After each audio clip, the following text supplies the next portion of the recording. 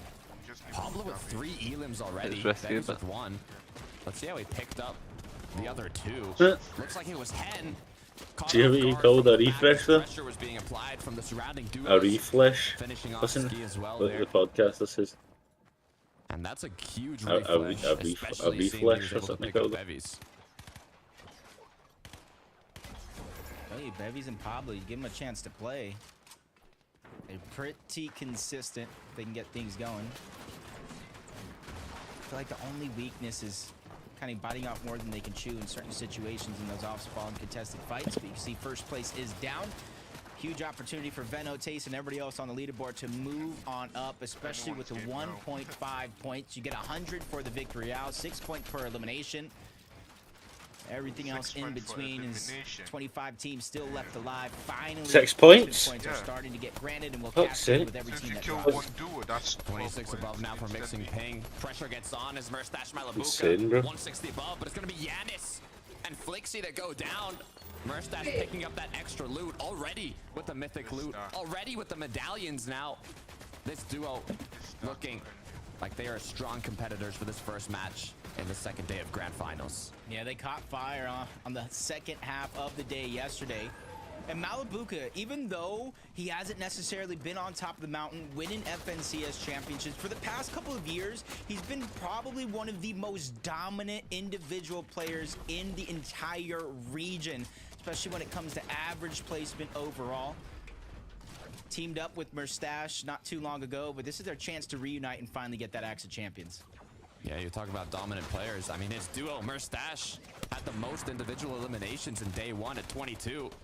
Wow. So that combination is a lethal threat in this lobby. But I'm looking at lethal threats. I see Beto Tayson right beside them. Rotates come through now. 8th zone does appear. A long rotation for a lot of these players. As Storm Surge starts taking, the pressure is on. Yep. Tayson. So who wins this then? Right time to rotate. No Monaco. Side of the zone. You take notice. They're going I think so. If you can get this res, that is. Try to find some layer that Look they at can it. hang on to. An opportunity to go to the front No, side. he's He's trying to still, save Tayson. He gets the body through No, the box, but he is 'cause still I'm a wee not. bit in The front team of is yous. still on the other side, trying to break their Like way they're through. getting Even a threat at the cat bottom, right but now. I think Veno has Wait till you see this done shit. enough to buy the time to get an you know. opportunity at the very minimum to get No. Tayson back. But you see the just in case No. he's dropping the mats to give it extra on over to Veno, just in case he does have to abandon the play. But even trading That's shots really back and fucking forth, bad, Veno but- is not scared. That's He will good. back down. He needs to keep holding here. He has to keep expanding to get that space if he wants to pick up Tayson. But as the pressure gets too high, Bendo Man was gets taken out. surrounded. Meanwhile, Eclipse, Dexy, He's gonna up be above slamming on his top keyboard. of the lavish layer, looking to hold on to height. First and second place a are now tough They down survived for just so at the long, didn't they? beginning of I'd be placement so annoyed points. there because I Malibuka, like there's Merstash, no this is your return. shot. Queasy, This is Thomas, gonna those be are our fucking third ridiculous. and fourth place teams. As Bailey says Pablo Mustache still wins the whole doing thing. work here against Pixie and Watts. Mustache? Gets the knock onto Mustache. one. Actually, a little bit of help from the other side, but he's going to That's one fun. that gets all the spoils, all the loot Mustache. for himself. Mustache. Little assists from his opponents. I used to always watch that guy's videos. Remember, he used to always do my tips videos. Mustache. 58 builds to work with. Does have medkits as well in case he has to stay in the zone to adjust his rotation. Volko Vortex was close by. The pressure from above is continuing as Queasy and Thomas now begin to rotate. Yeah. Barely above that damage threshold. They know it's not too much of a worry, but the strategies they have go to the front side.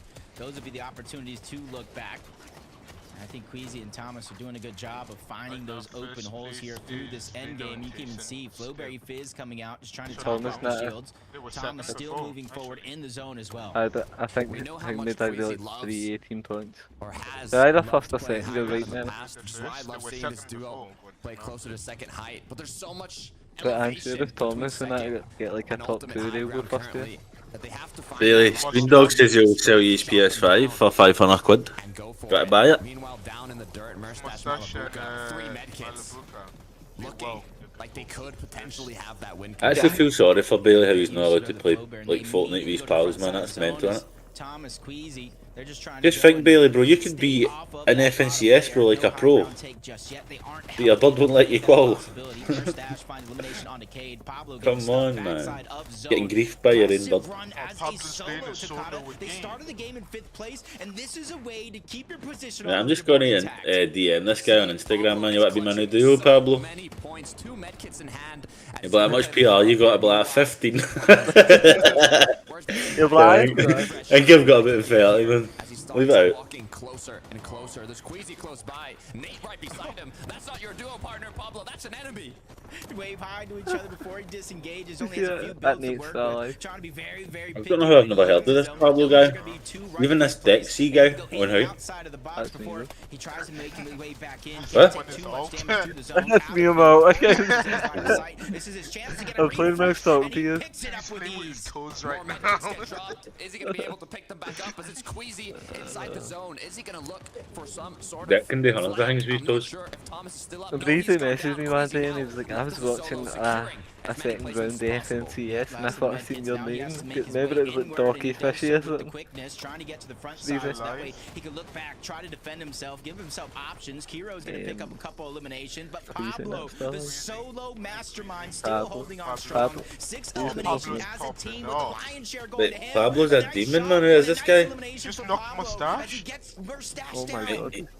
He's actually going to go like, heavy viral after this shit. I've never even heard of him, but I feel like people have never heard of him. Oh, Crazy. he's different, isn't he? Two big teams, 2 titans at the top of the leaderboard no. down, and That's- this is his chance Oh, to nah, make it he's first place. getting all the Another knock points. there on to Kiro, and he's bringing it back. 7 Oh, eliminations, fair play looking to for an him. 8th, Fair and play to finally him. comes to an end. But he's done more than enough work to boost Oh, So much Marius down below. It's a 2 versus 2. but that Dexy and that got easy 3 second place. So he just sat on height and let everyone kill each other. All they need to do is close it out. Yeah, they're running out of builds. Everything's gonna come Against crashing down. But Marius Eclipse and- gets dropped. Dexy Yeah, trying to fight that back. fucking guy Pablo just killed It's everyone. too much. Marius but is able to Position stand up was tall, he in? take him down. Yeah, what's his name? I go fucking look at his YouTube. He's fucking a Pablo demon. stuff, I think, there. Guild, Marius securing the win, securing that victory. Royale, what an electric way Who's to it playing start with? game 1 of the Day 2 EU Baby FNCS. since Is Pablo winging it? Gold Pablo. Mate, he's only got 5.3k subs, mate. Go subscribe to him, mate. What the fuck? He's a mad demon. And even though Pablo didn't win the game, he was in 5th place. I can only imagine what the leaderboards look like, but Marius and Sandguild from the low ground. He's a pro and he's only got 5.3. He'll blow up after this, by the way. And they put in work to Especially if he take the keeps game. playing I like can that. only imagine where they're positioned on the leaderboard now that it's First 1 right They, now. they first? They first? Nice. Because of him, the first. Because he clutched up earlier, resed his teammate. Teammate died again. Heal-offs basically So in many- the grand finals. It's been pure chaos, pure I think it was annihilation 8, in the late game. No, But with the new format I'm change for Day psycho, 2, man. there's going to be so many changes on the leaderboards, and there's Kind of only 3 fine, people then. that can update us on that. So Frankie, what you got? I feel pressure now, being one of the 3, but I'll try my best to uphold the reputation of the analyst desk with these 2 boys, Levin and Mini Miner. I love that high ground, low ground battle. And you know what? Low ground took it, Levin, and that's one of the first times this weekend I feel we've seen that. Oh, he's Look, earned a we lot are of money. gonna be talking all about Danish Fortnite. I'm players. buzzing, I've never heard of him Danes are before. popping off in that lobby.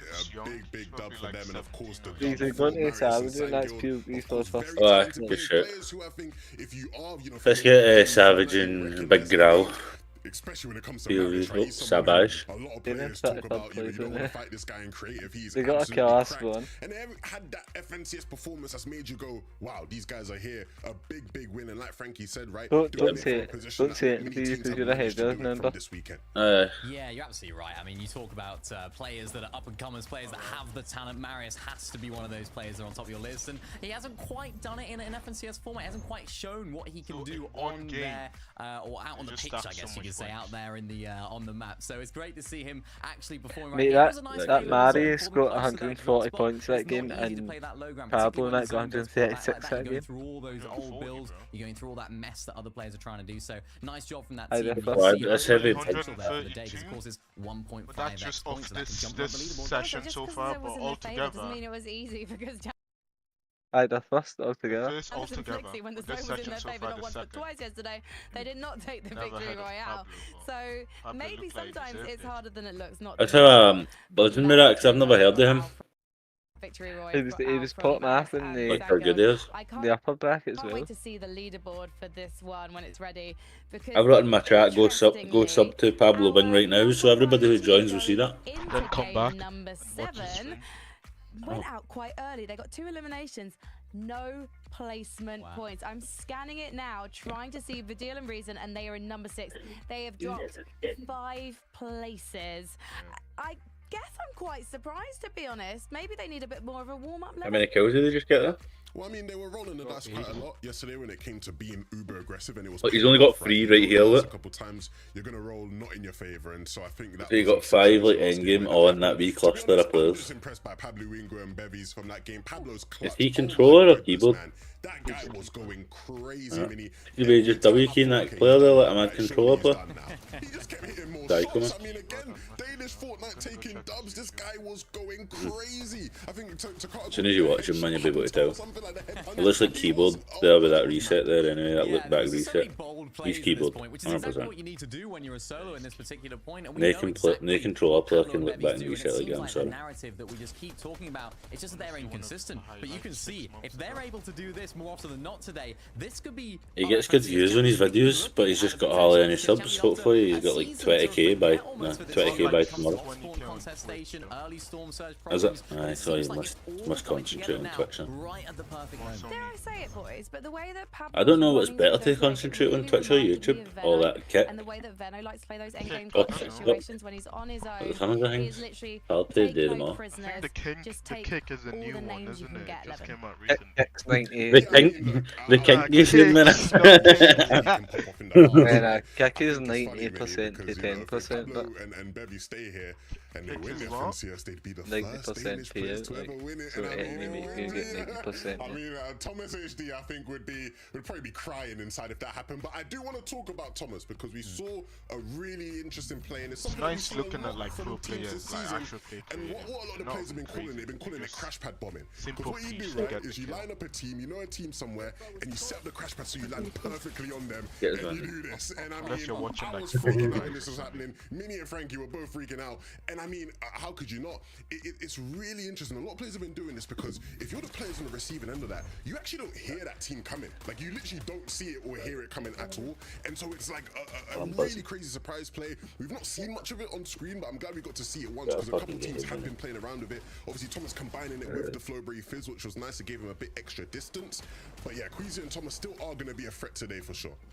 Yeah, and it's exactly the type of player that you want on the other end of that Flowberry crash pad. Where is Pablo from? Anyone know? Yeah, Or chest, pistol, berries. Okay, come up to me. A Dutch dude, come on. See sweat. Let's go. Come outside. He went on the left. Yeah. That's mad what Thomas he does today, bush camp, isn't it? Oh, yeah. Good shit, bro. Nice. Loot. Fuck these third parties, man. Fuck out. Thank you, Benji Fishy, bro. Thank you, Benji. We're too fucking clean with it, bro. Benji. Wait, chill. We might get good those for Savage. berries. Let's get berries and Survival berries. Yeah, spawn. Again, this so. I'll get this chest as well. That's me back. Do you want to wait for minis or just fall? Come on, fuck it. Come on. Nah, more berries here. There's more berries on the crash pads on the left hand. Right, so what we saying then, we're watching Mongraal's in that POV. Survived. Getting these mats. So far, so good. Yeah. And into max damage, not into eliminate. Let's be there. If you want to say that every time, Minnie. Shitters. Crash pads. Yeah. All diamond boxes as well. If you don't get a grapple, I'm gonna carry 6 crash pads.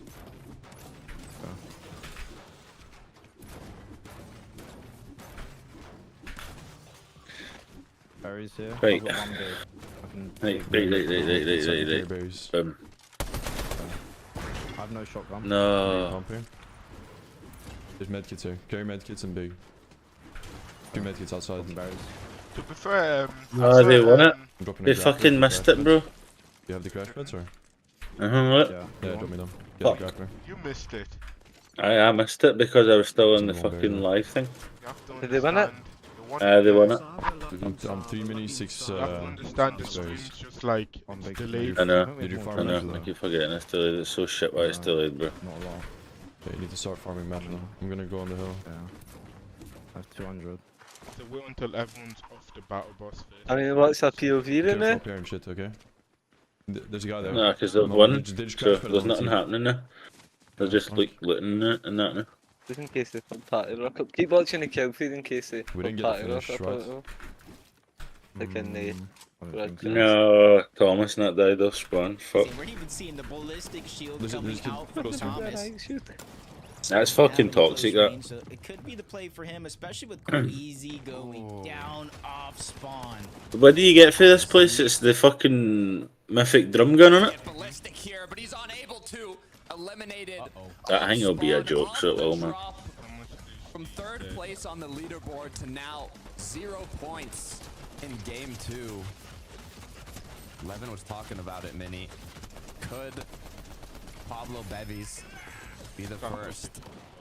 One of the first, I mean, Yeah, they're Danish just looting the name, players it's not to happening. secure an FNCS title before Thomas HD with his history of the most top 10s. 7 top 3s yet to Oh, get that FNCS. this is a replay, come on.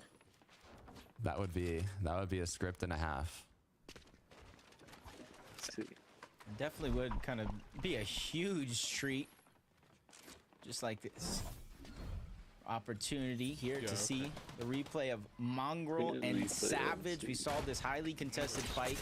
6 out of 6 games throughout the day yesterday, and Savage taking the fight to them, breaking through the door even to go ahead and give Mongraal and him a nice Just opportunity to casually play this in game. grand finals and they open pot in the medkit, I'd see it. Now, yesterday we did say there was 3 duos contesting fencing fields. However, it seems they don't really take those early engagements, unlike Tina and Misha. Sorry.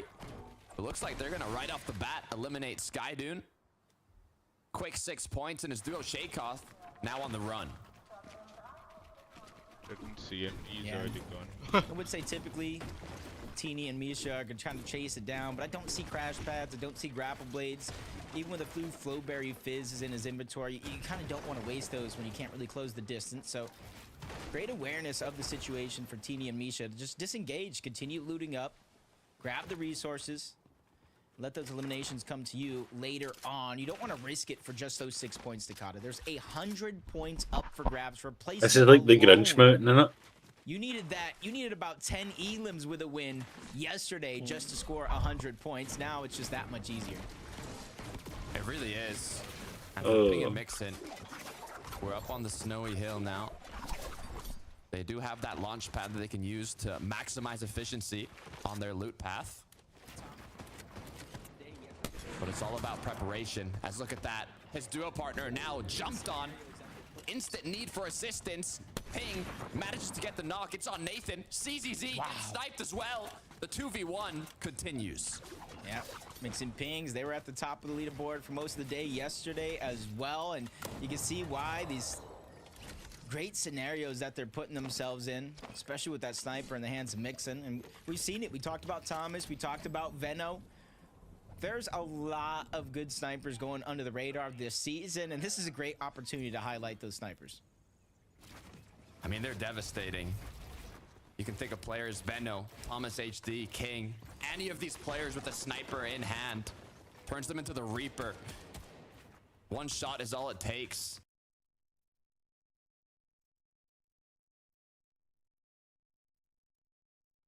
The two teams, even third parties, interrupting it at one point or another. Speaking of on the hunt, Hero's gonna get spotted out. Shield's gonna get Pink almost getting dropped himself with a trade, but Kiro's finally gonna go down, which gives it all over to Pink and Vico and possibly the forecast tower as well once they make their way over. Look, that's 1-1 for day 2. Kiro Kiddo took the battle in the last match. But the question is, the players in the surrounding areas, they're looking at the feed. They know this engagement's going on, and they might use that information to try and take the forecast tower from them. So hopefully Pink and Vico will be able to claim that, as they did come out on top in the fight. But we'll take a look at another one going on here. Cringe and Noms kind of scouting out what's going on down here by the reboot van. It's Arya and Low-Keyed, Robin Medax. But so far, they're just kind of, you know, chilling in their own boxes. Nothing happening yet. Both crouched. Maybe they're trying to, like, fake them out, pretend they've already left, but it's going to be a long time before anything happens there. Reason to deal, though. Mongraal, not a great game one, not a great start to day two. And if Reason gets knocked down here, it could be devastating. Huge flank third party by Andalex and Sato. And immediately, look at the minimap. They got their surge. Trying to disengaging. Mox, Lazen are there as well. Everybody just trying to rotate on out, maybe even follow the train towards the zone. We haven't necessarily seen it on stream, but throughout the day yesterday, there have been teams using that train to rotate in as deep to the center of the zone as possible. It's Malibu turn out apparently. You got a wall there. I'm just coming back to you. Let me see.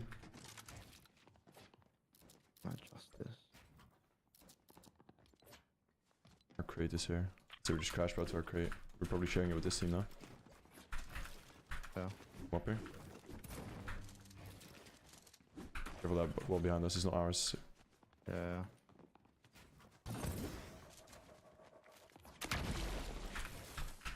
Go. There's Jay good in there as well.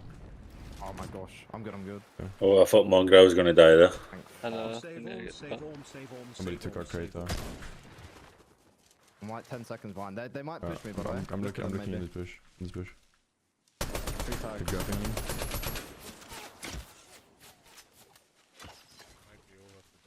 One's that dog. I thought he was getting blocked there. Any tags? Be mad as well. Come, fuck it. Let's just crash from this team. Yeah. There's a team north somewhere. Just go, maybe we see them in there. Oh, they already based up. Just go gas. Look for a crate. There's a team in gas. I got sniped. I can't build there as well. Honestly, I don't even care about it, man. They're trying to jump. One's trying to jump in on me. Yeah. I'm with you. I think. Wait. I don't want to hit him. Hope you crash pads and everything.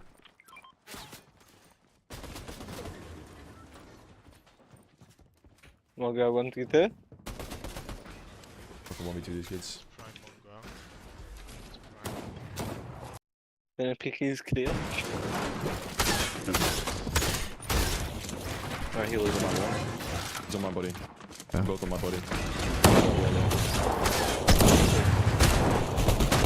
Why is it not just better? He's the back to the car.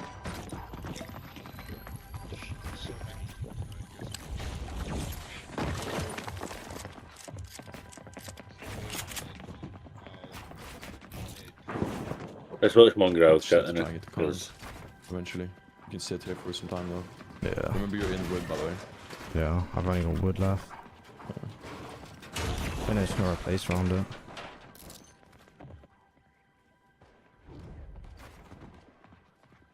Did you hit the guy that killed you at all, or nah? No, I blanked. Fuck, I am 100.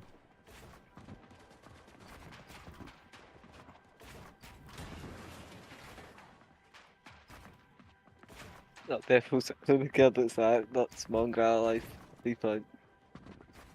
6 points.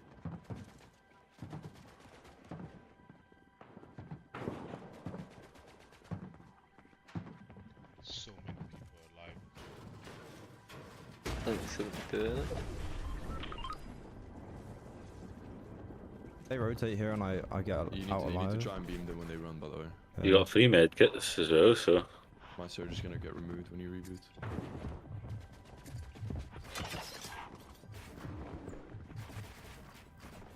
You can't really look at any other team than this. Yeah, man, but do it Oatley, Royce, Cal. Or am I really No. wrong though? I bet he's all do. I bet he's all do. Like, I got that to him like 5 times. Like, so basically what happened is it was grand finals in Oceania, and like, this guy's just hiding in a corner and fencing. And this guy runs up to the building, bro. I can't see the wall and just starts going through it exactly to where he was. And he was saying, like, in his defence, oh, I was getting footsteps, but Oatley was like, how can you be getting footsteps if the guy's no moves? Chain's gonna rent. Now he's. Did you see that? Yeah. How sus is that? Right, Before the guy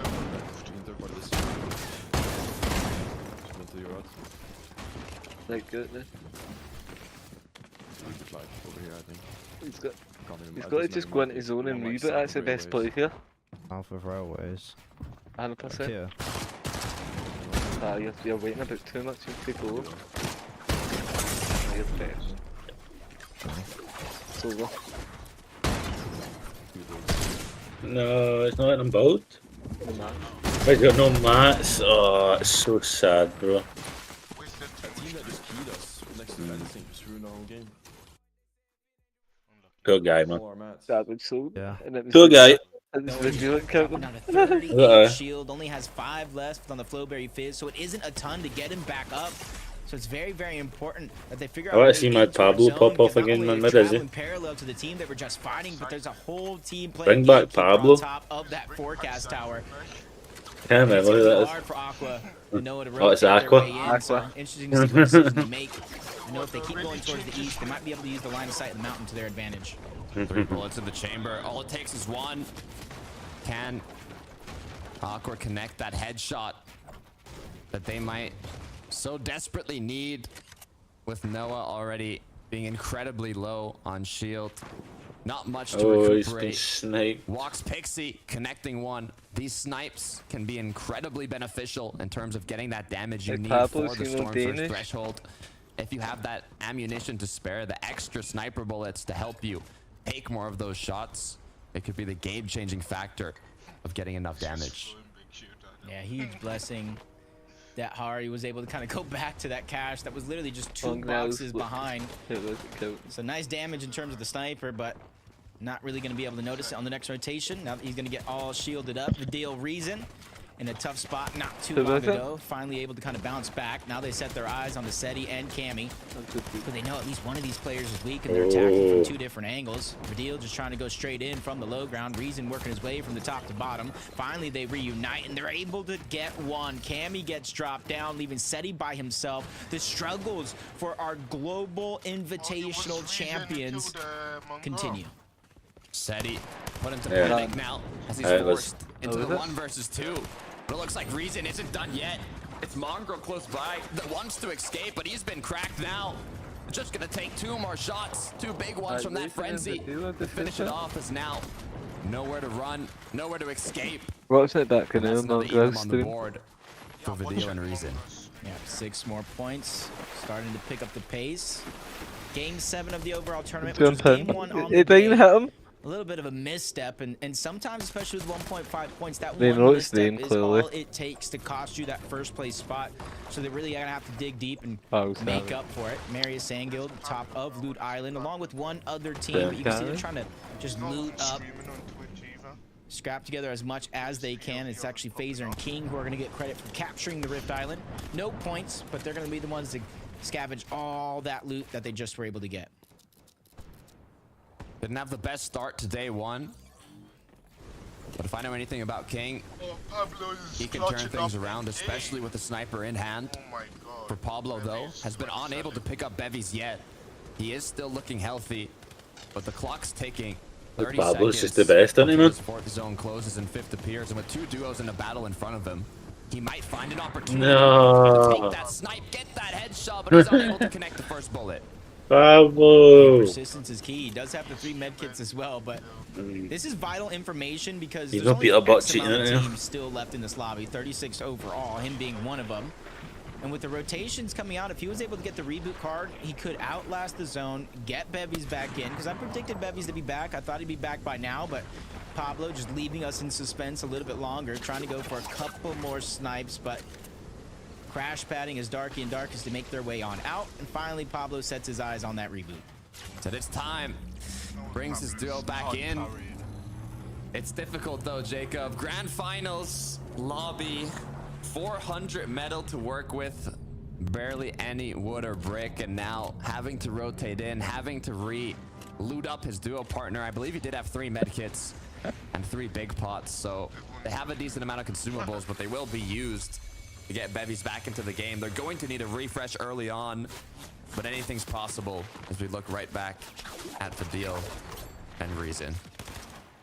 Traveling on the congested side of zone. Swizzy, Pootrix, the ones directly in their line of sight, but you can see in the minimap, so many teams littered around this same rotation, trying to find their way in. In a couple of seconds, Zone's going to force them in anyway. As Swizzy and Pootrix still trying to get the last of the shots before they make their rotation on out. And it's not too far of a rotation for a lot of these teams.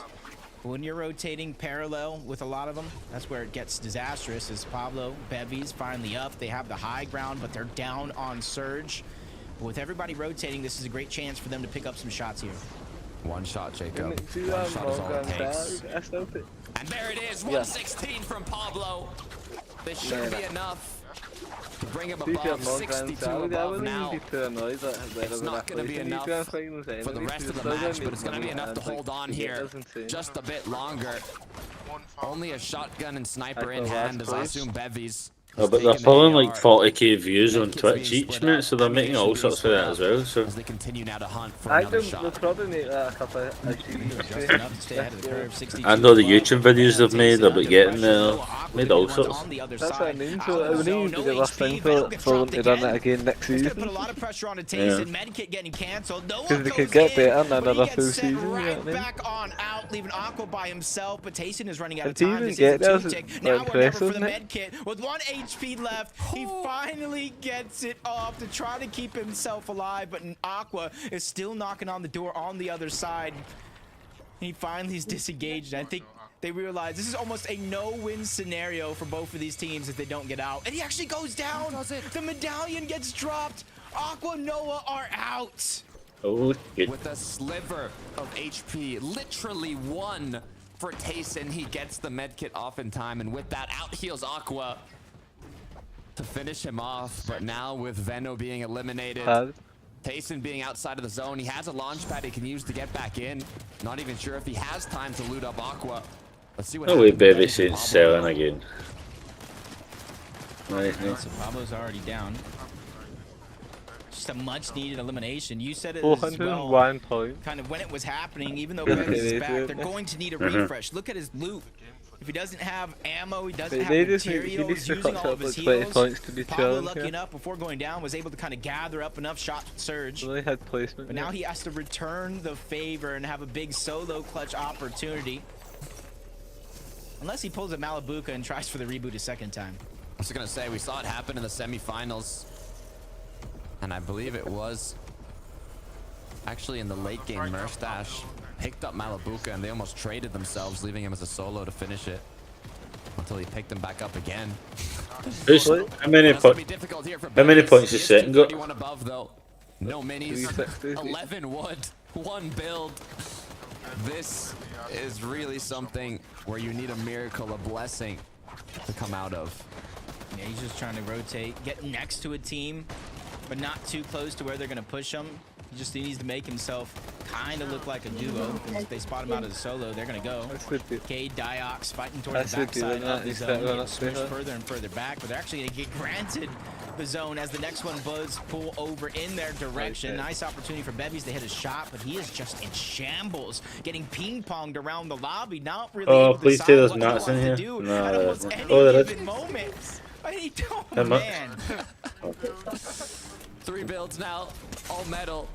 If that duo that took shots pursues him, it could be the end of Bevies. Tayson though, 30 below. Oh, he's surviving, man. 14 HP. Oh, that's how they do it. Is he able to do it? Surge just gets the better of him. As now Bevies 197 above, 14 HP, 2 builds, and a dream.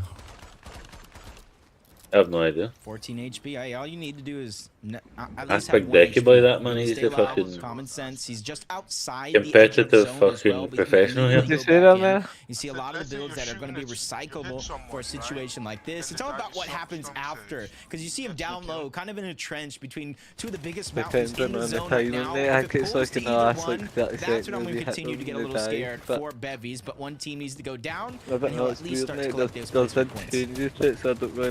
Vbucks looking to see if he can connect the shot here. AR in hand, hits 2, hits 3. Pixie One more bar. needed to get the knock on Pixie, but it helps with the damage. Now, 27 above, 94 with the hits. Can they hold on though? Just 19 seconds left until this zone closes. If he was just to look down to his left in it, man. Vbucks and Mustache, they don't really have to do much. They're not the highest elevation, but they do have the natural mountain behind them. So lessens the chance of somebody being able to break into the box, but makes him pings a whole different side of that storm surge threshold. Not going to be a ton, but 34 below. No, he didn't. Not very many opportunities there as we look at an opportunity here. Bevies. Come on, man. Refresh of this century. No, quick scope at close range. Talk about getting back into the game. Bevies has finally done it. With the massive solo clutch game prior by Pablo, this is his chance to return the favor. Now Pablo won't be able to hold it over his head if they win. Bevy's inventing new words with that headshot snipe. 3 now on the board. Will this be history once again? A solo clutch. He has the damage from that headshot. He has the loot, and now back up 120 builds. More than enough materials to clutch it out.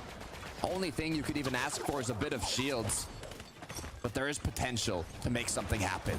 And this is perfect situation in terms of zone. It's a far pull for everybody in the lobby. So there's not going to be great and too many opportunities for people to just sit back, camp, wait for zone, and try to target out a solo like Bevies. He just needs another one of these far pulls. He'll be A-okay as the rest of the lobby finally makes their way in. Placement points being gathered with every team that goes He's down. got so much match. Did he? No. Bevies goes down himself. That's Vico who went in. But Pink got lost along the way. So another solo opportunity in the form of Pinko coming up soon. Let's see how it happens. Bevies even built 4 boxes. It seemed to be the safer play, but with his roof, his cone replaced, he did go down. Ping mixing though. 4 elims on the board. Just like that, an extra 24 points going into this end game. 3 medkits to work with, 3 bigs. They're already ahead of zone as well. They can't even recuperate what they've used here. Question is, what do they want? Do they want to elevate themselves more? What layer are they playing for? So far, I'm trying to see as well who might be peaking for that high ground. It is 9th zone. It's the first moving, and it commences. I was just wondering the same because of Declan Bailey saying Mon Malabuka. Information would give them flexibility and options. Do I stagger myself? Do I continue to stay towards the front side? Depending on what they see here is going to give them that answer. As Mustache bumbling a little bit, trying to make it on over to Malabuka as players cut off his path with the grapple blade, but no harm, no foul, able to reunite into the same box. Voco and Vortexers having to do the same thing, but 21 below the damage threshold. The quick fadeaway shot coming out from Voco is going to get him above, but he takes a shot himself, trying to reunite with Vortexers, so that way they can try to heal up as best as he can. Big pot getting put to good use. Vortex's Voco looking to continue strong. It's going to be Reason. Badil trying to make a comeback from that game 1. They have the high ground. Can they hold on? Question we're going to be asking ourselves. 364 above, but almost every game so far, no matter if it was early in the 9th zone, late in the 11th zone, somebody usually tries to threaten to take over that high ground, claim it for themselves. Mixing 195, plenty of builds to work with, but he is going to be a solo. Spots somebody right in front, quick reaction to turn around, and once again, grapple blade to the front side of the zone, being able to recycle some of these builds and save it for when he needs it most. Mixon has to clutch it up. He has that mythic frenzy. He has a good amount of builds, even ahead of zone. With those 3 medkits, the potential to play back and slow when he runs out of materials. Mustache Malabuka, though, showing their dominance with 3 elims. Issue is, they could use a bit more materials, but they're more than healthy for the rest of this zone. Yeah, but this consistency is absolutely insane for Malibuca and Mustache. They're slowly but surely moving up the leaderboard, which is hard to say because they're already at the top of it. Started in 3rd place on the day, slowly but surely taking over other spots. Vortexer's lost Voco. You saw his shields get dropped not too long ago, so now Vortexer's left by himself, trying to grapple blade once more to the front side of the zone. Ends up almost getting boxed up, but it doesn't matter. Marius and Sangil, 2 shots are better than 1. Take him down. Wanting to get the back-to-back VR. As Vidil Reason Yeah, still up strong above. Marius exactly. Sangil now trying to build up as this zone does pull towards a ridge. They cannot get trapped here. They need to elevate themselves as quickly as possible, but as all duos have the same plan in mind, they get trapped together on the journey up the hill. As his duo partner Sangil goes down, so does Marius. Yeah, he tries to backtrack in his zone. That was 2 different teams that took part in eliminating that one. As Shari, Gear is trying to go ahead and get a flank on Analex and Sato. So far, it's working to fruition, but they immediately drop down low. Find a shot on the Nev, but I think iDrop was able to scoop him up before the elimination actually went through, saving the loot for himself, but another traded shot going off. Hari is doing his best to go ahead and dominate the lobby, but he finds a medkit towards the backside. He's going to allow himself to stagger backside the zone. It was Malibuca who got eliminated, as now zone pulling under the train tracks. iDrop using that as he builds close to one of the pillars, but with just 10 HP, he's forced to pop a medkit. Yeah, a lot of these med kits coming out a little bit earlier than some would hope, but the trend for FNCS continues. Not too many heal off as Hari's just trying to get some extra points, but he gets shut down from the high ground. Analex, Sato look towards the back. They find out Art Skill. Another couple eliminations going to be grabbed, and they position themselves in the top 3. 5 players up, 3 duos. We still have Vidil and Reason up above. Cade is going to be the solo. Goes down to zone. The 2v2 height versus low as Reason drops in. Cracks one, unable to get the knock. Vidil now forced as a solo. He still has the medkits. He gets it canceled though by a threat to try to jump up. Second one going off. It's also going to be canceled. He drops down onto Analex. Sato is already down. Vidil has woken up from his slumber after day 1 to awaken here in game 2 on the day to take it all. Back in business from a rough game 1 after dominating day 1, finishing in 1st place. They are back on their throne. And that's what happened. The topsy-turvy for those points. 1.5 times points compared to yesterday. And I said it, we are going to see that leaderboard change hands almost every single game today. And with a valiant effort from Bebies and his solo clutch, he went down far too early to where points like this, a win like this, 6 eliminations, 100 points from placement alone, Takata, they have to be sitting pretty in 1st. 1 year ago, Reason, Chapter 4, Major 1, 1st place, day 1, but dropped down to 3rd place, day 2. They said, we're not doing it again. Reason wants to change history.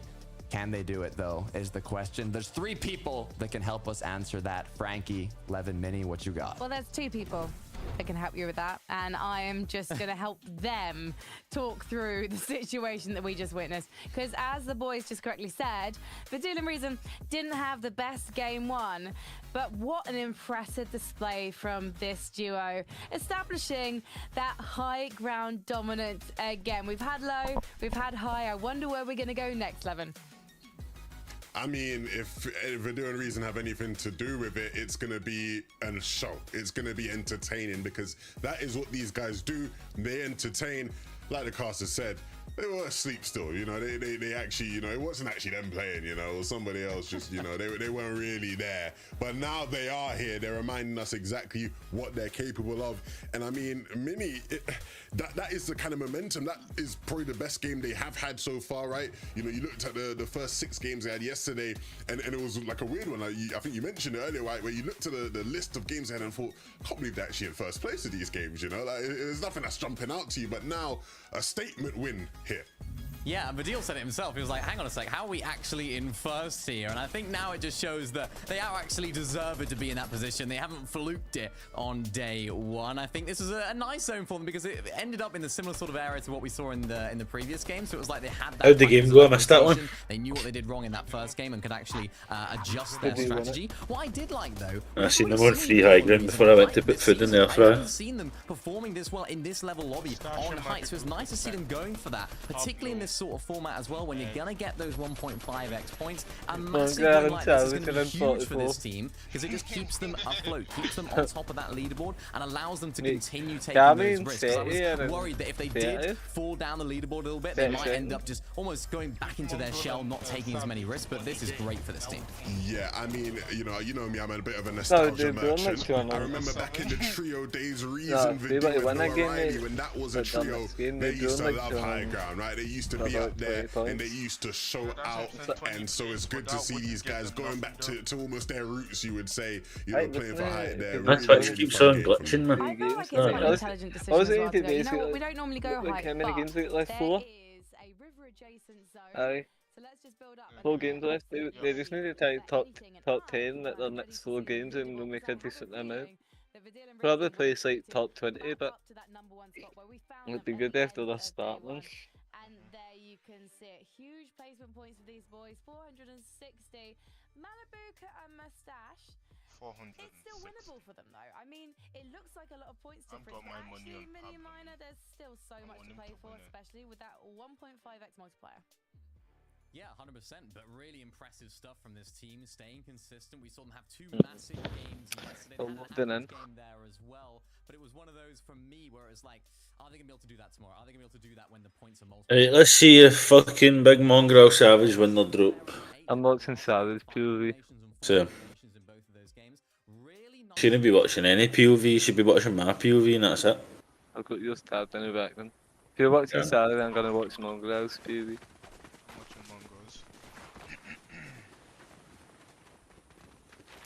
Right, troops, what do you think? Did they win or did they lose their drop spot?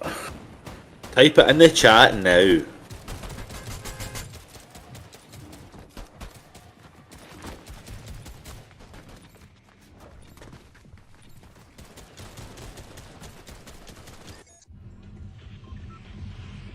Oh, is that our drop, bro?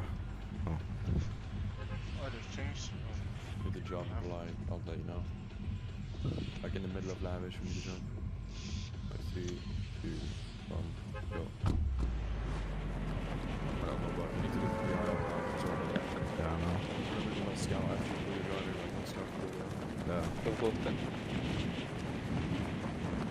How competitive this shit is, man, even like getting to the fucking thing.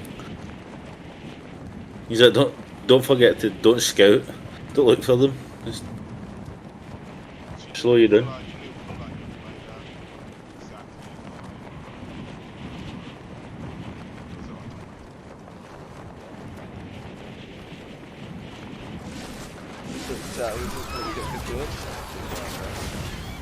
I think. Yeah, are you gonna go for that chest? I'm going to the Okay, chest. I'm going under here. I've best. There's an AR here. I got sniper No. on the chest. Okay. What? Nice. That's no good, but... Drop A shotgun that? Shotgun? No. Why would you not go for the shotgun?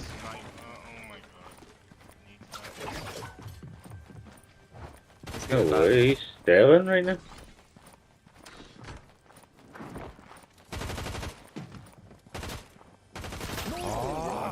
Sniper for my chest. It's sold. Why didn't I go for it? Another Chat to fucking get shotgun right I there. get a sniper for my chest. Scuffed. Yeah. Oh, if I fucking hit You that. should. What's he doing now, man? I feel bad for Mongraal. That actually trues me. Traded. Damn. It's this RNG, man. A sniper? If Mongraal doesn't get knocked out, but then... How did this guy even Knocked get the me, player, bro? but the other player knocked him as well. No, he didn't, Mr. Savage sniped that player. Oh, did he? Mongraal didn't trade shit there, maybe he's talking about. I didn't say it to you. Mongraal just I got thought he folded. traded.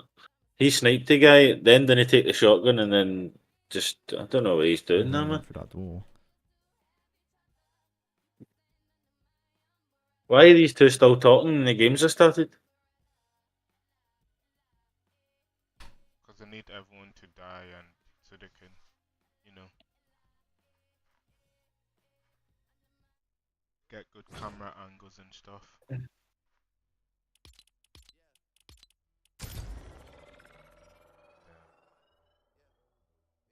They need to change the drop spot. They just need to change that drop spot if they want to. But it's a bit too late now, but if they want a chance. The advantage now. The 2 versus 1. All they need to do is close it off.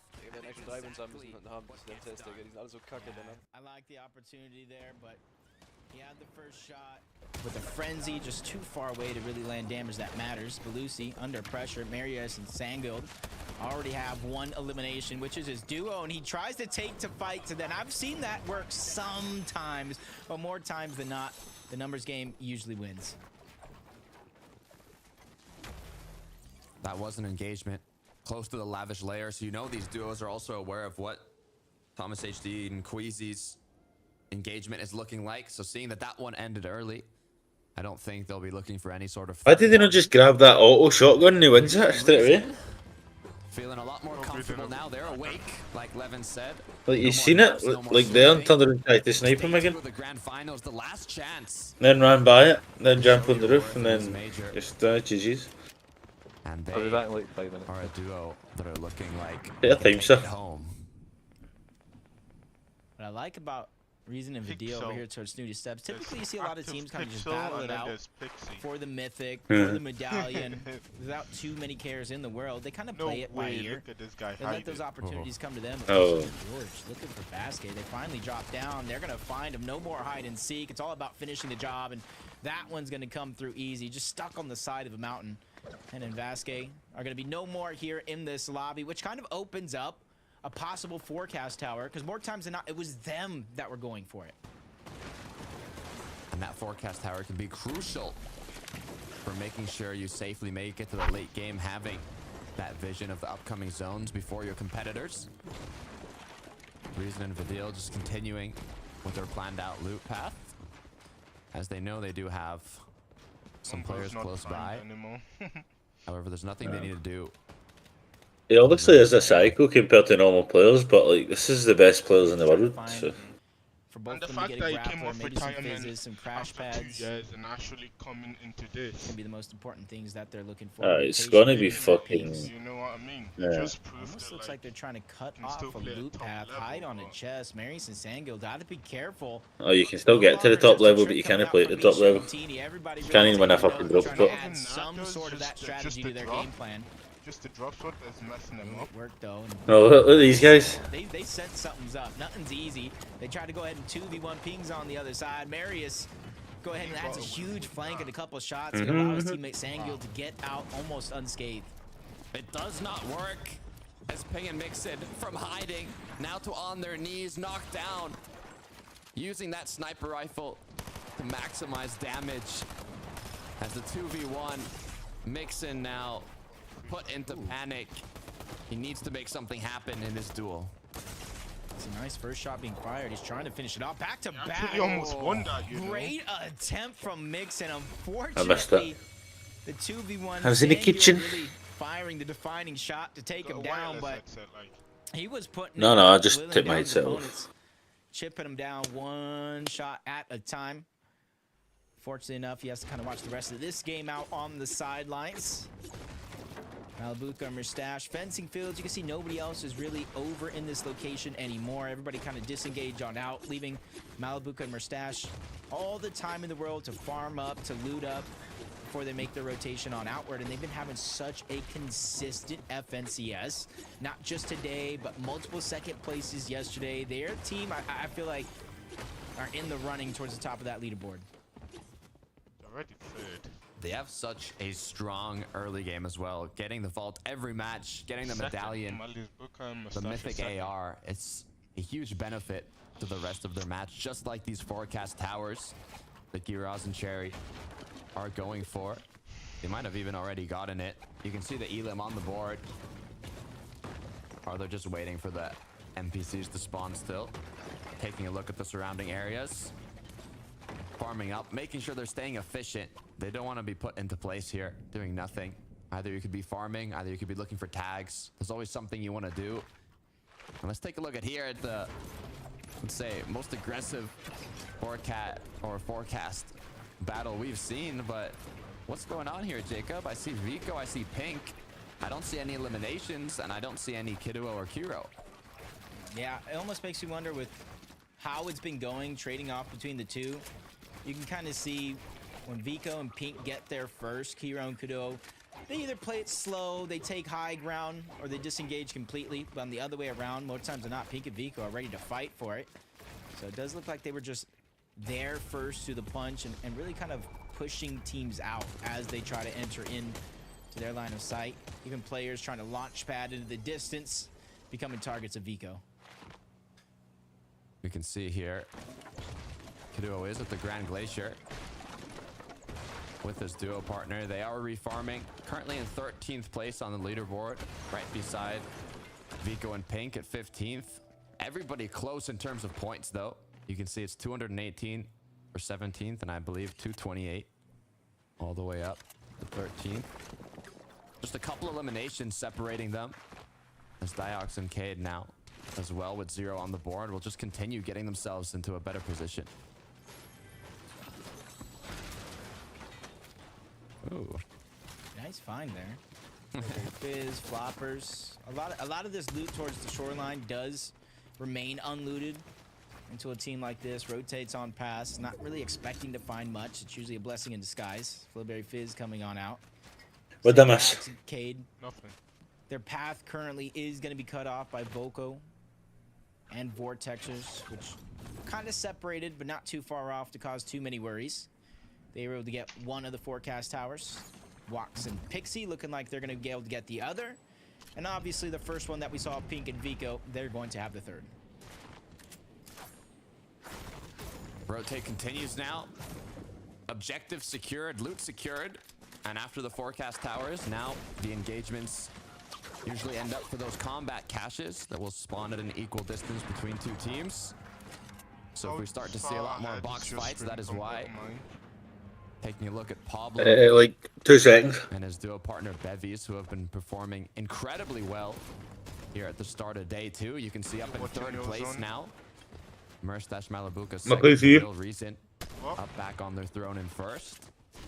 But all it takes is one big game. My PC. Like we saw to change up the leaderboard. Website you watching the stream from? And it almost just the live thing. Live as a full duo. As Marius On kind of Twitch. misses the crash pad play, hits his head on the roof. On Twitch. How good would Pablo and Bevies be on that leaderboard if they were able to play out those respective games together? Might have made a big difference. It's always the what ifs, Jacob. It's always the what ifs. For candies and nuts, we'd all have a Merry Christmas. And the happy holidays. Marius and Sanguild with 4 on the board. On the train tracks, this is, I believe, where the last game did end. As we look at Volko Vortexers, you said it yourself, Jacob. First victory royale in an FNCS finals yesterday. They've been getting to the late game, especially in the first match, but not yet able to secure another win. Uh-oh. Sapphire gets a knock on the Veno in the feed. And even gets the cleanup. That's not the best situation for them to be in, especially with a comeback opportunity. Now, I even saw Veno after one of those games talking about taking back control. Just watch. You got to imagine, probably with a statement like that, maybe getting a little aggressive, because you know as well as I do, one of their biggest problems throughout this FNCS is how they're handling Surge in these set lobbies, which not necessarily been going their way, and they've been kind of having to really dig deep, put themselves into risky situations just to find that Surge. And I got to imagine that has to be another one.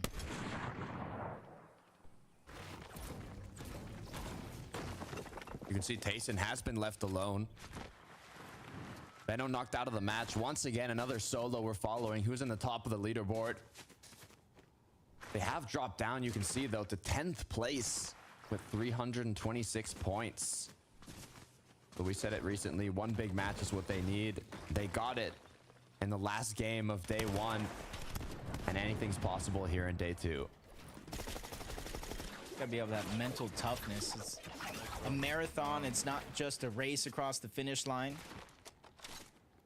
Got to be able to stay composed. And one thing I learned, you know, even though we do have those special cases, but not everything in an FNCS will go your way. And you got to be able to handle when things kind of go wrong and be able to bounce back. can't just mentally give up. And you see eye drops by himself, trying to remain tough in a situation just like this. And it doesn't necessarily scare me too much. I've seen eye drop clutch in some of the biggest moments, including this FNCS, just to make it to this stage.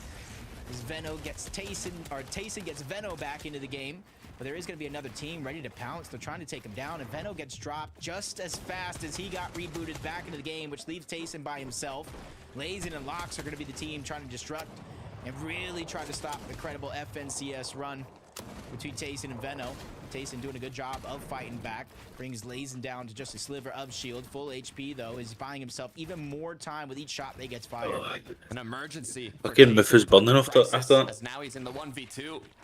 It looks like the opponents almost want to force out this engagement with the shots coming from Tayson. They look a little scared as they're not being completely aggressive here. Has the time to recuperate his shield with that Flowberry Fizz. Zone gets closer and closer now as there's just 22 seconds left. Grapple Blade will be put to good use. Drop is going to be another player close by. So many things can go wrong here. He's on that side, come on, get it there. Elimination on Veno. Even though he doesn't get credit, he was able to not only loot it up, get just a couple more shots for his overall Storm Surge. Tayson sneaks in, grabs Veno's card, and is immediately trying to disengage on out. And Oh, was that 2 solos? Number 2. Oh, was it? Oh, yeah. Drop continuing to build behind him. Won't be able to reuse this match, but Tayson with shots like those, cracking eye drop. Is he going to force the fight from this? He is a solo. He could use a bit of extra loot, but he sees the duos close by. He cannot take a lot of time.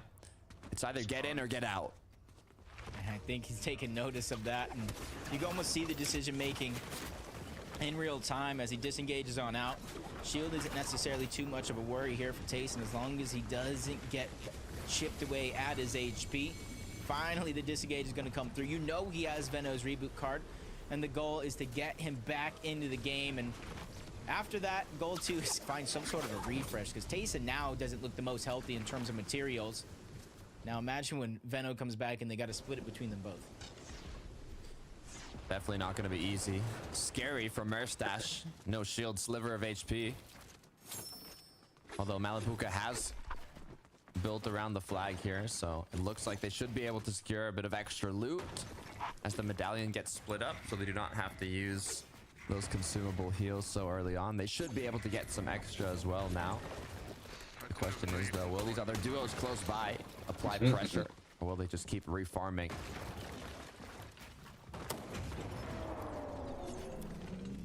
So when you capture the flag, Second place, 433 points. Not only going to be able to capture that, but they're on top of Rift Island. Good way in towards zone as well. So no matter where it pushes or pulls, Malibuka and Merstash, whether they use the Flowberry Fizz or just the regular old launch pad, we're going to have an easy chance rotating in towards zone. Tayson still, you can see he's still trying to find that reboot card. Yeah, it's going to be difficult. He is taking the safer option to go to Grand Glacier, though, inside of the zone. And he's not the only player that's getting a reboot here. It's eye drop, but you saw the duo creeping in once again in a similar scenario to what Tayson just went through. Eye drop picks up Nebs. Nebs, on the other hand, though, isn't going to go down just yet. But they're forced again into an engagement, into this battle where they don't have the This is so scuffed, man. Yeah, Nebs and eye drop just need to figure out a way to reunite, but Andalix and Sato giving them more than enough opportunity as they're going to crash pad their way towards zone. So now it's just about giving yourself time here in a situation like this, even if you're deep in zone, just like Nebs and eye drop are, just to try to farm up, get as many resources. You've done enough at this stage to get your teammate back into the game, and now you just need to push yourself over that line. Same thing could be said about Tayson and Veno. And since they do land over towards Grand Glacier, they can recycle a lot of this loot, anything that they did leave behind from earlier on in the same match before they rotate on over. And Tayson's going to be the one leading the charge. He's going to find his spot. And then later, Veno will reunite into the same box once that comes to fruition. Did the reason and the deal win? Naturally placed on top of the mountain here to fly right back into zone. They are in the lead right now, right? All the way. They even have those spare medkits to heal up, but I wonder how much damage Tayson was able to get. He did quite a bit in those engagements, so it shouldn't be too bad for this duo, but they will definitely need to do a bit of work in these upcoming zones. Does look like we got another pool, not too far away though from the current zone. So Tayson and Veno, that's a little bit of a blessing, so they don't have Hello, to Yumping Limits. towards the northwest part of the map, away from Rift Island. But they immediately get spotted out by Seti, who cracks the shield.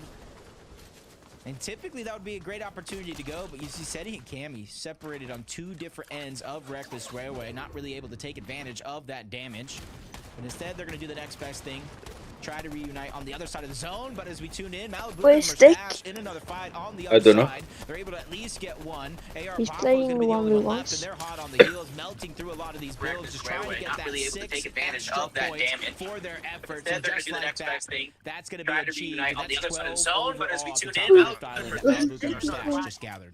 Quick, nice little What? 12 for Merstash and Malabuka to give. Oh, that was a disgusting snipe. To give Boffo the benefit of the doubt, the last time he did compete in the finals was over 1,280 days ago in Chapter 2, Season 3. Actually, the longest of any player in this lobby, even longer than Mongraal. So it must be tough. But for iDrop and Nebs, they are going for the combat cash, but they're going to need to get into a bit of action if they want to secure it. 35 above, they've done a bit of damage. 41 shield, 35 HP as the zone keeps ticking. Yeah, luckily for them, they did get the combat cash in which you were talking about, which grants them medkits and more time to fight in towards the zone, but iDrop has to go ahead and pop his first one now. Nebs needs to play defensive. Allow him to pop that medkit without really canceling it, but opponents on the other side, Dandy and Stas, it does look like they're down on Surge, so they really have no other choice but to keep fighting this. So if they disengage, that'll be all their HP, all their heals. iDrops and Nev, they did just enough to stay ahead of the curve. 29 is better than nothing. iDrop's trying to go in, gain a little bit more advantage. The first knock is going to come through with ease. iDrop and Nebs, though, still under pressure on the other side. Another team towards the outskirts taking notice. Who's Starting to put your shots in duo, that Manu? direction. iDrop wins the fight, but Nebs goes down again. They needed to take this fight. They needed those eliminations to get the refresh, but as Neb's been knocked, iDrop forced to leave him, continue as a solo. We can see what happened here with Benno and Tayson. They just were making their way back into zone, but Seti and Cammy stopped them. Is that what's going to lead to their demise, as it looks like the zone might have got the best of them? Yeah, unfortunately enough, it is confirmed. Venno and Tayson Malibu go down outside Oh, of zone. is Malibu and Another game where the struggles mustache continue, playing which again? is really leaving them in a position, even with 1.5 points, they need top performances. And I need all caps when it comes to those top performances if they want to have a chance at not only the first place prize, but that global championship, which is granted to the top 2 teams in this competition. Malabuka Merstash currently in 2nd place. Now this is a duo Mr. Savage and that competed Mongraal. together in FNCS, but ended up splitting at the beginning of Chapter 4. It would be amazing to see them take home a title after joining forces once again. The deal and reason, though, they might stop that from happening No, if they continue they are anonymous, dominance right? like we saw from the last match. Yeah, you can see they got that max pull, and instead of fighting a risky fight, the team that's in first place, it does look Wait, like they're gonna try to crash what pad, is he called, rotate on yourself? out, but they're just double checking. Wait, do you know what his name Maybe is? popping a little bit of a med kit on the side of the deal. Crash pad Okay, finally coming out. Dex said it was somebody called Nate and something. Nate? Seti going down to Dunno. Shinoki, though, while everybody's I've no making their idea. way over. And if you look at the rotation, look at the mini map, Takata. There is nobody Maybe. in sight in front of Vidil and Reason. They just got themselves a free rotation. I mean, with 3 elims, it's not like they need a lot of damage either. This is very impactful for this duo. I mean, the only ones you can see Astral Art skill kind of in the zone there, but they should just be able to almost walk in here. They might even wait a little bit so that the other duos begin their rotate and the focus gets onto them before using the crash pad here. They are going to pop the flowberry though. Crash pad's going to go down. They're going to take the rotate early and have the option to look back at the duos rotating in. He can even slide up this hill here. They might just be the most elevated duo as the quick scope comes I'll be through, back unable later. to connect the headshot, but that's still a big tag. I was just laughing to myself momentarily. As soon as they got the crash pad off, you see that team just immediately close up their boxes. They don't want to be susceptible to any sort of sneaky plays, or even it's somebody trying to slide right in. That's Lunex and Monier, the ones who took a huge sniper shot from Reason. Really second guess any peeks coming through. So Like Pablo and Bevy. and Bevy at one point or another today. Pablo had stolen the show, but with the hiccups in that last game, they get stolen right back by Reason and Vidil. This is their chance now that they're a full duo. Placement points starting to click in, that they can really show the potential in which they've been working on all season long. Storm Surge is active. You see the Nodi now as players are rushed to do a bit of damage. They need to make something happen if they don't have enough. But for Reason and Vidil, a push came through, took out Archskill, and it went down. Our number one team eliminated once again before the late game even starts. With just scraps of points gathered up until that point. Very little placement.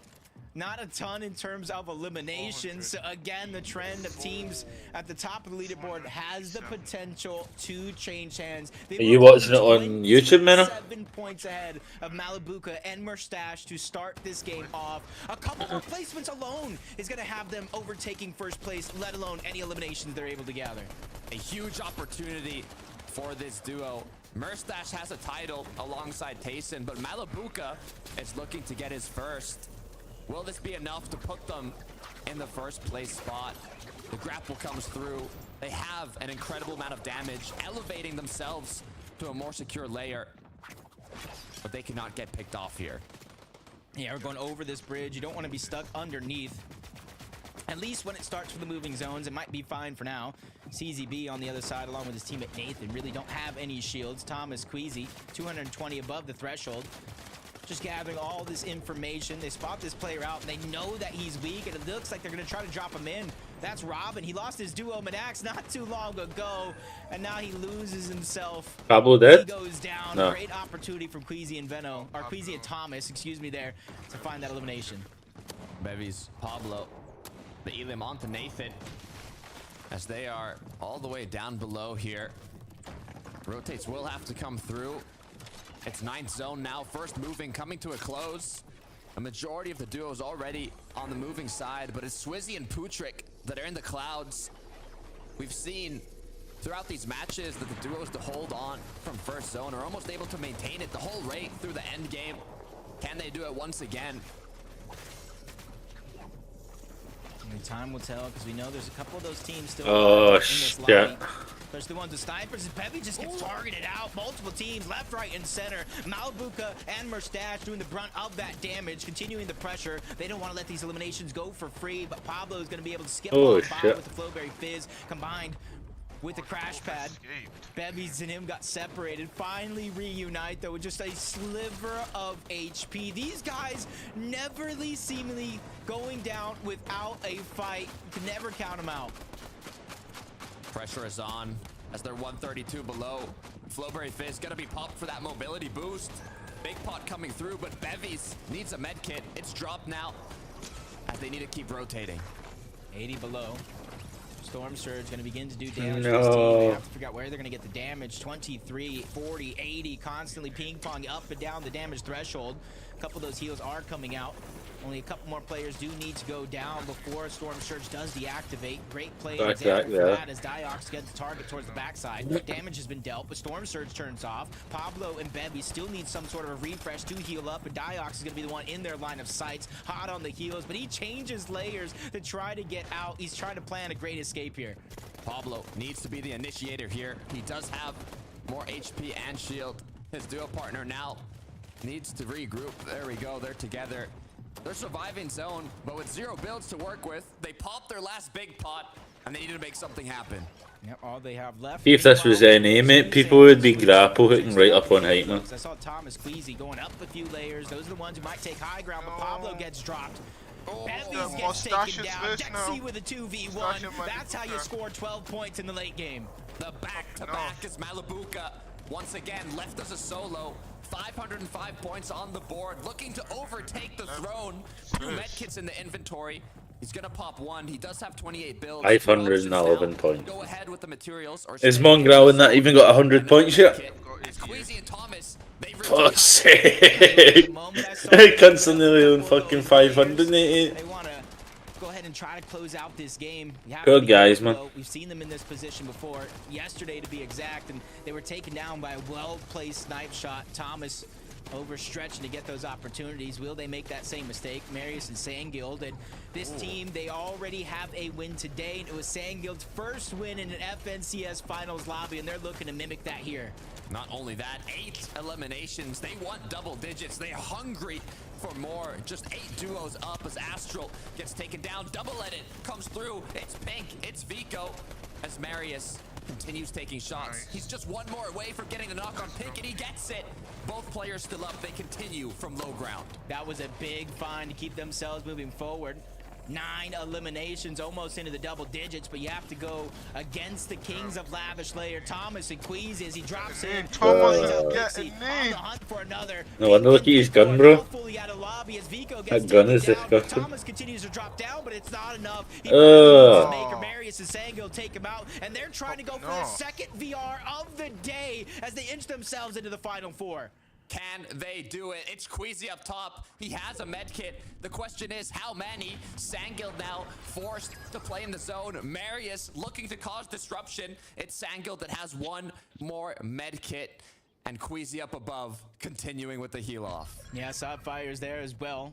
Basically a solo FNCS for this end game, all coming down to a heal off. Queasy grapple blades to the front side of the zone. Can only imagine what he found. Sangil now has to go on the hunt. The last of his heals are going to be used. Only a few seconds left, but he finds another med kit. No chance to use it. Queasy and Thomas take the game.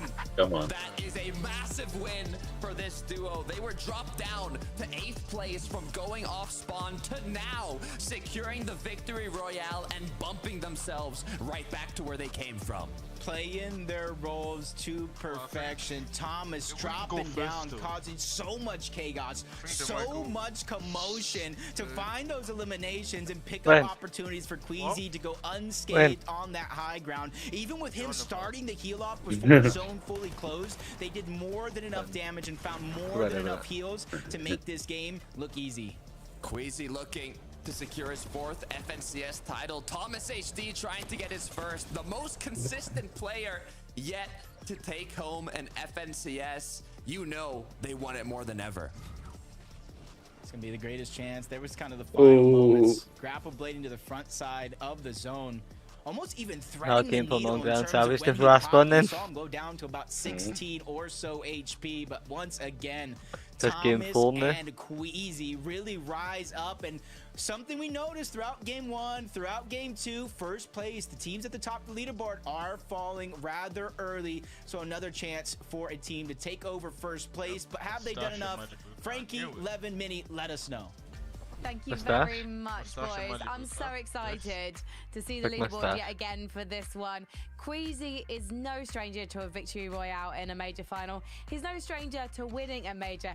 However, Thomas, on the other hand, has narrowly missed out in the past, but now they are one step closer to flying towards that axe of champions mini minor. And actually, Queasy got a bit lucky at the end because he found a magical med kit and it netted them the top spot. Yeah, he did. This is just classic Queasy gameplay, of course, taking that high. We saw Putrick and Swizzy, it was all the way up on top, and we thought, you know what, this could be a good game for these guys. Haven't seen too much from them, but yeah, Thomas HD had other ideas with this. Look at that. One snipe, chops it out, and then thinks, you know what, I'm going to go for it again, and hits it again because his name is Thomas HD. That's what this guy can do. What this guy can do. Stuff. And then just to have that ability, the green light. What the guy can do, bro. Right, Queasy, you take over. What do we do? What this guy can do. I mean, that double snipe is just ridiculous. Like, that might be one of the best things I've seen in a long, long time in an FNCS to take high. But like Frankie alluded to, the actual win of this game was so fortunate because you saw Queasy was on high. He drops down it. He's run out. He has no medkits left. He's hoping the other players don't have anything. He finds a medkit on the train tracks. I mean, how lucky can you get? I was going to talk about luck going into this before they actually won the game because all these zones have been in this lavish lair area. Somebody's looking out for Thomas HD. They want him to get that first FNCS win. And I mean, still, they are delivering in terms of their performances, and it's so deserved. Again, last year, he was playing in Malibuca. They had the chance to win it. They came second place by 1 point. Not one elimination, not one... I don't think I've heard this guy speak. Was the difference. So hopefully they can get to first place and hold on and win that first FNCS for Thomas HD. It would be so deserved. It really would be. Can I just give a quick shout out to Nicholas and Oliver, who are Thomas HD's biggest fans. We had the honor of meeting these two back at the Global Championship, and I have a feeling they're going to be watching right now and eating a celebratory hot dog. So Nicholas and Oliver, if you're watching your boy Thomas HD, I hope you're enjoying the show, and fingers crossed for your favorite player. Let's take a look at the leaderboard and find out where we are, because that was an incredible performance from Thomas and Malibuca. But Sangild and Marius, the eliminations, the names they were taking in that endgame mini minor left me breathless. Yeah, incredible stuff from that duo. I think it was 11 eliminations they had there right at the end. And to do that on the big stage in the grand finals for a duo that we don't get to talk about too much as top tier names is absolutely incredible. Right? They're not nervous at all. They're bringing the heat right now. And that's the reason why they're just... Hey, come on, Savage, mate. I need Murphy here.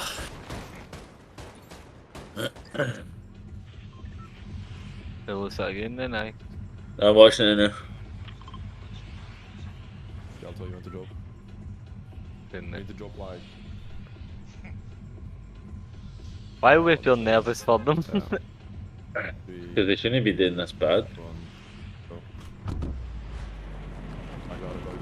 Mate, every single game he jumps at the bus, he just says my glider bugs a bit, mate. I think everybody's does. You can shut up, man. Ah, he's such a nerd, man. Every game, that's like 10 games now, you see these gliders bugged every game. Ah, stop making excuses, man. I don't make that chest. Yeah. Just think he had the best stroke. Last one he got a sniper. Had a chance for a shotgun as well.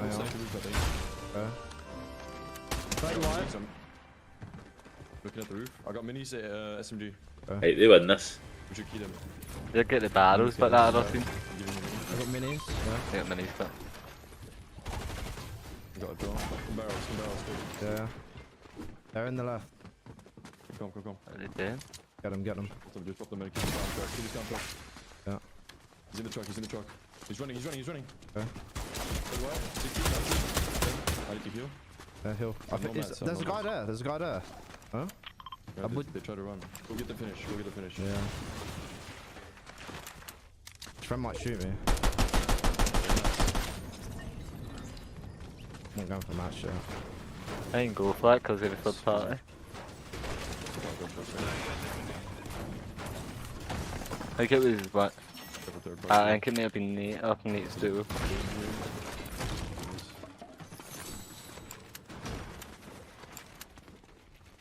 They survived. Come on. Damn the Nabsy son, welcome to the stream, bro. Leave a wee like, mate, or I don't off. have a shotgun, so tell me if you're fine. What you said, Nabsy son? I'm gonna go box up the car.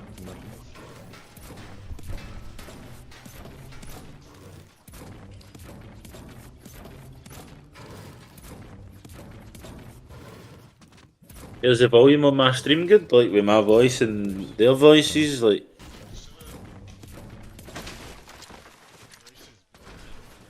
I can't wait till NA, bro. NA is well better, I think.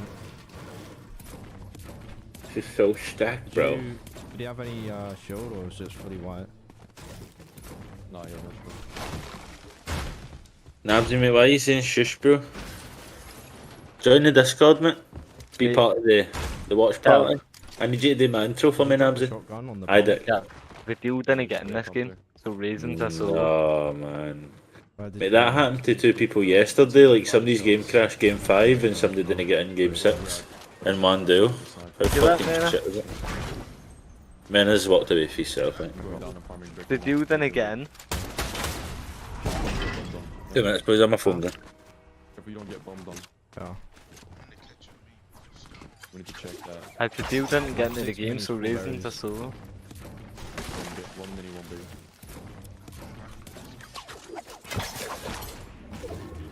What's your Mongraal? Still Raisin. Oh! Might. They might push. Are you getting killed? Yeah. Nah, he's dead, mate. Yeah, I'm on my way, I'm far down. Full pushing. I'm close to you, I'm close to you. Why do people key like this? But Big inside. Yeah. So. Come back, just here. Good You got make it? 4 builds. I got big. These bandages right here. I'm gonna get these bandages for you. Like, they're chilling. They shouldn't key anywhere because they're still healed. My god, see how quickly they got beamed there? One, two, these kids, one man. Grappling. One. Give this head life, give this head life. Yeah. Fine. You dropping that make it?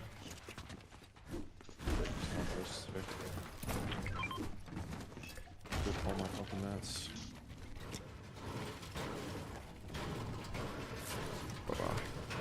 It's like I'm so hard to farm around here. I was even looking. Is there any EMPs anywhere? I don't remember seeing them. I'm checking the card real quick.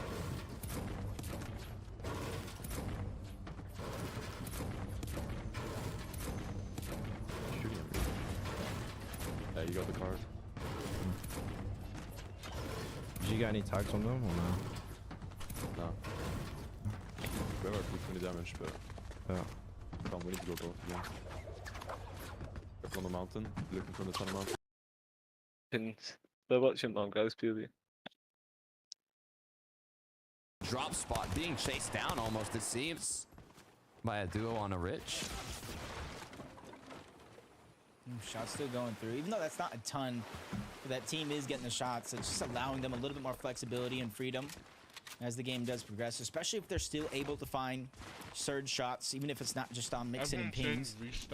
As they are looking around all other directions, they have the elevation advantage in a position like that. As Sandgill now under pressure once more. He was left alone as a solo. Misha Tini trying to go ahead and the run of a team that's just been so dominant throughout the past couple of games, and he's doing everything he can to try to just disengage, but he's going a little bit too quick for himself. And this is where Misha and Tini, they're just going to continuously chase this one down. This is 6 points. This is a player that's ahead of them on the leaderboard that they don't have to worry about for the remainder of this game. Looking to plan his escape route. Does have that grapple blade in hand. But that much chat. As I believe his opponents do not. So they'll take shots from afar, but they're not going to be able to chase Sandgill as quickly as he's able to escape. That's what you missed. He didn't quote. It does look like Misha and Tini can remain He on thought the of it, chase, didn't quote. especially as we continue to move over to this side of the map, where there's Batman not Burger. as many teams contesting He's not even any of you.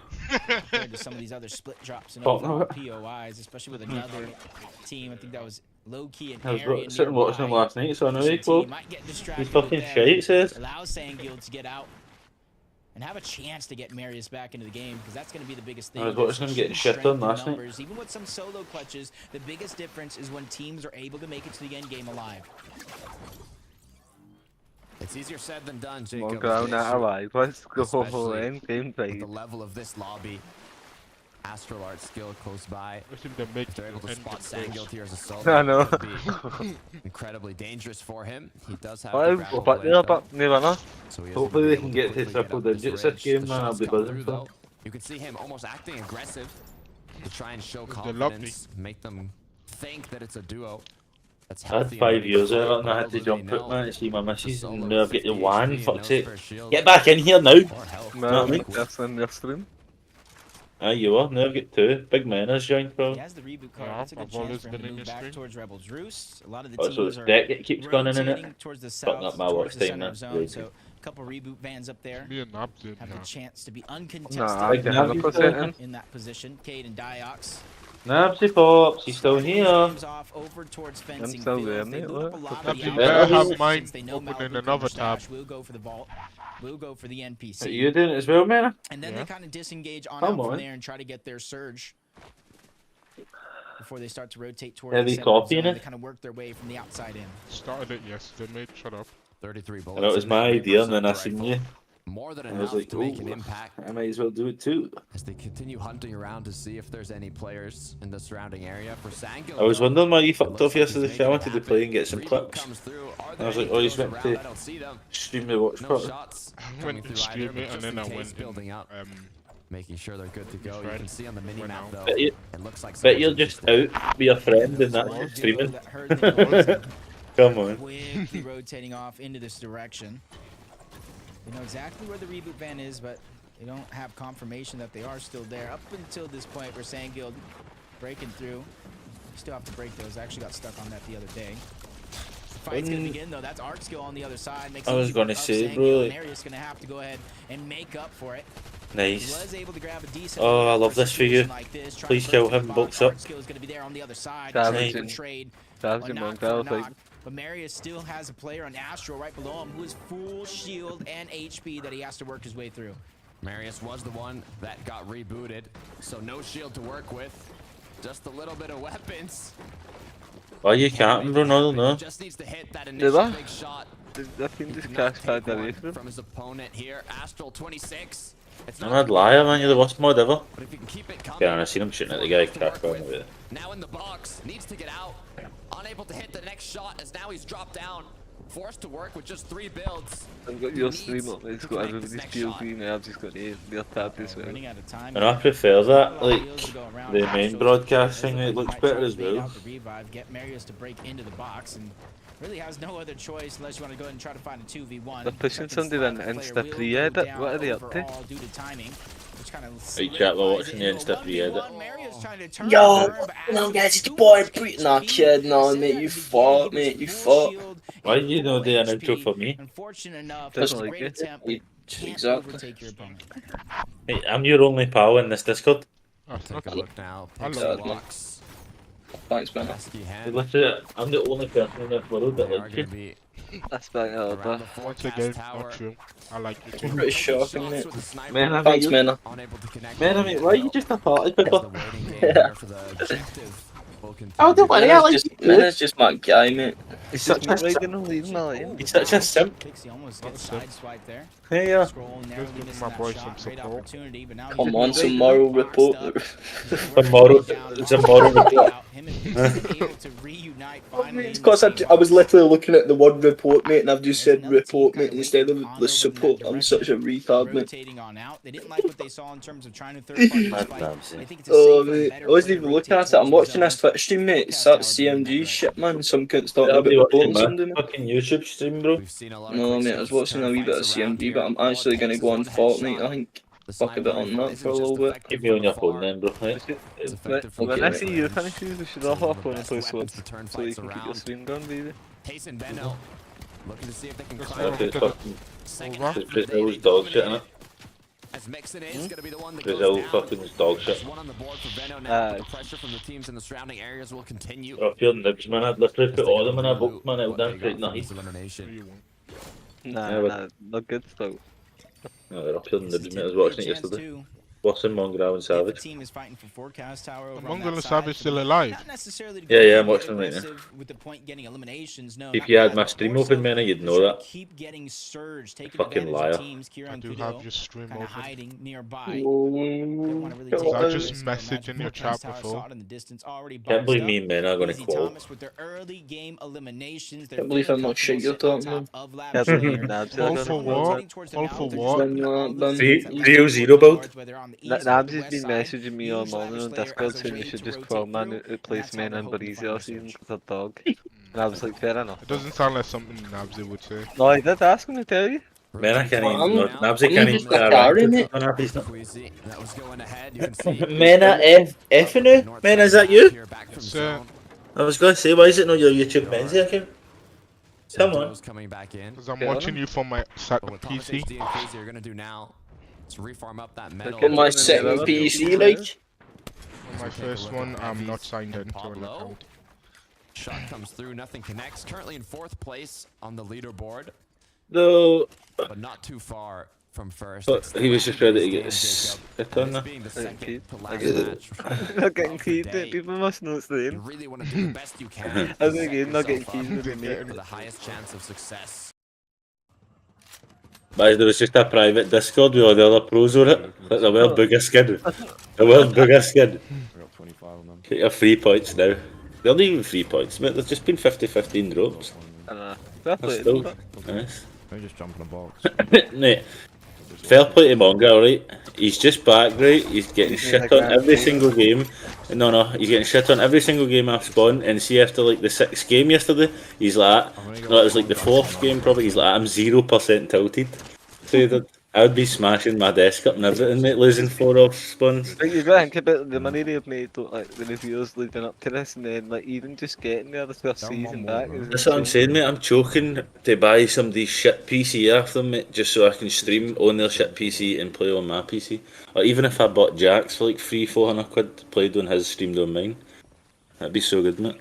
Because if you could do something like where you stream through a console, wouldn't it? If that played on your PC still. It would be quite cool. I eh? think you can. What? I think you just need a capture card to do that though. It would be the capture card going into the back of your PC, into your fucking PS5. It might be worth it, but. Capture cards are kind of expensive. They're about 70 quid, mate. No, you buy an Elgato, mate, 70-80 quid. But I'm just saying, like, it might be cheaper than buying another PC when he's already got a PS5 sitting there, gearing dust anyway. Yeah, I'm going to be doing 12-hour shifts with my dasher and all, and if I get that Joe B. Islands bra, mate, I'll be able to buy a PC within a month if I get that Joe B. Islands bra. Helen's, bro? Mate, it's delivering the last machine. You said Helen's, bro? No, Is that where you use this? No, it's my Mrs. Pal Eileen, right? My Mrs. Pal Eileen's got a brother who used to be a mechanic, but now he's doing the same job as wee Chris Lafferty did, remember him? Aye. Like 700 quid a week, mate, for doing 6 days a week, and it's delivering like, but it's like down to Newcastle now, mate. You're delivering shit to Newcastle or anywhere. Yeah, it's not bad, man. You're getting picked up every morning and that, but. I picked up in the morning. Yeah, that's not bad then. Mate, 700 quid a week. It is an element, fuck the 2 gigas out. Like, fuck's sake, babe, I'd be fucking walking about with Stone Island socks on or that. Mate, you've been fucking in there about a week, man, nearly. But you did it already, man. Try to steal my washing machine! Try to smash washing machines? Try to steal, try to smash counts, try to steal them, mate. Watkins and Barcelona or something, man, and then get flashing him. Alright, man, you're gonna pay me! Last stream, mate, like you did last night. I would know Canada endorsement. You can't be asked. Canada endorsement. Come on, no, but no, you said. See what I'm dealing with, chat? Cat, this guy violates me on a daily basis, mate. He does not deserve my view. Come on, Savage. My Savage is. It's your wall? It's your wall? Why are you breaking it? What's he doing, man? Oh my god, I didn't even want to see what you just saw there. Oh my god. No, man. Is he a noob or what? He's a noob. Oh that's like, no offense to anyone else, but that's how we would die in rank. Like, that's just. Let's see when you choke. Yeah, I'm going back. Yeah. He choked hard. He was shooting his own wall. Mate, he had the guy 1 XP, man. No. What's the chances that Mongraal and Savage are doing next season? Probably high, mate. The problem is that it's 400k just for the stream. Just the videos they've been uploading as well. I got some a couple 100. Mate, he's got medkits and he's got his card here, and they're above surge, He's so only that's got good. 1 medkit though. Who is it now? Just watch it out. Maybe that's for it. I've got 1 left. Yeah, it's worth it 'cause it's grand finals, mate. You couldn't. Who else is in this stream? Def and Bailey still here? No, not 3 people. It's probably me, Def, and... That's what I'm wondering if it's me Bailey or something. I think Nabsy's put it on yet. Maybe limits, ask limits to keep the stream up. Hi, I'm still on I've got one. I've got one now. Sorry. I'm still watching, so I don't know. It could be bugged. I don't even care anyway. See, last night I was sitting between like average. I'd say it was like 4 and then I was up to 12. 12 is probably the highest I had in at one time. Yeah. Then it was like 6 and 8 quite a lot of the time. I So I wasn't too bothered. See, as long as it's above 0, I don't really care.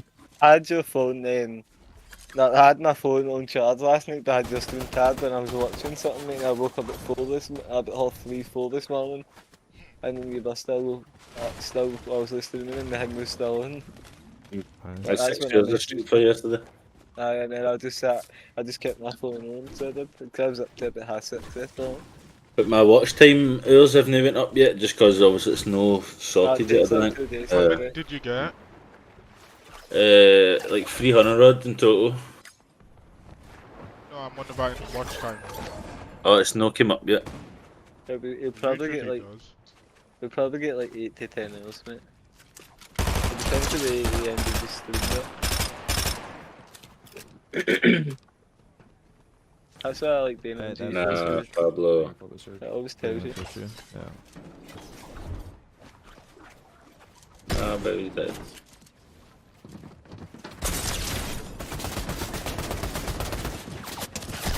Probably do shit. Multi. He's dead.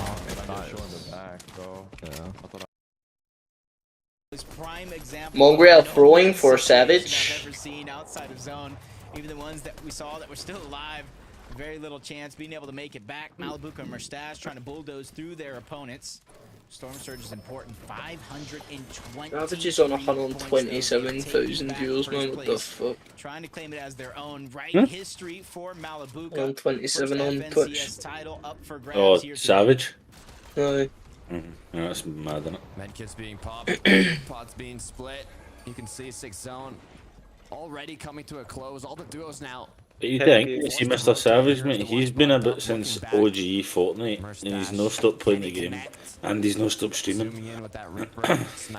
He's earned that 100k fucking views. With just 25 above, they could really use that shot.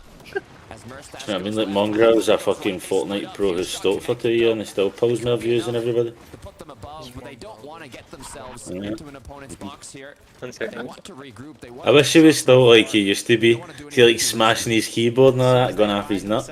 Just pure cocky as fuck. See, because he's grown up now, he's not like that anymore. Just gonna reset your back wall, bro. Oh my god. That was fucking scaring me there, bro. He left that open and turned around to fight that other one. The deal didn't get in his game, man. That's fucked, mate. Yesterday that happened to 2 people in Nabsy. Somebody didn't get into their game and then their PC crashed or something. Game 5 and 6, mate. Pure bullshit. Above the damage threshold, but it comes at a cost. Shield is gone from Malibuca and some of his HP as well. They saw the crack. It changes focus. His pressure is on. Walks able to recuperate that shield that he lost, but still with the low HP. The shots continue connecting. Yan is close by in the pact of chaos. That's the surrounding area of Mustache and Malibuca. 30 just seconds left until 8th zone, and players are still rotating in. See them just trying to target out anybody they can for Surge. Jump on board Queasy, Thomas in this replay. They're just going to try to make their way towards the zone. But first, making a little bit of a pit stop to try to gather a little bit more loot. Great find by Thomas. Who didn't get in? Him and Queasy Video. trying to take back that first place throne. It's going to be a hard fought battle, literally to the very last game, Takata. Those are the game-winning shots, Jacob. Those are the game-winning shots that Queasy and Thomas need to get back up to first place. Currently in 3rd. They had the hiccups from the early game. One big game could set them up in the last match. Cade now has lost Diox. He is alone, but he has a decent amount of damage. 2 medkits as well to top it off. As Storm Surge, the warning once again, advising these players to do damage. So many players close by, but you don't want to risk it all. Now, especially since we are in the 7th zone with about 50 players still left alive. You know, it usually comes down to a situation where I do believe it's like 10 or so players need to go down. It's actually 4 at this stage and then more so after that. So it's not going to be the easiest thing as 8 more players still need to fall. Mustache, Nice, man. I love that play. They have no Oh, that's disgusting, man. That's Pixie, who feel You can take my missus to Nando's, man. Both these. The mythic loot as well, but they get above the damage threshold, but still pressure coming from different angles. Mustache ends up being Is his teammate dead? No, it's not. It doesn't matter. Sends Aqua back to the lobby. No Noah in sight. That team's done and dusted here in game 10. Mustache, Malabuka charged up as they look electric, fueling themselves for the rest of this late game. For Thomas HD and Queasy on the contrary, Thomas able to get a knock. Queasy just 1 HP. I hope they were able to get out of that scenario. I'm trying to look for them. I see Queasy. He has shield now. It looks like they've made some sort of a comeback from that fight, securing 5 eliminations during it. Oh, that's scary going under there. Oh my god. Need to heal up. Yeah, even Thomas is getting tagged up along the way. Shield isn't too much of a worry overall. They do have the medallion to pass around, but it's the HP in which they're heavily lacking. Queasy cannot take 1 tick to that zone where he will go down. Cade still finding any crevice that he can gain some confidence on as he tries to move up onto Hen. Hen was ready to fight back, but somebody chopped him down to size. Might have been a blessing in disguise for Cade because he's above the damage threshold, right towards the zone as well. He just needs to be able to find some builds, whether if it's a refresh or something that gets left behind. He's playing good as a solo right here. Yeah, with 6 builds, it is a dangerous situation to be in. Big Queasy and Thomas on height. Now building up top once again. We've seen players hold on from the first moving zone all the way to the end. Can they be one of the duos to do so? They're lacking HP. All they really need is a refresh to grant them those medkits or grant them anything that they can use to heal back up. Yeah, to be fabulous. To the finish. 31 points separating these two teams. There's well over 30 points still left in this game in terms of placement. So it's going to be a battle between these two to who can outlast the other, and Queasy and Thomas need to get a couple more placements over Malabuka and Mustache, or maybe kind of outmatch it with eliminations. Medkits, big pots are coming out. Malabuka and Mustache getting ready for this next rotation, but first they're going to try to disrupt a couple of these teams before they go ahead and make that rotation possible. Cade gets a knock, pressure coming in from all angles, not able to clean up the elimination before he goes down himself. Be careful as Thomas HD Queasy now forced to fight second high. Do they have what it takes to maintain it? It was Cammy, it was Seti down below, applying that pressure as they're back up top. Yep. We've seen this in that last game. Of course, Queasy was just a little bit more healthy, but they were somehow able to find the med kit in which they were looking for. Great eliminations, a great find for them from top to bottom, high ground to low. Mustache Malabuka being the defining force. It's like everybody, whether they're up or bottom, has to go through these two teams if they're looking to take a huge VR. And Malabuka and Mustache, they want to get to the front side of zone. They're tired of being last. Thomas hits a nice snipe onto Darky. Everything comes crumbling down, but Queasy and Thomas are quickly able to find their footing and save the day. Grapple blade continuing to be used no longer with height. It's been given up as now they've been split. They need to regroup. You have to be careful here. You cannot lose your duo partner. Enjoying yourself, man. Is it high enough? Thomas HD cracked. 60 HP, takes a shot at the pixel, gets out of the box, and now continues to find his duo. No. Malabuka, Mustache goes down. It's this amount of placing differential that Thomas and Queasy need to overtake that first place spot. They have 6 eliminations and looking for more. They set their eyes to the backside of the zone. It is pulling in that direction. They know somebody's there, but it's Eclipse. He's trying to start his heal off early to gather more placement. They have no materials though. They need to make something big happen. As from ozone to stratosphere in the sky, Yanis and Flixie as high as they can be. Thomas HD though down in the dirt as he crawls towards his enemies. Yeah, they don't really have enough to look up towards the sky. They're doing the bare minimum to stay alive from one stage to the next, and they know somebody's pressuring them from above. Time is running out. Builds are looking thin. Queasy, Thomas are going to have to look to make a play on a player, but it's them. Queasy gets aggressed on from the backside of zone, but the tables have turned. Hari's going to be able to get a knock onto one, but a ton of damage onto Thomas. Yeah. Seti's going to complete the flank. Queasy's for his life. Fucking Malabuka in that down. finds a couple builds, but the zone is forcing him into a whole nother team's hands. Oh, Queasy. Oh, no. As he needs to make something happen, zone gets the best of him. Cadeau still up with 4. Can they get 5? They get the knock on the sky, but the duo up Is Mongraal is Mongraal not finished now? Aye, mate. They made it to mid-game last game and died. Mongraal was sitting pickaxes in mod trying to break it to get somebody. He already got 1 HP or something. They were saying. Pure nib. As they take the game by force. What a way to close off the second to last match. Once again, a drastic change in the leaderboard. But you'd be under a heavy load of pressure if you're Mongraal though. Like, you quit the game for 2 years. Like, fair enough, you've made it to the grand finals, but now you're playing the best players in the world, mate. You're getting W-keyed by mad psychos every game, man.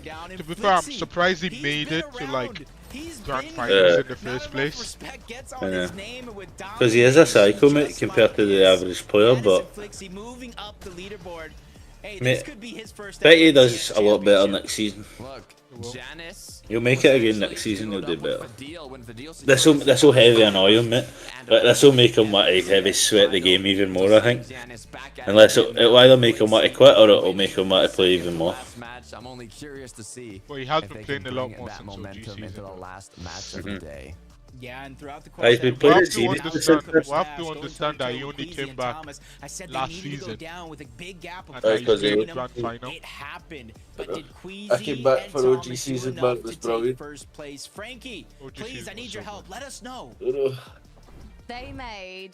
Just landing at retail Rona again. I was gutted at the start because I thought they were going to bring back Steamy Stacks and that, but then I remembered that's chapter 2.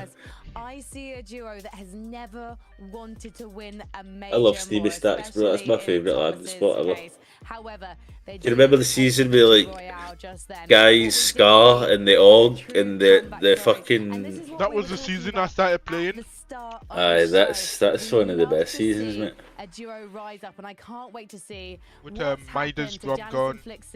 Yeah. Since their epic performance, that was chapter 2. Eliminations. They were not playing shy in this final end game, mini minor. Mate, that's when I loved Fortnite, mate. I literally played Fortnite and only Fortnite for like 4 years. And then chapter 2 ended. I just got my PC as well. I played for like a month, and then chapter 2 ended, and then it was chapter 3, and the game was dog shit. So then I've quit like 30 times since then. It's nice to see them sort of rekindling some of the success. And then I got so bad, yeah. I think it was game number 2. They got a victory in a very similar manner as well. Every time I come back, I get better and better and better, and then I get bored, then I quit again. And I come back when I'm washed again. But I like it when you come back, even though you're washed, you're good. It's weird.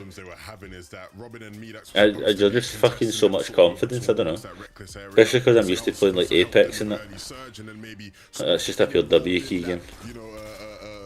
The tower, sorry, for the tower fight with Kiro and Pink, I lost my train of thought there.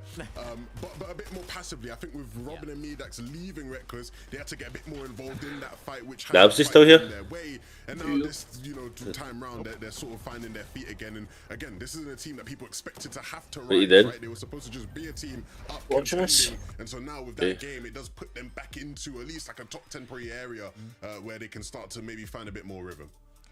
Boys, let's take a look at the leaderboard. I can't contain my anticipation. Let's see, who is in that top spot. And there you have Mongraal, it. And Thomas, a well-deserved shot at the Axe of Champions. I thought their games were done, mate. That's what I was meaning when I asked. No. Continues to impress, Levin. Hey, yo. I mean, I'm almost Limits, bro. Talking about just how good what are you saying, Limits? Vad sa du, mamma? Vad sa du, mamma?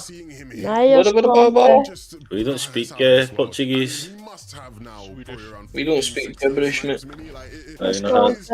I don't speak Portuguese, but I don't speak Swedish. I can speak English. Exactly, Limits, thank you. These other guys are the space heads, man. I Limits, see the picture I sent you? Limits, see the picture I sent you with the stuff witch? The last one. Yeah, so see the way our hands are, can you put a keyboard on this? Tack. Can you put a keyboard on our hands? It's something that we just Yeah. expect from Tom Try that. 60, and yet we expect that. That's a good idea, I think. Surprised every single time it happens because he can just pull crazy things. I don't speak Portuguese, but every single time. He's almost got a 25 I can speak English.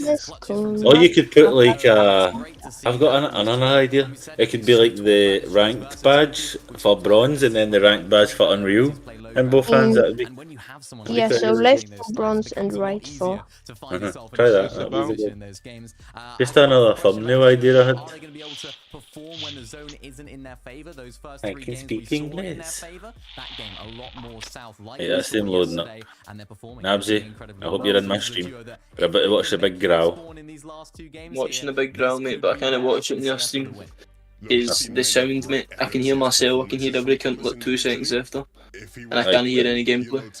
I suppose that's about it. In terms of just the things he's doing, crazy. Just for trying anyway, mate. I do love all that good, he mate. is. Well, you're not your friend, but I suppose you're a wee bit your friend. For that top spot. And Mustache and Malibuka have been another revelation for me. Because this is a Man, I think you, man, I mean, you're like Nigerian from Newcastle and you're more a friend than Nabsy, man.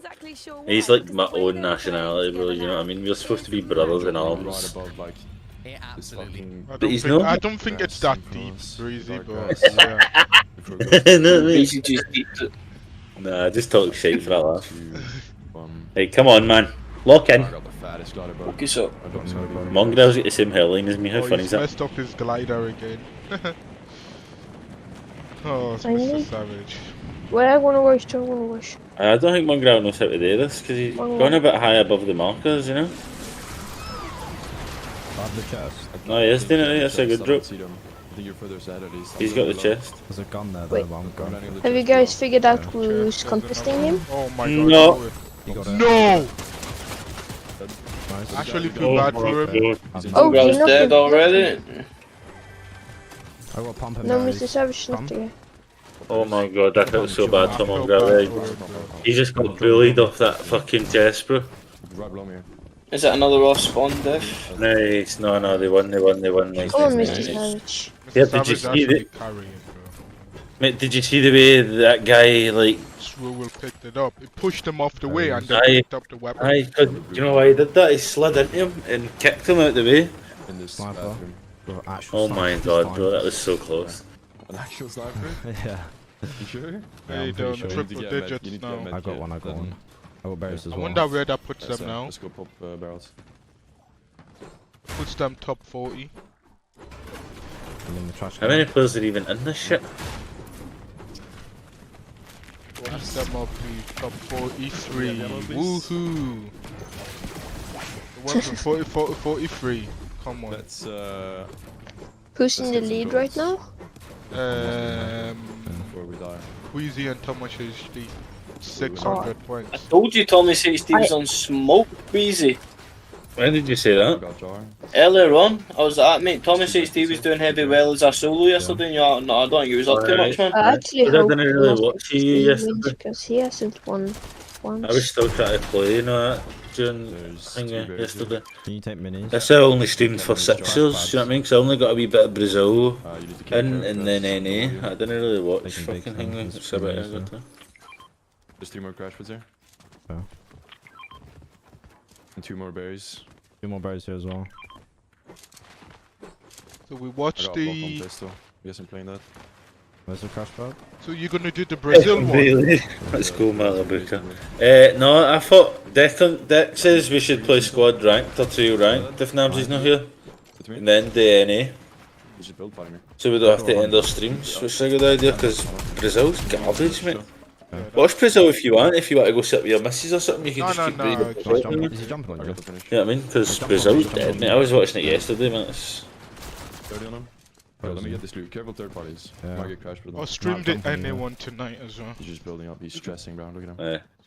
Because I think I got about like 4. NA's better for views, mate. I got like Can we chop him 4. out, shall we? 4.5. 4 views. Yeah. 4.5 views on in the watch time yesterday. But the viewers already loaded up. 50? It usually does. Nice, I'm going up. Is Then it? they are. Mine's Come just on, still I'll the pop this. same. I'm on height, I'm Not views, watch hours. I know, that's what I'm saying. Mine's just still the same. because I stopped it for like 5 months, and even at that, like my shop views are way down now. It was like half the way up, mate. Like when I stopped. Okay, search out. Another team. Close. Like out of the 3 million. I've got like 1.9 million views on my thing, but like it's all reset now. Oh shit. I've got 188k. I know I've not matched. You got all the stuff. 188k views. Yeah. Mate, I've got 1.9 million. Holy shit. Drop a 20 bomb. Is that in your overview thing?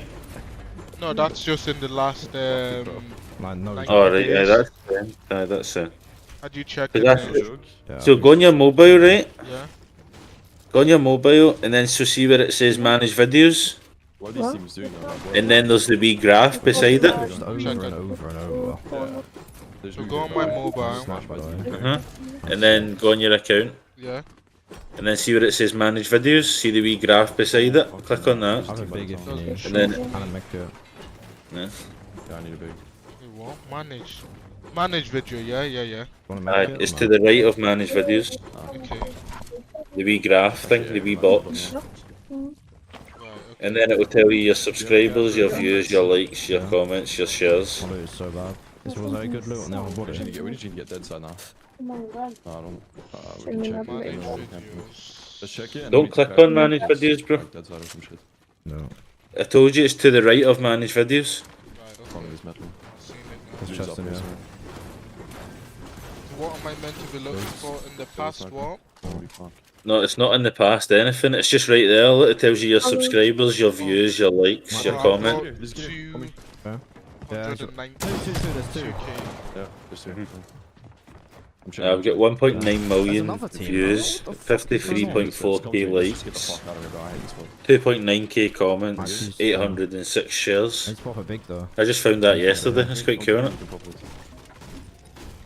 And then it'll show you your last creation, your best shots, top videos and live streams. Look, your audience, that's quite cool as well, man. Look. Do you want to switch? So it shows you. 9%. Need to go this way though. Aye, mine's 10%. Nice. You don't really want that anyway. That one you want? Yeah. That's 35%. Nice. Mine's only 34. Nice. Look Look at that. What is that? It says male and female. I've got 19% females watching. Come on. The crush one is so bugged now. What? It's just not letting me, bro. Unspecified. What are they? Are you running up? I'm doing it like that. Oh, sake, man. I'm sorry. No, you know what I mean? Yeah, you need to go like fully on the side of the con. What is that? Oh, look, they're still scrapping. What's happening here? This chest. Is. And then the most views I've ever got was 10k. We need to get 10k? and go dead side because we have surge now. You don't even want to know mine. Okay. Yeah, I know you need to farm, but we do that on dead No, side. I meant 200k. loot. Alright. There's two chests, but fuck We it. can get creative. That's when your shots in it. Yeah. Let's just go. 200 Go dead side now, and then we 200 farm, and what? farm there, and then we go creative. 219k. How many subs did you get from that one? 4,290. That was pretty gangster, that bit. Bro, I feel like I might fuck Like up my this class bridge. by the end game. And I like Never had that problem. Just gotta make some sure you don't run over the like con. behind it. You like run on the. I don't know what else the problem could be. You like run in the edge of the wall. You mean like that?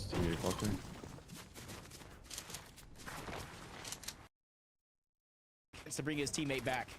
Yeah, Chari has been eliminated. So Kiras is gonna have the fortunate item of the grapple blade and try Hello? and disengage, but do their opponents have it? Will they chase him down? Is he here? Where is He's he? crouched up now, trying to do what he can to be a little sneaky. Even his outfit here kind of matches those crates. So, you know, I probably would pass by it without seeing him, but will Skill and Astral, sorry, do the same. Which reminds me of week 1 when we were casting and Cammy was just hiding next to the mountain.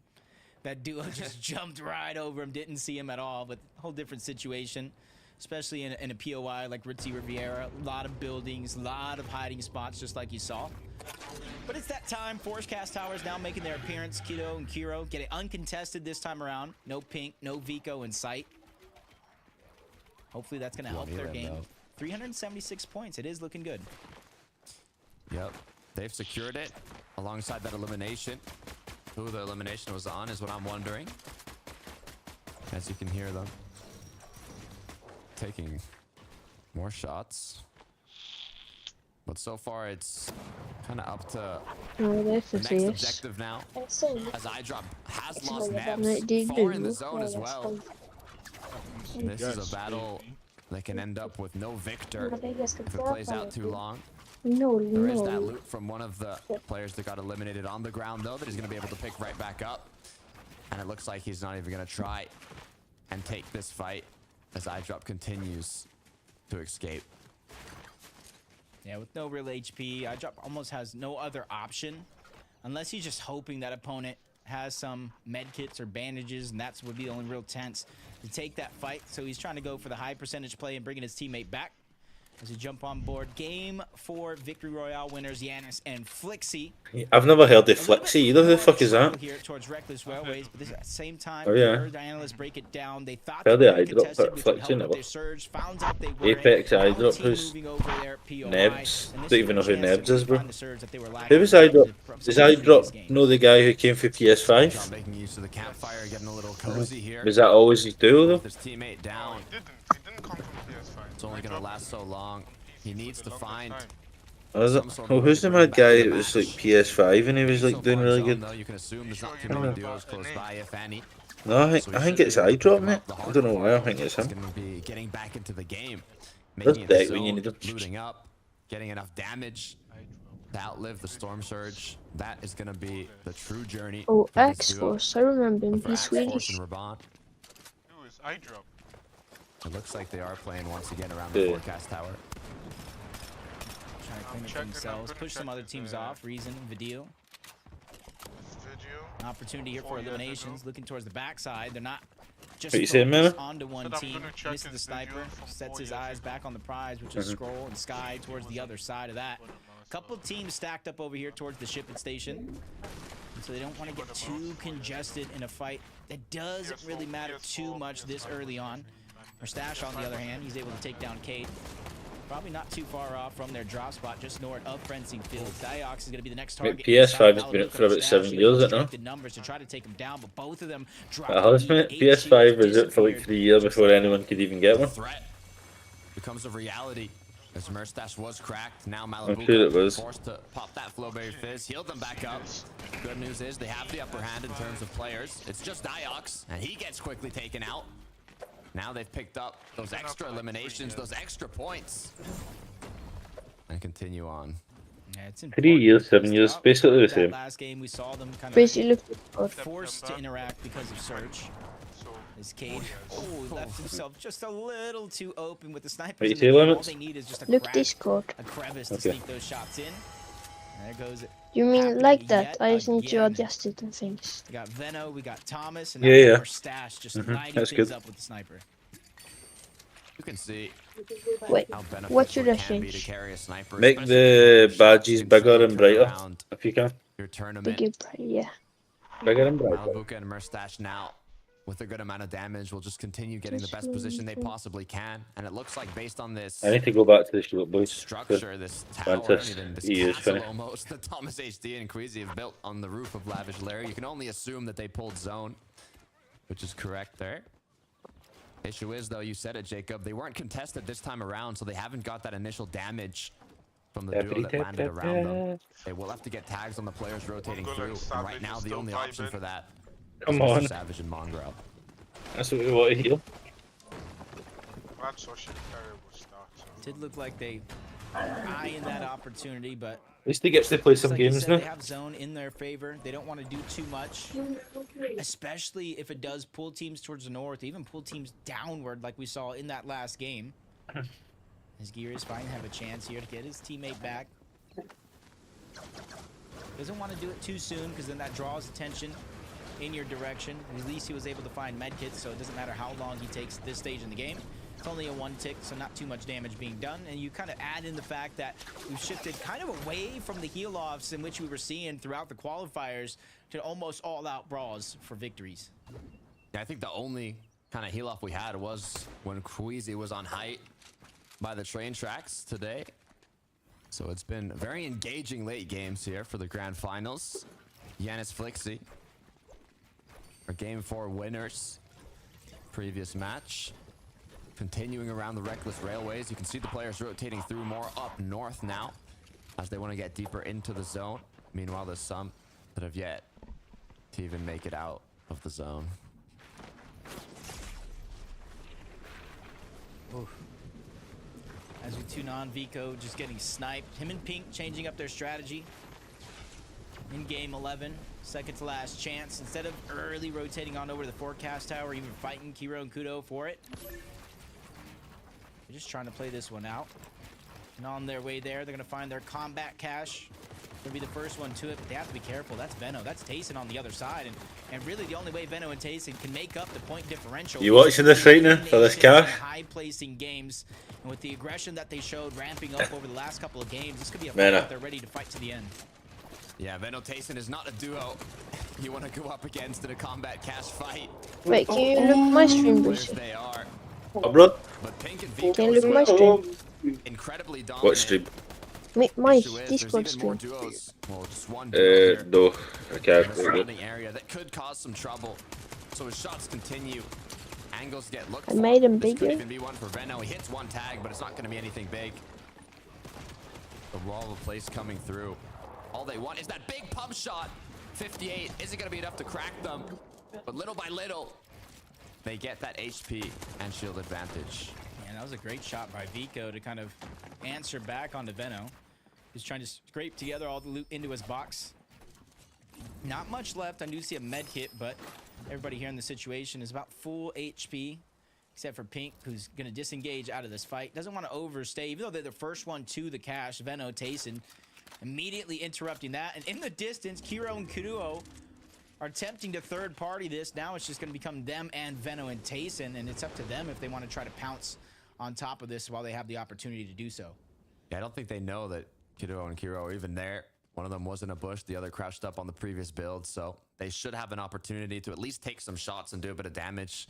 If it's enough damage to pursue the aggression, though, and go for the eliminations is what we'll have to find out. Reason for deal Wait, now. you said the thumbnail, right? Together, both of them boxed up. This fourth zone is coming to a close. From 26 points to start this off to 14-point difference. Malibuca and Mustache slowly but surely closing that gap as this game progresses. Still 13 teams need to go down before placement points start to come in for a lot of these teams. So you don't want to spend all this time in the game just to go down without anything to show for it. Volko almost on the receiving end of yet another Mustache snipe. Always threading the needle and having some close calls. Shaco, Skydune, take down Darky and Darkest, send them fully back to the lobby. That's going to be 6th and 7th place out as well on that leaderboard inside of the top 10, which opens up an opportunity for somebody to overtake them here in game 11. A lot of the duos now on the edge of the zone based up. As 5th zone will appear, and they'll see how much of a rotate they do have to do. It's going to be Pablo Bevies, though. A little bit further down below, and as the zone does pull more up north, these duos have to start planning their rotate. Do we let the teams in front of us rotate first? Do we use any of the mobility items we can? Maybe a combination of a crash pad flowberry, maybe just the grapple blade, or even just walking down below as everybody kind of flies through the skies. There's a lot of options. Bevies and Pablos, though, are just going to use the grapple blade. We got one reboot going off into the distance. Let's say, what can he get? Another med kit coming out. Here he's just trying to give himself a fair shot. But my question is, does he even have the reboot card? Because there was a few chances there he could have ran back to some reboots and get it. But a nice snipe lands and connects on the arc, leaving his duo all by himself. Now a solo. But he's trying to go ahead and get aggressive, avenge his teammate. Shot's going to get fired through. 50 shield gone just like that. Space is being created by Gears and his opponent, especially because those third-party shots are now beginning to come in and float in their direction. One bullet in the chamber is all Giras had until he secured that elimination. Now 6 more opportunities with that refresh. Even 96 above Surge. That is the shot he needed to hit to continue going forwards. But as he's been cracked, He's gonna be forced to once again stay in zone. And on the contrary, Merstash has been eliminated as well. Malibuka left as a solo. Oh, what can Malibuka do here? Oh. Okay, one dead. Continuing to take shots. Yeah, Chexy's still moving his way in. Other No way, players he gets on the this. other side. He found a little crevice underneath the water, still trying to hold on to his position, play defensive, but he's running out of builds. 521 above the damage threshold. Vocal and Vortexers come in, and they cause a huge distraction to find both of those eliminations, possibly saving the day for Malibuka. They have an opportunity here to continue to go on the hunt. This is a big decision here for Vocal and Vortexers that has so many different implications to the leaderboard. Inside of the storm, it makes this scenario 10 times more difficult. As Malibuka is still up somehow. He has recuperated his materials. Now that he knows the duo has left, he can pop that Flowberry Fizz for the shield. One more medkit left to keep him up, but such a ways away from the zone. 3 medkits actually, as he's found some from the ground. Malibuka, you've got to repeat what we saw from the semifinals. Say he's doing the math there. Thinking if he can go to the backside of zone and get the reboot. Just checking if anybody else is slowly rotating in. Malibuka's going to try to go for a repeat. As you see a replay, 172 below the damage threshold. Prism knocked on the wrong door. There is no treats in that house, only tricks, but it backfires there momentarily. Bevies goes down, Cammy goes in, him and Seti are poised to have a good comeback here on the day. Malibuka's made it back in. He has used he'll win the drop. Rift Island. As he still wants to recuperate. You gotta see what Mongraal did, bro. He had the best drop, right? Looks like a whole army of He had the best drop, landed on a chest. Fucking the players came in behind him, slid towards him, kicked him right away for the chest, took the gun, hit him for like 60. Savage came up, killed the guy. Mongraal got a blue pump, gave it to Savage. Savage killed the second guy. Mate, kicked him right off the chest. Mate, me and men were like, oh no man, we actually felt bad for him. Kicked him right off the chest and took his gun off him, man. That's just unlucky, isn't it, man? He's getting bullied right now. They're about some channel 42, that's mad, isn't it? I think this is like only the second game of the full tournament they've been able to play. Or the third, actually. But hopefully they'll buy mid game this game. Second end game, Is this the second end game? Yeah, the other one is just a win for that squad He hit a and died headshot snipe before earlier on with just 1 bullet in the chamber. Now it's 6 opportunities. 6 Imagine they win a game. They've got this game and next game to win a game. Once again, forced to pop the big pot. Be half decent this, maybe getting like 4 or 5 kills and get like a top 2 would be good this one. What place today can you pull up the leaderboard? Sniper in hand, he cannot find anything. Giros, please, just 1 shot is all it takes. Like how far are they off, like top 10 or something? That's the question, I think. Is it? Aye.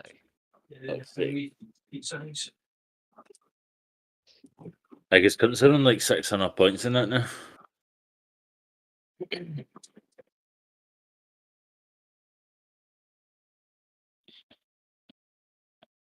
They're just going up to 500 in a video and reason. It's going to be used for the most part to try to heal themselves up and get out of zone. They still have a rotation to make.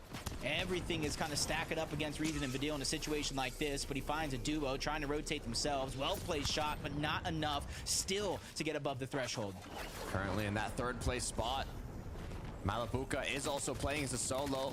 Issue is the 1st place duo, Queasy and Thomas, still both looking healthy. As Reason has lost his duo partner, Vidil is down. 28 HP for Reason, no medkits. 13 now, just 1 shot in the sniper rifle, and he needs that impact. They're in 45th place right now. Still below. Many put. Get above, but the ping pong is there and shows how much damage dished around. I'm on 45. I'm on 45, but get some proper like. No shields to regain. Storm is pushing him in as well. There's only so much of that he can 40th. actually use. The fucking main broadcast hasn't looked at them at all, really, man.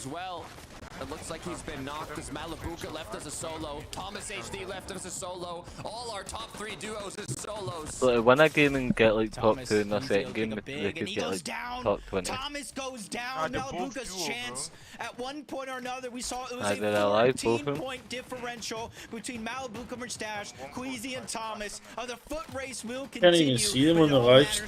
How many 148. placings Oh, I see them, I see them, I see them. Down there, bottom right, still 200 HP, both of them, come on. Yeah, they can actually do something like this to Veno this game, look. Every point is gold for Malabuka. Mongraal on that second too. I think there's one above him. Tight, they were looking, what the fuck? Mr. Savage is dropped. Players being extremely low. Just one shot away from getting knocked or even Mr. Savage is low ground, man. I'm going to drop. Down. Beno another solo. All the top players are going down. What is he doing? I love the attempt coming out.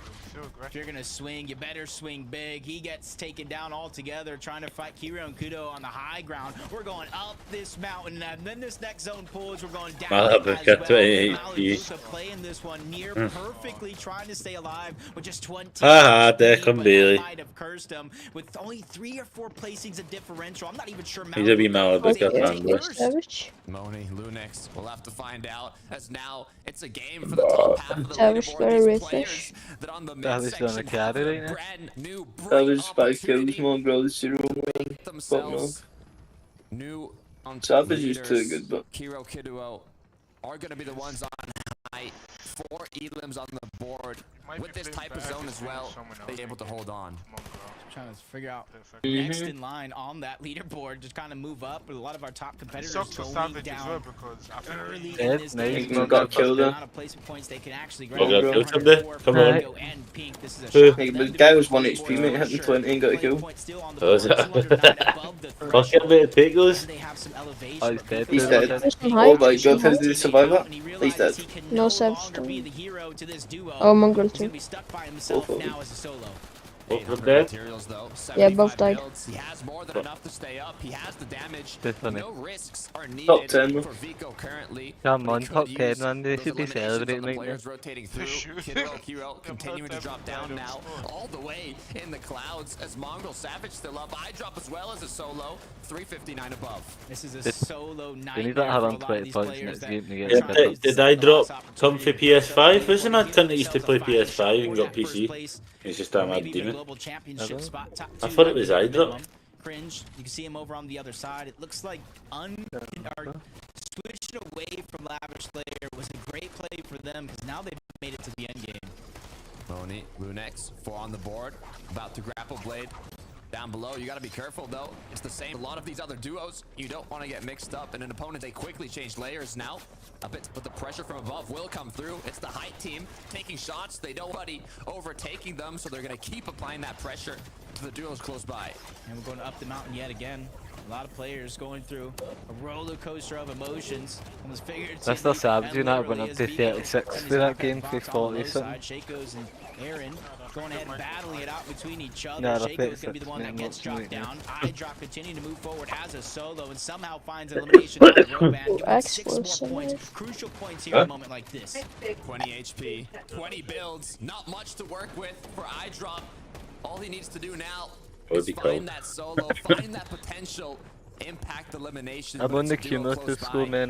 You gotta pick your fight correctly here. Got 184 points in it, and that takes him to 36 plays.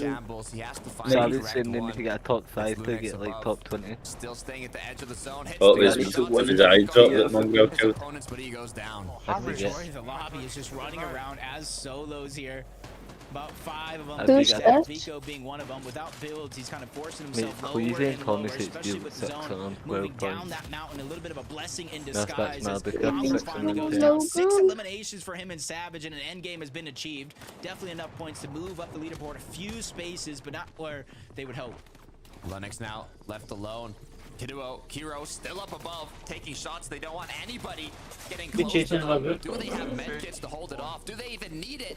As Sinet and Vanyak pick up one more. It's Vico now, though, looking to secure another elimination. Who's 31? Finds those refresh materials.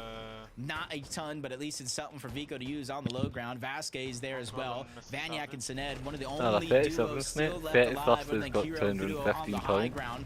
So it's a duo's dream here, moving through all these solos. Vico missed opportunities. Vasquez able to bounce around and get out alive. 4 still on the board for Vico. No materials though. He has 5 bandages. You might be just limited to days, but Something happened. no, cumulative got 37. Up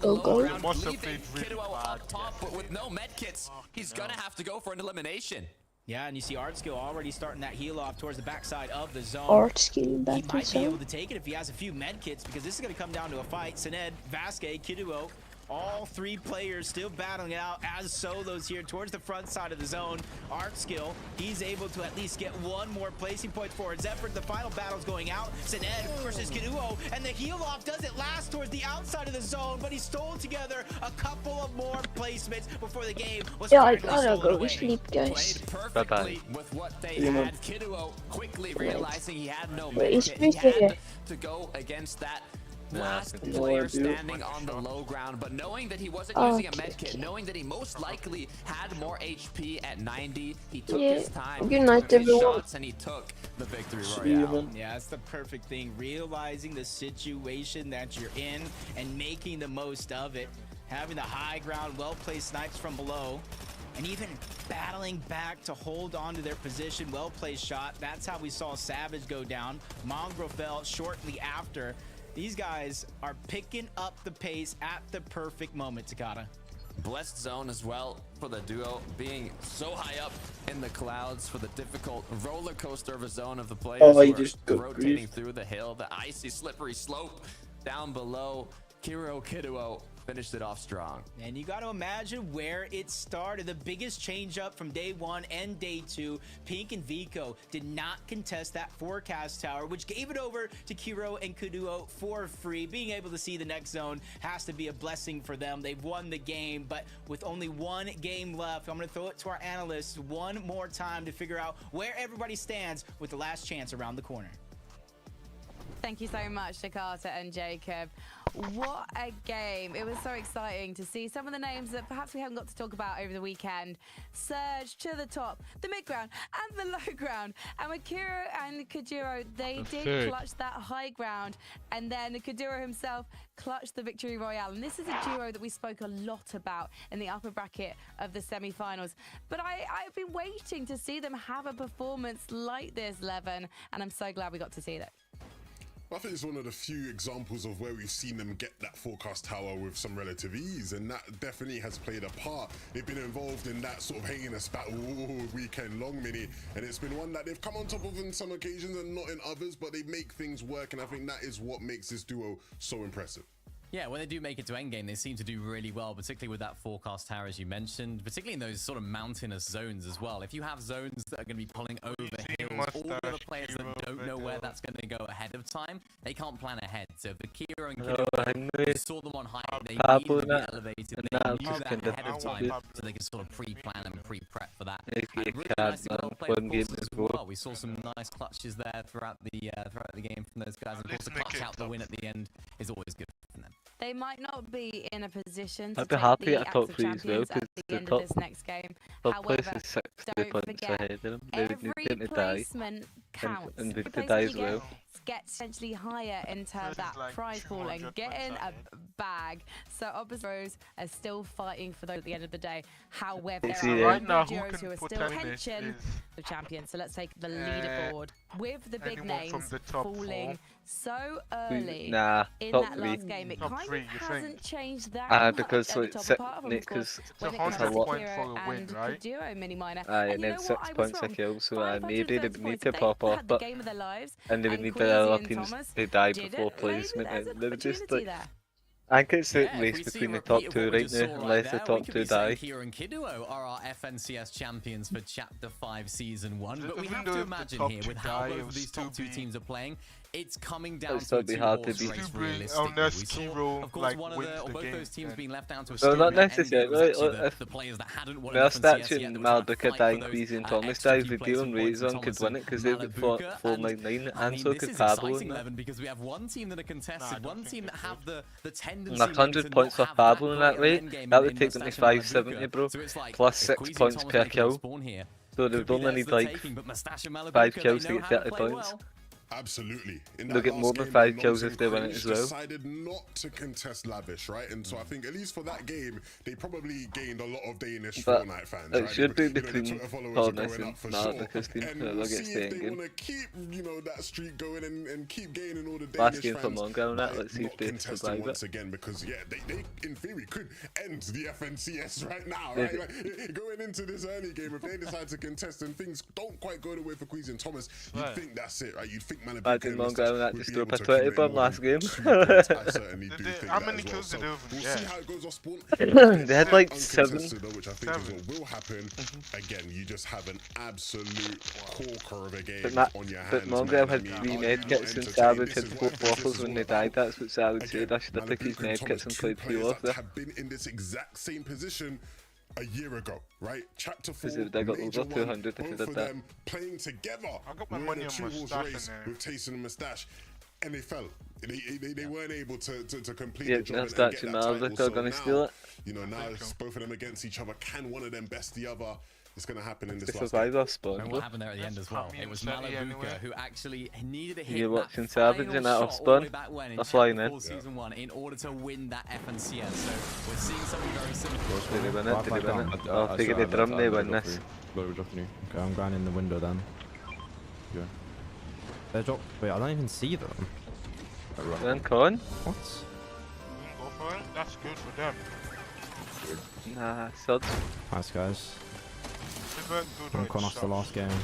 That's how bad Good or job, was man. that That's getting just- Hope you that's enjoy just- your that's the $1K biggest thing. earnings.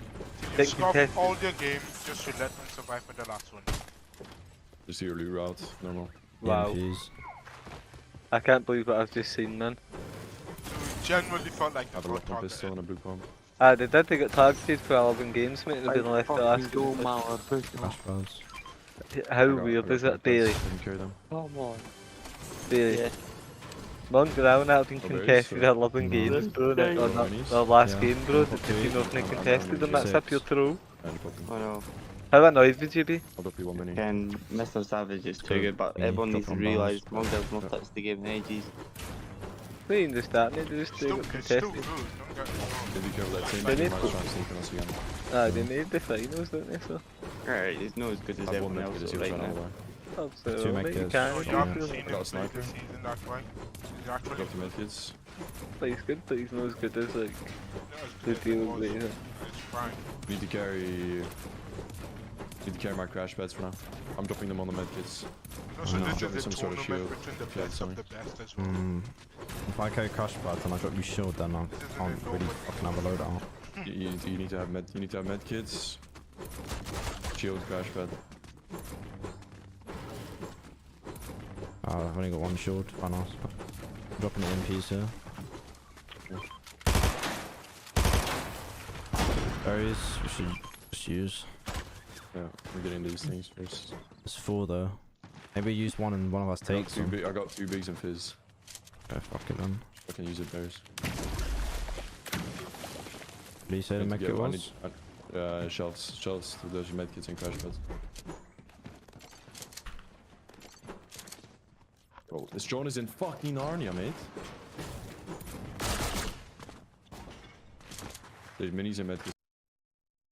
And Malabuka have not been contested either throughout this whole day 1 and day 2 of grand finals. They have duos in the area, but none of them fighting their side of the drop.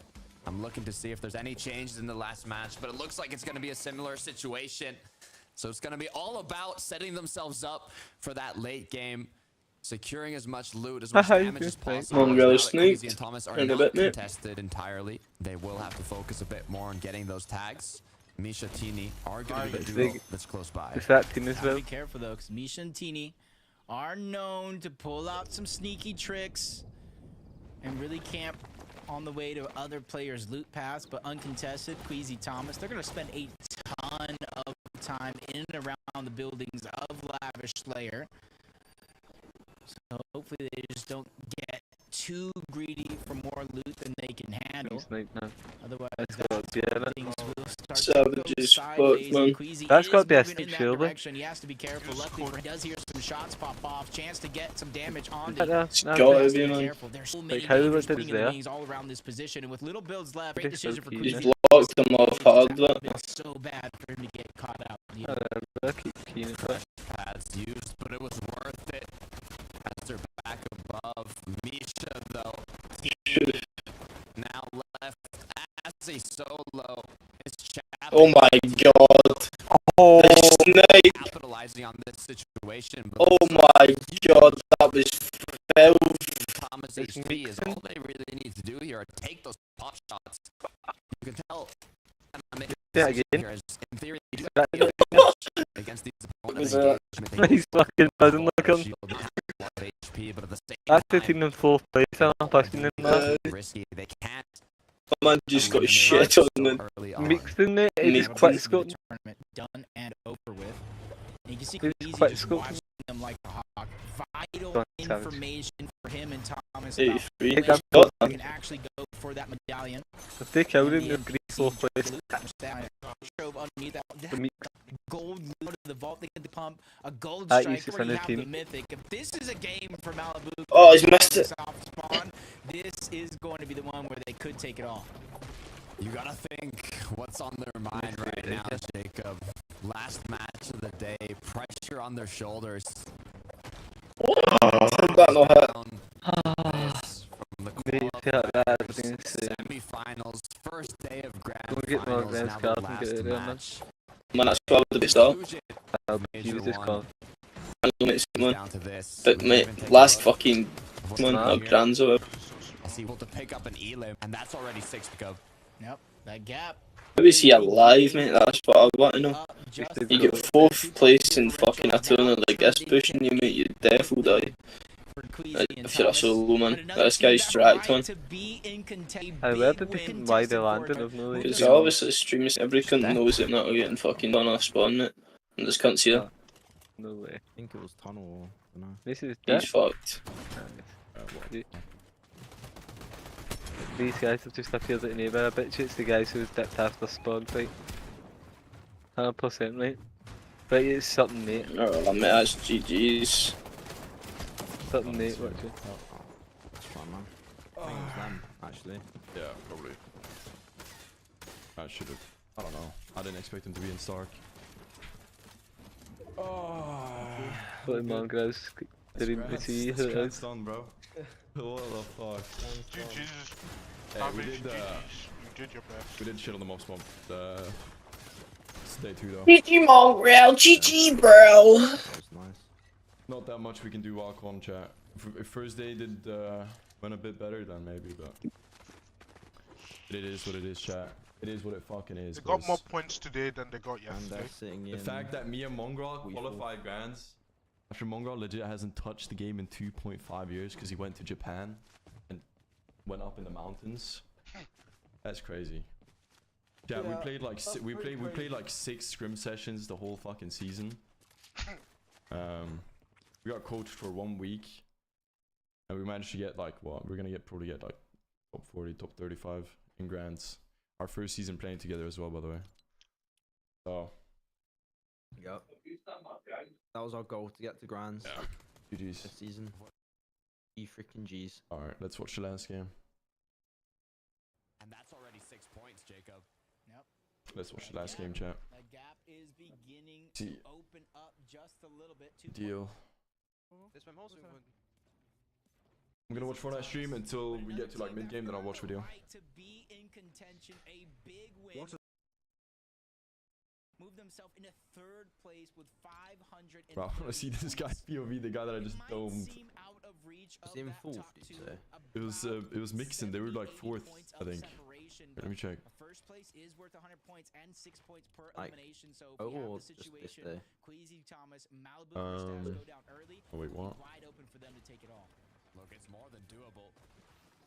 Even Fadil and Reason at 500 points, basically. Am I tripping? Maybe they were. They were 14th. I'm pretty sure they were 4th before the last game. For the others down below. Bevy's Pablo. By Hazy Hillside. No duos in sight. Yes. As all our players here continue to prep Vico versus Janice on the satellite. Okay. Probably saw this, and now that they're in contention, they said, nah. We'll give it up this game. Oh my god, Pink. Pink and Vico land a Pink monster legit shot on the has Ennis. motion, bro. He's already weak. They have a huge advantage in this fight. Just not sure they got the memo just yet. Still another team looting up the scraps that are left over towards Reckless Railways. And then obviously the tendency for Veno and for them to try to win. Slightly out of reach and very, very risky. But Tayson and Veno, if they want to go ahead and advance to the global championship here this weekend, it's really the only way to do it. Tayson Veno currently in 16th place. Kiro Kiddo in 3rd. One of the duos here. Trying to hold on to their position. As you said it yourself, Jacob, top 2 do go to the global championships.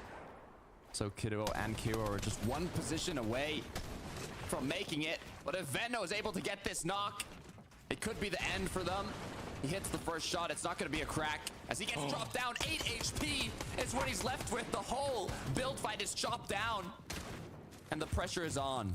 Disaster strikes. The interesting thing is they don't necessarily know how weak Veno actually is. Tayson's trying to move in on another angle, alleviate the pressure. But our team, one of our top teams that's in contention, Aqua Noah on the other side, going against Malibuca and Mustache, now cut in a hard position, slowly but surely trying to back up. Third parties coming in, spraying in their direction, coming from fencing fields. This is going to be tough for them to survive, especially against Aqua and Noah.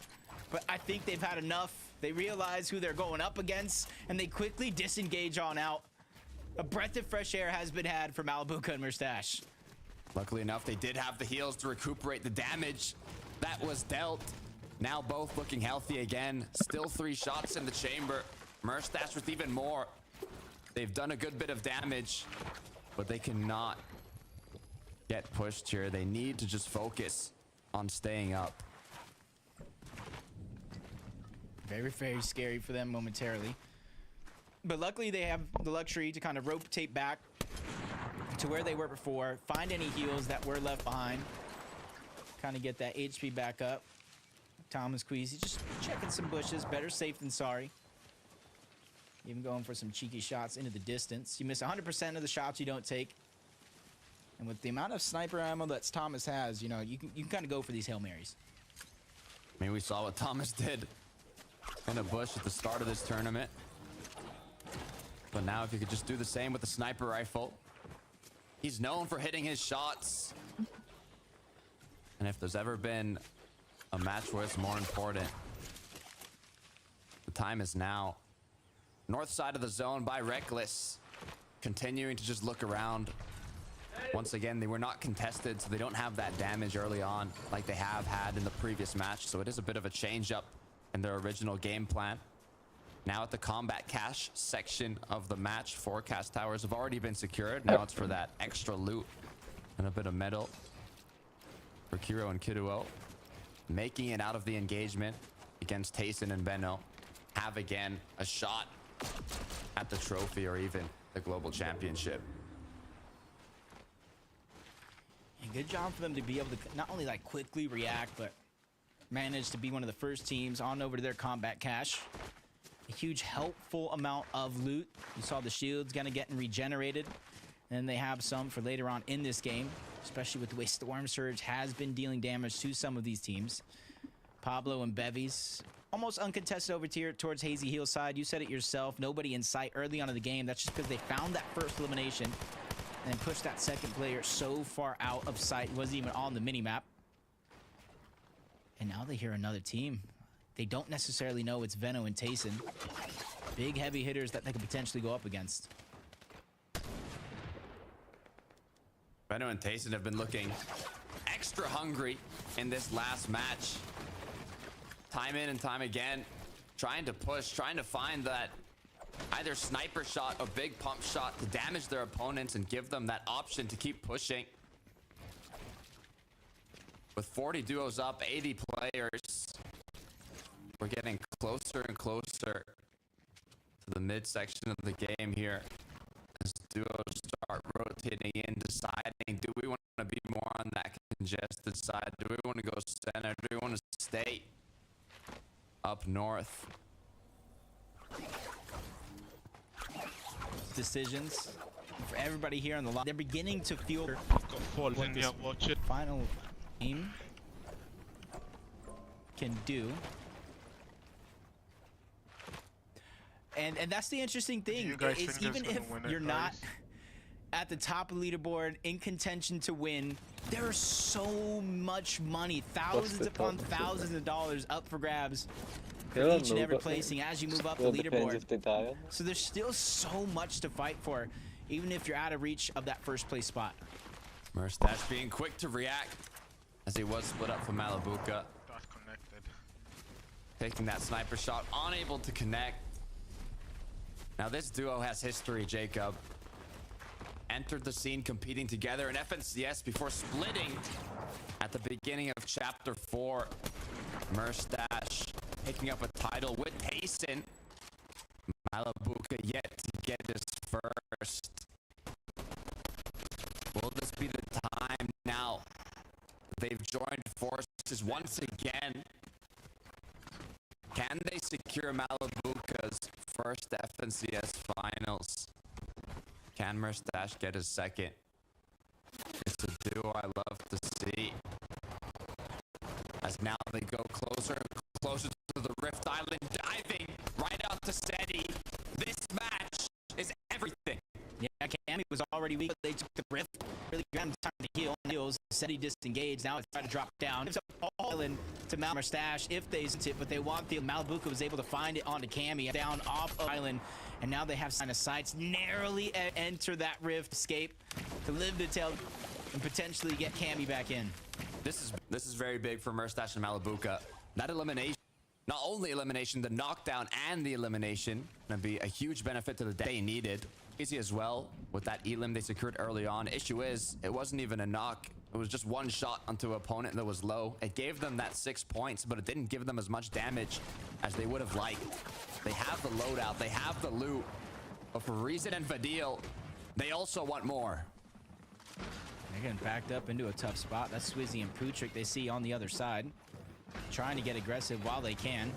They too are in a position with enough eliminations mixed in with our top two going down just a little bit early. They could pull out an underdog victory, especially with how well they've been playing. Swizzy Putrick, though, not really wanting to give up on this fight. Great defenses, drop slayers, not wanting to give the video the shot that he's looking for. Continuing to find a replace, continuing to find an angle. Putrick not letting it happen as the pickaxes come through.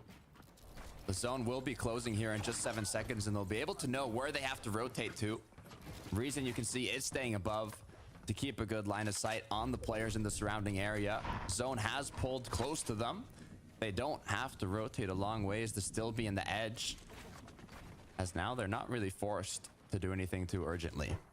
No, they can literally just sit up there, gather information. They know teams below them, but now they can start to scout of which teams are positioned all around them on this island. So that way when they finally do make a rotation, maybe even in the next zone after that, it gets a pull, not in their favor. They know exactly where they want to rotate to. 451 points as we look aboard. Another duo, Geary's and Hari. Position just away from everybody else outside of Ruined Wields. 451 points. Like I said, even for those that may not think they have a chance at that first place, they can line their pockets with thousands upon thousands. Over $800,000 up for grabs today. And once again, just a 2-point difference. The match started with a 2-point difference, and after a couple of eliminations, we're back at it once again. Third place, 530 points. Might seem far, but anything's possible with 100 points for that victory royale and 6 points per elimination. It really all depends on what happens to these top teams. Queasy and Thomas, we can actually see where they're at on the threshold now. They got that small tag for the elimination. It's put them 130 above, but they're gonna need more.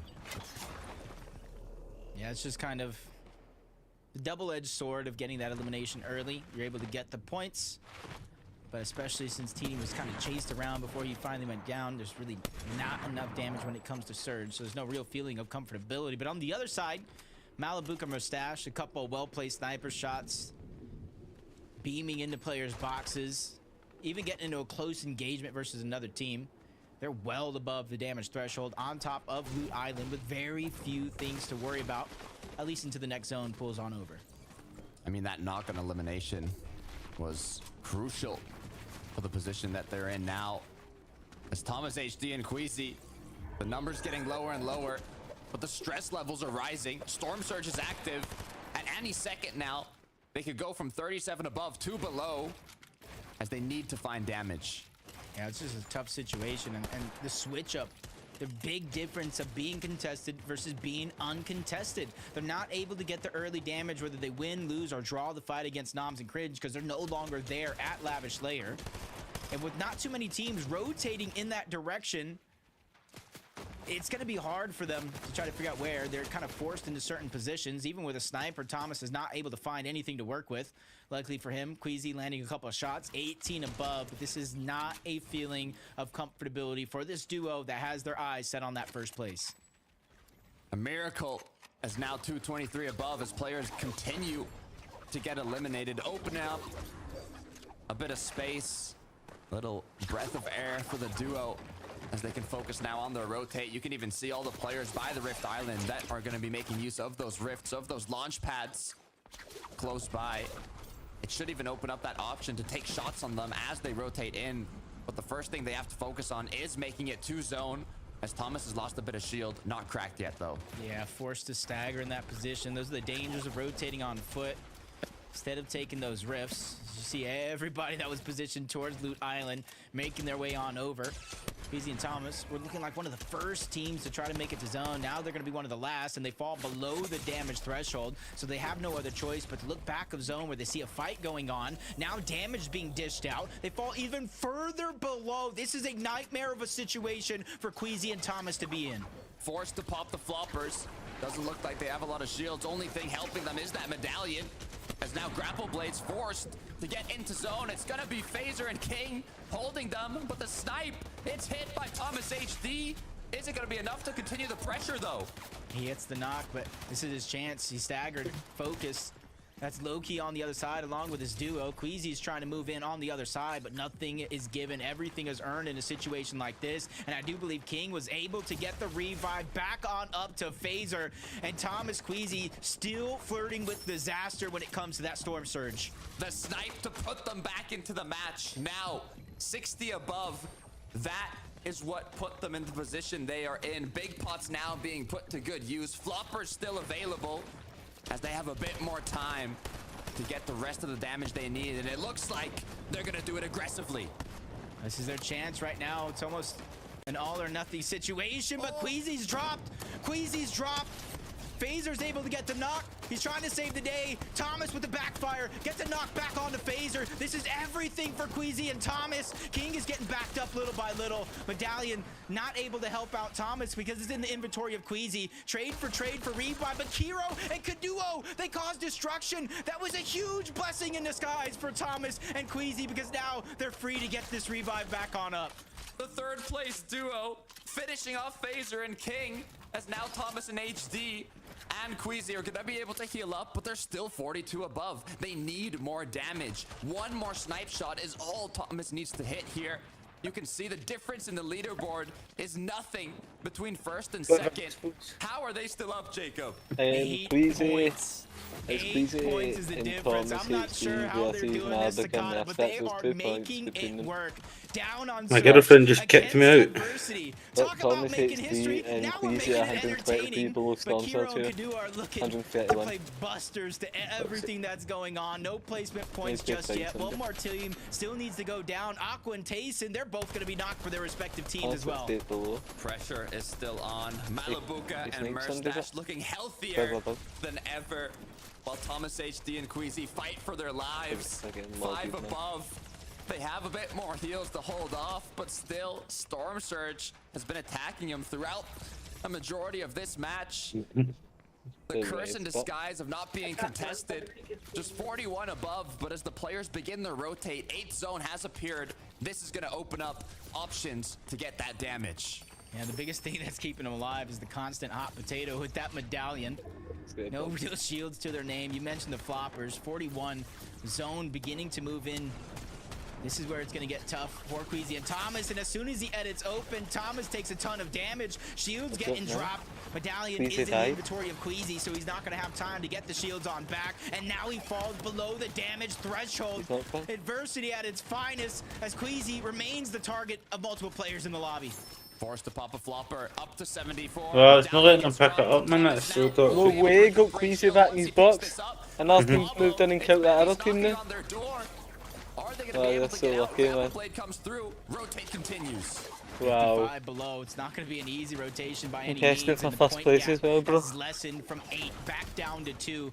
Means Malibuca, Mustache, they Oh, found nice. elimination along the way. Kill him, Queasy is please. down. Queasy is down. It's all up to Thomas. 8 builds to his name. He's trying to get this elimination on the bull backside of zone, and he finds that elimination, but not many builds. But he gets bandages. Another pressure towards the front side. It's looking disastrous for Thomas as everybody begins to focus back. Thomas goes down. Malibuca and Mustache are still alive, and that is 2 or 3 more points due to placement. They might have just overtaken it right there. All they need to do is stay up. The closest duo now, Kiro Kiduo, were in 3rd place, creeping on behind Mustache and Malibuca. They need to find them in this late game. They need to eliminate them. Just about 1 more placement, 1 more elimination will be official for Malibuca and Mustache to take this game. Kiro and Cadeau still waiting in the wings, 32 below. They still have a chance right now. They're still over 60, 70 points on the board in terms of placement if Malibuca and Mustache can go down. Malibuca's cracked. The fresh is on. He gets knocked. It's all up to Mustache. This could be it. The comeback from Kiro and Kiduo. If Mustache goes down, he cannot let that happen. I'm not even sure if a placement came in by the time Queasy Thomas went down. Not just yet. Mustache still needs to be able to clutch up. He's been in this situation before.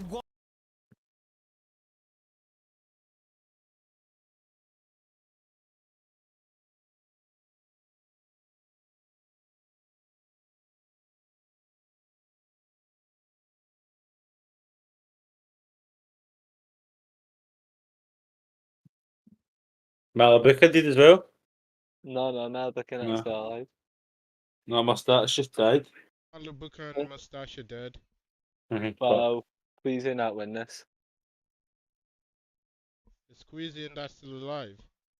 Malibuca's still alive? No, Malibuca just died. Maybe starting to rock. Maybe because I'm watching it in salvage, PvP. Queasy just died. Thomas is solo. Many points did they die on? We need to watch the same POV by the way, because if we're all talking at different things, about different stuff. I think she's Horrible. watching Savage's I stream. can't even tell what you're talking about, Dick. About people being alive and that when they're dead. You need to watch the Fortnite stream or watch one of. No, I'm not streaming. I can watch whatever I want. Yeah. You watch what we tell you to watch, or you'll not be here. I'll watch what I want, mate. I'm with my nutman at her. Hear that? Oh, heard you. Oh, there. You heard that. Exactly, mate. Needs to be told. Needs to know his Exactly, bro. Nah. Oh. 3rd place is gone as well. No way, you're still alive, Dick. Big Dick Z.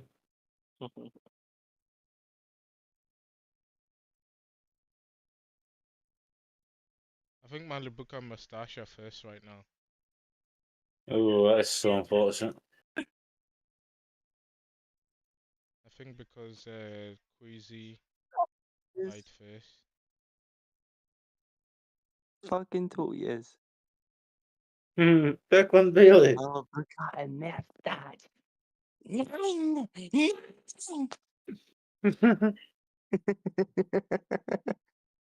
Bet you put a bet on that, I know.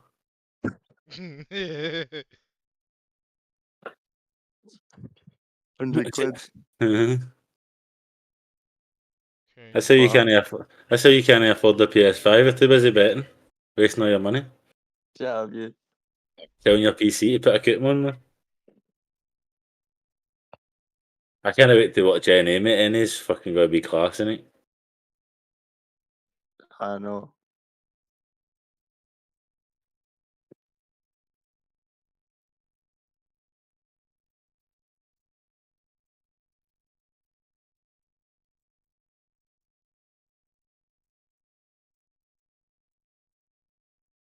Binge.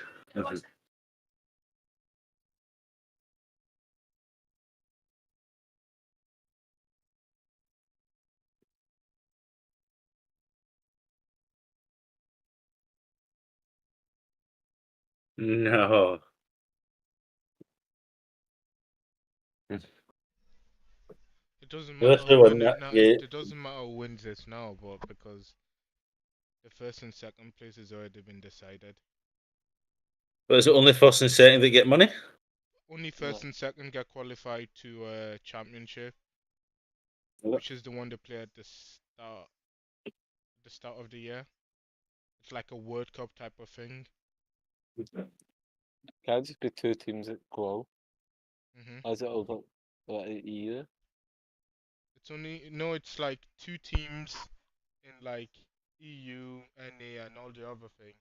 And then towards the end of like the year, they do like an FNCS champion qual where people can qual from that.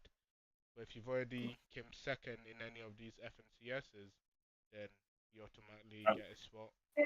First or second.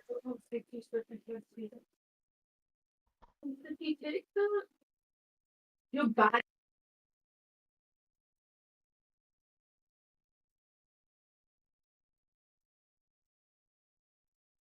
I think it's mustache.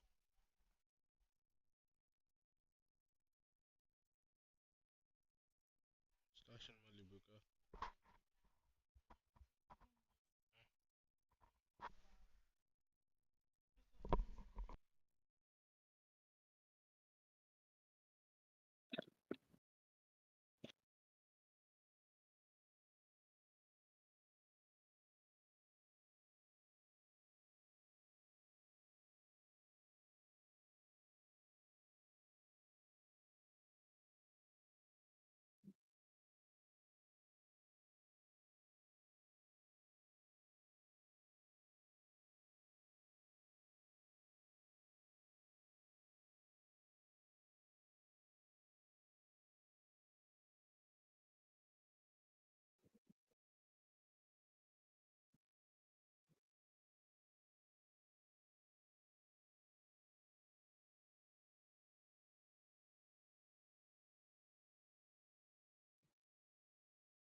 It was as well, Malibuka. I said it, didn't I? We fucking said it. Yeah.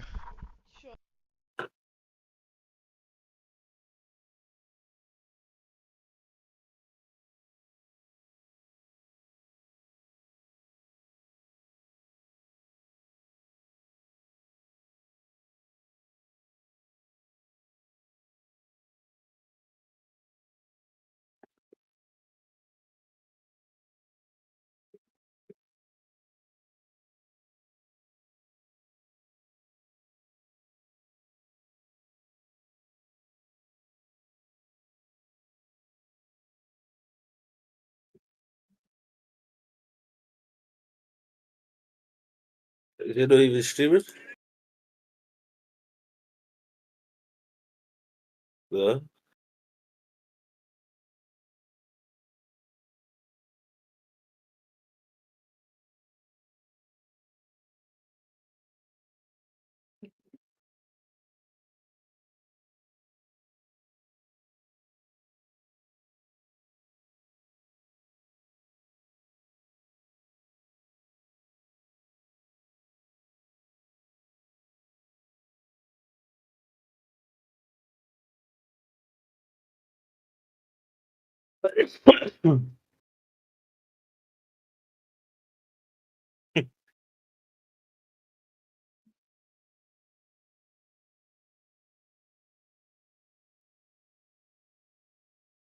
What we doing now, boys?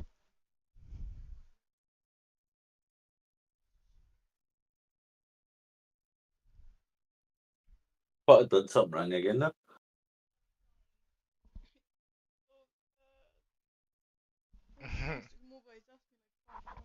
If he wants to, he can.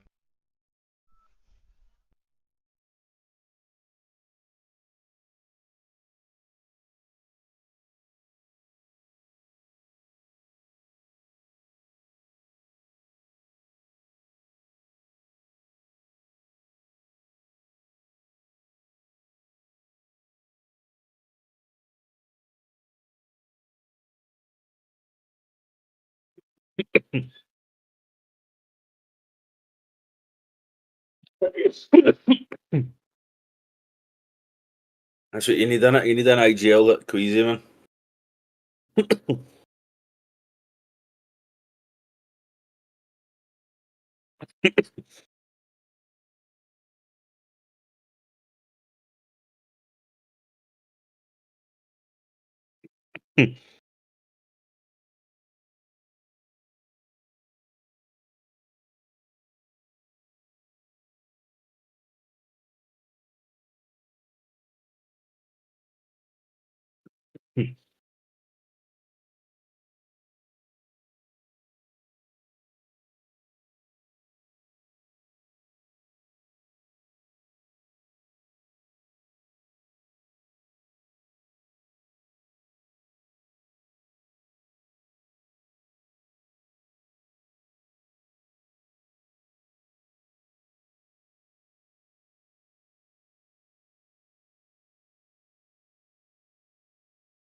What do you say? Aye. Oh, that thing's. I think it's it.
You're busy, but What are you saying? what we doing? Whatever, no bothered.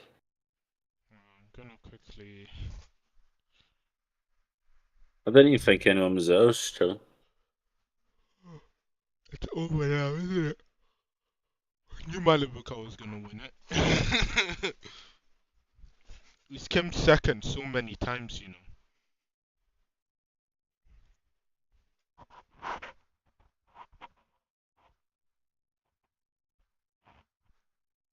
Mustache has won it before, Malibuka hasn't.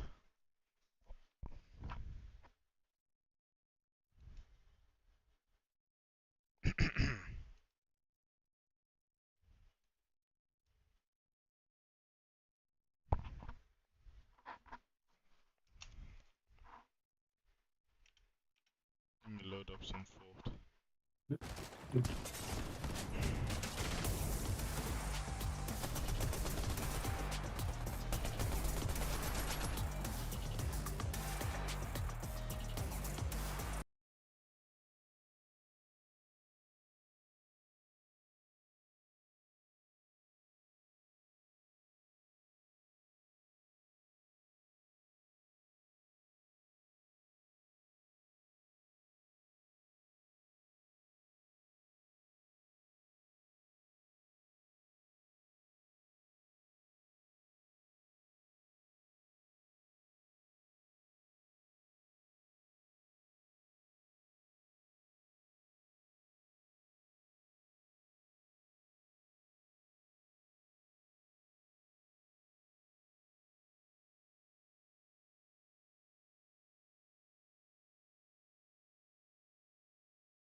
Then I'm backing it. Booze with me?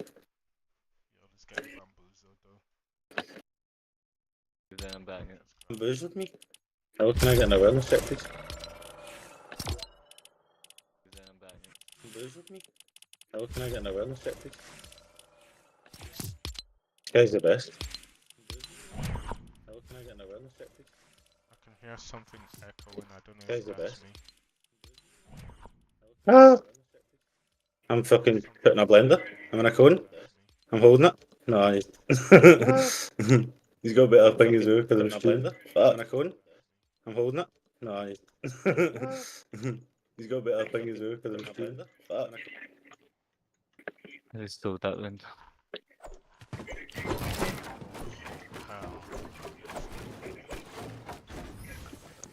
Get on!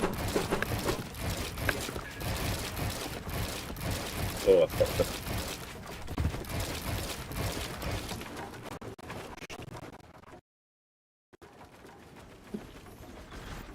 Lost the source.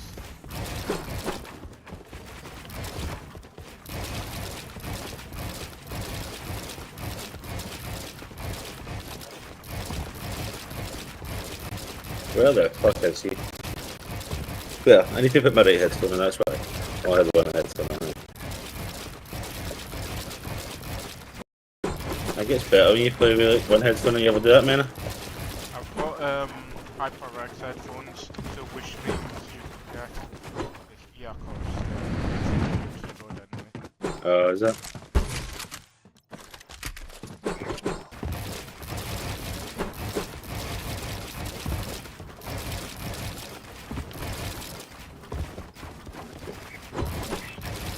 Have you ever cleaned your mouse pad before? No, no. I just wipe it. Mate, my awareness is fucking non-existent, yeah.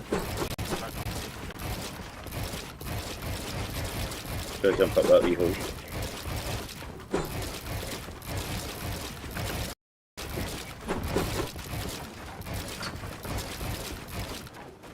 Don't know that, okay. That was a bad edit.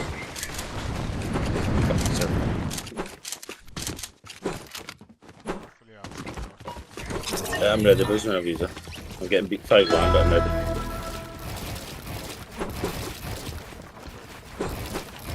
Oh my god, this guy is like hitting me. Oh man. He's picking minis in a 1v1, bro, don't do that. Oh, I've had field map first. As soon as I go to his panels. Back in, I'll get the field map loaded up with him.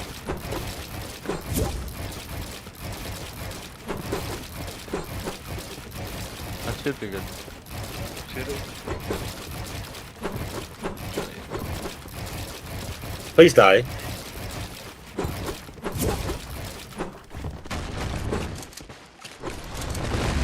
What's funny, Breezy, you named yourself to Twitch, Breezy Bar, you stream on Twitch. Alright, but I'm gonna. I get this good in my head. You can be all, I just made a new Twitch, bro, for a reason. Gonna do that shit, boy.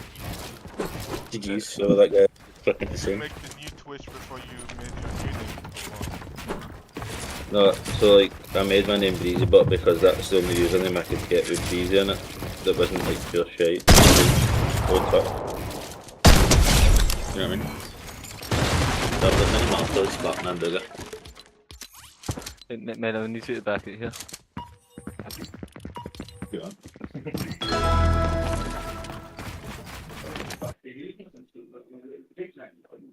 Man, I have. Is it you don't? No, match isn't. Oh, there we go. I don't know, I feel like I can hear myself echoing. Weird. Are you watching this stream maybe? No, I'm not watching any stream on my PC. On Hater. my main PC. Well, Hater. I'm literally watching your stream on my other PC, man. Like, just shut up. Hater. Hater. Yeah, bro. Only joke. Only jokes, man. Like, why you not screaming? I've just listed it in like 3 months, bro. 4 months. What? I've not streamed for like 4 months or something. Yeah, I'm saying why. But I just lost so much watch time. So it's like I was away up at 800, I'm at 400 now. Like, I was at like fucking halfway to 3 million short views, man, and I'm like 200k, 300k now. I know, mate, I was at 1 million when I reached the 1 million view thing, man, and then it reset and I'm back at 298k. It's just like, go team 3. Team 3. Easy. I've only got an SMG.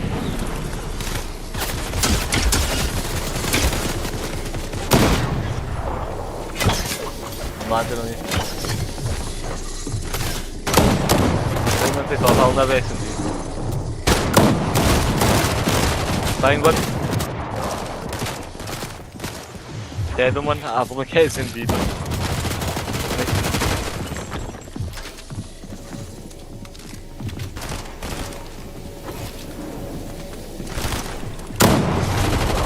I got... Let's breathe. I'm AFK. Alright, get to me.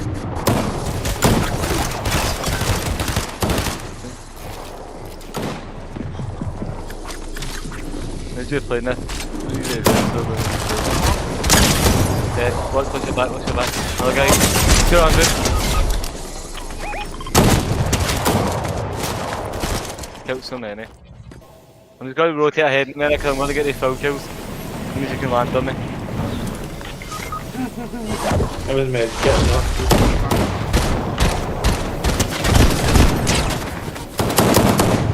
Dead on one.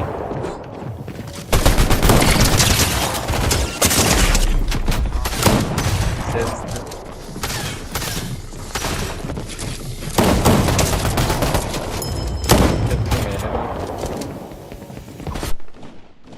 Let's do this guy.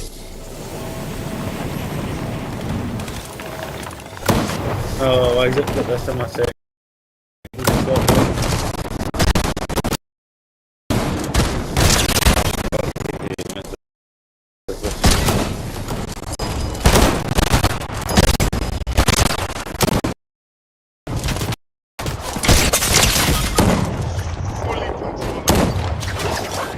I'm just dead, never.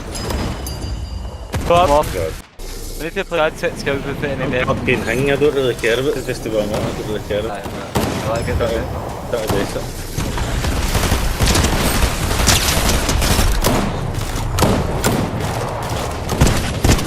Logan.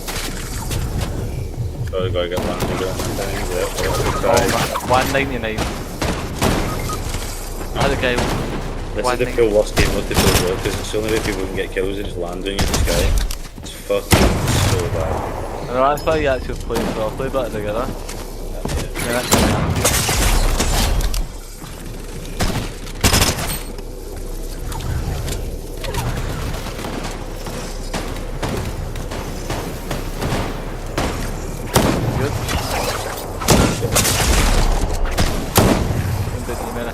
Yeah, I've played like 3 tutorials. Yeah, 2 people try to jump in and you can do 40 on him, man. Blue skin. Oh, it's been like, I get the way they're playing this. 130 in the blue skin. Yeah, ready. Fucking nerds, man. Dead in the blue skin. 84 white in the blue skin. Oh, he's running in the blue skin. They've got 3 play together, mate, to balance you already, but he's in a bit. I also want you back.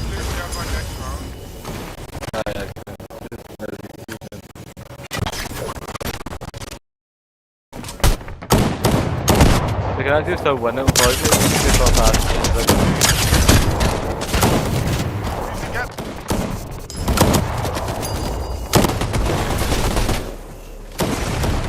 Are you not dead? So I just popped that back zone. Let's go, boys. Yep. One more kill, get that full kill, win and one more kill for the fucking. He's gonna refresh if we can. No, you can get taken.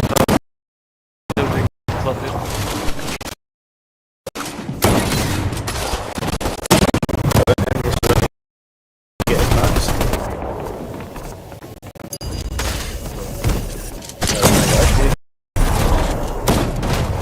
Oh my god, the medics. Yeah, these get too full.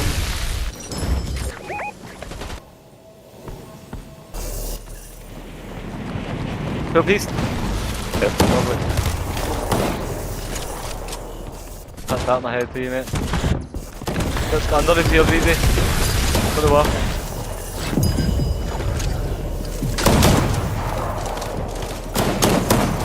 Oh man. Fucking rats, man. I tried to get my slide button, I missed. Hey, double edit them down, he's on your fucking doubles killing me. Nice. Good job.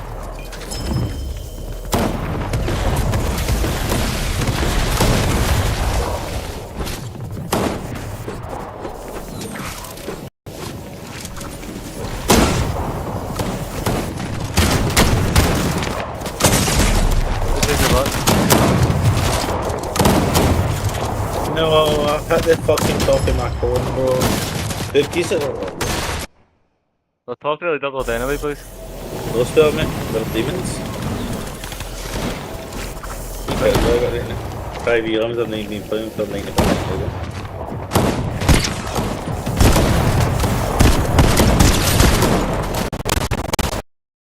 Two guys above you, brother, or brother?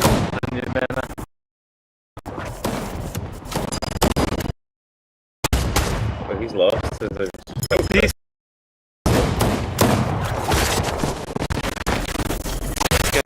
Survive now. Seven, one.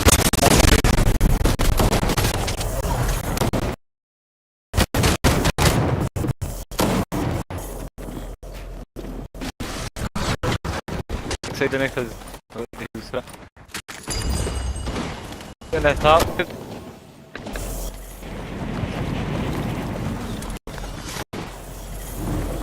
Oh, like that. I have to pop the flopper. Guys, I love it. No. I'll just put that back there.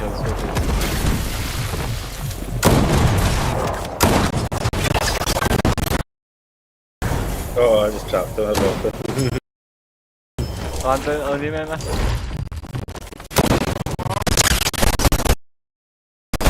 Get in.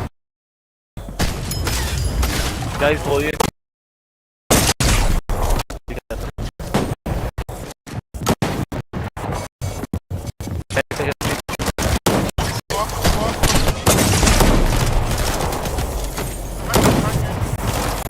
No, he's one.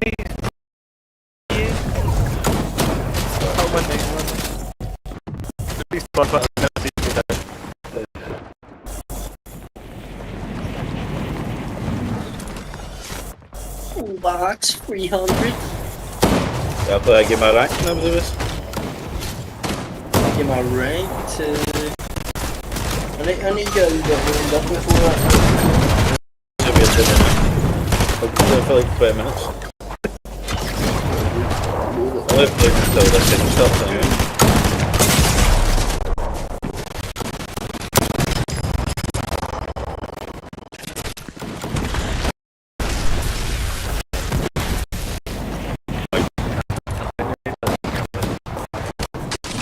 I'll drive back at them, man. Alright, just play around. This is fucking bullshit. Control on the standing. Maybe auto shotguns at the side.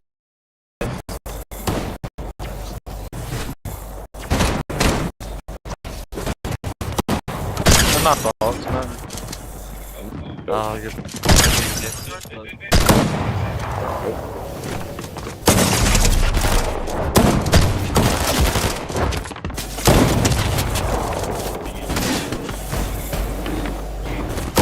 Mate, this pit's a fucking wanker, man.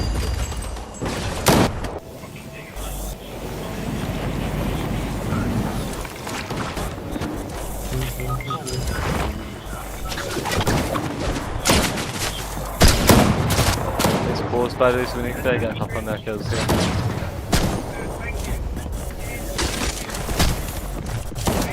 Like people here, I'm landing it.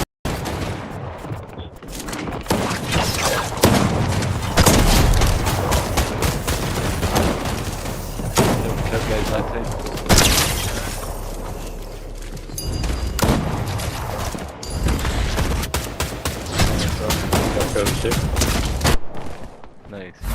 Thank God that's done. What you left?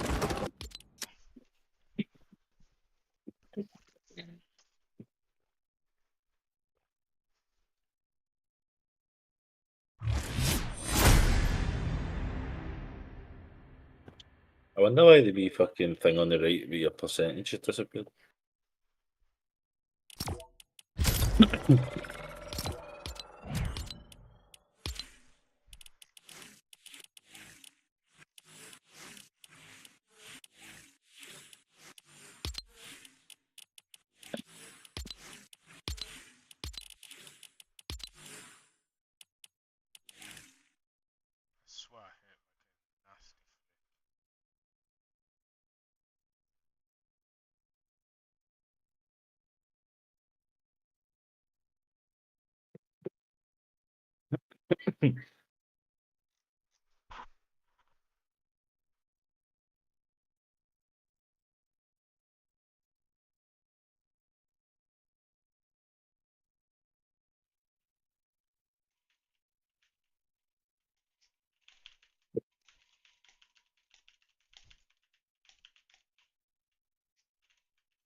Teehee.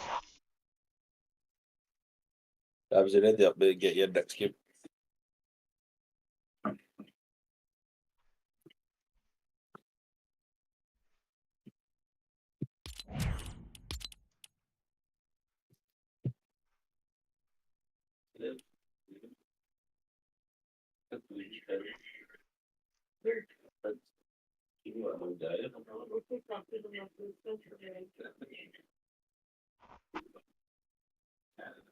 On your mana.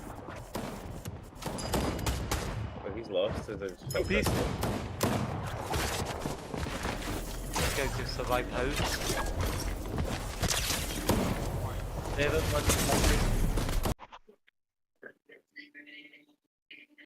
Approach from inside.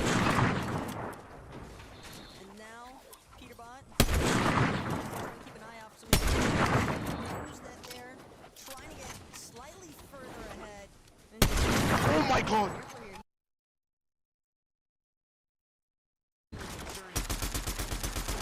Even at the outset, if they choose, but running definitely oh. Go get him if they KR on that again. I want that purple pump, mate. He's fucking kill everyone, mate.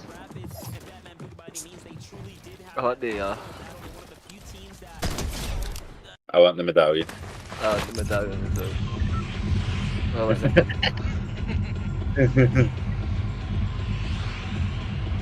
He wants his mother. Hey, that big man, there's a drop mat for this, bro. Hey, there you go. Not bro. I could look and tell you it's right there, probably.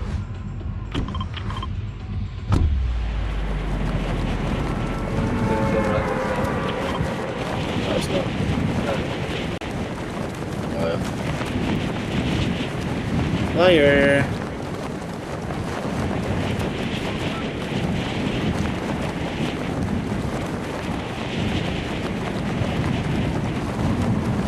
You're such a liar.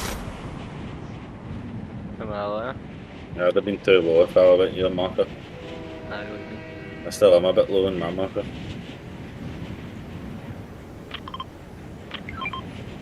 Trying to find a feed.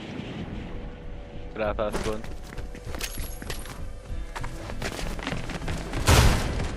$50 weight out here. 60 weight. Get away from that building, bro.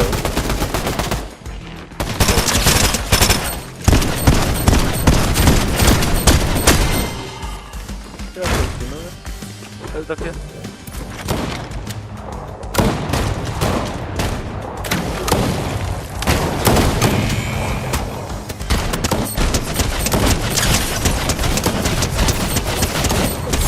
I got mats? Hello? I haven't got mats. Oh, it's a real player. I was killing all the bots, but there's a real player here. Nice. 1 HP, 1 HP. Man's just fucking living with bots. I thought we were all in this building, it's just me and Deck. Yeah. I was fighting, well, I suppose I had like 5 fucking bots on me. Nobody was helping me with their bots.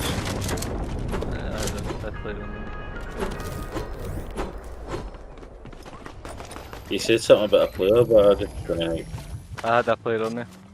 Was it elite agent? Yeah, he just killed me while fighting bots. That? Cracked on D, man. Oh, come on. 81 on this guy. 200. He's Doing it as well, mate.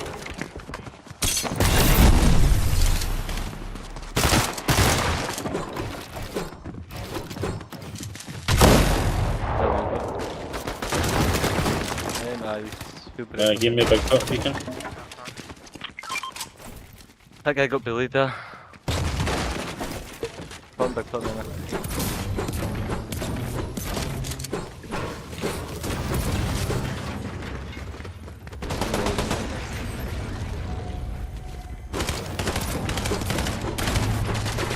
Nice, I'm gonna wait, they're gonna come. Yeah, I need to get that for it, mate. Be quick. I'm posting. Yeah, watching it. Getting ready for it.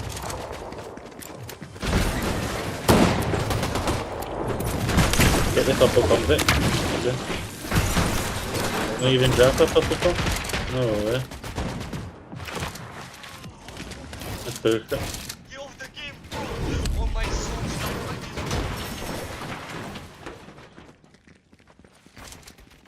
Hey, maybe think about getting Breezy scared now. Once I died, try to cover the bot. I think team we're fighting the boss, mate, we should shoot her once and then don't shoot her again and let her like follow you right at the building at the back. But it's because we had that player on, isn't it? People here.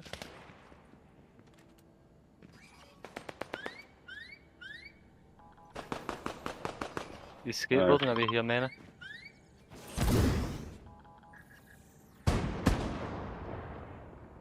Oh my god, poor guy. He's got the couple pump.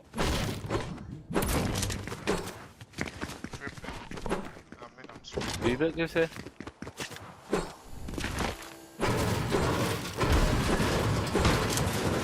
Where are they, man? Are these other guys? They're not in here. No, let's go and Vbucks then anyway. Maybe you go Vbucks and I sit in this building with a sniper.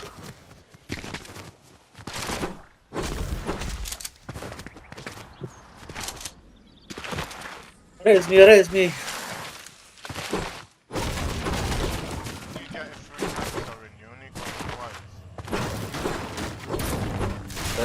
I can transfer it on you. Damn, dude, it'll help you open up them pictures, bro, for squads.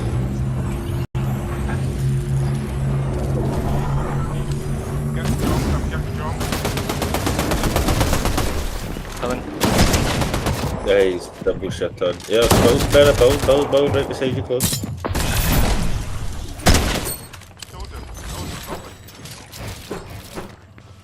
See the guy, keep the feet rising.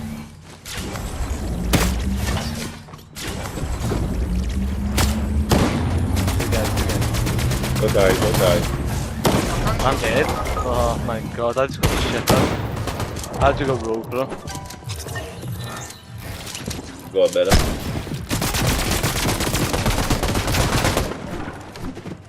Good pressure.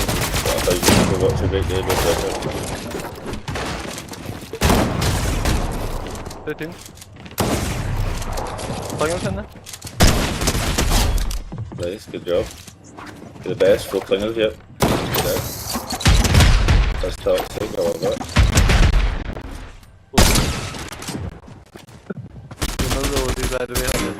Yep, kills throwing it as well, you need those mats. Nice. Box up, mats. Play time.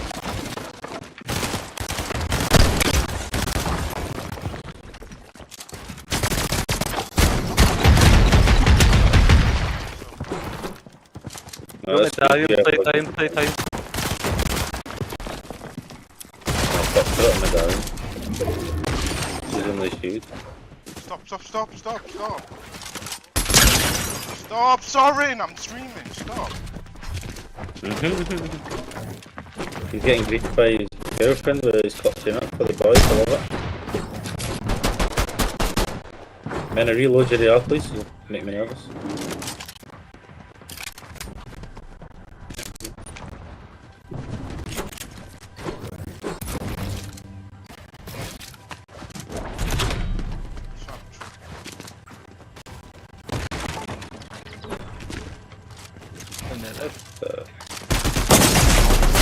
Oh my god. They've just got so much. Can you see both of them box? Getting warmed up now, mate. I'm so lost. It's so Can't get a easy. sim going. We warmed up for 0 minutes, bro, and came in. We ready and upwards. We've been on again 5 minutes, man. I try to get my go play right. Start hating on him yet. No touch the game all day and I'm playing right. You're an elite anyway. We'll catch up about lobbies and squads. Yeah. Because Nabsy's here. Nabsy poo. Man, bro, I can't believe you lost that. But you're gonna clutch up for the boys. This is the worst thing about readying up for your lobby. They start emoting on you, innit?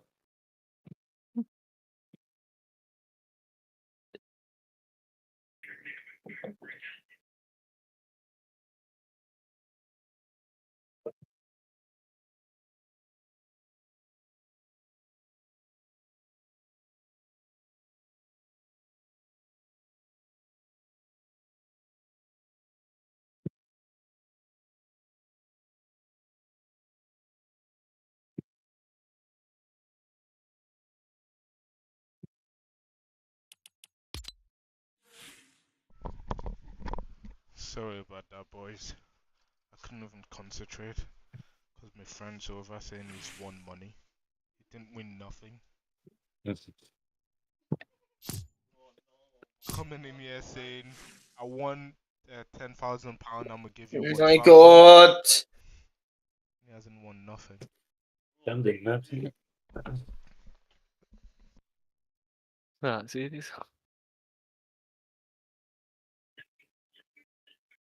The giant Lindsay and Aiden, Rise and Yamza. They're in first right now, aren't they? Has the neige started? No. 1 o'clock. Peter button that won 2 games at 6, mate, which is good. I think Click's in Epic Way are 8th place right now. Wait to Richard or 4th. I think Peter Button that doing on 2nd or 3rd. Clicks. 8.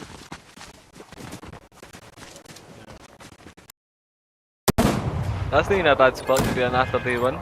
That's not. You know what? Yeah, everyone's winning. Aye, especially like. Special Mongraal savage. Oh, Nice. Rice and Charms are not doing too good. Right, shoot the bot, let her follow you outside, kill her, but easy.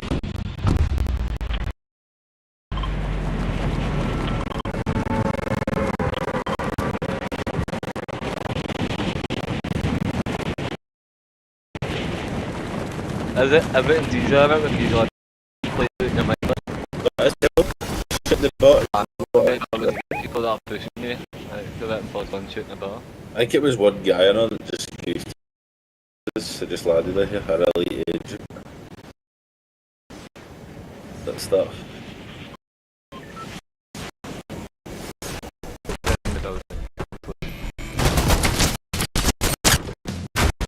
Shit on one side, let it follow you. I see you upstairs, man. I'm gonna follow me upstairs, neighbours. Alright, do that.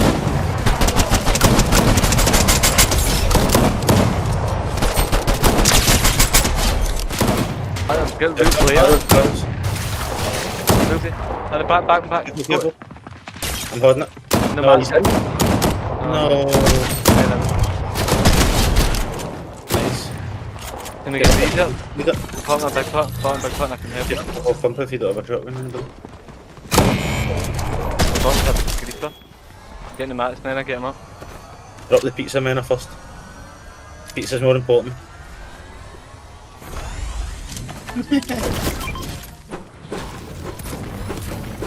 W team it.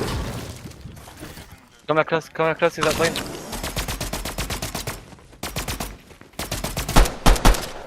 Oh, I had to reload. I've got 3 SMG bullets ahead of it. Yeah, mate, I think I might have some. No.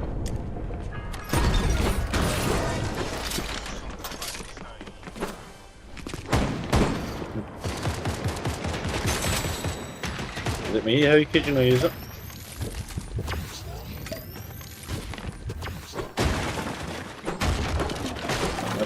I'm self-conscious about my weight, please don't do that, it's safety. I don't know what that is. What's safety? They're in the vault. We should go down to break them.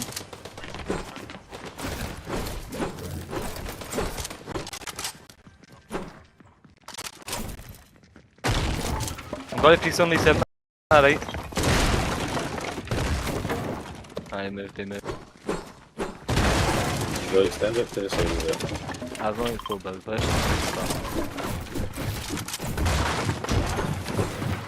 You just got medallion? I got it. Okay, I've got it.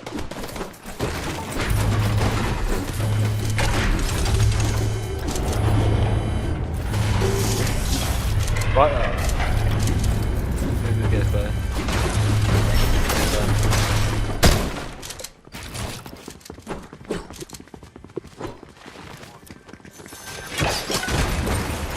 Yeah, I've got 12 forwards.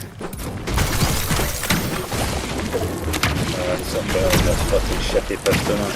Yes, pump, yeah. No, I've got a purple pump, it's just this secondary. Slacking the secondary, man. There you go. You know what it was. I've got antidote.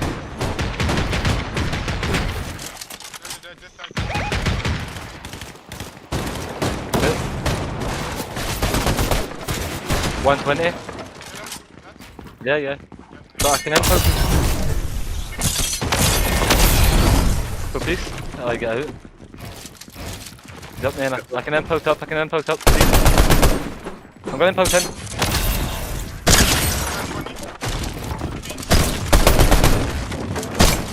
Get in here.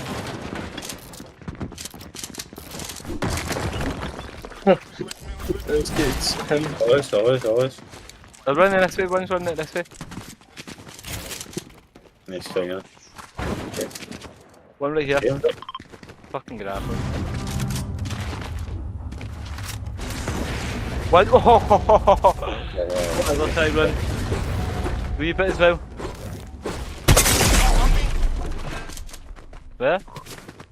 Barbarian.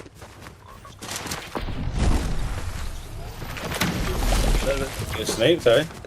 Let's just go rebit. I think this rebit is here.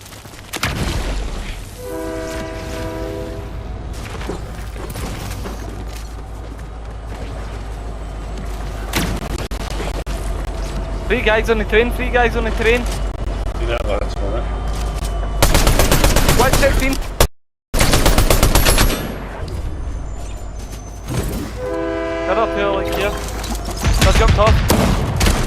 16 again. Martin. Kill them. Gotta kill this guy. Crawl off, man, crawl off. Fucking hell.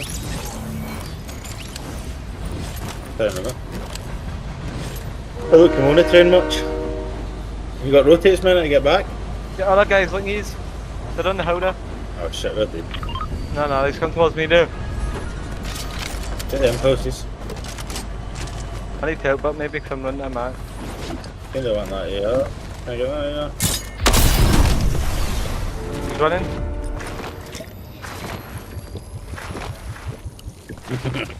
Went back for that boy, yeah. I had a good one. He's running back to you, so he's here. Under the tunnel or above? He's above, bro.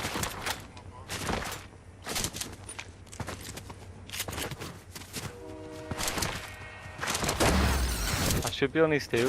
He's went under. He's went under. He's at the end. Yeah, he's right here. Very bad aim. There's two guys here.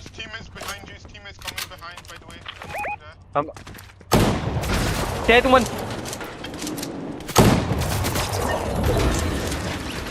Bloody fizzing. There's a gold shot in here. Men out into me.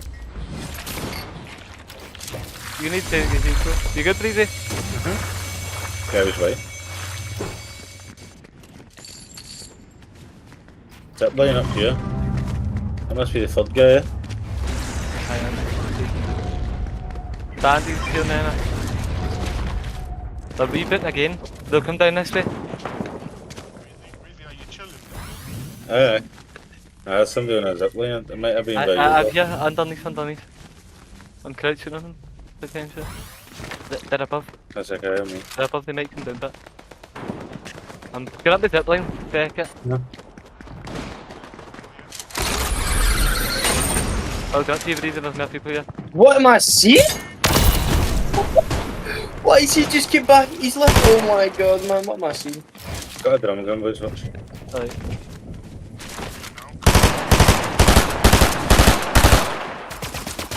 One is feet.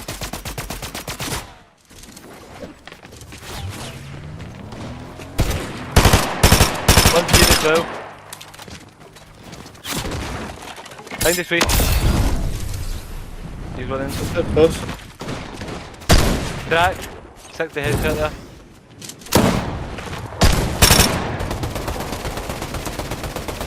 Big try. Big time. There's two guys above. I can float maybe if there's in it. I'm going up the back way.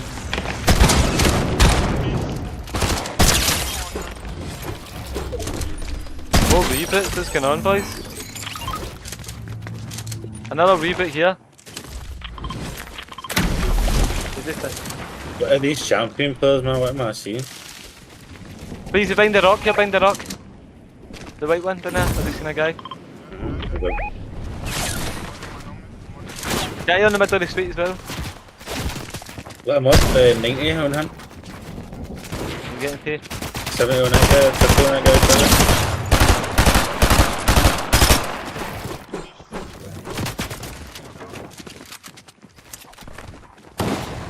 Crack this guy.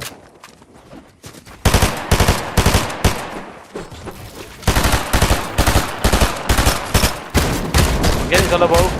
Boys low. 100. Nice.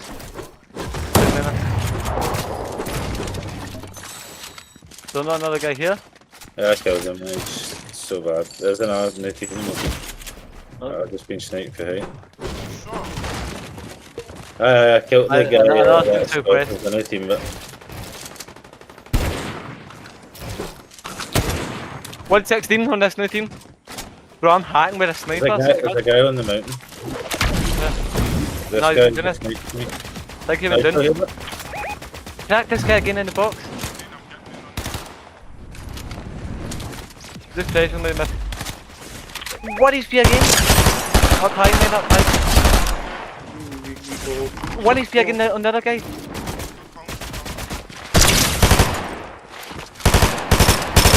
Oh, that guy here, 150. Dead on him as well.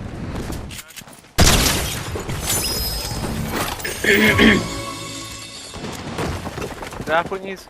There's still 34 people up, boys. I'm just killing everyone right now, don't worry about me. There's still 32 people up, boys. We should keep keen.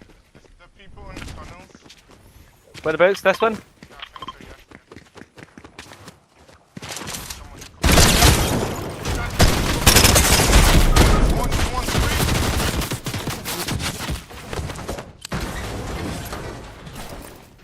I'll push it. You got any white heels, I don't? Dead. Go in the white heels. We're kicking right now, boys. Guy here in front of me. Guy on the mountain above you as well, be careful. I'm probably dead. Yeah, I just been sniped across the map, man. I've got medallion in it. Reloaded, man. Man, I'm trying to help you get your medallion in my PKR. Fuck off, that's how I die, man. Medallion in my PKR, bro. Take both of them. Oh, they went down there. Ah, they're down the mountain. Nah. Did you get a med kit? I need to go down and get the medallion quickly then. In with the PKR. I'll be with that.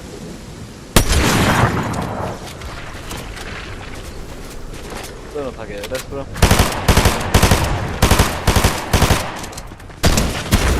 Man, I feel like this.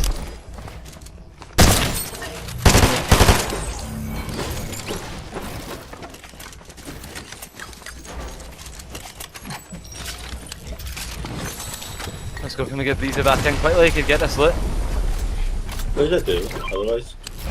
Nah. We'll get 21 kills, mate.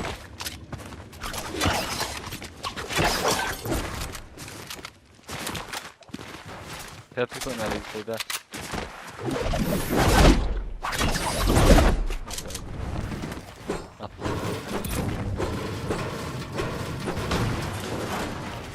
Yeah, get them, because that looks like a good one. It's lucky. What? Oh, God, mate. It's got a big plus mark anyway. In the zone, aye? Aye. It's like 10 at 8. 125 meters there. I see that shit. I think bandages are a medkit. Ah, they broke it.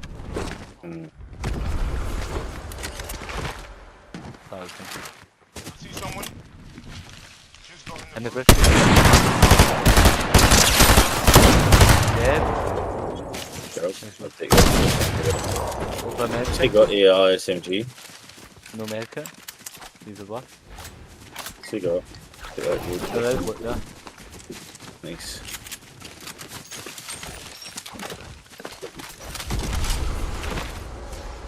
Are they starting their cash? Don't kill them. That rotate anyway, man. I'm not rotating his body now.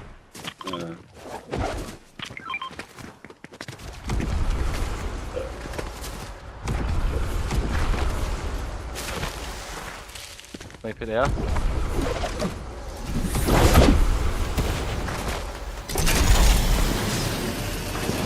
Guy here in there. That's just running now.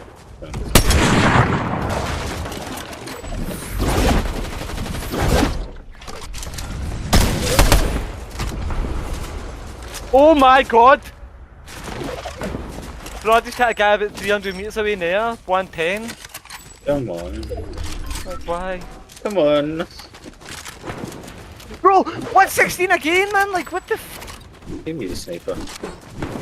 I'm literally cheating with this. I'm going to push this way.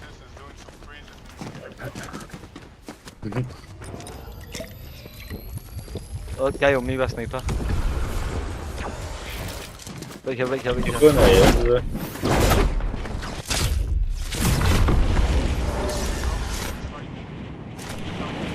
110 again!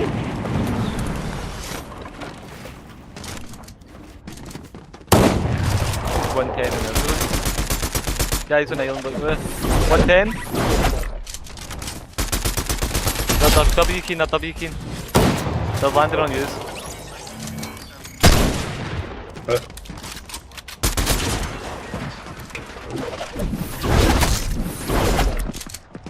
Go back to Look out, here, be careful.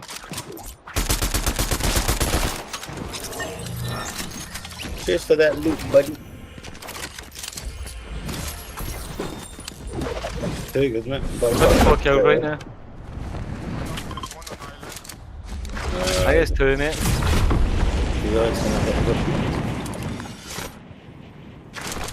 I'm getting ahead in it. I've not got white, still land on island.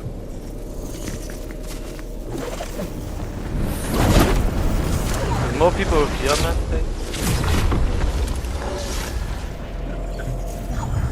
110. This guy's on the beach still landing it. I hit 110. Oh, they're not in zone, but I'm well on the front of them. Guy's flying above me right now. Oh, That's two good. over to me. Can you get to me?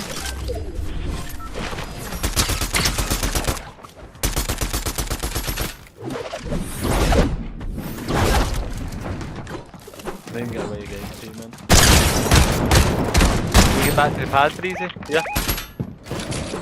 Get out of mana.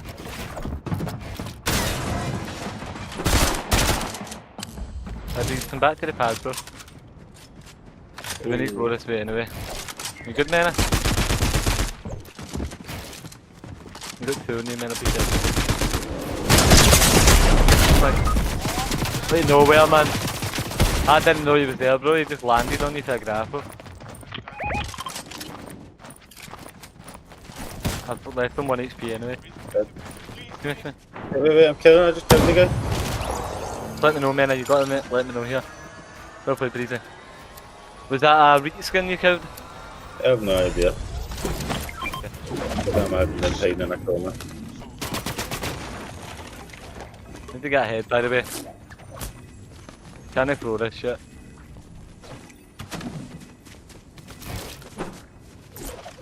I love rotate, man. I want to keep the sniper and the red kit, the cinnamonies.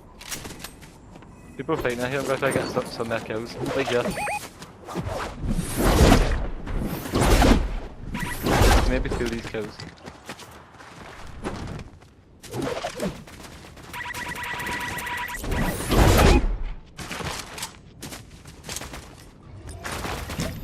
No way that Peter Griffin's still alive. It's a 2 landed on me. Try to get a few tips on it.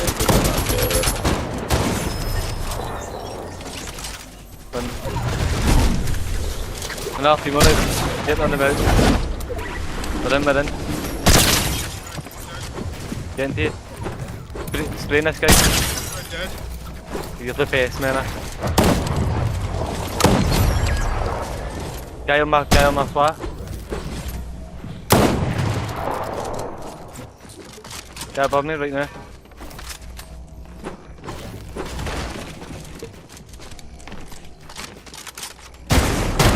Dead, no, man. Is that a med over here? 2 medallions there. You dead, man, or are you good? 30 kills, boys, let's go. Win this There's a game. med kit over here, man, look. Up here. 2v1.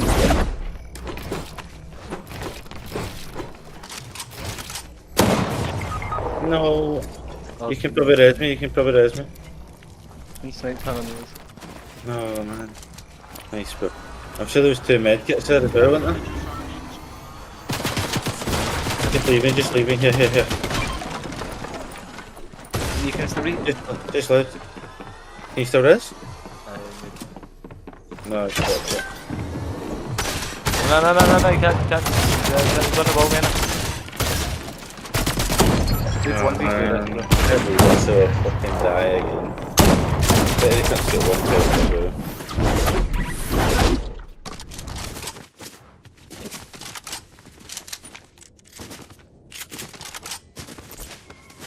I box up top the med kit now.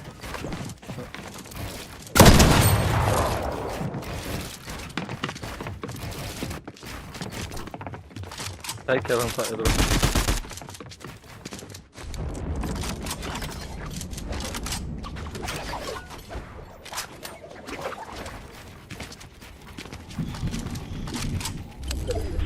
Get that med kill him. Box him, get that med kill him.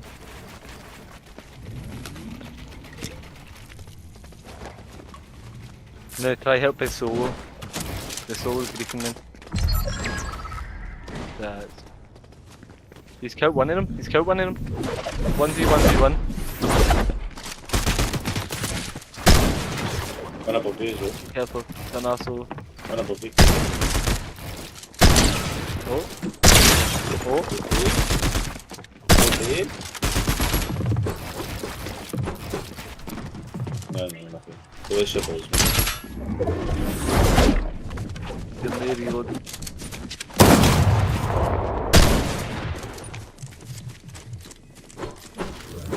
Play solo and then I'll let they two fight. Get no reloads though.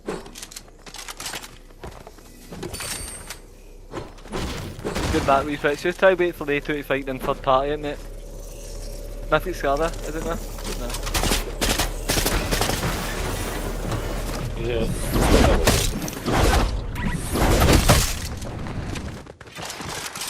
He's got on your back, cover your back.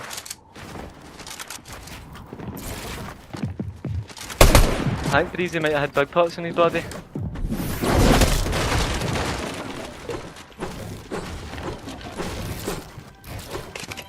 Aye, I know. Talk back your cat mats 1v1 for the 31 kill win.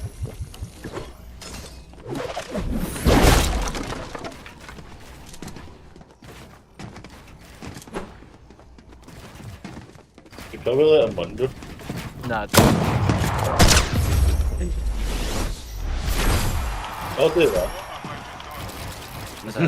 Flat thunder. He's like, probably let him win, I'm like, nah, don't. Man just got bland. Innit, man?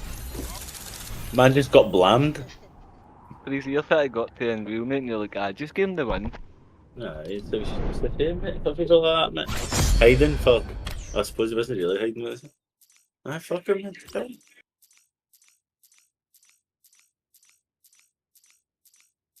I was actually killing diamonds that game, what's happening? A mixed lobby, we've got Champion, Diamond and Unreal in the game. And Elite. That's mad. Went up 70,000 places for that game now. Up 9%. That's huge, brother. What percent yet? 65. Nice. Nabs, you ready? I need like a minute or two, but I'm back there. Good point. Shut up, son. He's 31 kill game. That's good. That's easy. What did you have, 10 each? Yeah, I had 9, mate. Man, I think man, I had 12 or something. I had 10. Died to a sniper.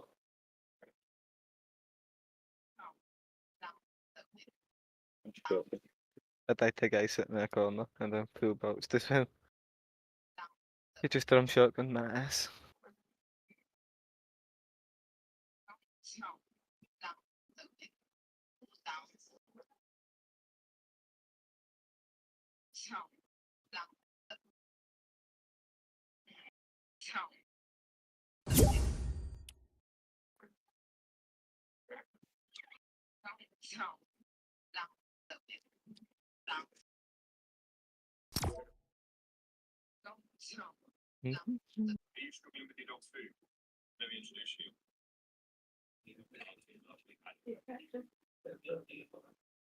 Hopefully we can do the same squads. But we'll get extra kill this time. Hopefully we can drop a 40 men, eh? He's 40. Is anyone there? Hello? You alright? Why is the tune already up? I'm going to be a second anyway, so Oh, it's used to. I thought it was men and nibs. I'm saying hopefully because we're playing squads now, we dropped 31 there, hopefully we can drop 40 in squads. Nah, nibs always done. That's negativity, bro. Nibs, are you even there? My rent's going more than 15 kills. Come on. Getting to it. Nibs, mate, I want to see big things for you this game. You're the best, man. Well, I'm in for it, time. I've not even been warming up for the past 10 minutes, mate. Okay. Why do you not play last It's game? you're watching shit. I can floor the fizz, isn't it? I'm going up the back way. Why are you calling my stream shit, man?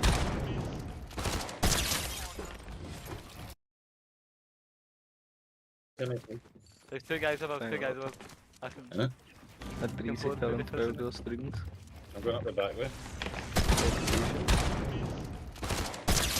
I tell you, mate. Dedication, bro. You'll see me in that FNCS Grand Final in like 2 seasons for a bit. You and Declan Bailey gonna win it, bro. Go pro. He's big Mena, bro. Gonna win it. Dude, Mena Gonna win it all. Nah, He's basically fucking... he's got a pro player. Isn't he, Mena? He's got a pro player, you play second in a skin. He's in the peak of his career right now.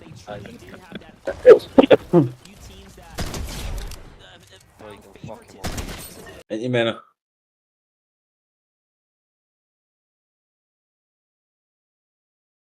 He thinks he's famous already, he's already ignored me. Yo, Dak, are you ready now or you're AFK? Oh, he's ready. Is he? We're all ready. Oh, my bad.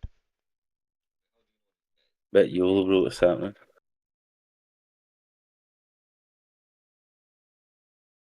I actually like your montage, by the way.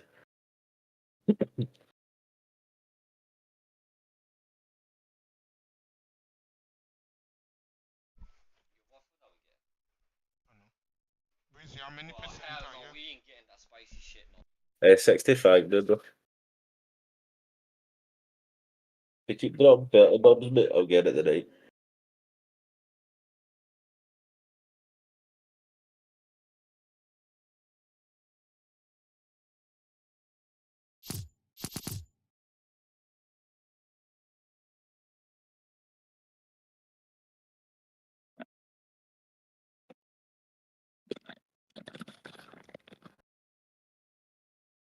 Yeah, because we're Scottish, bro, you can hardly understand us. Who? Met YOLO. What's he saying? He says, bro, your guy's accent is so different from what I'm used to. My accent's pretty normal. That's good. Bro. We've got one normal guy in here that speaks proper English. Mena, can you speak Nigerian as well? Yes, sir. Hmm. Well, we got... I can speak 3 languages. What else?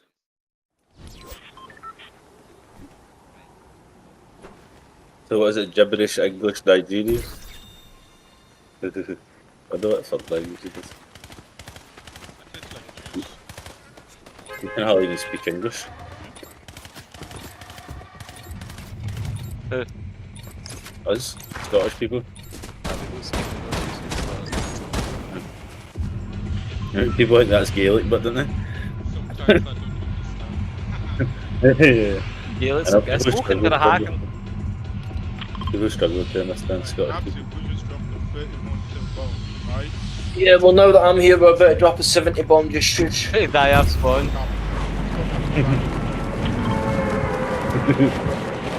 Who the fuck is that guy?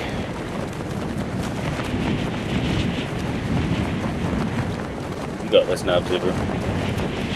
I dropped 4 out.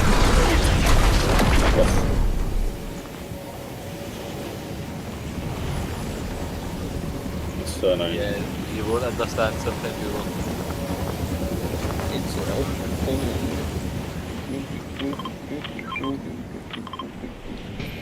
Mate, there's 2 people landing here, bro. What am I seeing?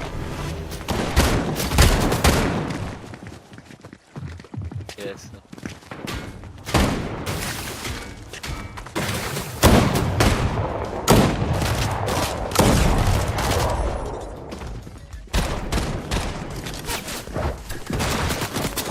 There's a drum shotgun here. Yep, right up. Is it on the roof, huh?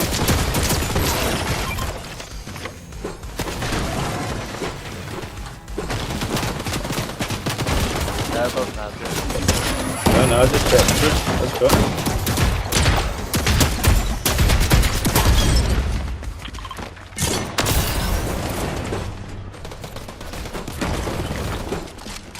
Away in the middle. Tell a guy who's got it. Right owners. But there's wonders as well. Tell a guy try to run.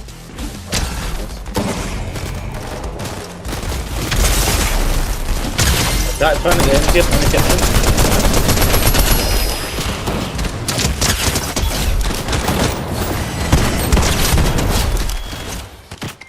Nice shit on his name to get him. Nice, I set my bulldog on him, you see that there, chat? He's my bulldog. Res me. What? No, that's fine now, you can. Any heals, boys, no? Aye. He's got yeah, I was gonna say he's got medallion, man. Yeah, I'll take the big. Never mind. I'm an idiot, innit? Alright, now here. You got to 50 on this. Sorry. Yeah.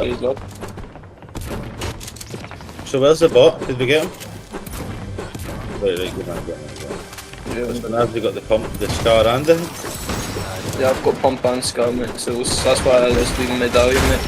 Just take medallion, someone. Hey, give me pump, because we usually share the guns. Just that one. Hey, somebody take medallion, so we don't lose it all at once. Someone can took my pump. Yeah, no, man, sorry.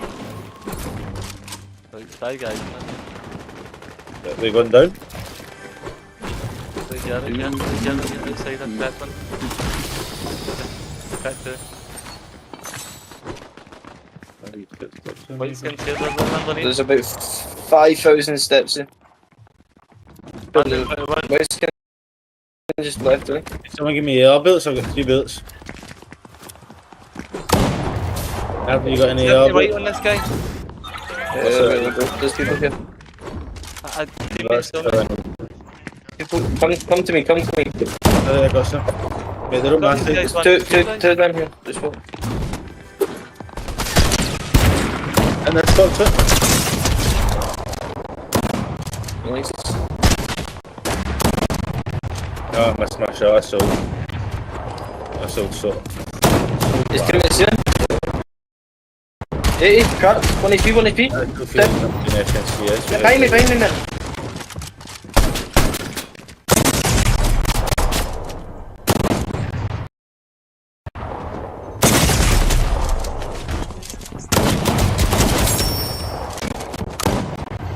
That's not on these guys so hard.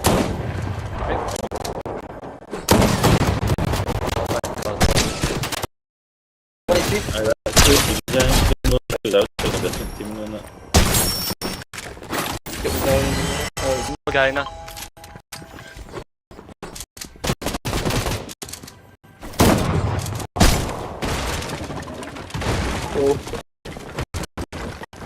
Oh, come on. Then I call the hiding zone. I was on the monitor for now. Good me now. That guy's right. Yeah, Bobby's above. Oh. I didn't even sound the good as well. Couldn't have this guy. I don't even know where the fucking bug is. Get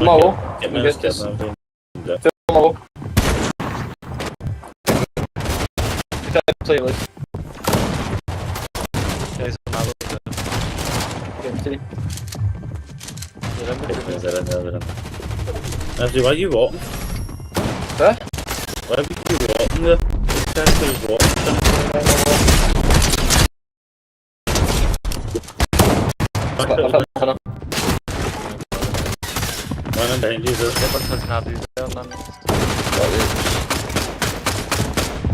just out there. Right. 3 of them shot me. Oh, once. Can't edit when your teammates lying on the wall, mate. It's real stupid. When did that happen? When did they bring that in? It's been a thing for a bit, mate. Why? I don't know.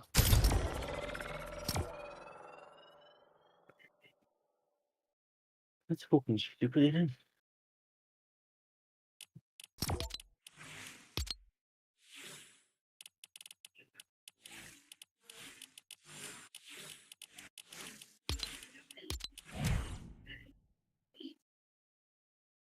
There's something else you stream in Aura, Breezy Mix Up Monday.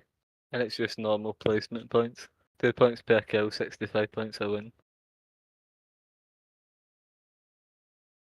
What's that? Just a Mix Up Monday cup, it's a build cup obviously. But it's 65 points a win, 2 points per kill. It's like a tour cup. And then there's performance evaluation in 3 days.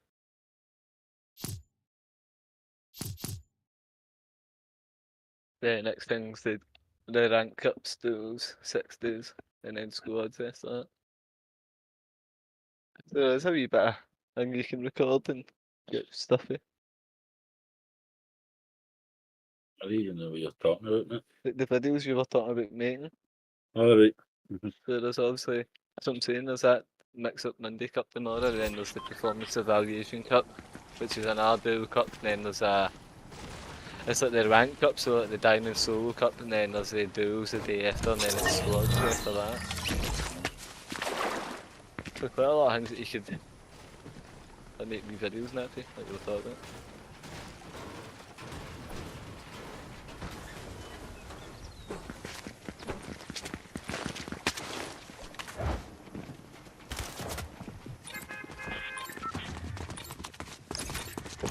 I didn't even know you could do that until I seen one of them did it today.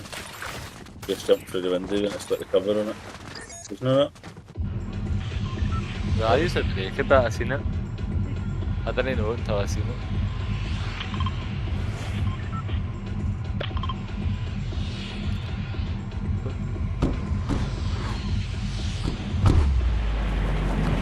There's also one lavish too good. Put on next game. Where are we going here?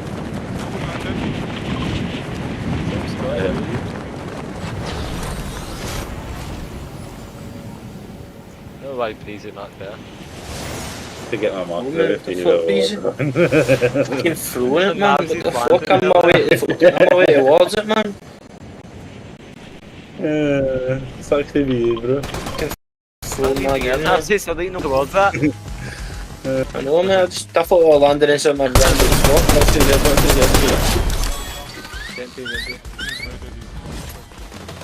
Go. AK-47s, making the black and I'm not oh, it's a fucking ball, mate. Yeah, I thought that was somebody else, man. I one he's in Italian, I think I'm 40. Who got all the guns, man? Fuck shit. I got the... Them guns were going faster than the fucking... I don't like can. Oh my god! I don't think you can say that, bro. What you can Fuck all student by the way, man. Bad. What? Are you? R.I.P. Hey, who got all the guns, but... Real talk. I got the I've got a medkit for you now, please. Got the I Breezy got me out right now, mate. You can give me the fucking man. Breezy. What's the medkit? Yeah. Nice. Oh, yeah, man, did I go? That's good bullets. Yeah, above, one above. Where's it from them on the door? Is it? You sure? Let's just go up there. The vault. Let's do that then. Oh, he's probably on the... Here. Blue people.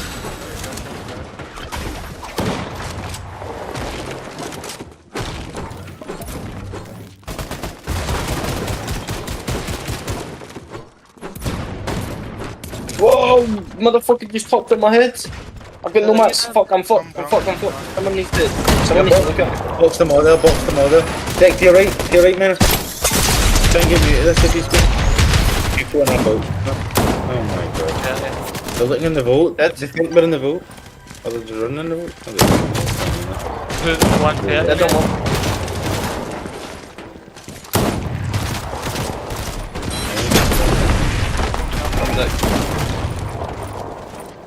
Yeah, I'll be over in 2-6. Get back, man. At least shotgun, don't score. You might be pushing over to me. Just trying to Yeah, trade guys. flank. Fully know That's what fine, they I'm, know. I'm happy with that. How many did you know? Yeah, 2 mate. Rank. Can't remember. Rank 2 mate. Wait, could that flank him behind him? I don't know.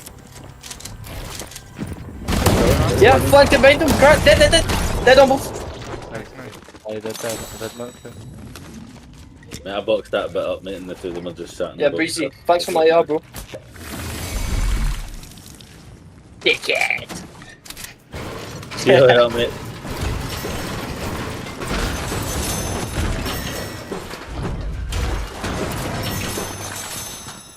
Man's got no idea, look at him.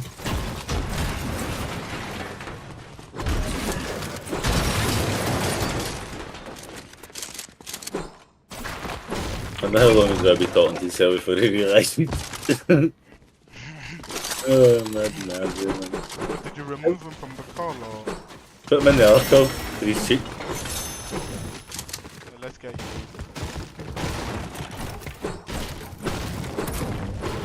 I hope he dies this game so I can take his look.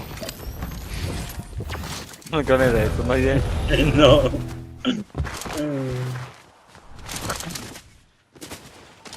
Doesn't deserve to be there. He's cheap. He's still in that Discord talking to himself.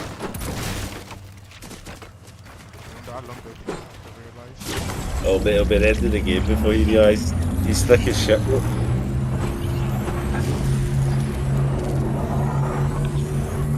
No, man, I already realised, lad. I'm just not joining back, mate. Look at him, he's still even realised.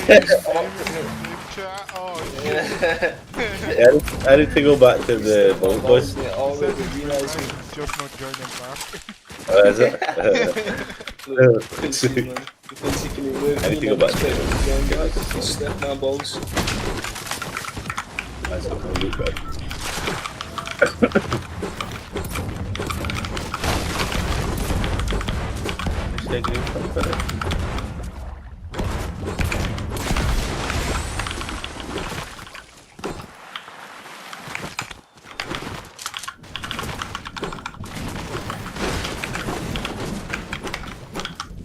I just need bullets, please.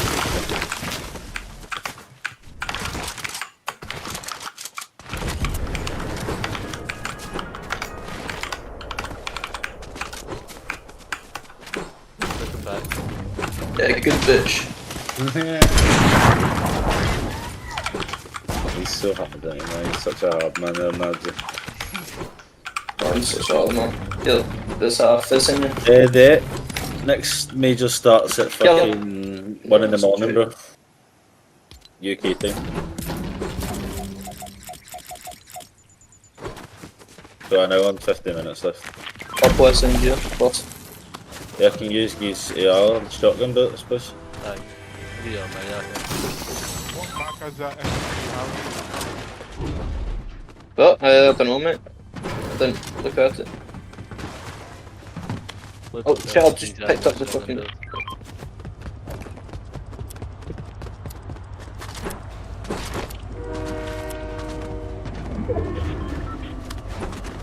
I've just popped this thing over here. You put in the crane again? Who's shooting? Nah, I'm not. They're drones. Can I pick these up, please?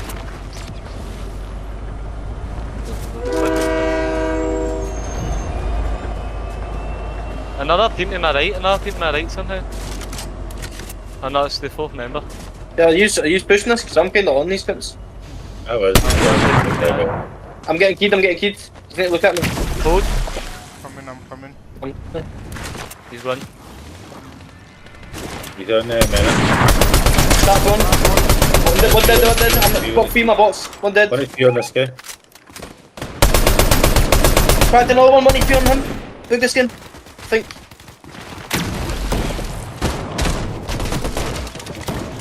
Full piece.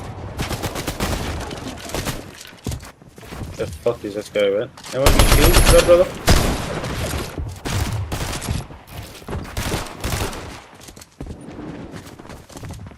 So here, there. Full piece. Oh, I'm trying to shoot him in the eye. I'm not fair thing because I'm streaming, mate. That is so AIDS, man. Ugh, fucked up massive, brother, like that. Nice. Dead. I'm getting into this. Prison. You got any shields for it, bro? Everyone's up here for very big pots, mate. Med kits. Mad. I've got one flop up to my name. Everything in this box here, mate.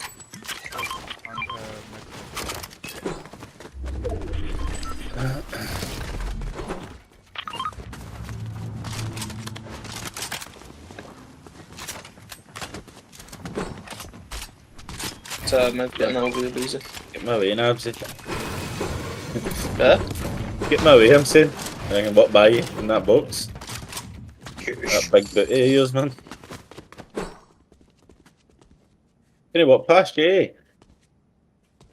Medallions and that here. I feel like my sense for my editing's too slow, man. Turn it up a bit, mate. I'll be Yeah, fucking with my sense all day, I man. feel literally like I'm playing FNCS, mate, with how laggy this shit is.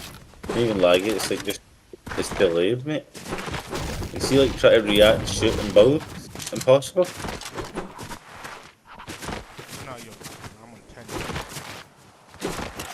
I will good for you, mate. People fighting here. I can get used to it, mate. It's just, like, I need to, like, be able to take my time with it.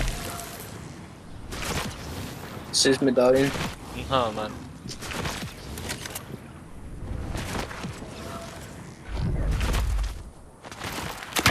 The keenness.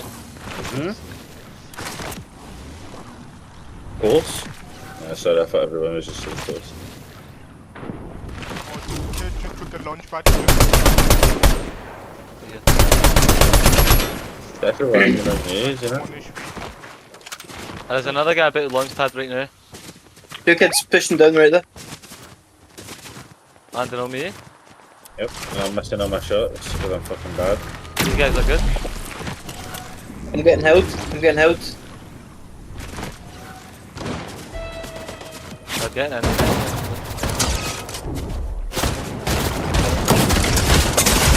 Of course, you've got a drum gun, bro. You don't know how to play the game or build, so you just drum gun people. I get that, I get that.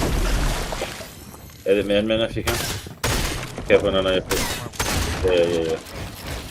I'm gonna get away to that wall seat. Double. Man, it's just the mad cycle. One in the box behind, 70. What the fuck? There's fucking two. There's all three of them. Double me. Double him. They're not gonna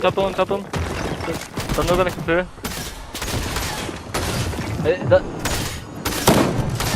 Bring in. They got it. Oh.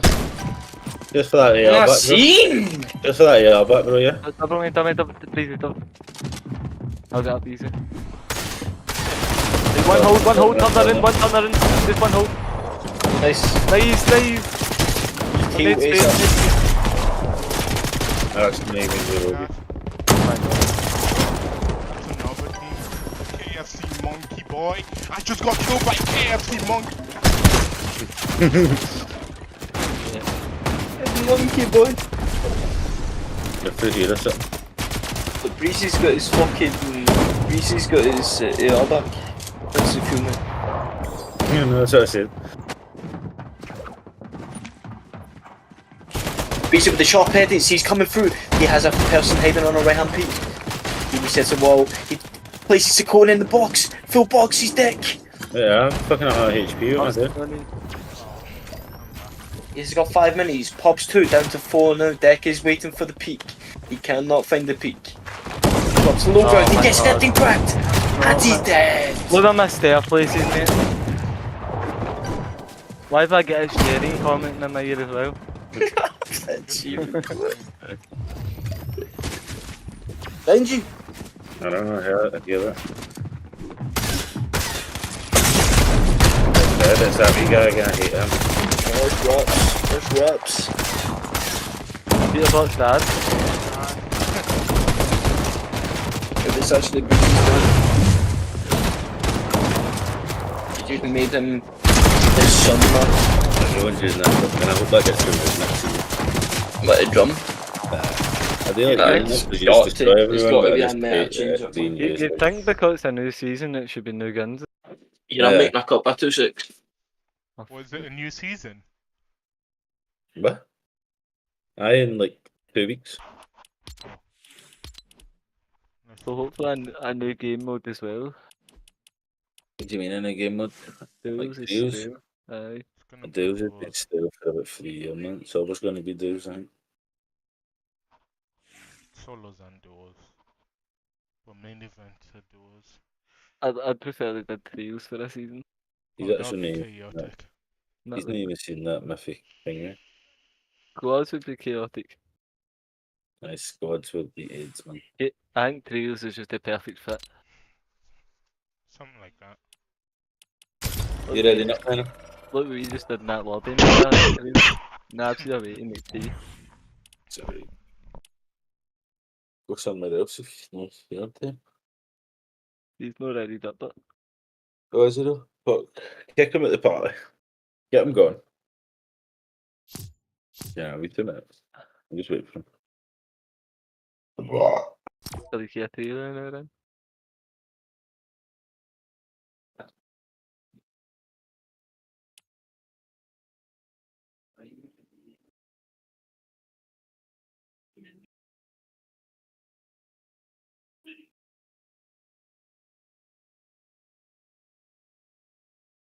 You been cleaning? You been cleaning?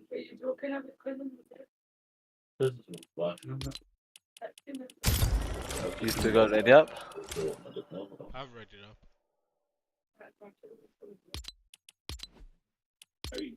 Oh, he's copying my skin. That's no cool. Yeah, that's how to be Babylon.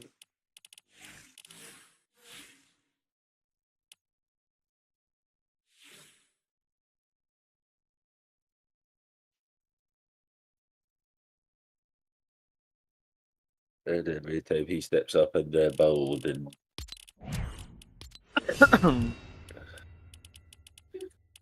Is that even?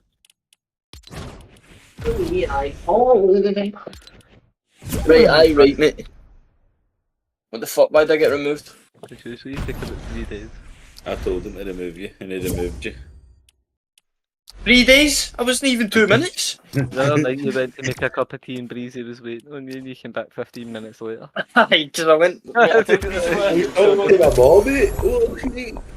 I wasn't talking to my mum. I tell you, I was away fucking cleaning my bong, mate. I went and made a cup of tea. I ended up making scran. But mate, there was a reason why I took that long, mate. It's not our team, mate. Right? So shush. What is your life story, man? Fuck's sake. Well, I'm just telling you, mate. Right? There'll be a documentary about it on Netflix soon. You're so emotional. Emotional damage. What percent are you, Breezy? And what percent are you now? Do you know? I've lost a couple, so probably I don't about even know. I can't see my percent. You look at the end of the game, but that's the only time you can see it. Do you know what roughly you are? What like the year 50? You're 50. Probably about 20% elite man, almost diamond again. Yeah, you shut your mouth. Man, this guy's chatting shit, mate. Fucking sort him out, man. You know, you couldn't even eat half of the stuff I've eaten. Mena. The pot noodle on your fucking. We'll add someone else this game. Hey, Jesse, did it? Mena. Exactly. Yeah, that's what I thought. Bitch, please. Oh, this guy. Do I talk to you right now, He's done his misses. I'll tell him. I'll tell him in a minute when he's back. There's all the big Babylon. What? I forgot I wasn't on mute. Ah, shit. You better look out for the You better look out for that, wouldn't you? Yeah, mate. Everybody seems to get up and down. He's like, just let me shout you, like I'll pretend I'm shouting at you. Right, so where did you say we should go? Glad Blue here. What's that? Isn't that worse? Like the one of my last streams, man, I was like, I think it was my second last stream. It was like I streamed by you and then streamed by Vlad. And that's like the last time I actually streamed. Yeah, to be popular. I was checking it earlier Lavish on. Lair actually, we wanting to go. Fuck Grand Blue. Streaming, because I've been streaming a lot. Where's this stand again? Streaming. And I would need to practice on that record thing, man, because my game feels are made, so it does. Record with OBS. I know, I always stream with OBS, but I just mean like, I need to put the record thing on and just practice for a few days where I'm just recording my full gameplay, but no actual streaming, if you get me. Alright. I feel like there's more delay on GeForce when you're streaming compared to I'm using OBS. Probably will be, to be honest. I use OBS when I'm streaming anyway, but... Oh, I've got a fucking shit compared to all these maths shots. We're going Grand's Glacier. No, I said fuck Mate, that. what the fuck? I've never landed here in my life, mate. I don't know where the fuck I'm going. So lost. I might be like a lost puppy, man.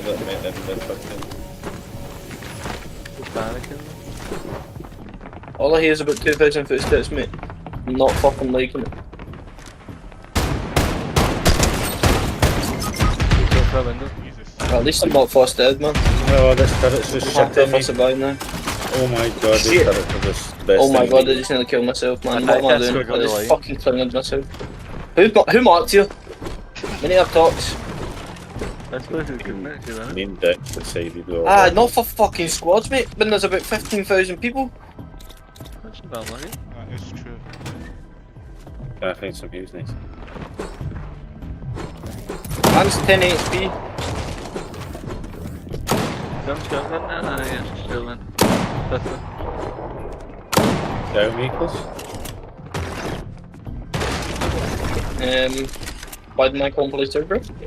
Check out. That was there. Where the fuck did he go? Just walking kids camping out. Go. Man needs a medkit.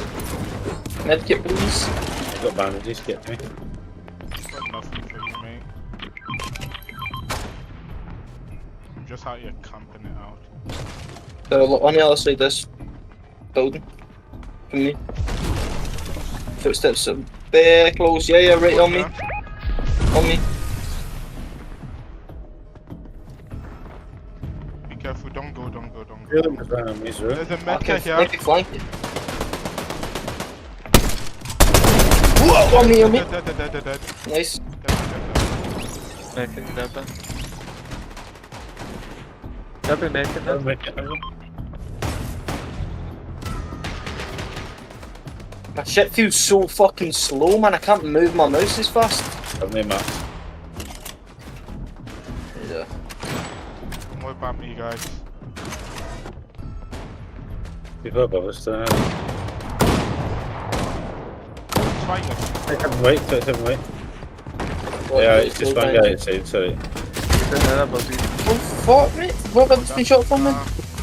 Dragon bot piggy, that's good. Oh, that's the bot. That's good, dragon piggy. On me, cat, cat.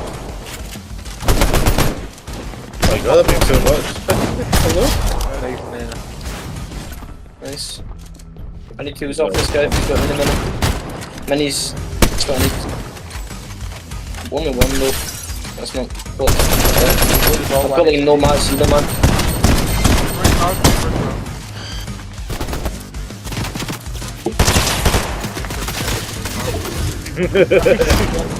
Oh my god!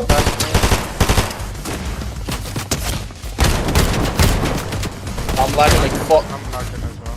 I'm just like crazy lag, mate. Oh, it's lagging. Constant minutes.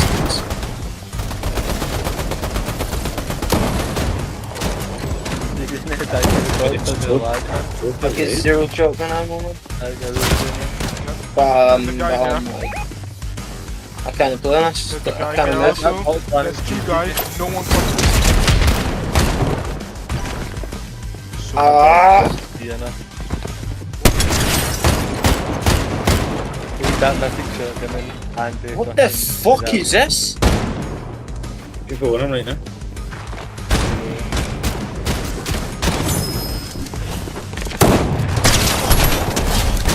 I don't make the I think, man.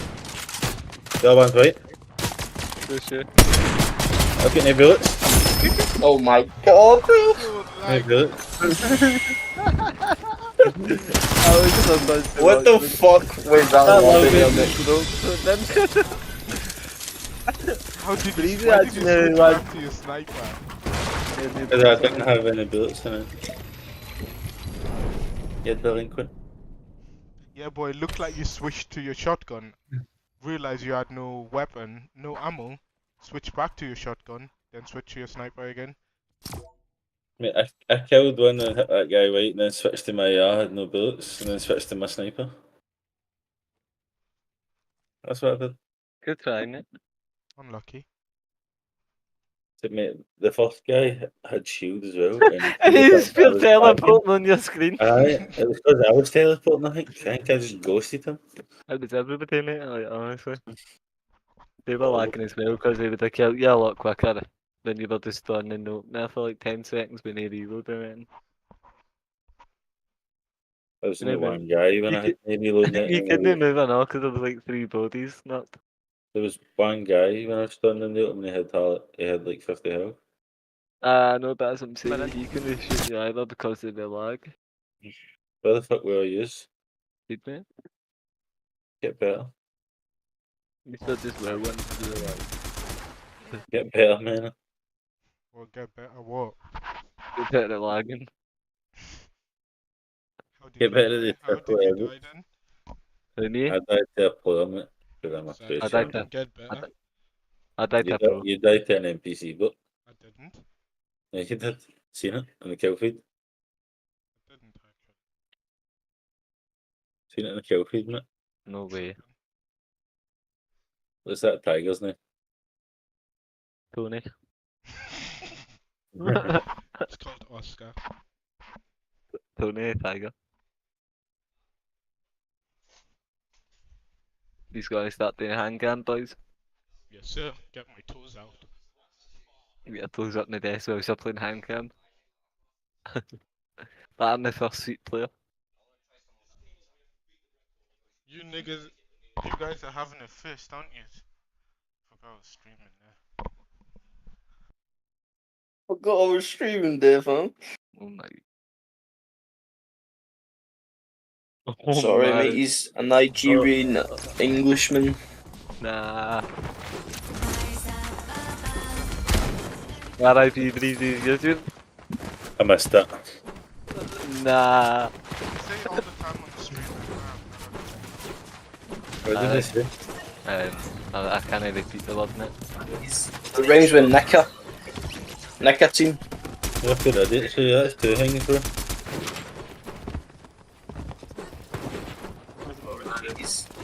But you should be all good, mate.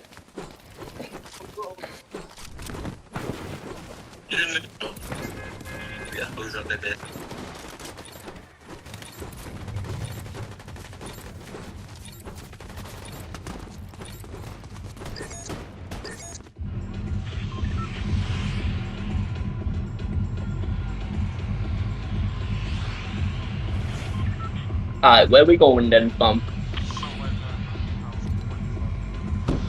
Yeah, man.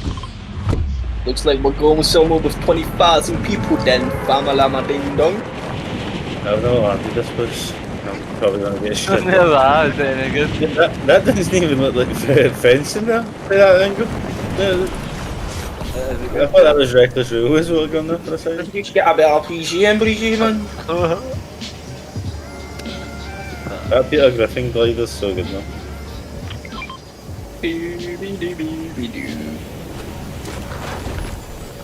We don't fuck it. Oh, I'm dead, I'm dead, I'm dead, I'm dead, I'm dead, I'm dead. No, no, no, no, no, no. No, no, no, no. No, I missed the shotgun. I'll go. I'm good in the hood. Fucking 2 guys on me, man, instantly. Shoot them shots in your book. What the fuck? I'm lagging everywhere, bro. Another What the guy, fuck am I another guy. saying? Why is it so laggy?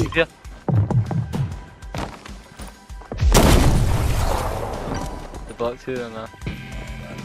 A big box here. One box. This is big box. He's out the window, he's out the window.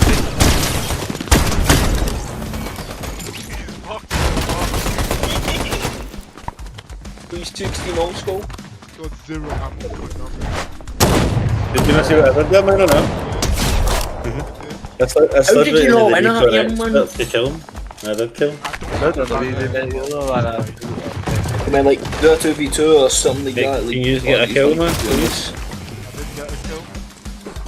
Well, I'm not talking to you then. You got one, mate. I just looked. You got one. Why are you lying? I got two. I got killed. That was probably me. You looking at me. I got killed. That doesn't count as a kill. That's a knock, mate. I got killed. I'll take what I get, mate. It does count. Yeah, let's stop landing. That's a bit suicidal. That's the one who placed the marker. Did I? Actually? I'm floating, mate. I'm in another dimension right now. Leave me alone. Oh, you ready up, please? I think Nabs is every half, mate. Oh, I'm so young, mate. I just can't be off this shit, man. You're ready up there. So I just need to ready up, mate. Jim Corrigan, man. Oh, Fergie. No way. I put it to set up stream. What do you say? Repeat it if you're bad, fam. You're not understanding. You call it Jim Corrigan. You're a great guy. Jim who? Jim Corrigan. Jim who? Jim who? Who the fuck is that guy? Jim Corrigan. He's one of the mad Alkies film, but Who's Jim Corrigan? He's a dafty man. He looks fuck all like me. Jim and Fergie are legend. You have a hard time. Legend of the scheme. So just to tell. Is Fergie still kicking a bit? So just to tell Jim he's a dafty. Eh? So just to tell Jim he's a dafty. I said you have a hard time doing that. Oh, Jack, right.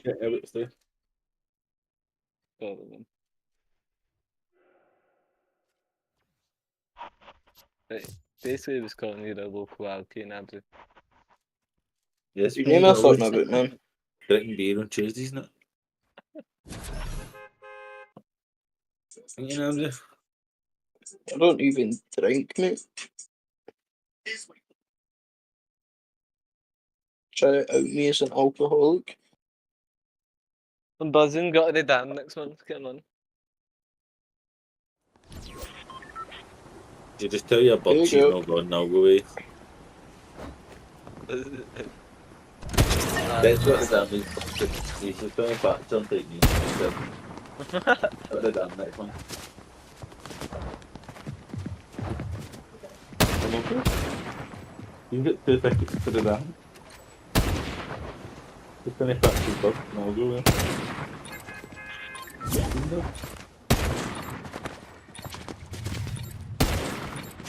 Nah, mate. That could be good, mate, when I'm stoned. Lie, you can do it, come here.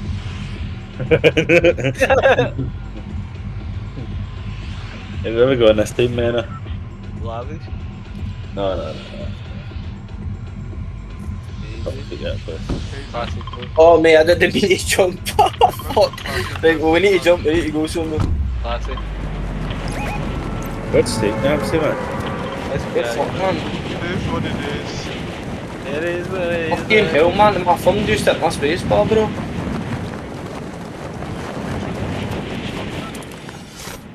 Thumb's glitched a wee bit, man. It just, mate, Jenna, this keyboard is so fucking sensitive, man. That's why I keep saying it. Try to type a fucking message to some cunt, man. It's like pressing on his mad random letters. Live message.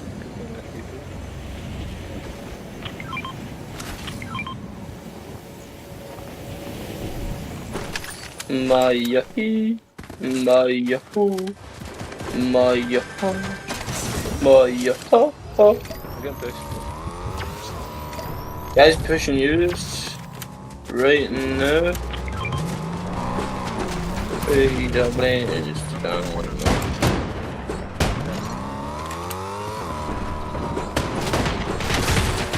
them. Scraps, lads.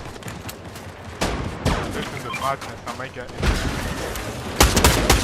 No, don't mate, I'm like 10 seconds out.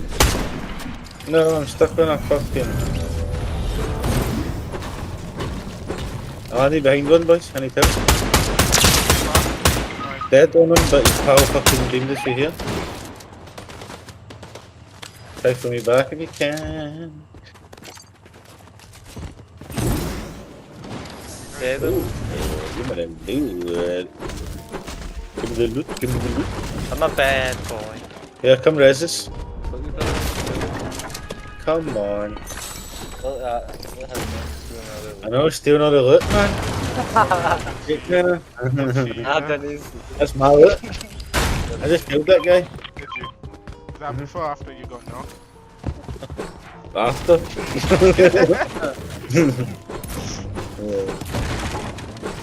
This guy, fam.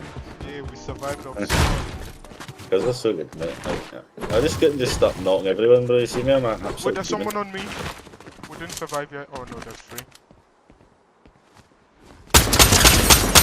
Crack one. Where? Are you lying, bro? One there. One there. My thing's anyway. Snipe. Lovely. There's For one the there. bush?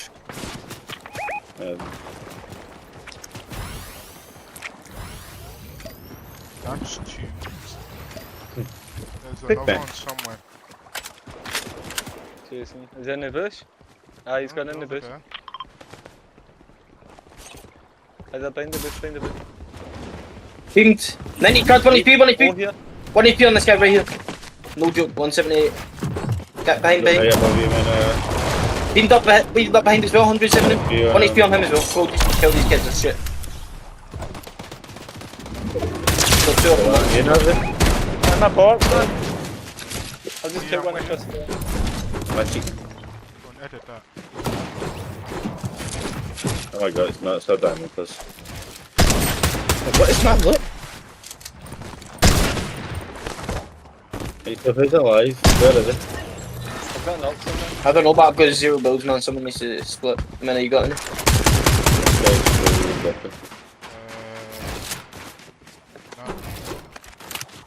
I had an ult somewhere. Yeah, it should be alright, man. There's no one about. I need to get out some massive. But literally 0 builds. Don't say I had an ult if I was blocked.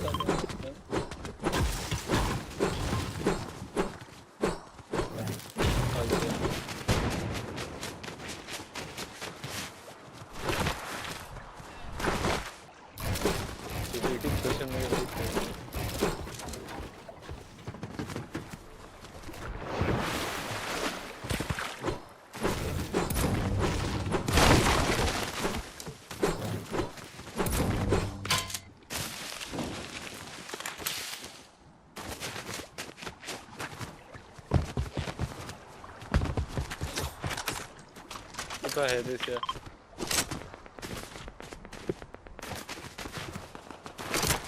Jump it. That's it. Didn't go somewhere. There's section that guy.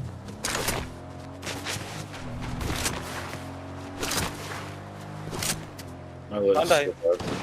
One's in this bush to go. What? Crack comes in.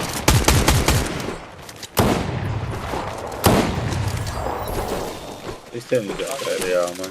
No, I'm in that way. There's it again. Shotgun.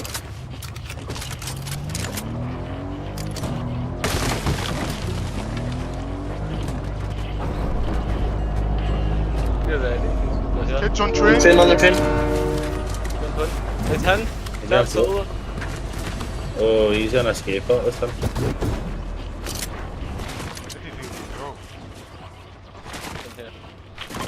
Yeah. Rupees 200. He's good him, you know, he plays on 1. He's killing it. Damn, bro. That's his cousin. Doing night ups. What's his name again? Yamza. He should be in that three now, man. It's threes next season. He's a win at losses, though.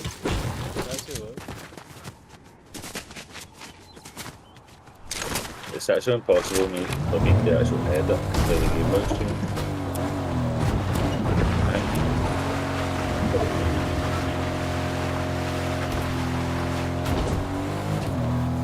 Yep. You can probably help me with that, can't you, man? That's a shout. Mine. Everybody in. I don't know if it'll actually save you. Yeah, now I'm just going The disrespect, man. The violation. I wasn't fighting with you off spawn though, mate. I've got an excuse. I dropped this shit, mate. No, you dead.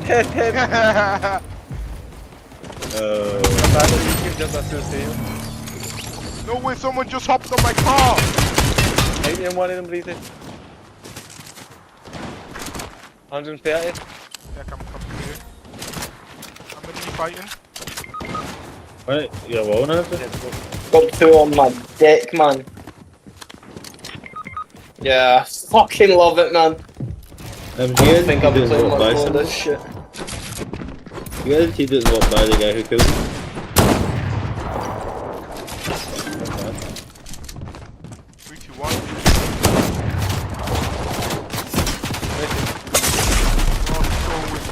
Yeah, like.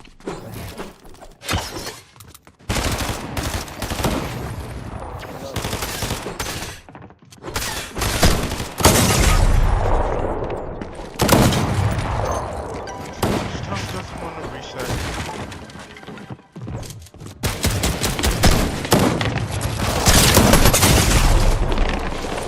What's my team doing? This guy's level 461, mate. The guy that killed me. I do not even want to hear a single word. Level 461. He plays a lot of public matches. That's how heavy get me better at competitive, because it's honestly it's that delayed, mate.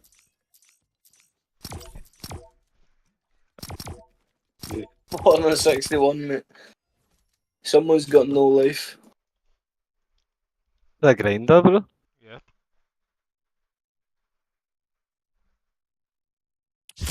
You just need to do better. It's time. I don't want to do this, but it's time. Thank for that. It's time. You die off spawn. Time he definitely dies off spawn with that hitbox.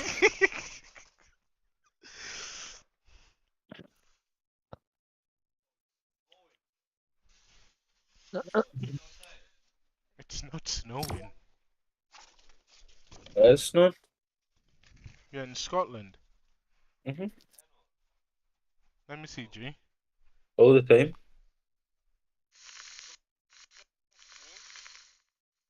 No way.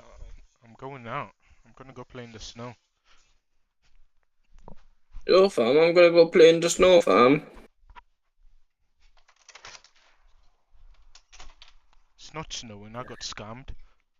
Just That's came out here for fucking- nothing. This shit needs to hurry up and start, man. I thought it was snowing, but it wasn't. I'm not sad. Fuck you. Disco time. You hear me? See, when I've got the skin on, I feel like a different breed. Like, these kids are just gonna get dropped one by one. Watch.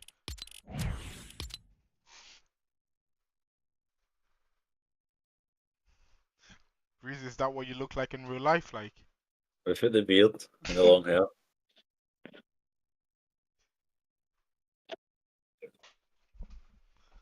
That's a can of Coke on my chest or a Red Bull. Probably a Red Bull.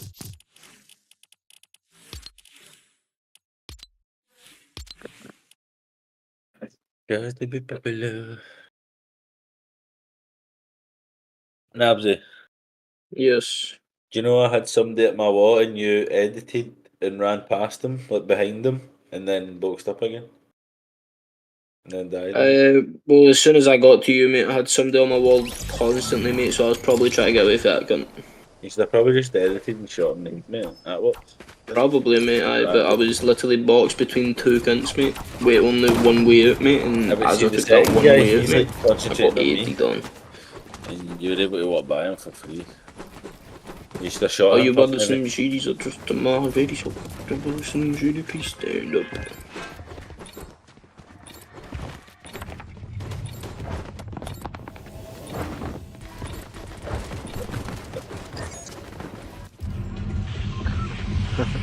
Cabin right in front of you, man. There. Do I go here? Yeah, don't go here. Are you there? Nah, Why please you don't. gotta go Let's here? go here. Go here then.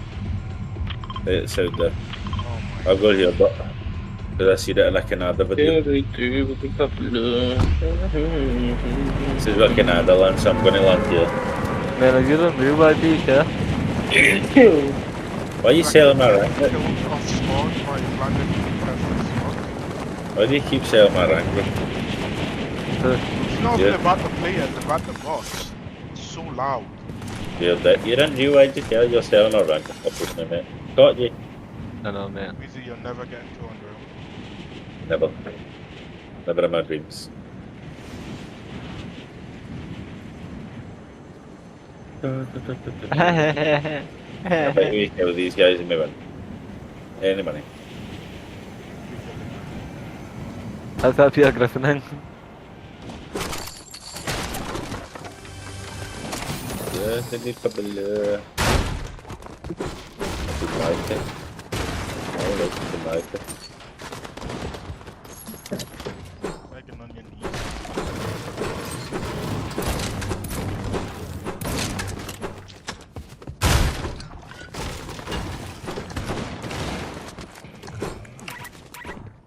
They're fighting box.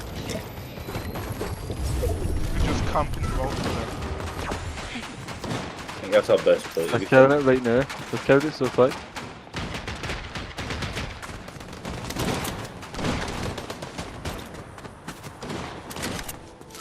They're in, Paul.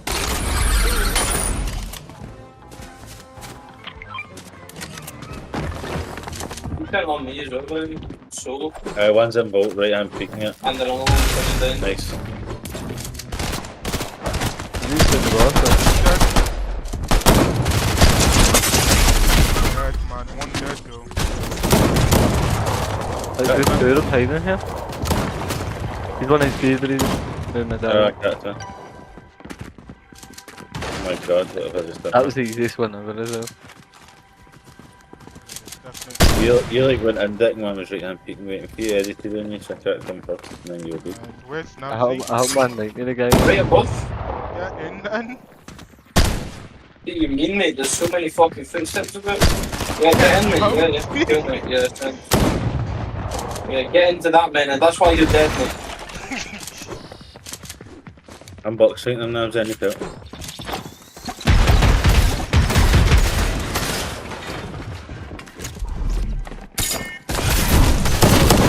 Oh, if I went behind them with the drumming.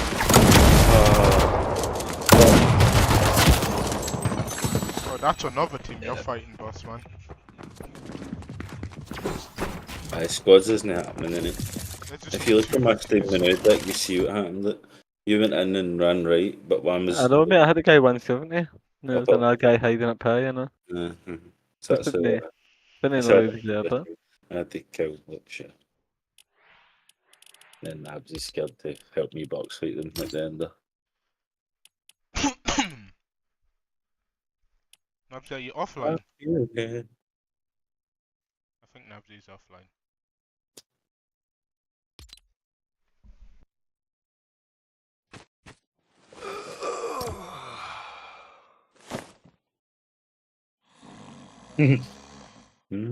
I just realised what this emote actually is.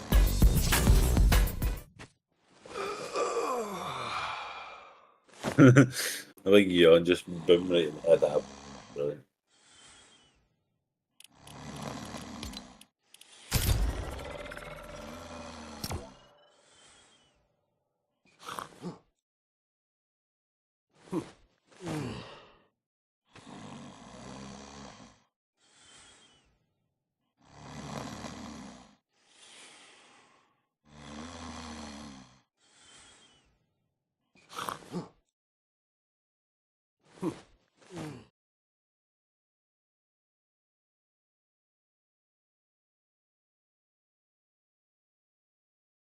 You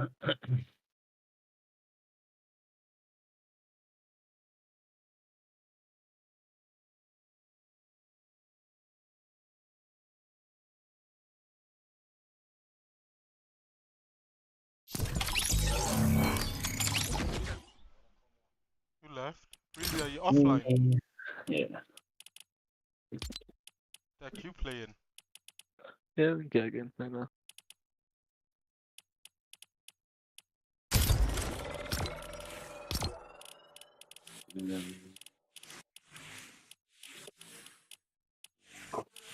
Oh, nice spelling, bro.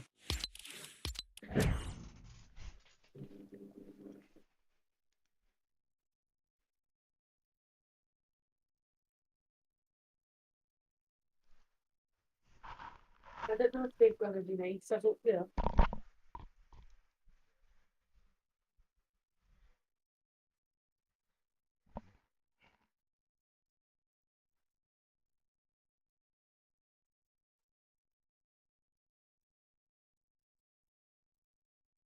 I better go to Twitch for it. Oh, you didn't read then? You're actually right. May as well watch this until that starts. It's an interesting language, that, isn't it? I've never even heard that in my life. Whatever that is, that language.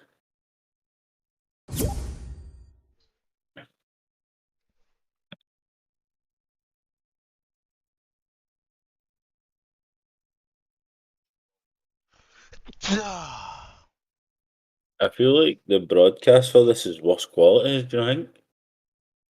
How dark it looks. It's like, doesn't it look like PS5 graphics the way in the other one is? If it was a nice fucking wee height play, come on.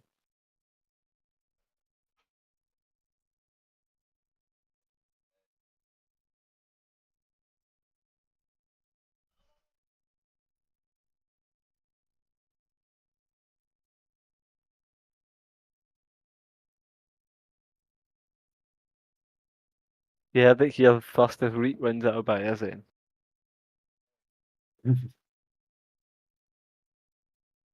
The street ones you buy us in.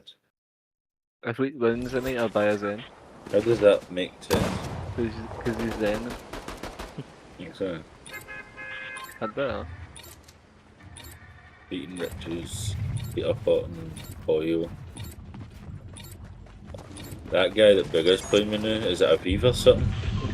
That's the first thing I've seen him as well, he's good. I've never heard of him as well. He's playing really good. Just showed you how long I took off.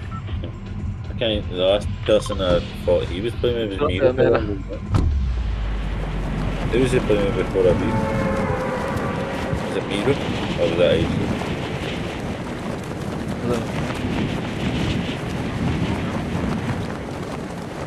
Bigger was playing with Batman, Bigger your cat. What do?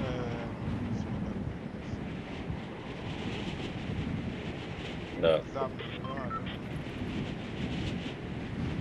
I've no idea.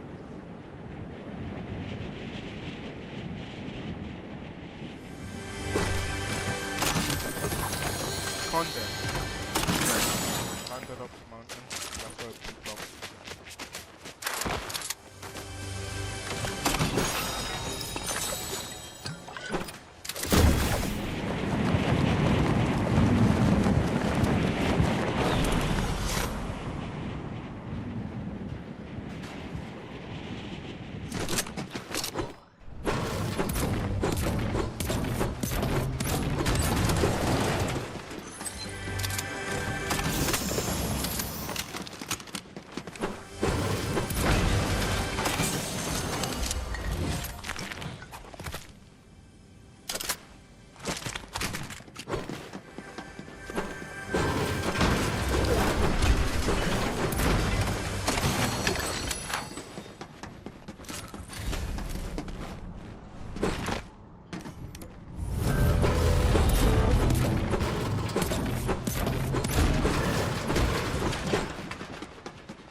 after him.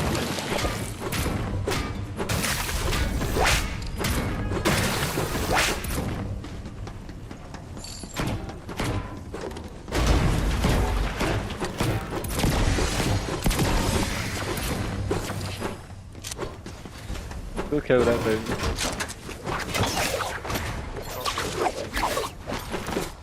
We'll get the impact.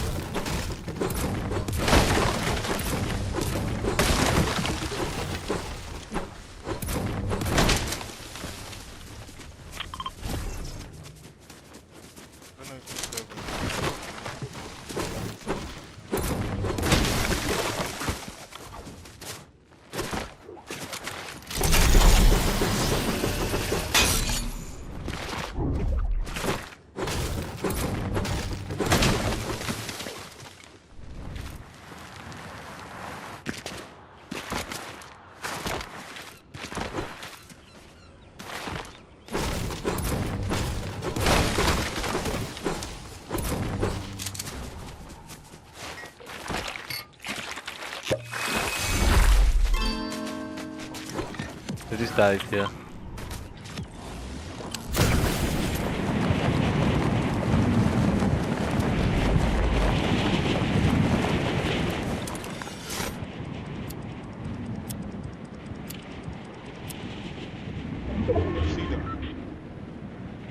Nah, I've got footsteps though.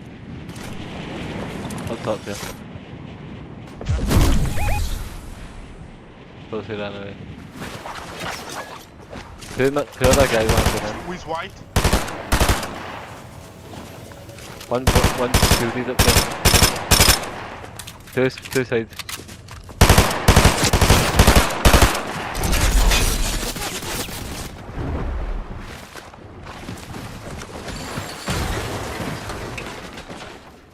Keen in a box in there.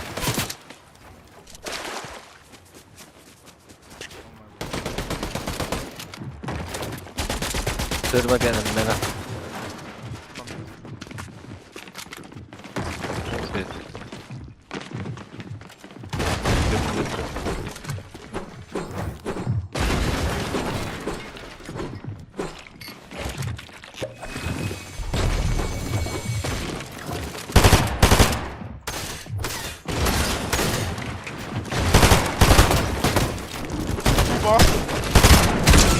Find them.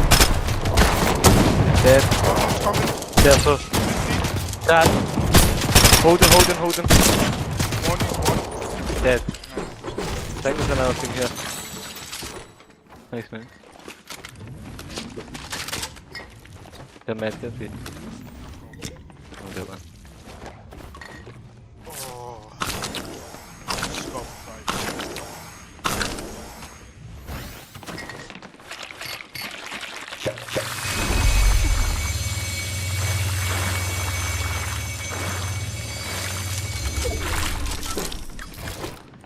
Hold it.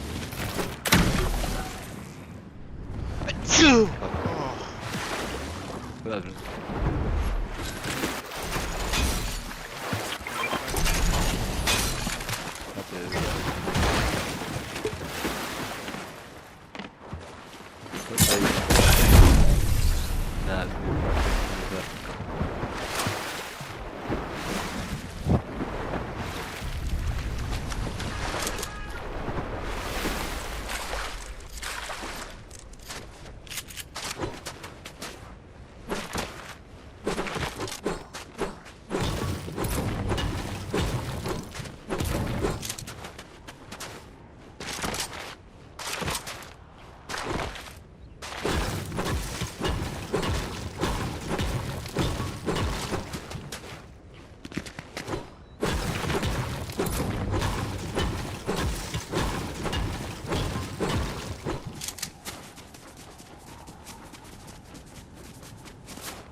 Good mana.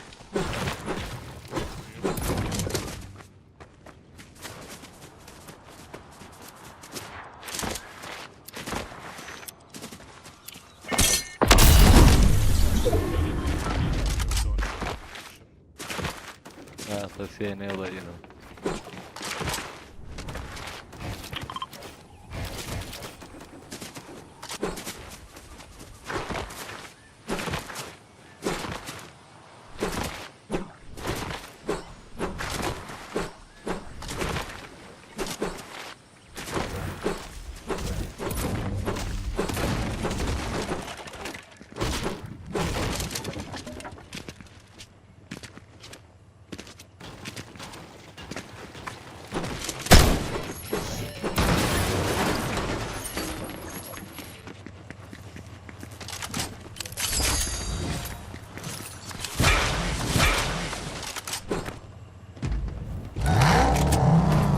grapple.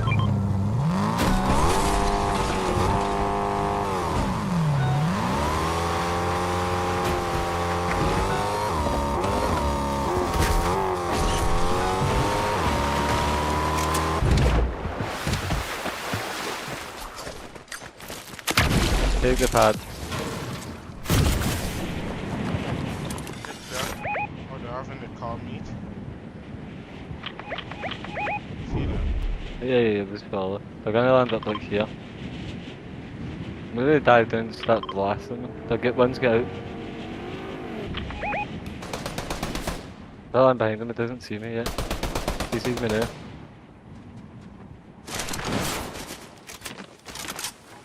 I'm at the side of your guy, wait.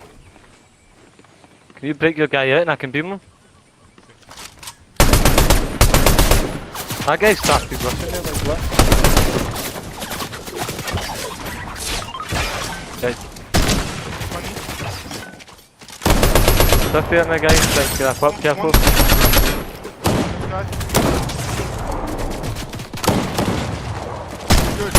Nah, mate, I've been. I'm coming. Good right there. Just make space because I'm nothing. I'm out of the way, Logan. Anything.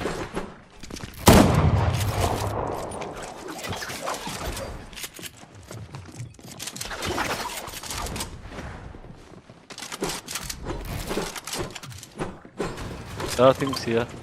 One about.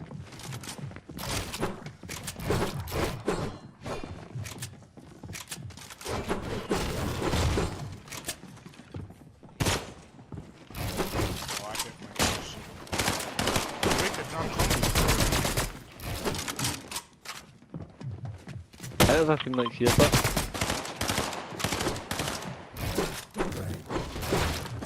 Easily break this down.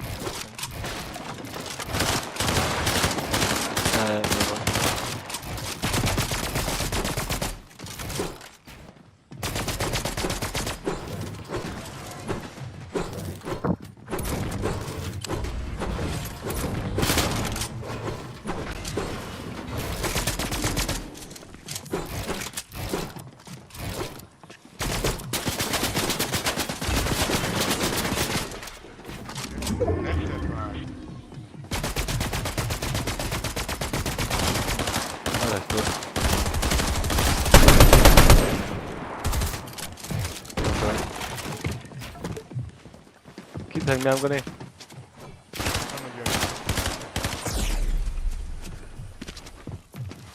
I just keep going, I'm gonna keep nesting them so they can. See you, mate.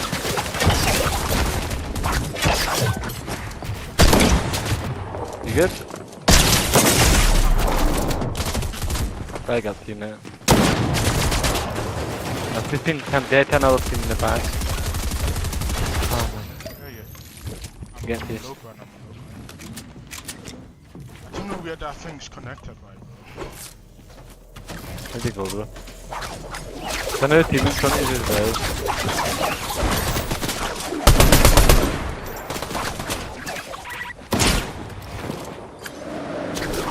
Go on, float right there.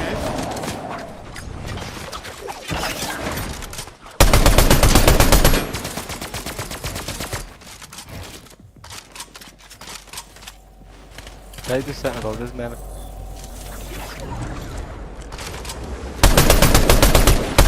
Oh, jump on the fucker.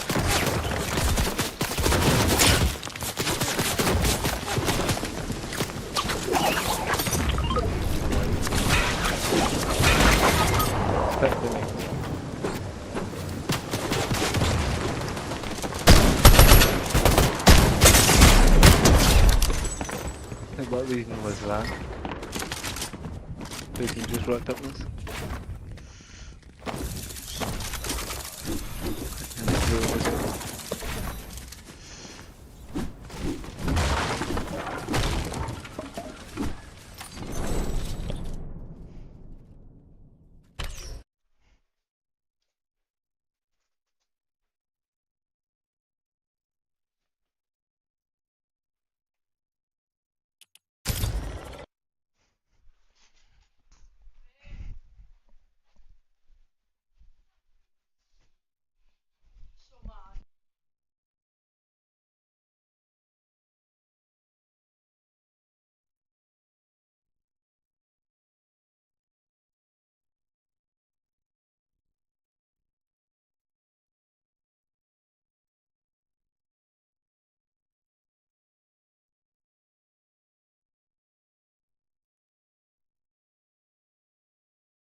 I wish I could understand what they were saying. No, them. Because it's Brazil I'm watching now.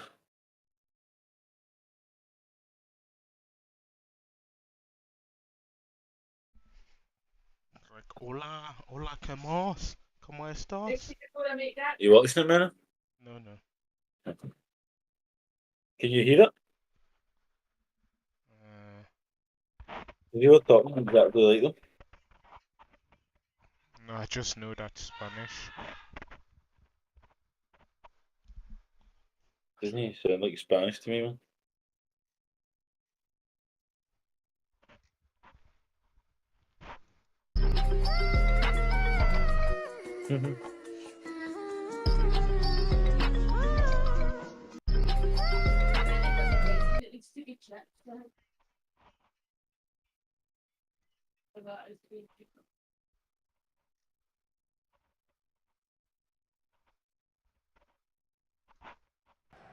The 2024 Carabao Cup final sees Chelsea take on Liverpool at Wembley Stadium. This is the most played fixture in English football this millennium, and it's the second time in the last 2 years that these two sides will fight it out for the League Cup. Let's have a look at the two teams. Chelsea unchanged from the team that started against Manchester City last week. Levi Colwill plays the day before his 21st birthday.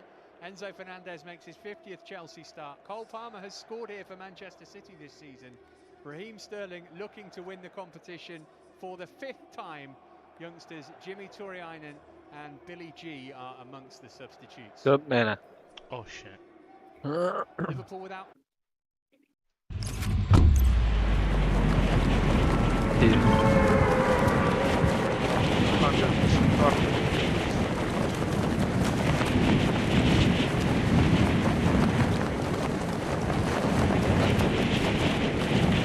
There's no... Mate, see if you see what just happened to me there. That guy 96 white bait mantled through the window. Like... My first bullet didn't connect, let's go. I'll take your time, mate.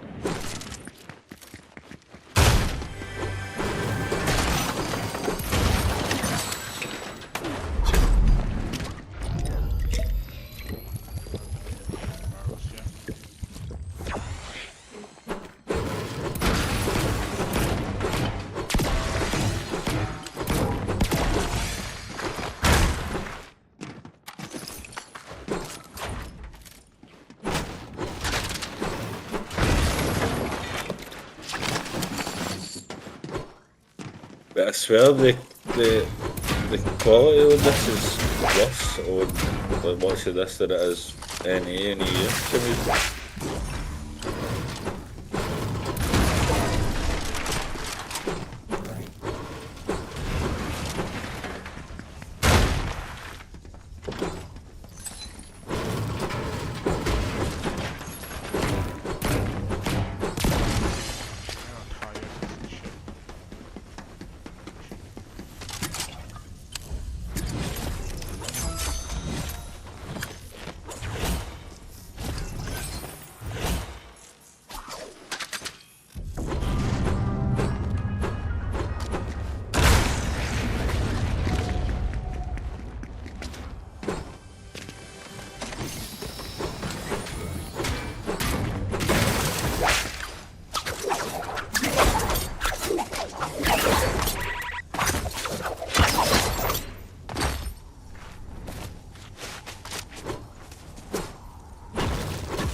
Five minutes, boys.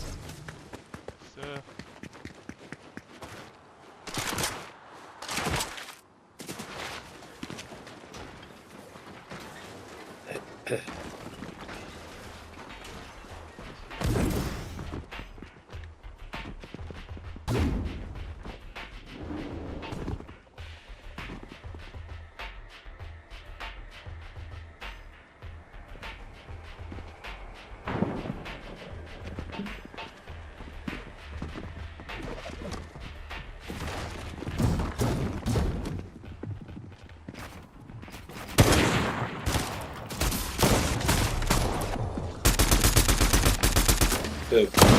Yeah.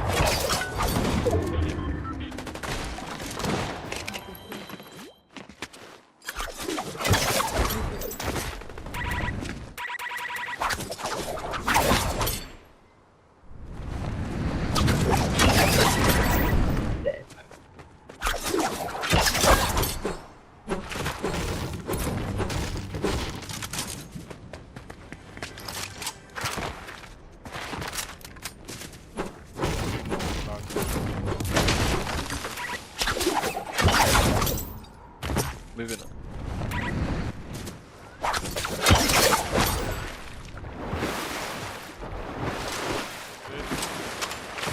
Cadeau, 50 plus.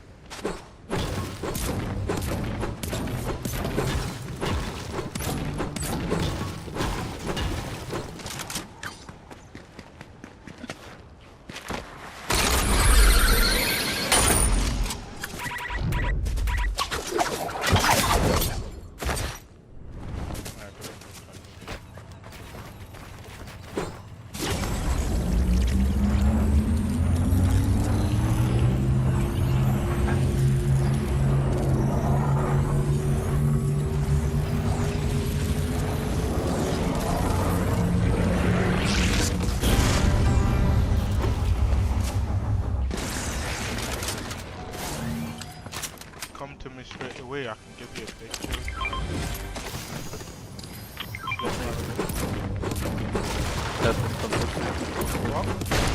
Grab that on top here as well.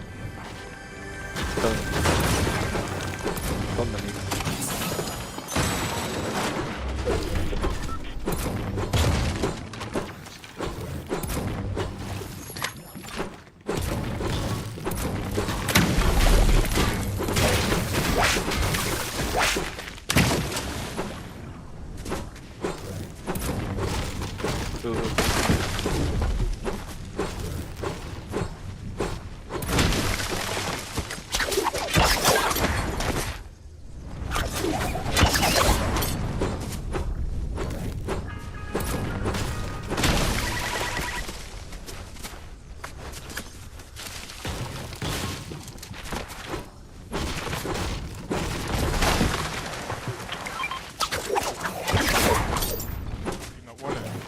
I thought it was just dead, so with it you can't.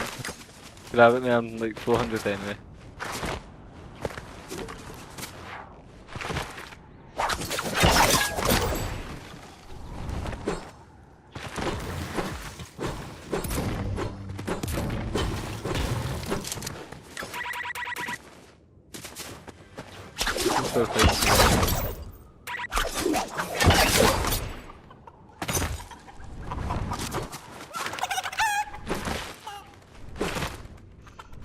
Got attacked by a this chicken.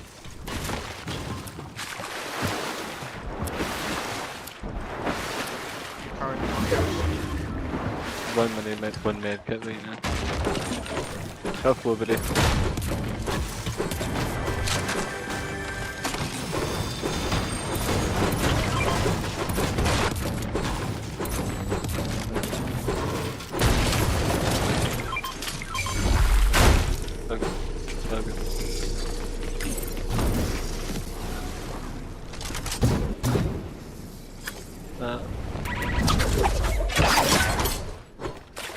Still like it's in front of you.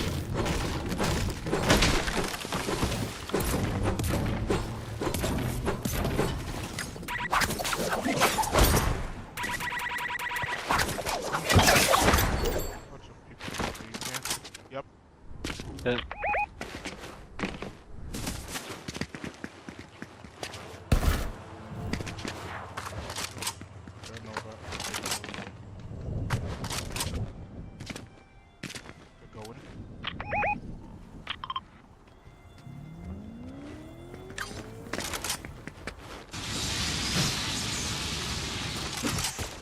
I don't know what this is, nothing, bro.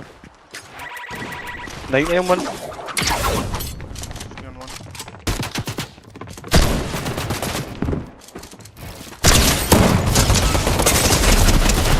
No way! No way! Hello? The green guy is so low, man. Oh. dead. Don't know what XP as well.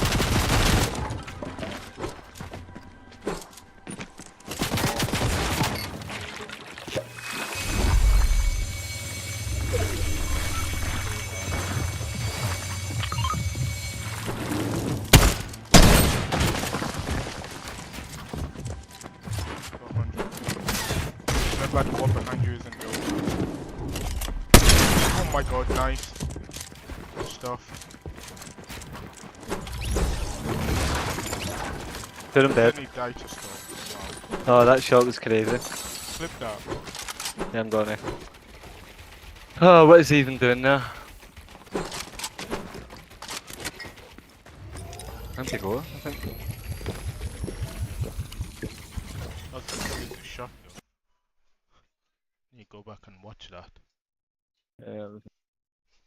We did no scope as well. I've had a few snipes I've had. Really. Well, you should have seen what I did to the first guy. I tried to take his wall, placed the cone in. I couldn't take the wall. I predicted him to go down. He got stuck in my cone. I hit him for 175 and then he just reeled my face in with an SMG or something. Surprised it wasn't a drum gun. So far I've got bands, but it's really cute. It wasn't a drum gun. Fucking SMG. Just like crrrr. It's actually violating him as well.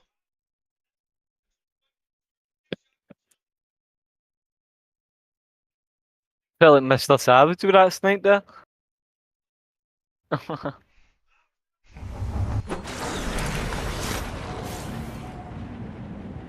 Savage love that sniper. No. Come over, you bullet and shoot. Okay.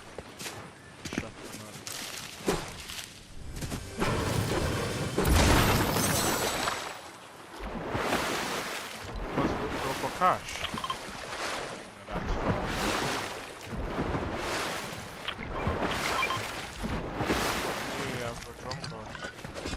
Take bullets. Matt.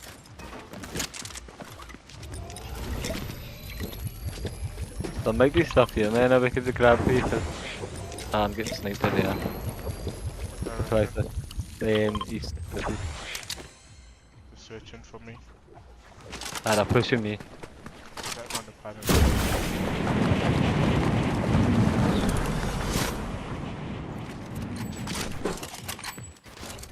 It's just standing in the open hard scope.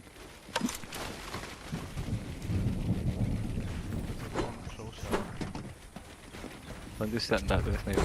He's in the bush. Is he? Flicker it? No, he's not.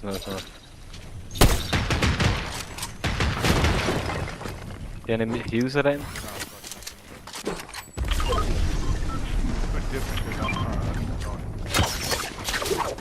Oh, she's that movie. 110! 170 bro, 170! Careful because he's friends here. Dead on him! Nice. He's in my box! Just try to get the body bro, we need that body. Put it together. We need the body, but the body's gonna infuse. Done here? Yeah. Careful. Got the body. Nice.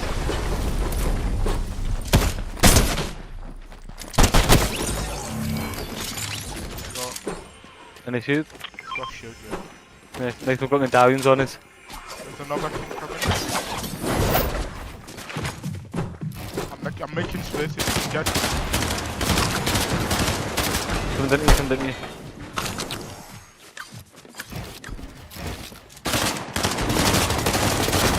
Just choking back to back, made it back.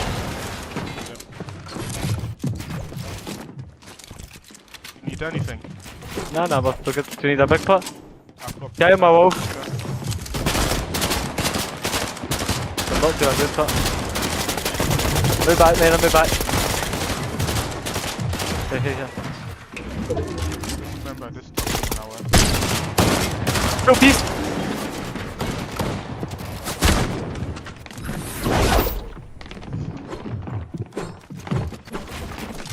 Back.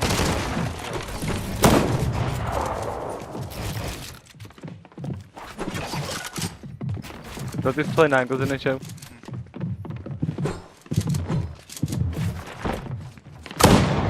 Yeah, you're on height.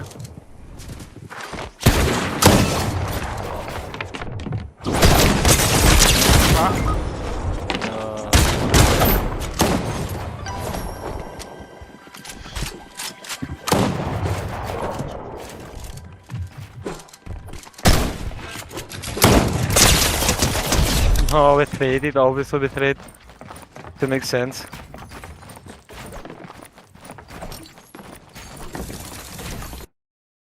Right, time for FNCS anyway, innit? Yeah, I'm gonna make food, I'll be back in like 10 minutes.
making sausage rolls then, mate.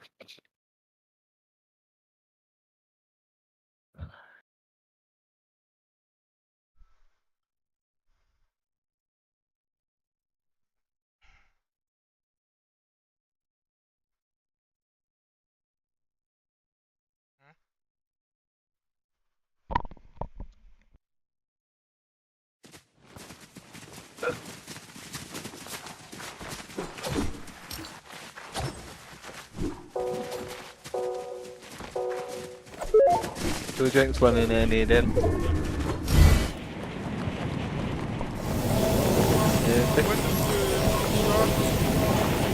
one past one, let's go. One past. Yeah, 1 o'clock, man.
So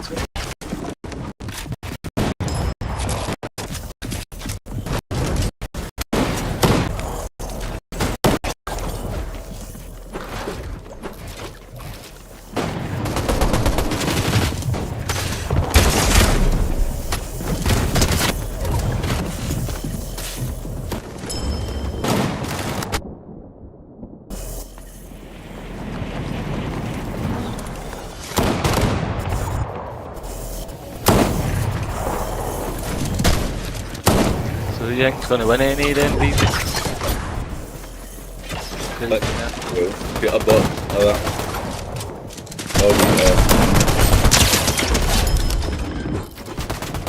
That's what I expect about any like EU.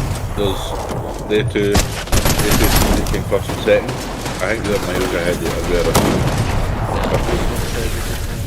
I don't know how we good shows we're doing that, but just the way they played in that tournament, I just think they'll be on them. If I'm going to name it, I think there's Hunters more.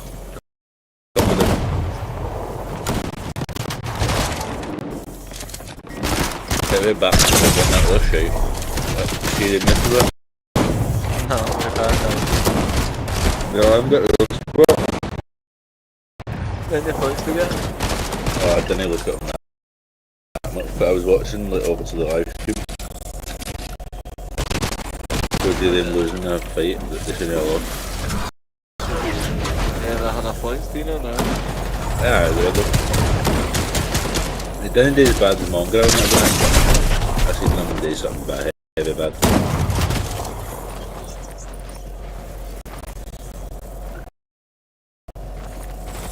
They like chased, see the metal spot under a mountain? They chased people away, one guy away from that. They was up to the right. I think the guy up to the right was just a mad goat.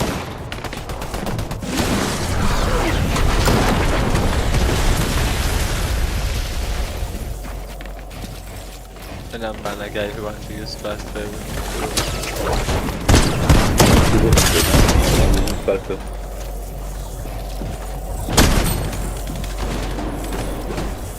Please fast forward.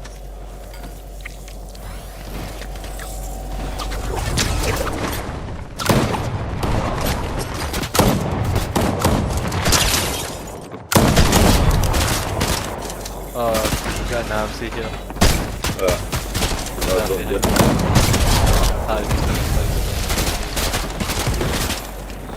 Oh, that's me, ban.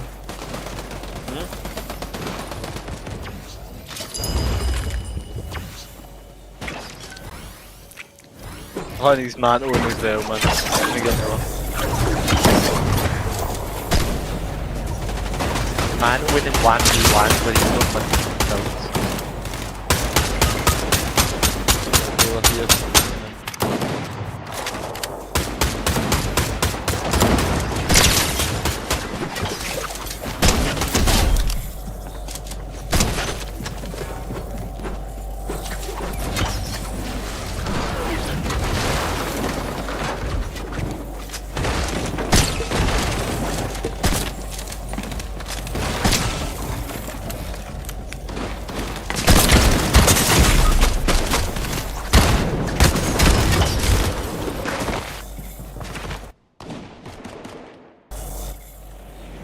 I just started this live broadcast, you know, man.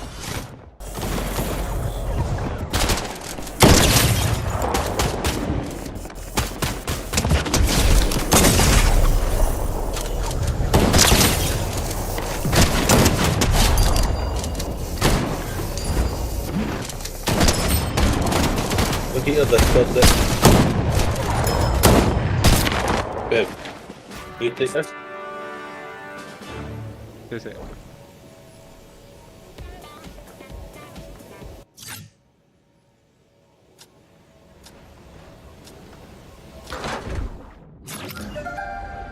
Vale.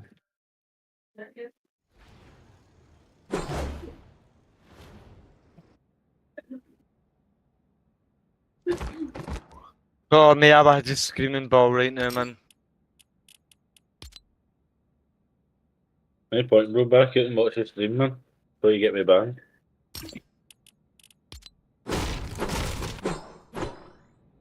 Are you being serious, bro? Is that what you just asked me? Is that what you just asked me in a chat? You being serious? Uh-huh. Are you serious? Aye. I think So it's... look at the message I sent you, mate. That's 10 times worse. Like what? No. You've said it on mine before. No. The other men I said is 10 times worse, mate. I know, it's like 3 things a day or stuff.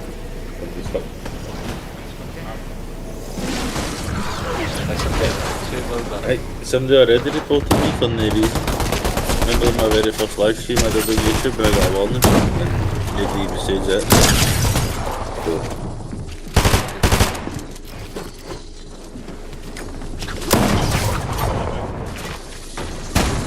If you say bad about things, when you get bad, that's what happens.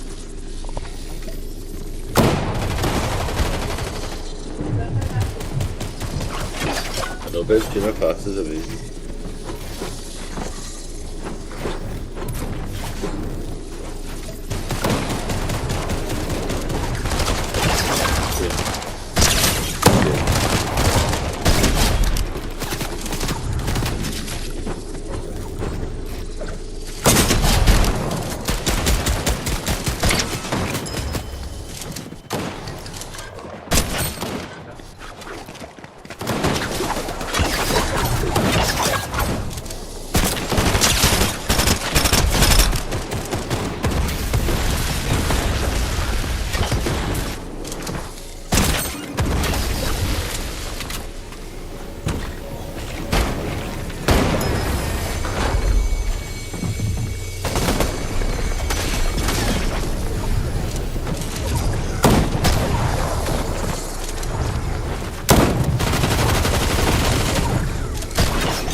Minutes.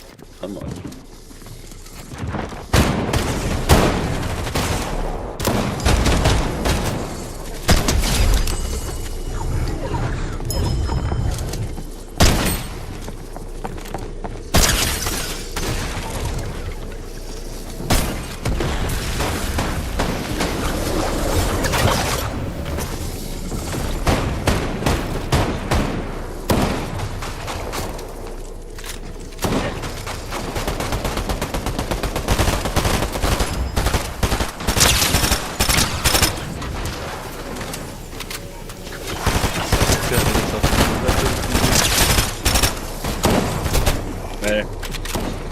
Mate, it's not the money one, it's not the big one, it's not even that much.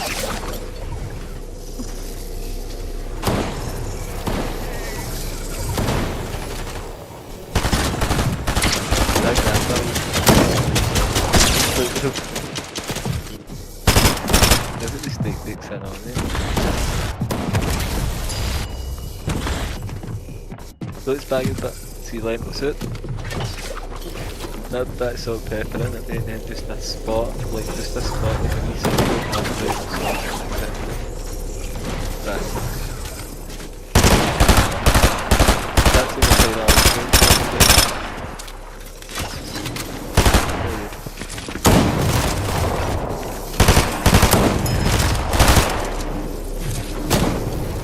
A bit of watching the Netflix broadcast now. No, I think this one's got a delay.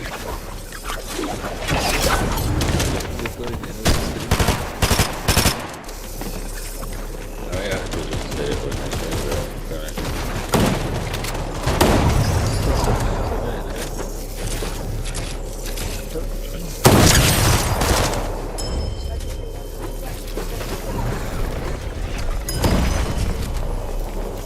How long you got? You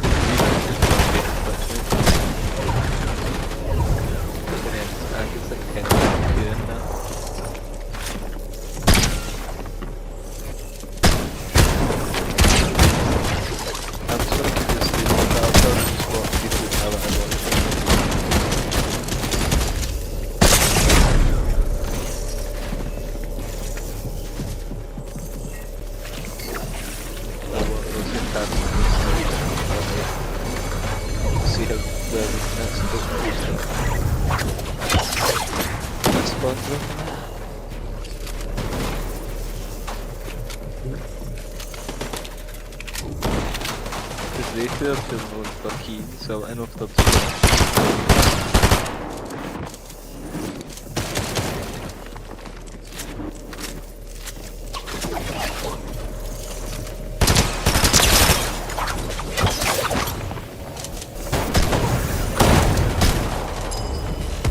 He's not stat last week, he's like that. He was not stat for his stuff. He's not stat. I don't really watch it. I've just been like this stock subject stuff. Nah, that's what I'm saying. I didn't even pay attention anymore. Stop it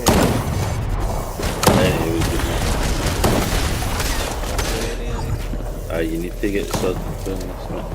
No, of course, but like, did you see a lot of stats stuff? Aye, there was. Even the day I went to EU, somebody died for subs, mate. Case. I can't remember. That's funny, but I forgot it was somebody heavy good though. Somebody heavy good. I'm live on Twitch. Put my stream on first. Yeah, quite on YouTube, eh? Aye.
We're gonna be like, what the fuck, mate? Like, I'm gonna message you, right?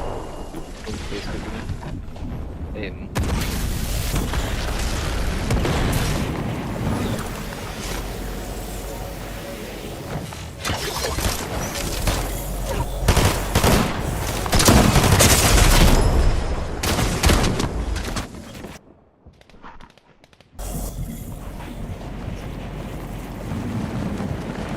Read through it if you kinda know what that means, mate.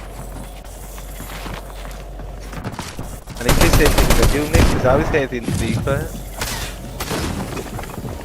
It's pure hard text, that's what it's called.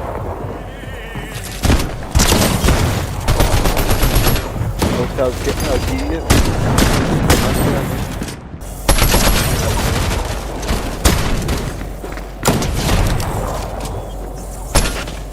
That's no day stuff, it's there, that's the model.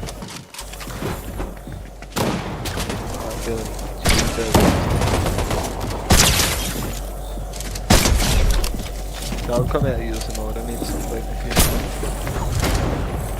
I might need to, depending on what my message is. Maybe probably like, won't be early days, but maybe a couple.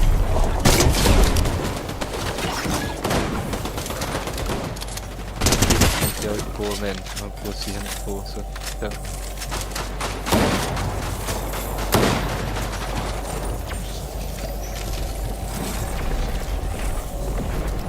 I'll make it in.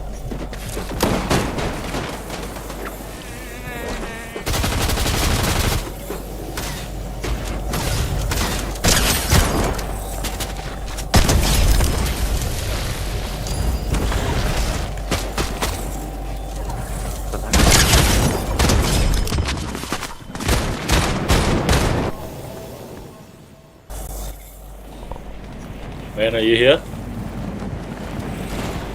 Huh?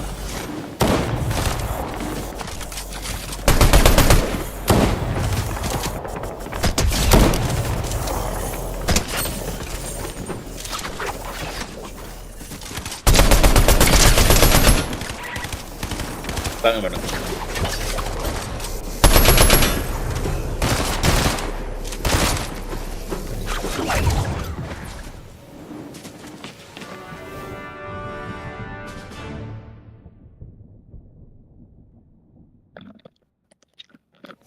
Oh, please, Unity can't instant greet, man.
We're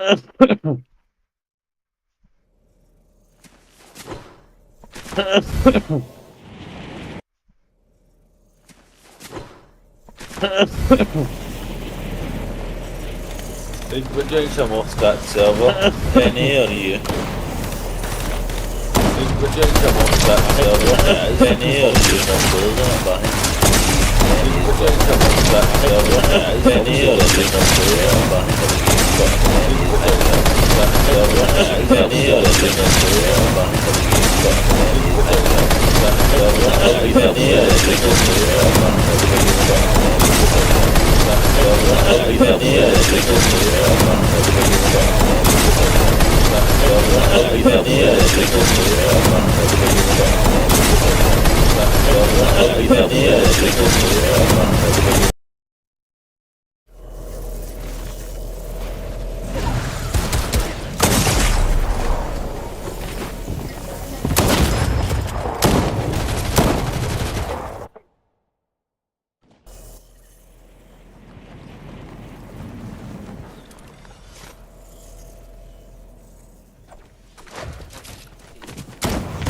Look at that drop tempo. The N is fucking so much more stacked than you. Old Akon.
is what's really going to pacing here today. And we are seeing some teams trying to make those necessary adjustments, trying not to find themselves elim too early on, even if they are contested at their drops, like Day and Redux. That's right, a win is going to mean even more, but an early elimination is going to hurt that much more as well. So pacing is going to be incredibly important here today. All in all, right now, Day and Redux have a lot of rethinking, recalibrating to do, as yesterday was not the performance that they were looking for. And right now, we're seeing a much better Day here, ending his battles fast and swift alongside Redux. And this is the type of movement we expected to see from them early on, and so far so good. So well played for Day and Redux as they pick up a nice set of eliminations. On the other side, Cold and Acorn pressing the gas pedal here as well up against Mason and Npen, and Mason's downed. He's not even going to go for any type of trickery there, but get the full finish instead, quickly wrapping up the battle, and Npen's just left running here. And let's not forget, Muzz and Paper are just to the north, so for a full-on head-to-head clash, this is a little bit uncharacteristic of Cold and Acorn's early drop as far as what we've seen so far. But this is the result of Cold and Acorn. They recognize the fact Mason and Npen, they were actually the first duo to take the Society Medallion here at Fencing Fields. You can see Cold now with that Mythic Striker in his loadout. That's an unfortunate circumstance as well for Npen, because not only does he have to wait until Cold and Acorn are through digging into the vault, taking all the best loot, he's also just going to be super delayed in terms of trying to find a search strategy now, because when you're operating as a solo, you can't really afford to try and exchange damage this early on when the only focus you have is just recovering your teammate. And with no eliminations, actually, Taco, what are the chances that they were winning the engagement, but the NPC got the last tag? It might have actually happened, because you did see there was an AI under the ramp, and I thought at first that was surely Npen, but no, it was just an AI. I believe they have been essentially bested by the AI for the knock, and they won't get the elimination credit early on, but they still do, of course, get to reap all the rewards and the benefits of the engagement either way. 6 points farmed by the NPC instead of Cold. But that is, it's still tragic, but that's definitely an elim that Acorn and Cold are likely going to look to try and recover elsewhere. At the very least, they still managed to get their way into the vault. You see these teams now, Peterbot, Pollo, Ritual, trying to prioritize these forecast towers, making sure to protect them as well. Just getting set up super early on, because you have to anticipate that there's going to be at least one other team that's going to look to challenge some of our duos setting up base around these forecast towers. Yeah, definitely. And Peterbot and Boyo, I like this little angle that Boyo is holding here, even waiting to put the ramp out. But unfortunately doesn't get the tags that he is looking for. You can see Peterbot's positioned likely on the other side of this mountain as well, just trying to hold the outskirts of the zone here. So it's not just about getting, of course, the forecast tower, but it is equally important to continue to maintain your surge status here. And this is why they're getting active there on the outskirts. We jump onto the other side of Yamzo and Rise, and this is a very interesting situation here, as they don't realize that there is a team inside the bush just above Rise. It's Edgy, it's Tavern. We've seen Edgy and Tavern play incredibly ready yesterday up against Acorn and everyone else here at the farms. And yep, you can see they're right in the same spot more or less, but they've been spotted out by another duo, and Rise should surely get all the information he needs here at this point. And not just that, but I believe Yamzo maybe even saw some of the walls that were being placed by Edgy and Tavern. The bush not able to provide total coverage from that. So Rise definitely proceeding a little bit more cautiously here with trying to collect some mats. At least has max brick. Now just trying to prioritize some of that wood. But for teams to just stay so postured, so aware, and a team like Yamzo and Rise especially, when you factor in, this is their 5th FNCS Grands as a team, and the 4 that they've competed in together already, their placements have consistently been within the top 10. It's almost like you can tell that they're just trying to play this one out exactly how they did yesterday, because that's what resulted in them finding the first half of this Grands in that first place position, leading on the leaderboard today. Well, one team that's not playing at all like they were yesterday is Day, as he picks up Quanti and Baila, whom, by the way, I'm fairly certain was doing pretty well pacing as far as their overall points were going yesterday. So for the 1.5x multiplier Day, teams like Day and Redux already turning online. It's going to show you how impactful it's going to be to their overall scoring. For Cooper and Miro, they're in a bit of a standoff, but look who's getting even more active. It's Clicks, Epic Whale, who's jumping right into it. This is I feel like a repeat clash up against the WTJ duo here at the Rebels Roost. This is one of the teams that Clicks and Epic have comfortably taken as far as fights have gone yesterday, and they do have the overall wins across this duo here. But no, Clicks and Epic, just like yesterday, not interested in sticking around over welcoming with their stay here. They get a couple tags. If they don't get the elimination right away, they pretty much disengage. Clicks and Epic have certainly had a tendency to kind of stray this way over towards Rebels Roost. Again, knowing that there is usually at least one or two other teams for them to try and find some of that surge tag damage on. But Clicks is right there with you, MDF. He recognizes the fact this is not an engagement I need to force, and essentially we'll just back off. Don't know if he was able to really exchange many shots before we tapped into his perspective, but check back in later on to see how he's faring. Right now, Pars, Baka, they just want to confirm their cash, but they've got to deal with the likes of Peterbot and Pollo first. Builds definitely favoring Pars and Baka, though, given that they've already got that cash recovery going. Peterbot trying to do what he can to break into Pars' box, but it's Pars doing an excellent job just keeping him at bay. Baka, on the other hand, needs a little bit too much damage from Pollo, so temporary fall back. It's going to put Pars into the holding wall responsibility here. Another shot exchange. Peterbot, Pollo definitely getting some very consistent surge damage online here. Even if they can't recover the cash, they might be able to find these eliminations instead. Pollo gonna apply some good pressure, but finally Baka with the response, pushing Pollo even further back. Peterbot now forced to resync with Pollo. They've got to utilize this Flowberry Fizz as a team. They both want their shields to get a little bit of regen online. But Baka, Pars, that cash definitely helping them as far as trying to establish whether they want to go for a further engagement here. Peterbot and Pollo. Peterbot and Pollo are going to answer that for them. What an absolutely, I was going to say, what an absolutely intense fight between our 5th and 7th place duos going straight head to head. And not only that, no trickery involved. It was a clean, all-out box fight. You saw that this is a singular layer high. It wasn't 2 stories, wasn't anything extra, just a clean, high-level fight. You'd love to see it. Well, while this is all happening, there's plenty of action happening everywhere as well. Want to keep you completely dialed in. Take a look at how Rise and Yamzo are continuing to find themselves in the mix here.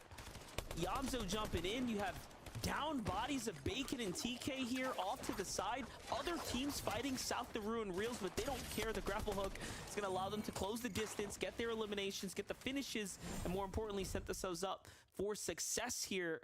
And Yamzo and Rise are that sleeper duo to keep an eye out on, as they have the most victory royales this weekend so far.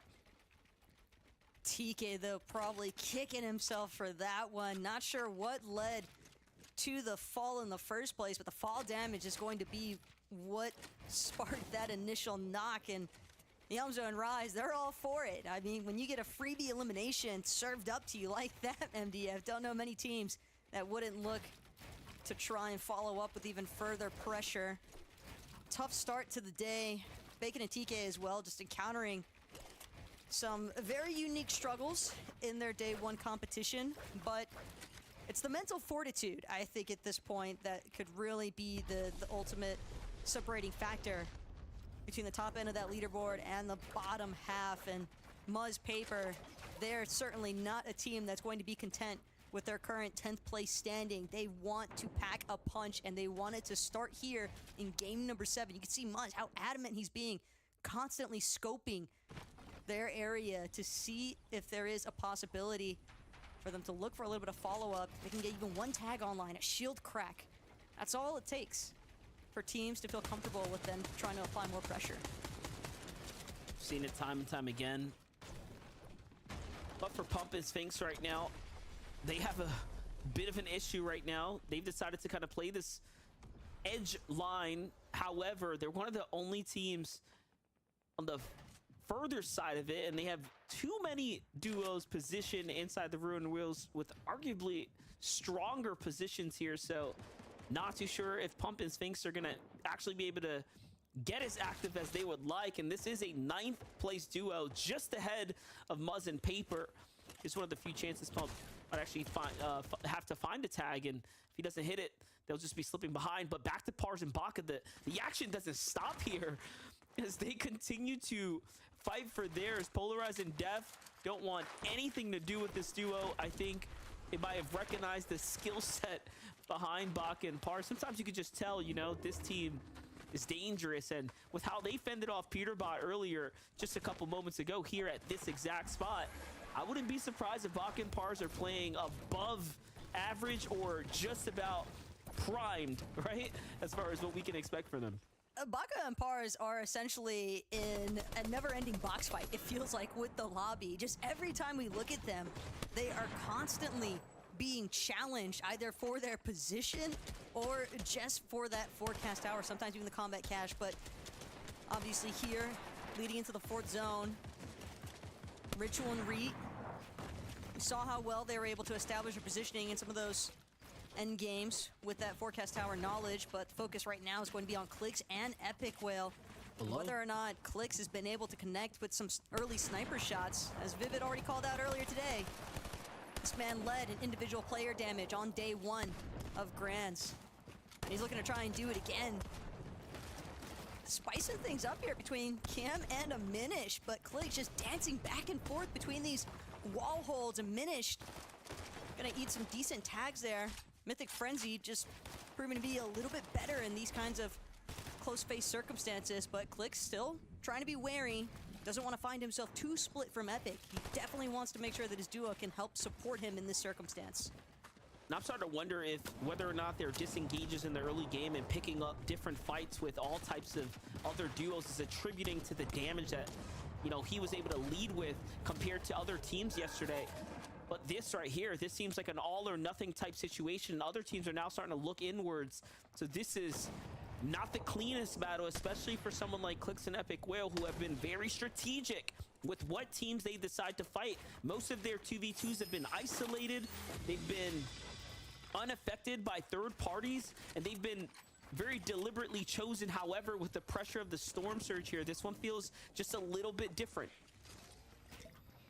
But on that note, Clix and Epic, even if they have that medallion to exchange and get their shield back up to full for the most part, Clix and Epic, they know that they've got at least 2 teams trying to hold them. Try and use that crash pad to rotate out.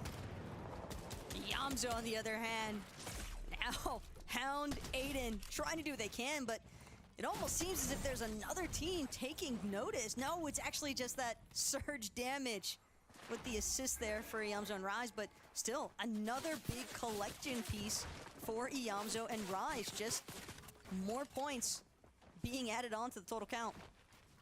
We were just talking about, you know, having to pick a fight with a duo. You want to be strategic, you want to be deliberate. Well, this time, Clix has no idea. This is Peterbot and Boyo they're pushing here.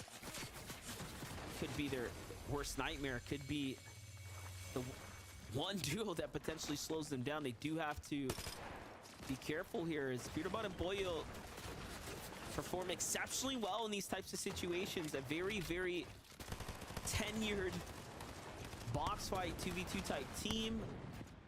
Let's see it though. They're going all in. They kind of have to. So Clix is likely making the call here. We have to do this. And they are putting on the pressure. Peterbot and Boyo recognizing that they don't have to rush into this. And they are slowly fighting on the back foot. And Epic Whale gets punished first as Peterbot counter fires with the SMG. It just does so much damage if you hit those headshots.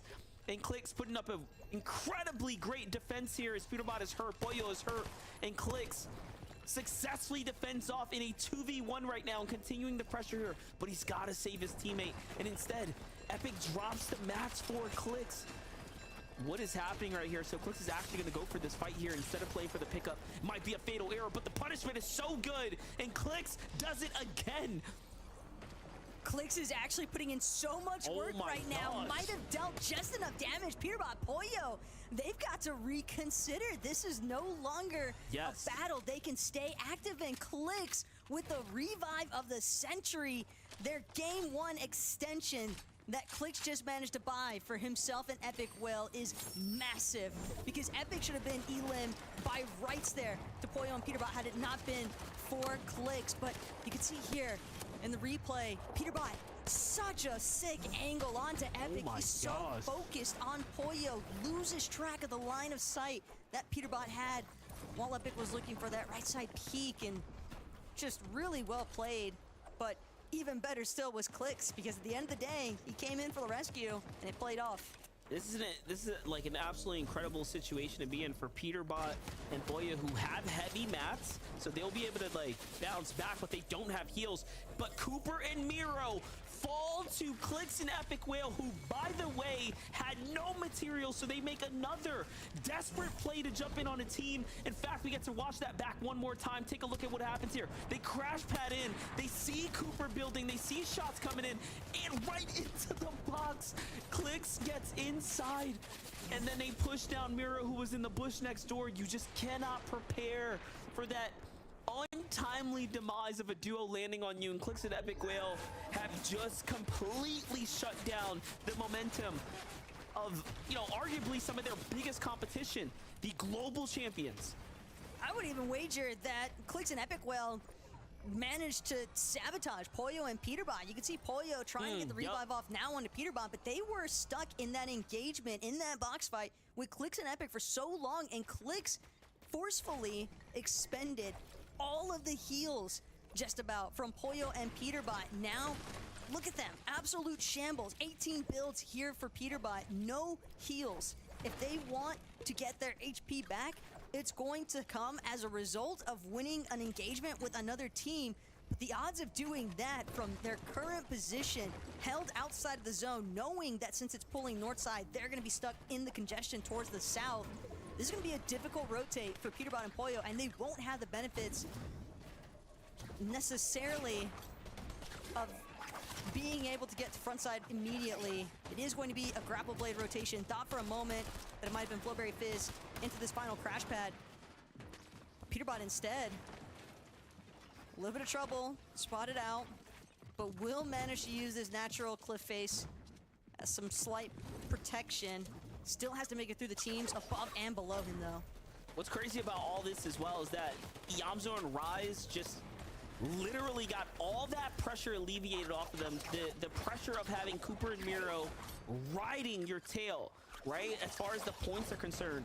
And for Peterbot and Pollo, I mean, they are in such a desperate situation right now that if they don't jump on a team immediately, they might not have a chance to do so later. So here it is. It's going to be all or nothing. Trashy gets chunked with a huge tag there, but Pollo gets white tagged as well. And if Peterbot can't find this elimination, I'm not sure if he ever will. But the server starts to turn in on Trashy, and I love that he just waits. He says, wait a second, let everyone else do the work. All we have to do is get the material. That is what they need right now, is material, not necessarily the eliminations here. They need to stay alive for placement point, more importantly, of course. Oh, but look, it's Yamzo and Rise right below them. This is just not going to get any easier. It's such a familiar position, too, to see Yamzo and Rise trying to control the low ground. They will successfully manage to pick up the loot that they so desperately needed off of that elim, but at the same time, they still have to keep things moving, and it's not like it was an exorbitant amount of mats either.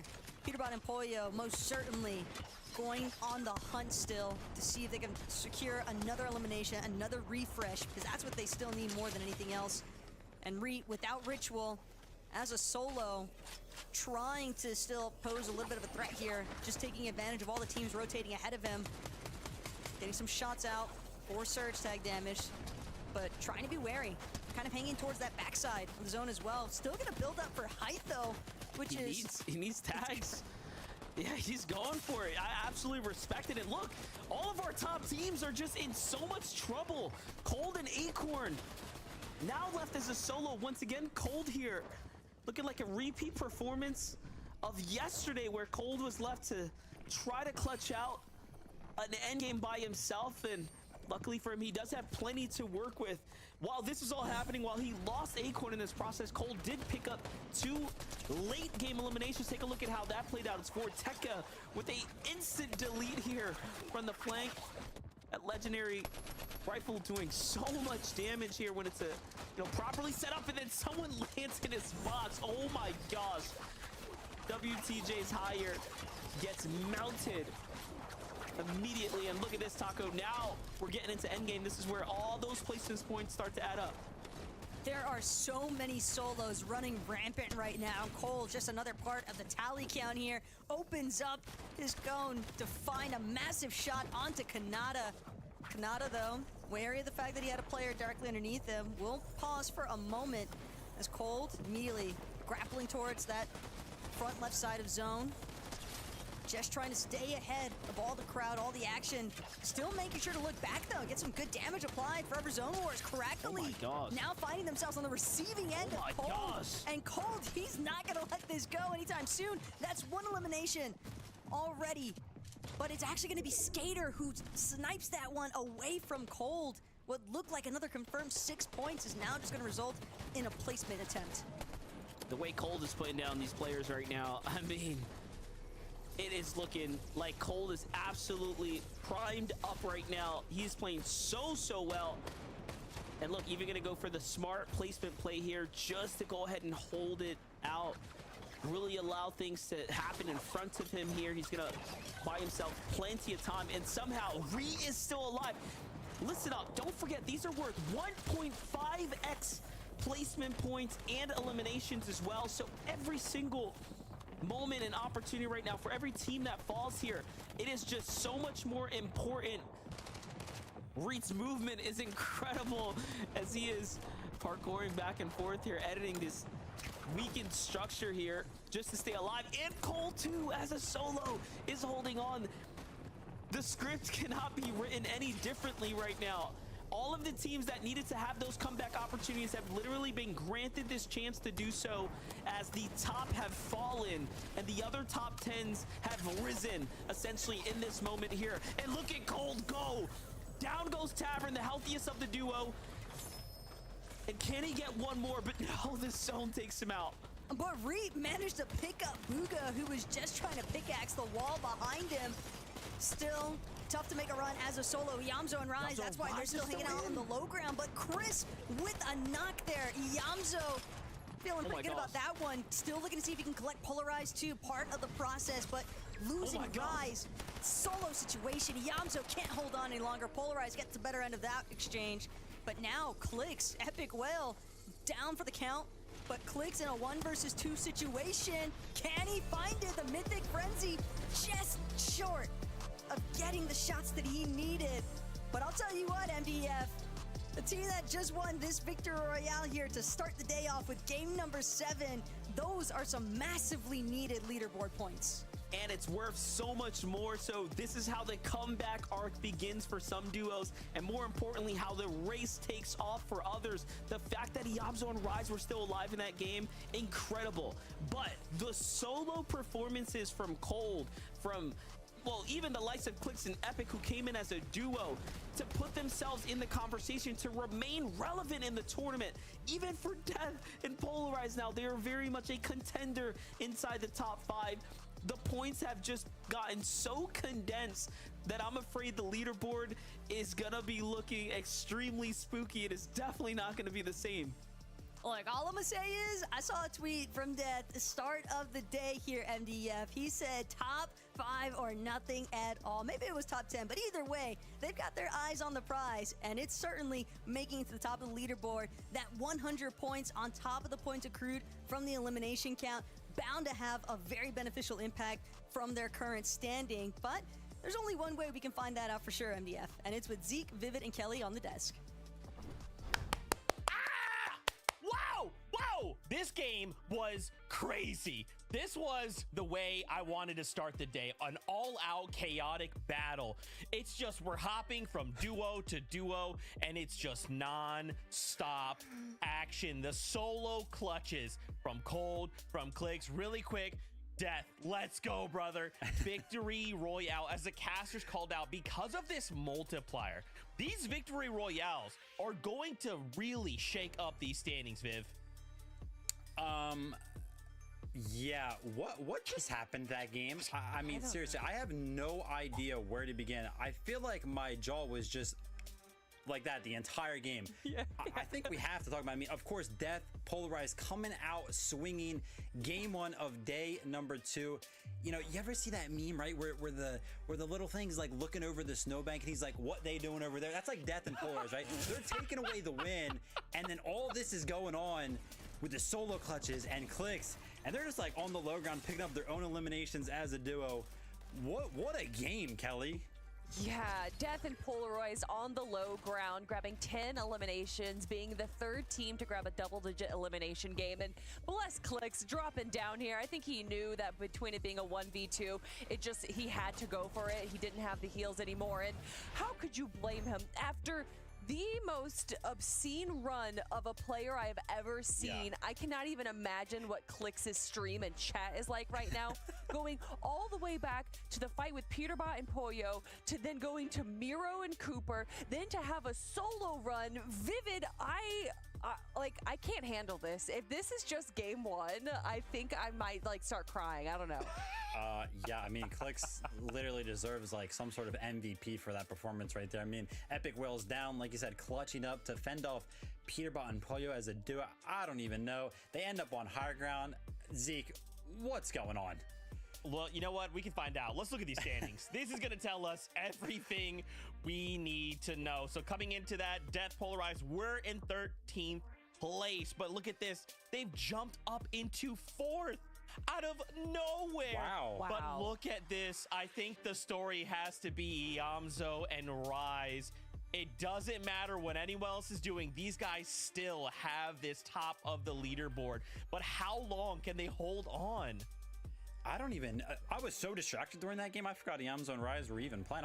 Hey, listen, shout out to them, right? Holding on to 1st place, coming out of the gate swinging, holding on to that top spot on the leaderboard. Kelly, a big thing that we talked about yesterday, the last 3 FNCSs have been won by the team that's in 1st place after day number 1. Holding on to it after game number 1 on day number 2.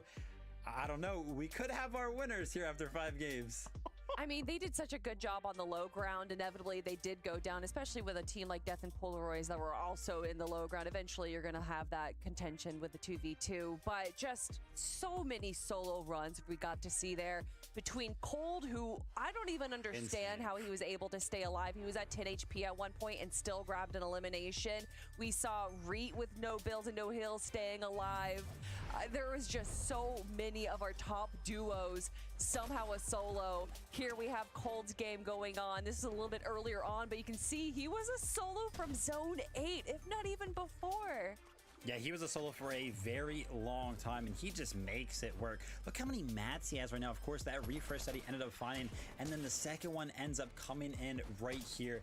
I swear, the amount of times I saw him hit like 140 plus damage onto just anybody throughout this end game was incredible. I mean, he is able to consistently just 1v2. Look at this, just looking, knowing that that's a duo on the other side of that wall and having the composure to continuously hit those headshots. I mean, I know it's going to be a play on words, and we've said it a million times. You know, his name's Cold, ice in the veins. He is just so good in those situations. It was crazy. At one point at zone 9, when he was a solo, he was 1200 above Storm Surge, which duos have issues with that. I can't believe as a solo he was able to do that. Just crazy. This was just game number 1. Yeah. To think we have 5 more games of this. I can't do it. And to just tell how different these games are, right? This multiplier, it's really shaking things up. So many of these duos are put in these situations where they're either shambles or they are shambles, and they're thinking, I'm just going all in. I have no other choice. I'm looking at you, Cold. Wow, 5 more games of this, Vivid. Yeah, I mean, those are the type of, performances we need if you want to make yourselves an FNCS champion. I really feel like a lot of our top 10 teams there were really showing us everything that we had.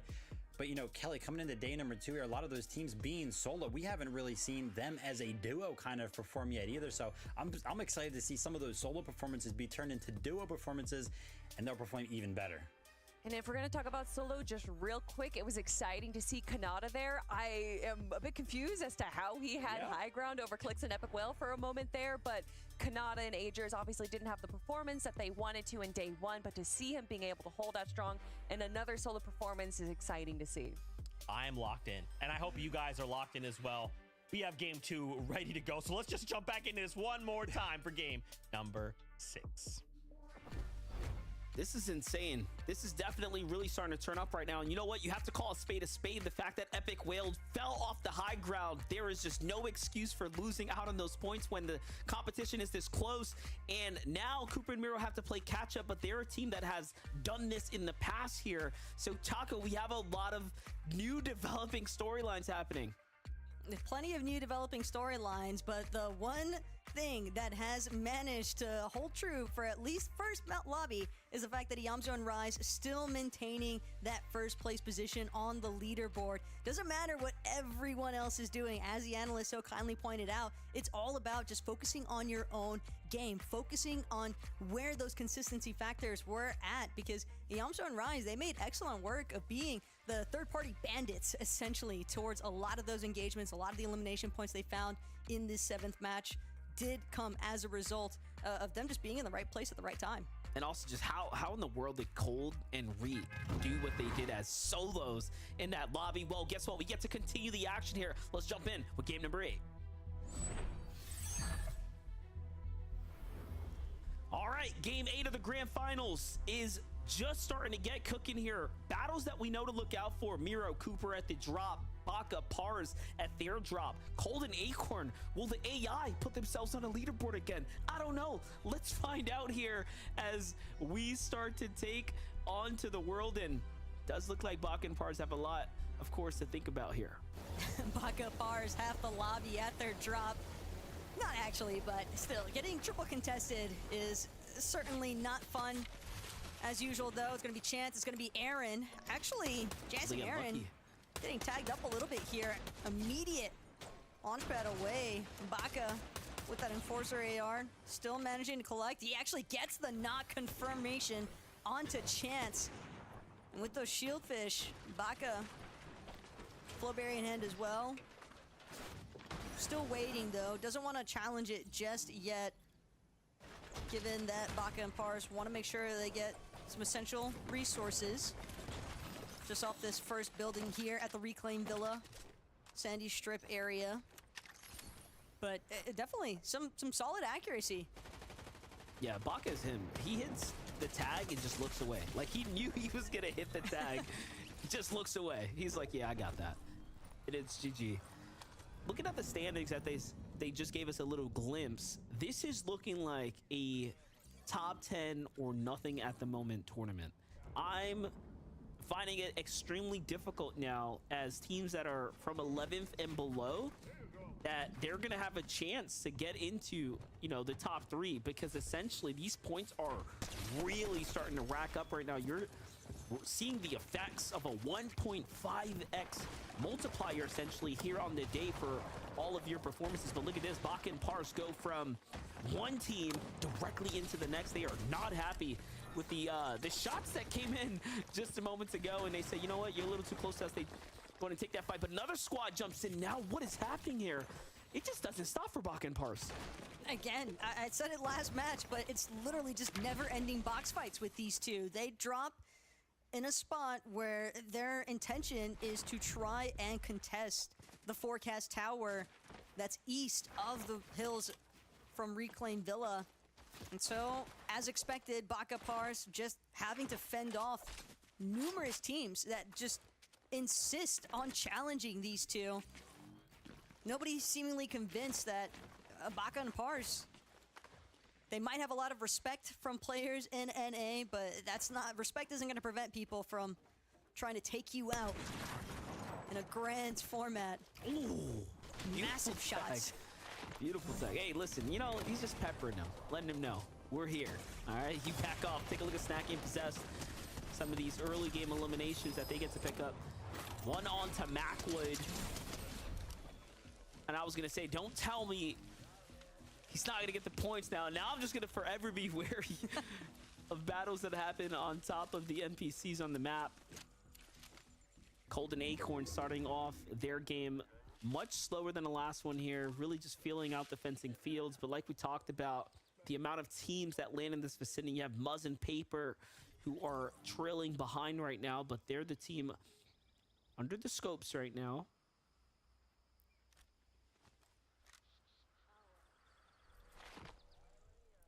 And I don't blame Acorn and Cold for taking things so slow there at fencing fields. Seems they're a little bit more convinced that it's better to just wait. There's no waiting around though for Cooper and Miro. They want this exchange with Cam and Diminished, and they want it now. If they can find these eliminations quickly, it'll be a lot easier to handle things if a third-party situation does start to unfold. But Cam and Diminished seemingly a little bit better boxed up in terms of defending that forecast tower. Miro, Cooper, they recognize the fact that Cam and Diminished kind of beat them to the punch in terms of basing up around the forecast, but that doesn't mean that Miro and Cooper aren't still going to try to challenge them for those Legion tactical grunts. They want that forecast key card, and I can't fault them for it. Just so impactful when you know every single zone for the entirety of a lobby. Oh my gosh. Rise. A little bit higher, and Rise rips that guy right out of this game and onto the battle bus. This is the difference for Rise and Yamzo right here. They have this center map just on lock, but let's take a look at Muzz and Paper, who have been jumped on by NPen. Okay, so their fencing fields contested teams goes in the way of Muzz and Paper right now as they finish off NPen and Aaron pretty quickly, I might add. As soon as we jump in, the battle is over. And yeah, look at all the extra heals here as well. So this is really, really important, because not only do they have the zone on top of them, now they have this excess amount of additional resources to play with for a second here. And they're going to give it up. They're going to say, all right, well, now we got time. Let's go ahead and cap off our material, come back. Can maybe expect to see Muzz and Paper a little bit later on, more towards the combat cash exchange, because at fencing, it's one thing that they probably will have a little bit of struggles with, is getting metal from that POI. So the cash can certainly mitigate some of those woes. As Ritual NPC spawn in for the forecast tower, and Ritual take him completely uncontested. But we saw in the last lobby that even if a team has that zone knowledge, it doesn't guarantee that they'll still be a duo by the time we get to some of our closing final zones. Look at this. Cooper and Miro, very, very hesitant right now. They're like, we know we saw a duo here. Where did they go? And the AI are just walking around, right? The NPCs are walking away. So that's going to be everything they need to know at this point. And it just shows you that some teams are, yeah, they want, of course, the information from the forecast tower, but they're not willing to throw their tournament away, let alone take a potential clash with a team that has a heart to contest them at it. And they just give it up. That's, if anything, more of a surprise than I was expecting for how this is going to play out. Definitely had anticipated Cam and Diminished to duke things out a little bit further there with Miro and Cooper, but they probably know something we don't, and for them to back off in the manner that they did, likely just a circumstance where they felt they needed to prioritize getting some surge damage online and didn't want to risk finding themselves being elimed, because these players, a lot of them tend to do tons of creative, tons of box fights against each other. Cold Acorn found the perfect time to strike up against the likes of Vanillas and Convic. Convic and Vanillas, though, will manage to fall back. This is sneaky, though, from Cold and Acorn, just waiting directly outside of the vault here at Fencing Fields to see if anybody might be trying to scurry in, grab some leftovers. But Cold and Acorn, they've got to make their exit eventually. Although they do seem rather content for the time being to kind of just wait things out and really just soup up their weapons off the mod bench. And I think it's like really worth mentioning the fact that they are absolutely baiting these wood walls. Like they know exactly what they're doing. This is intentional. Cold and Acorn know better than to sit around in a wood base, right? That's not a base set up for defense. So they were on offense that entire time, whether it kind of realized it or not. And it's the little things, right, that give players the advantage. But now we jump in with this team here, Crackly and Mr. Forever Zone Wars, as we all know. It's a little community homage here. I'm almost surprised that this guy isn't just like contesting Jiven with that kind of name every single game, but I guess everybody's got their own favorite bowl of cereal that they like to go for.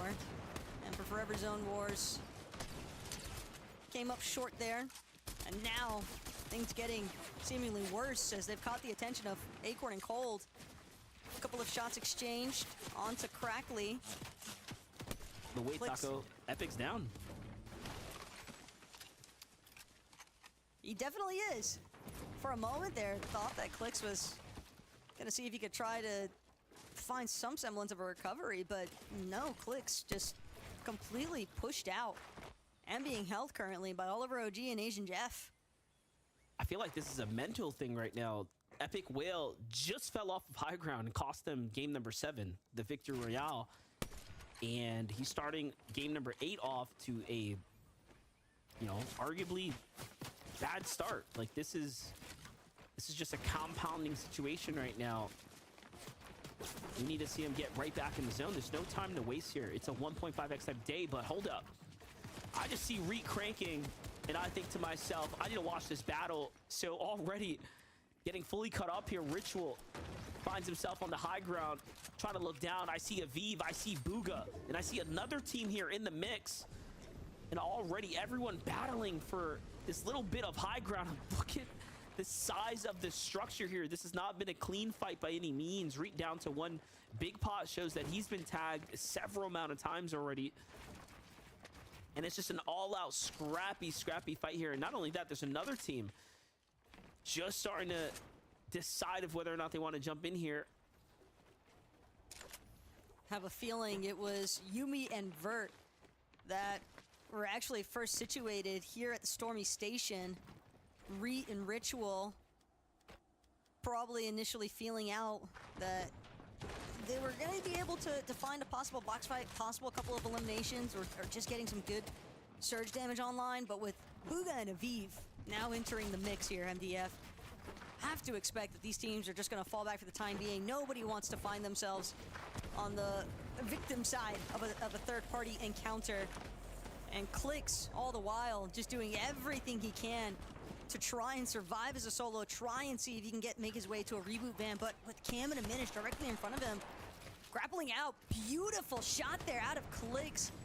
That sniper shot might be all it takes. He's got his surge damage. Now it's a full beeline sprint towards the reboot van and just hoping that they've got enough damage out there that'll make things a little bit easier when he starts to venture back towards the zone, ideally with Epic next to him.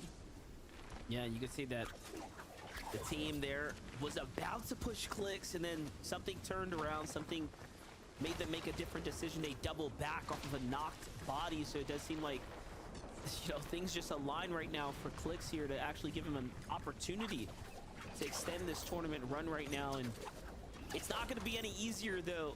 The time used, the time wasted, the materials, you know, invested, all of this stuff will start to compound. It'll begin to add up, and Clix is going to have to live with the decision of whether or not this is worth it this late into the stages of the early game, because we're getting right to the mid game here. For some, it might be impossible to actually bounce back from, but you can't count out someone like Clix, who seems to be determined here. For Peterbot and Boyo, now we jump in. They're absolutely situated here, fully set up, doesn't seem like they've gotten the chance to engage with anyone just yet, and that just tells me that whoever's next to them is going to be in for a world of trouble, and it's Cooper and Miro who might be the first targets. Taco, they have max material, they have max what seems like heals and ammunition. I'm thinking they don't have enough surge. I'm thinking they will just have to face check Cooper and Miro here shortly. Peterbot and Pollo have definitely had their fair share of problems as far as that surge damage threshold is concerned, but whether or not they want to tango with Cooper and Miro, only time will tell. As Ritual, they do have zone knowledge, but they want more damage, they want more points. Elimination is going to be one of the easiest ways to find them, as Vbucks just trying to do his best to scurry away from Reed here, but Reed actually does lose Ritual in the process. Pretty massive blow here. Now for Reed, he has to commit. He pickaxed him down, but no, then gets found out by Bolt and then gets pickaxed back. It seems like, what just happened? It was looking so good for a second for Reed and Ritual, and everything turns upside down. We are seeing the collapse, the downfall now of team after team, top teams as well.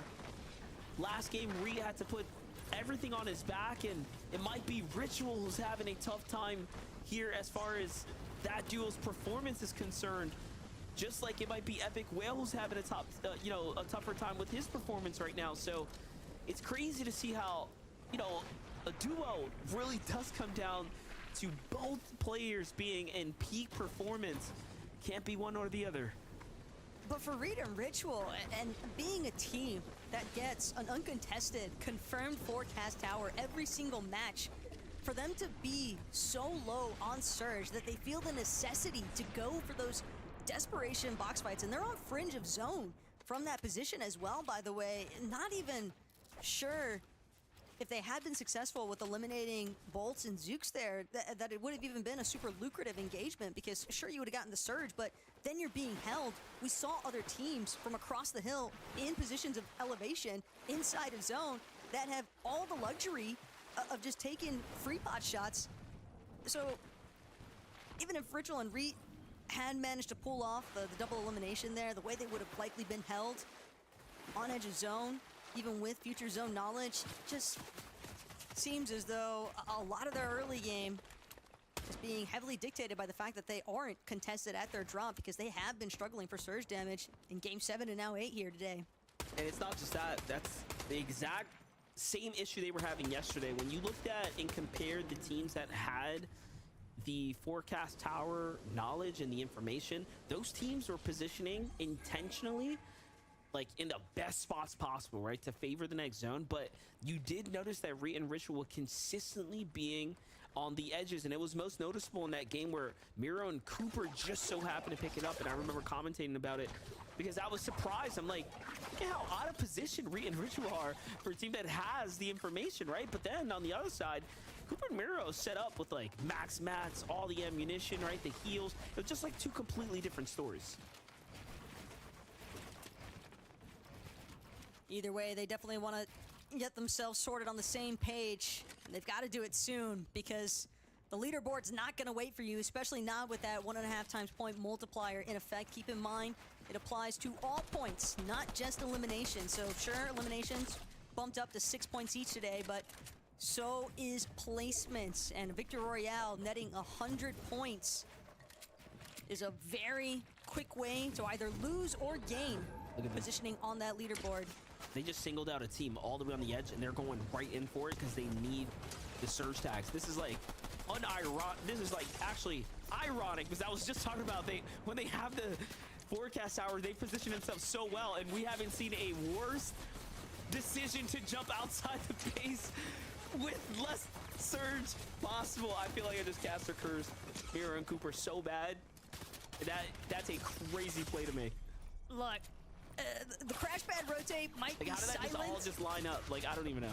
Everyone was looking at Cooper and Miro the moment that they entered the air. Yamzo Rise, Edgy Tavern though, getting pieced up across the river. Cooper and Miro though, on the other hand, they're gonna actually find themselves falling, eliminated by Wick and Somzi, the team that they had initially planned to pounce upon. Now, being the ones to eliminate them. And I was just gonna say, Death as well. Clutch solo performance there for a moment. Does manage to secure I was at gonna least say, two eliminations. it's worth mentioning, Death and Polarized are up at the top of the standings after that last victory royale. Really put them in the conversation, and this is an incredible clutch right here to not only fight back the duo that jumped on them, but survive the onslaught that was the server lobby's focus there. And it seems like everyone was content after those first set of eliminations went through. So it just seems like most of the players on the edge needed just a couple tags, right? Normally, you'll notice players won't get, you know, greedy for it, but you just compare that to what Cooper and Miro did. It was complete greed there, jumping in, and they couldn't have timed it worse. Halfway greed, halfway a definite necessity, though, given that they were below on their surge, probably recognizing the fact that none of the other teams that were based up on the other side of that river were going to be willing to peak anytime soon. Impressively enough, though, Clix and Epic, it's been an uphill battle the entire time here in Game 8. And we're seeing the dynamic now between a duo and a solo. Death doing his best to continue clutching things up here for himself and Polarized, especially when you find yourself starting off the day with a victory royale here in match 7. You know Death just wants to keep making a play for placements. He's got at least 2 medkits, so he can definitely bide his time a decent ways. He's gonna probably commit to sticking towards this backside of the zone. He'll get the audio cues from teams as they start using the grapple blades forward, and with this Reaper Sniper, if he can manage to connect even 1 or 2 shots, that should be enough surge for Death to just continue maintaining this low ground position and just trying to stay out of sight, out of mind from the rest of the lobby. Definitely tough situation to be in, but look at this, the Yamzo and Rise right now. Like you said, position, nestled, right? Comfortably at the moment. Have this huge runway in front of them, and you have to think if Acorn and Cold can't keep up their exceptional run so far, it's going to be pretty tough. But I think the moral of the story right now is, you know, regardless of what's going on, you can have all the information in the world with the, you know, the forecast towers. It's not easy by any means, especially given the server intensity. Hold up, take a look here. Clix and Epic are right back in the game now with that elimination there onto Vanillas. That's going to give them not only material, but all of the loadout preference required for Epic Will to really be comfortable here. And there it is, extra shields, excess medkits now. They will need probably a couple more tags here to go ahead and take the lead. Get a glimpse at a Vive right here. He's got jiving on the outskirts of the zone. They're at 4 elims. Vive and Buga have certainly been making work of holding teams on edge of zone. But this next max pool gonna be a little bit more complicated as Vive Buga recognizing the fact that there's nobody else left to shoot at, and there's still even 4 elims, barely 20 above the surge damage threshold here. Yamzo Rise, our #1 team currently in a massive fight against this storm surge as well. You can see Rise looking for opportunities to peek. The other issue that these two might encounter is when teams start to rotate, they want to be able to take shots, but they've got to worry about not getting caught up healing at the same time, or else they might miss those opportunities to get those much needed tags online. Take a look at the move right here. Off they go.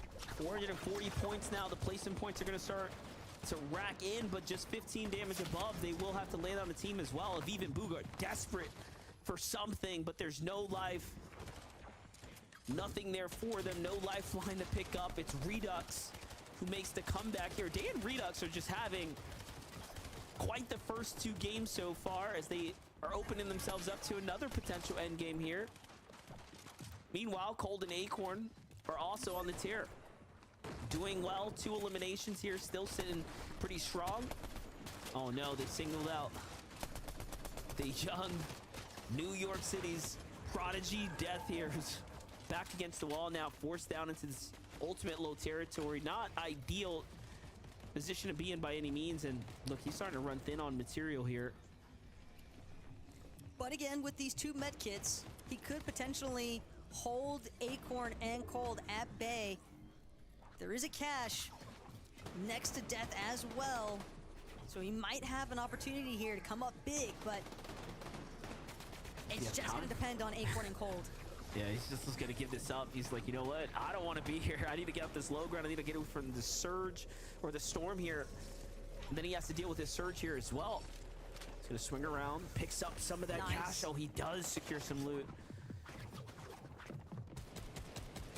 Acorn and Cold leaving made that a possibility for Death, so he was able to hold out just long enough. Now utilizing this med kit, but Yamzo, Rise, saw them at the top. Now Yamzo stuck at the bottom here as he gets knocked. Rise is going to keep things moving forward.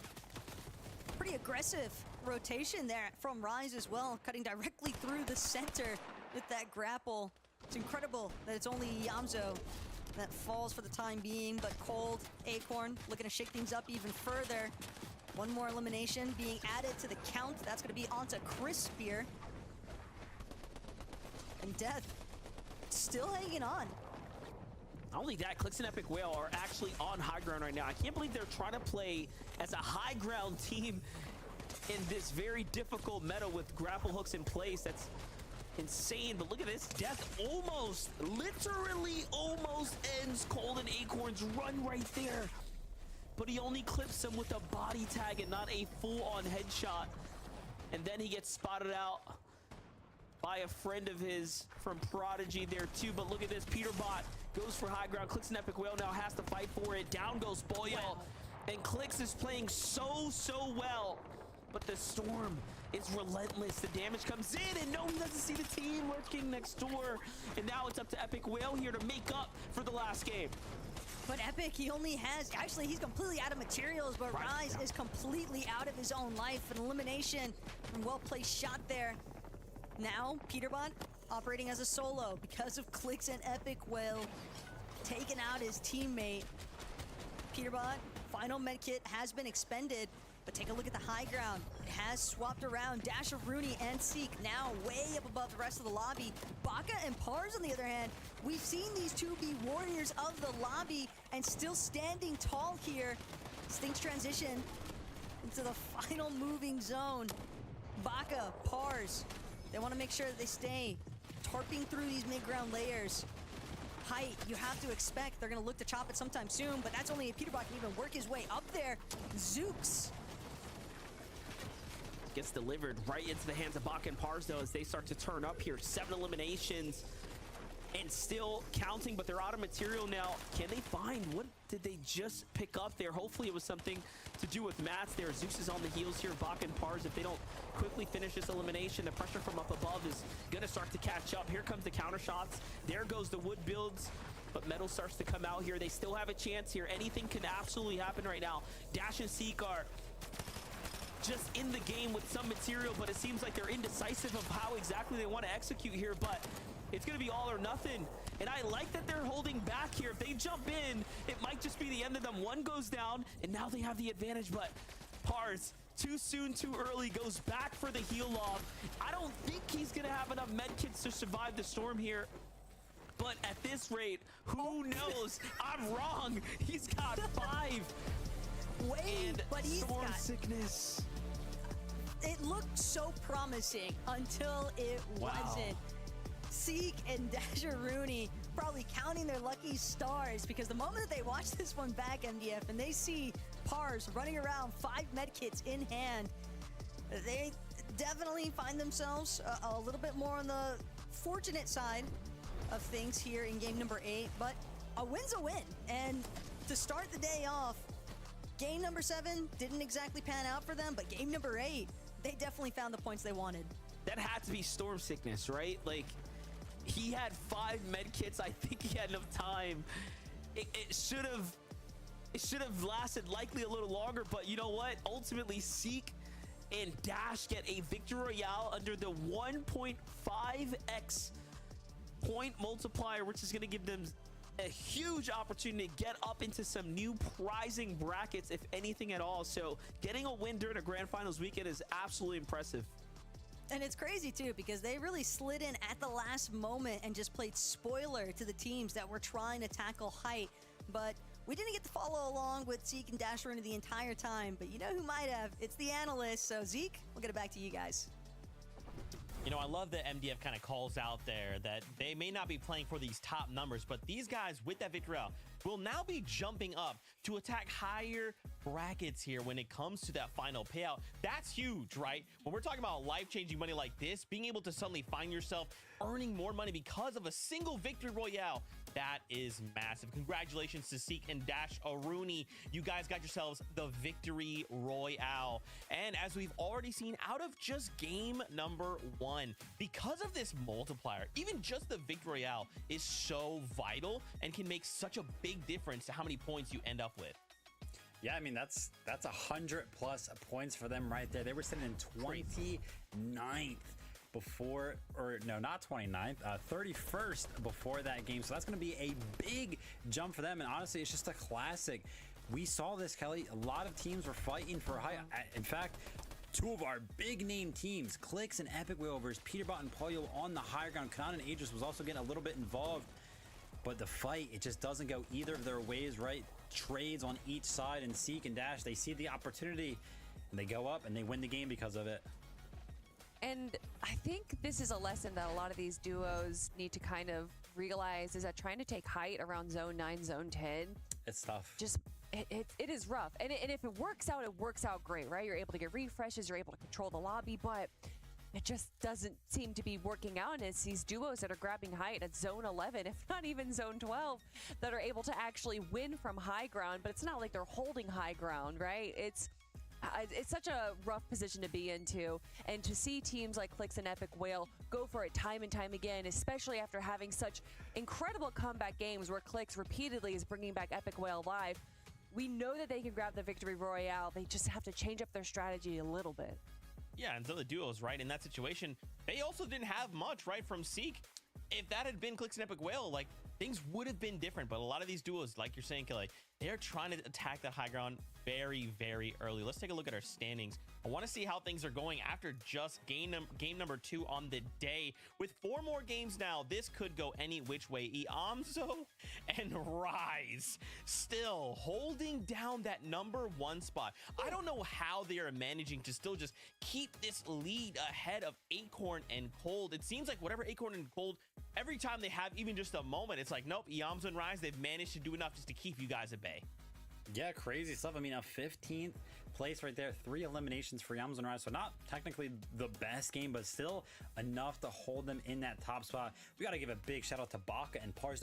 3rd place, up 7 places on the leaderboard right there. Kelly, they've been contested every single game. I feel like we've seen the fight as well every single game. How do they just keep continuously winning off spawn? It's supposed to be a 50-50. I don't think we can consider that a 50-50 anymore. No, definitely not with this duo right here. I love to see them rising up. They were in 10th place before that game, so to see them jump up like that is exactly where they want to be. And there's a lot of duos that seem to be, I mean, I thought Iamzo and Rise fell short there, but clearly it wasn't that short enough. So still being in 1st place, I think that this is still anyone's game. If Iamzo and Rise has another game like what we just saw right there, it really does give an opportunity for teams like Acorn and Cold and Peterbot and Pollo, who also jumped up a few placements as well, to run away with this. Yeah, Monster DFace kind of called out and said something really interesting to me. He said this is a compounding situation. So either you're going to stay alive and you're going to start to compound these points, right? You're going to start to develop this lead, or you're going to fall. You're going to fall way too early outside of placement without elims, and suddenly everyone is just going to be walking up to you or surpassing you, right? Because of this multiplier. With 4 more games to go, what do we need to change up, right? What are the things we need to do right here, right now to find ourselves in that number 1 spot? Well, coming into day number 2, actually, both of the teams that have won each of the games so far, neither one of those teams were actually in the top 10. So we're thinking, oh, you know, Iamzo and Rise aren't having their typical types of games. Well, neither are really any of the other teams in the top 10. So we got to see some of these teams, some of the favorites really have those pop-off performances that we're used to seeing from them.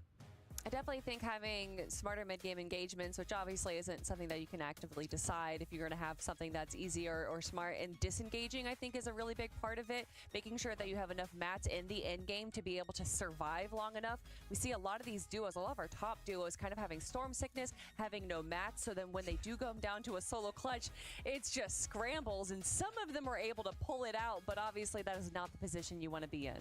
Absolutely brutal. And I want to watch more games. We're not going to hold you up any longer. Let's jump back into the action. Casters, take it away. Thank you so very much, Zeke. That's right. The action is going to continue to unfold here. We're approaching essentially the halfway mark of day number 2 now, and it couldn't be more pivotal to stay alive at this point, Taco. I mean, we have to see some adjustments. I've been rooting for Re and Ritual this entire season, and that last game, it was just an extremely difficult one to watch, where they just couldn't get the surge tags that they needed. Yeah, despite the fact that I think a lot of the NA fan base is kind of pinning Re and Ritual initially as the main characters, it seems like some new protagonists are starting to surface here, MDF, because the fact that we've seen the likes of Death and Polarize, and now we're just going to continue, I think, seeing teams doing everything in their power to try and claw their way into that top 10 leaderboard. And forget about top 10, it's about the top 5, but we've got the battle bus ready for game number 9.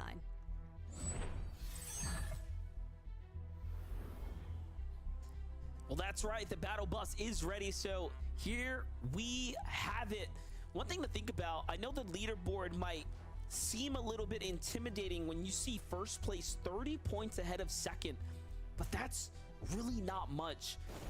In hindsight, it's just a couple of placement points. It's like, you know, a few eliminations, essentially. It's not that much of a gap, and that's what we mean by you cannot afford to fall early. Buck and Passe here being contested.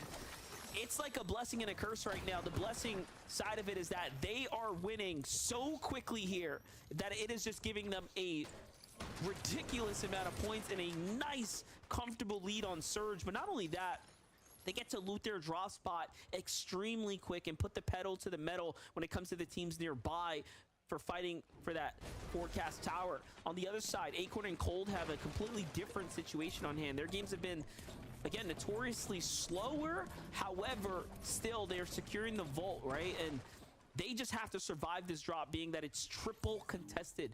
It just doesn't get any more difficult than that, Taco. For sure. And want to elaborate a little bit more in terms of Baka and Pars' storyline, how it's shaping up here today. But first, we got to get to the likes of Rapid and Batman Booga one more time, facing off in an immediate off-spawn contest with Skater and Dalty. And you have to remember as well what happened yesterday at this drop.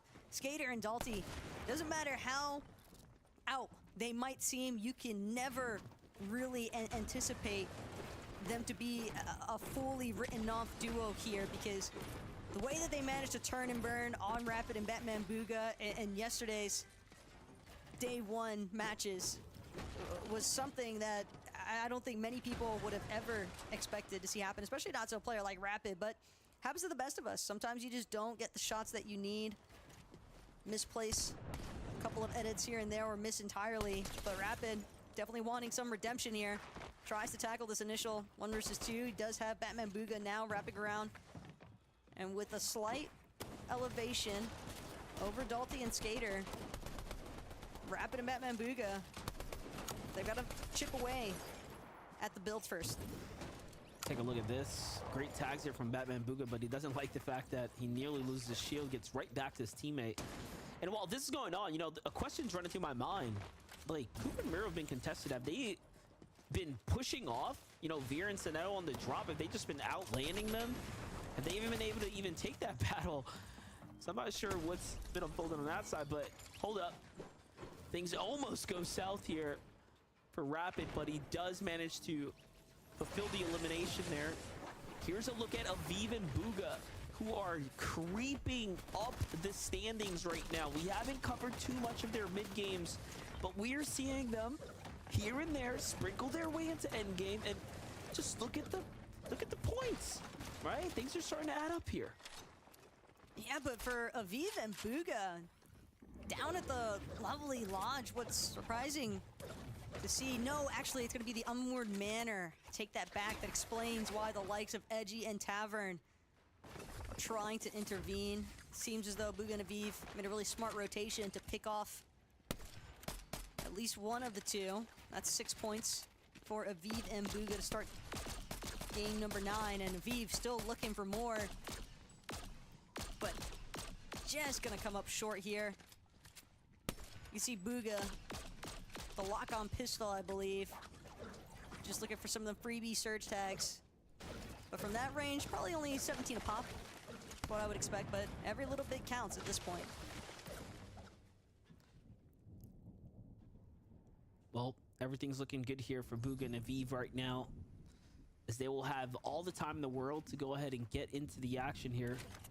Polarizing death, though, in a fight against Cam and Aminish, and it just seems like the situation's been flipped upside down. Yesterday, Cam and Aminish were off to an incredibly strong start, getting a glimpse of top 5 for a couple rounds there.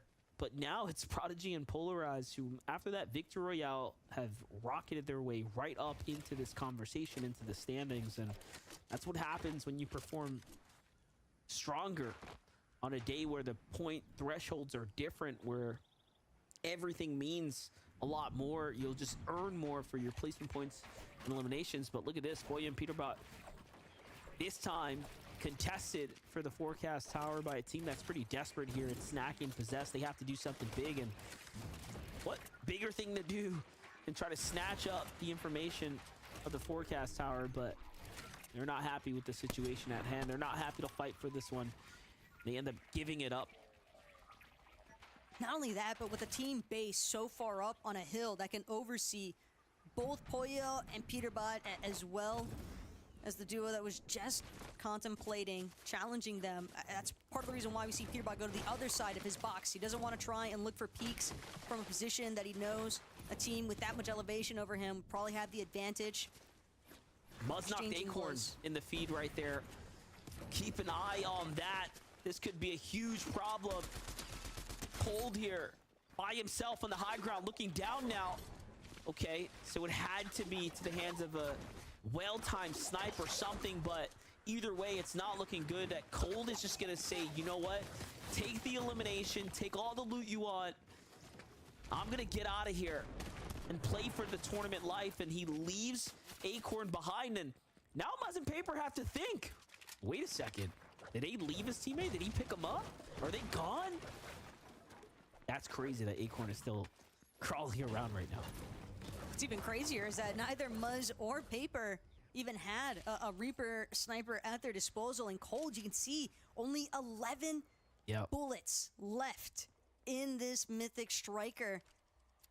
Might be one of the best weapons in the game, but not if you don't have any ammo to actually look for those long-range battles. Cold probably just praying that Muzz and Paper don't happen to stumble upon this bush, but Muzz and Paper might be the least of his concern. There's a team approaching right next to him. It's going to be Cam and Aminish. They're not bothering to check the bush just yet, but there are some shots being sent their way. So Cold, even if he isn't spotted out by Cam and Aminish, though, he still has to worry about the team that's taking shots at them from over by the ship it station. Well, I'm more curious. Aminish just like, yeah, dude, I'm just gonna dodge, bro. Bro's running behind the bushes, like, instead of building a wall there. That was crazy. But you know what? I'm not even gonna second guess the decision making from Cold here. He's got Acorn. He's got himself. You know, Acorn is one of the greatest IGLs we have ever watched play Fortnite. So if the call was made, dude, position up. Don't worry about it. Play Storm. I trust in it. But now I'm just a little bit wary after watching Baka and Pars try to play that heal off and the Storm sickness catch up, right? So it's kind of like a double-edged sword now.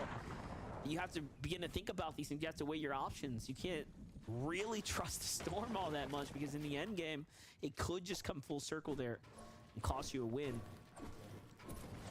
But for Polarized and Death here, they've tried to claw their way back into this game. You could tell that the material has been bad ever since that engagement up against Cam and Aminish.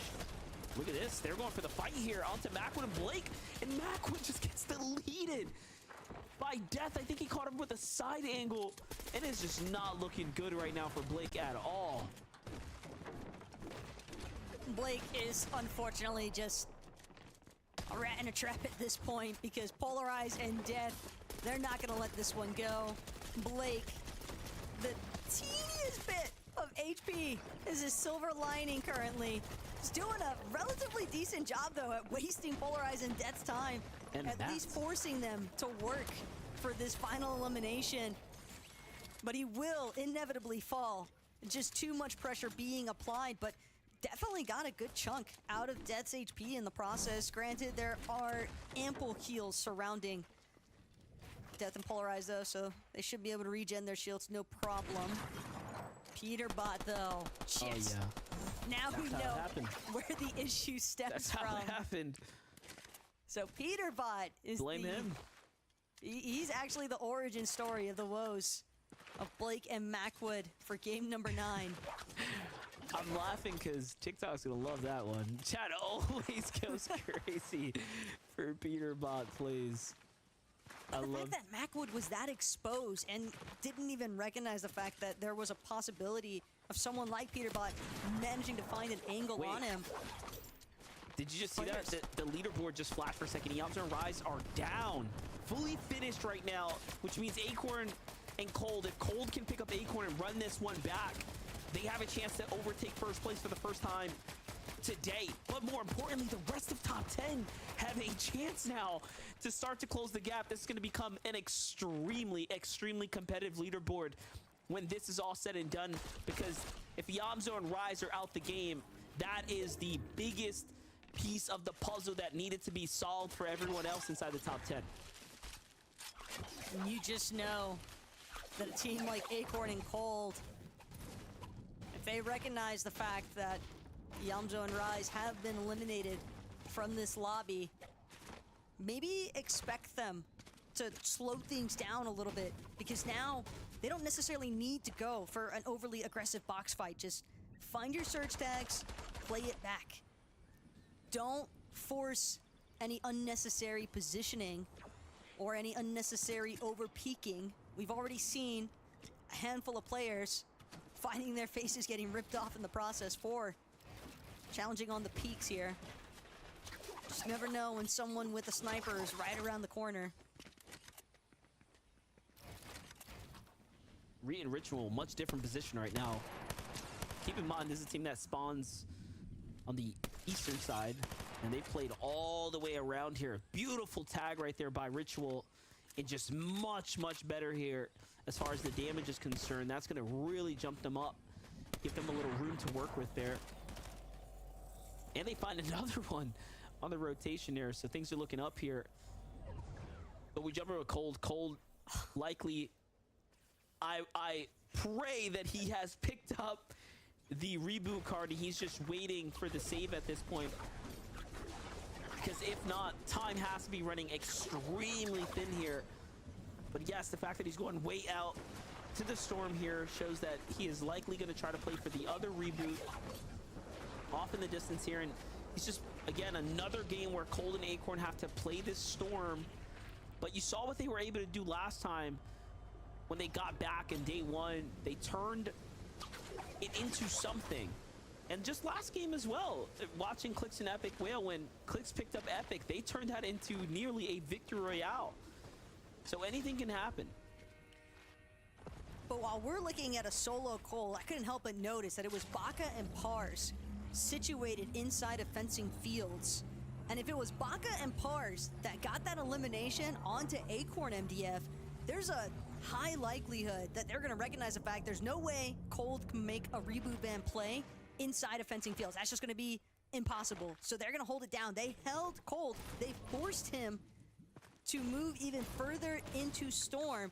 And now, wouldn't be surprised to see them. They're going to offer this elevation. They might even look to just turn around, play back, and maybe even try and hold Cold and Acorn, since they already forced them into such an awkward position inside a Storm just to find that initial reboot. I'm just so fascinated by the fact that they're both at 440 points, tied up. First place is down. This is their one opportunity to really take a stance here against Iamzo and Rise. And will they be able to raise to the equation? Rise to the situation is the question here, but let's see it. Baka Pars find themselves in the new zone here just underneath the Rift Island. Rift Island, what? Hello teams, welcome to the Rift Island. This is where you come for your brick, maybe even a little bit of more material, heals, and weapon upgrades. My gosh, there's so many teams up here. Looking a little bit more like Rift Mansion at this point with how many residents are actually trying to take place up here on top of the Rift Island. But Miro and Cooper being one of the teams. Miro taking full advantage of this height. Gonna try and apply some pressure onto the teams boxed up underneath the Rift Island. Probably just waiting out their moment. They have the launch pad. They've also got Rift surrounding them for fast rotates. And with that Flowberry Fizz, if Cooper doesn't have any crash pads, then Miro can still make a relatively safe departure off of this Rift Island. But just a slow play right now. Miro and Cooper, they're not really trying to overexpose themselves by any means. They're just looking for teams that get slightly distracted. I'm glad we can check back in though with Cole and Acorn. But keep in mind, there is a team. This is where Baka, this is where Pars, the moment they might have been waiting for. And as Cole makes his way into zone, he's gonna spot their boxes already under such heavy fire, and maybe even coming from Maxo and Dolzier on the opposite end of this hill. Yeah, a lot of shots coming in. Pressure's on. HP's low here for Cold and Acorn. They're sitting up right next to Baka and Pars. Of all the rotations that any of these teams could have made, the fact that they landed right around the same spot is concerning to say the least. But look at this. Everyone's heading west. I'm curious to see why Baka and Pars decided to go in that direction as opposed to another, but maybe it was for the rifts there. And yes, it is. They go straight for it. Everyone's off. Trying to escape now at this point. I like that Cold and Acorn are going to sit back here and go for tags as opposed to rushing to the new zone, because everyone is going to be floating across. But yeah, they recognize they can't play with the zone for too much longer. Can't afford to take Storm. Players surround them. They find a rift there. Neko almost hits the tag, but Acorn gets hit before he jumps in as well. So look at this. They're below the surge now. They will have to either position up extremely strategically or land on a team, and I'm watching markers come out, so we don't really know what the decision is going to be just yet. Looks an Epic Whale are landing here, and it seems like everyone that's landing in this general area are teams that are deciding, I probably need to fight, so I'm going to stay next to all of these other teams. And the story goes on, but hey, look, the script's already been written. These guys have a chance here with Iamzo and Rise out, and this again might be one of the only lucky opportunities to get to line up this way, and Cold and Acorn continue to take advantage of the opportunity that has been presented before them. And my, oh my, with every step they take towards the lead, things become a little more interesting. It's always insane to me when teams are in a moderately shambles situation, because Acorn and Cold, with how deep of a rotate they had to make from inside of the storm, they had expended most of their white heals, but Zavi and Neko just gifting them every single resource imaginable as far as shields and white HP heals are concerned. A benefit that Clix can only wish him an Epic Whale might be so lucky to stumble upon, as they'll find a very temporary relief from that surge damage. But as soon as things tick over, you have to keep in mind they're still relatively low on their surge damage. They need to take an engagement. They don't have that many materials either, so a refresh is the utmost necessity here. Yeah, they're gonna have to do it. They've seen this happen before, where they crash pad into a team and it works again, but Epic lets his side guard down and the shots come in, and that's it. Epic Whale clicks. get halted for a second. Baka and Pars, it seems like they met the same fate here. Completely different story though. They were comfortably above the surge and they just get deleted. You could tell that the server pressure was definitely adding to that rotate. That is so tough. And look at this now, shots from above. Acorn and Cold are just taking full advantage of the lobby right now, of the situation at hand. It's the fact that Cold and Acorn are even in such a favorable position in the first place, though. The fact that they didn't get held and were able to find such an immediate refresh. It's that last refresh onto Xavier and Echo Balls that might actually result in netting Acorn and Cold a victory royale here in this lobby, because they have materials, they have heals, and they've got everyone inside of that top 3 down for the count as well. So this is all the Acorn and Cold show and seeing how far they can actually go, because they have a really strong chance to leapfrog Yamzo and Rise in that first place position here now, MDF.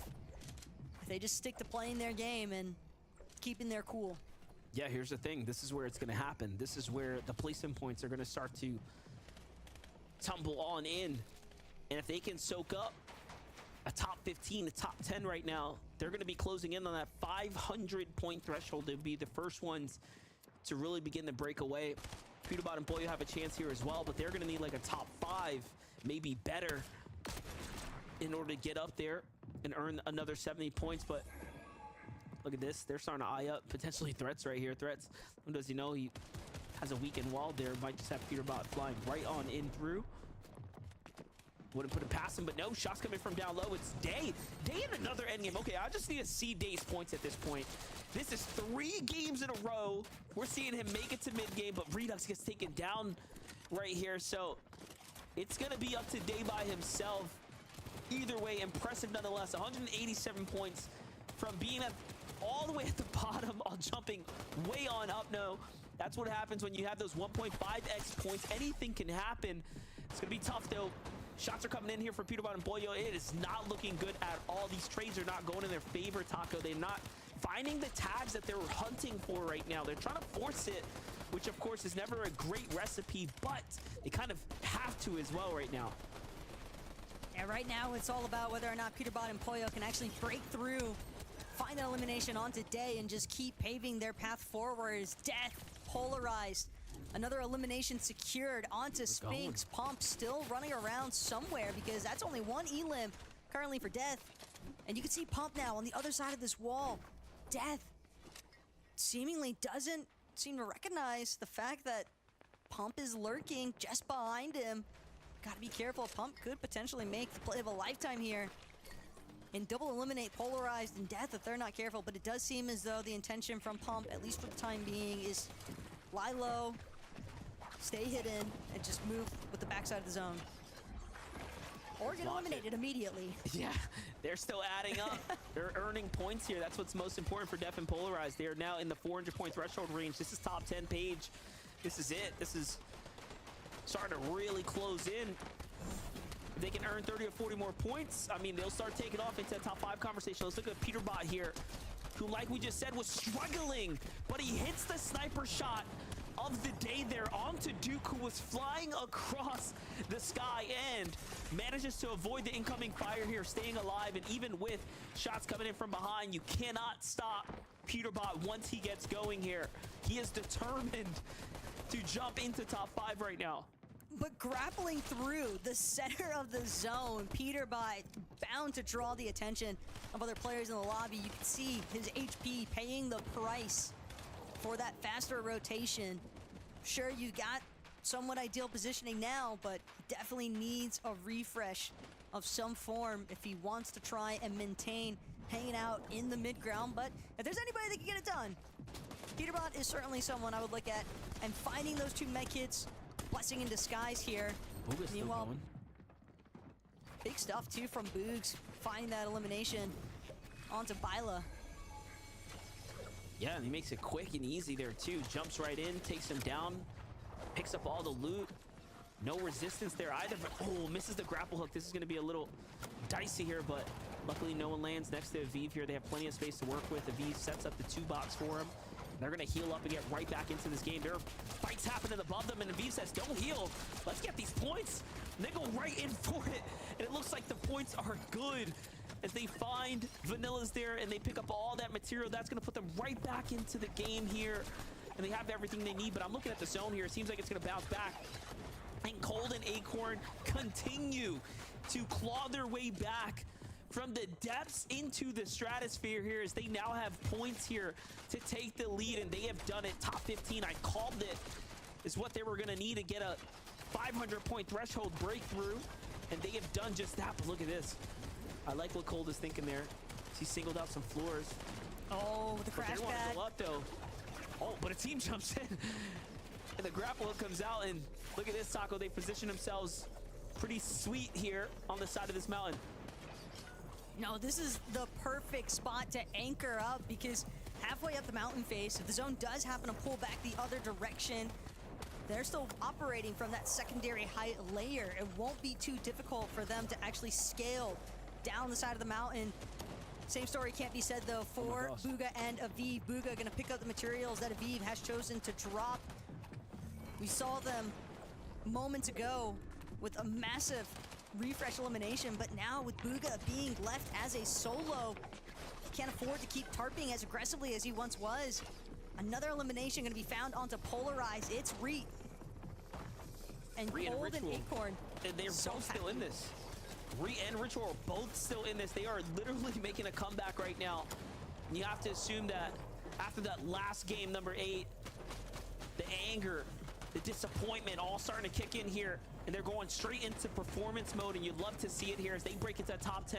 Reet and Ritual have done it. They've managed to jump right back in and stay relevant to the standings here. But Cold and Acorn have not stopped against all odds. Peterbot sliding across. What is that? Deletes Acorn and likely Cold right afterwards. What in the world did we just watch? Nah, Peterbot said, look at you, look at me.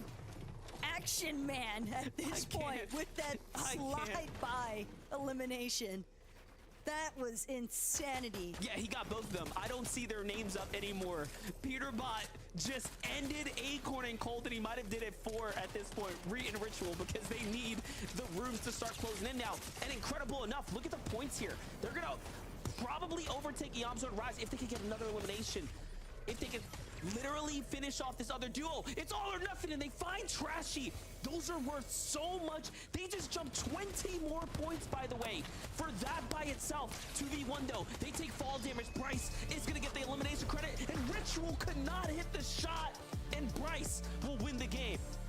What a steal takeaway there for Bryce and Chubbs though. Bryce operating as a solo, by the way, in that final moment.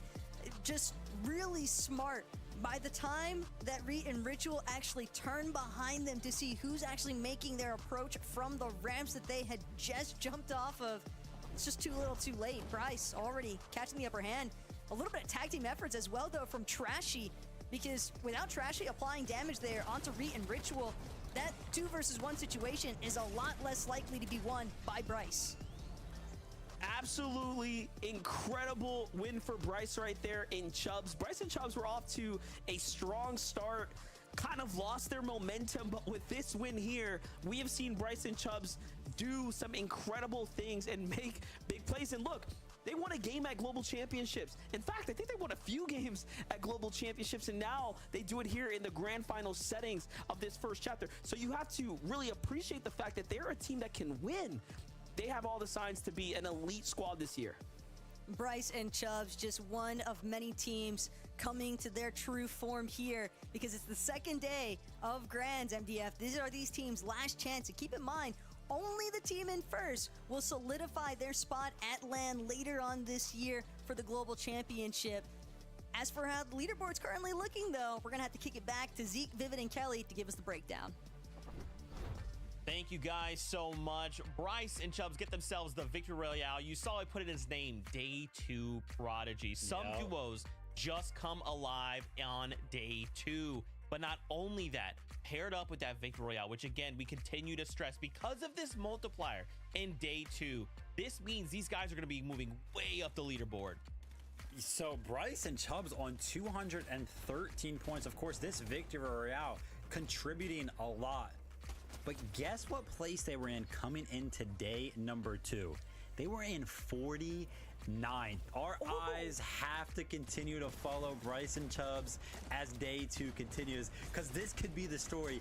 This could be the comeback that this day 2 format kind of allows for, and it would be awesome to see. What a win for them. Yeah, they're landing near that hazy hillside, and they are contested against Seek and Dash, and we've seen the success from them. So I'm wondering if day 1 there was just a lot of issues with that 50-50 off drop, but to see them take that now, an incredible performance. So proud of them. Man, though, Re and Ritual so close. I'm actually a little surprised. It looked like Bryce 1v2'd them. I'm a little confused of what exactly happened there. We've seen Re and Ritual have such incredible fights, and so I'm excited to see what exactly went wrong there for them. But regardless, either way, Re and Ritual getting a 2nd place, and they were kind of running the low ground for most of that end game there. Definitely going to be jumping up the leaderboard as well. Yeah, I want to see this leaderboard, man. It is going absolutely crazy here in the North America Grand Finals. Remember, Acts of Champions, Global Championship spots, both on the line. And look at this. Acorn and Cold finally get out of Iamzo and Rise's shadow, and they overtake that #1 spot. Kelly, I love your call out of Re and Ritual. Because of the multiplier, if they had gotten that victory out, just imagine how much closer, if not, they might have overtaken Acorn and Cold. Yeah, it's so close. And here we're going to look at the run that Re and Ritual had. I mean, you can see here already 8 eliminations. And once again, they peak from the middle ground, going for the high ground chop here. And it's so late that they don't even really need to focus, the late ground team. They were looking behind them. And I think that's kind of what threw them for a loop going up against Chubbs, which is just down, or I'm sorry, yeah, Bryce, just down below. They drop down, and it's a 1v2 and an incredible run there from Bryce. It's just so quick to be able to grab those eliminations, but still, Re and Ritual with the 10 eliminations, that's going to get 60 points plus 2nd place finish, clearly shooting them up the leaderboard. But for me, I hope we get to look at that leaderboard again, because between 1st and 6th place, it is such a short amount of points. Yeah, 440 there for Bach and Pars in 6th place.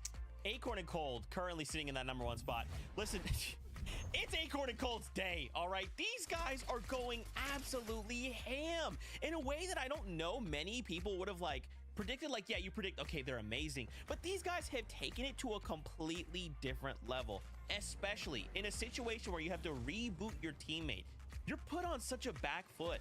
But for the duo, Vivid, it didn't matter. It was like they just played out their game like normal, like nothing happened. Yeah, you know, you were going ahead and saying there that, oh, you know, this is their day. I'm going to be honest, it really hasn't been. I feel like every single game that we've watched so far, we've seen, you know, Cold multiple times in a solo situation. Multiple reboots have to happen for this duo. There have been mistakes for this duo. Honestly, it's almost impressive that they're in 1st place right now, because they're really fighting an uphill battle against pretty much themselves. The mistakes that they're kind of making at some points during the game are making it so much harder. But I have no idea how you can get a reboot off in an FNCS Grand Finals lobby and then make it all the way into the end game like that. I mean, it takes some serious skill. Cold also using a very intelligent play, because there was a reboot very, very close to the Storm Edge that he could have rebooted Acorn at, but no, he decided to actually go deeper into Storm, so that way nobody got the audio cue that a reboot was coming in. Very, very smart. It's those little things that are making the difference, and, you know, allowing them to kind of come back from some of those mistakes. Well done for them. 1st place right now. Yeah, and I mean, this might be a repeat of what we saw from last year in Major 1 for Chapter 4. They grabbed 1st place, and clearly they're an incredible duo. Throughout the entire year, they never placed below 6th place in the Grand Finals. I just, like you said, I don't want to see Cold in a solo situation anymore. I want to see them survive together. I want to see them have more than 15 mats at Zone 10. I want to see them be able to pull this off, because with the lead that they already have right now, with just the perfect victory royale, they can skyrocket themselves ahead of the competition. That's right, and this is just we're halfway. All right, this is it. We have this last half, only a handful games left to go. Now more than ever, duos lock in because we are fighting for a spot at the Global Championships. With that being said, we are ready to get back into more action, more Fortnite right here, right now. So let's hand it back to your casters for the next game.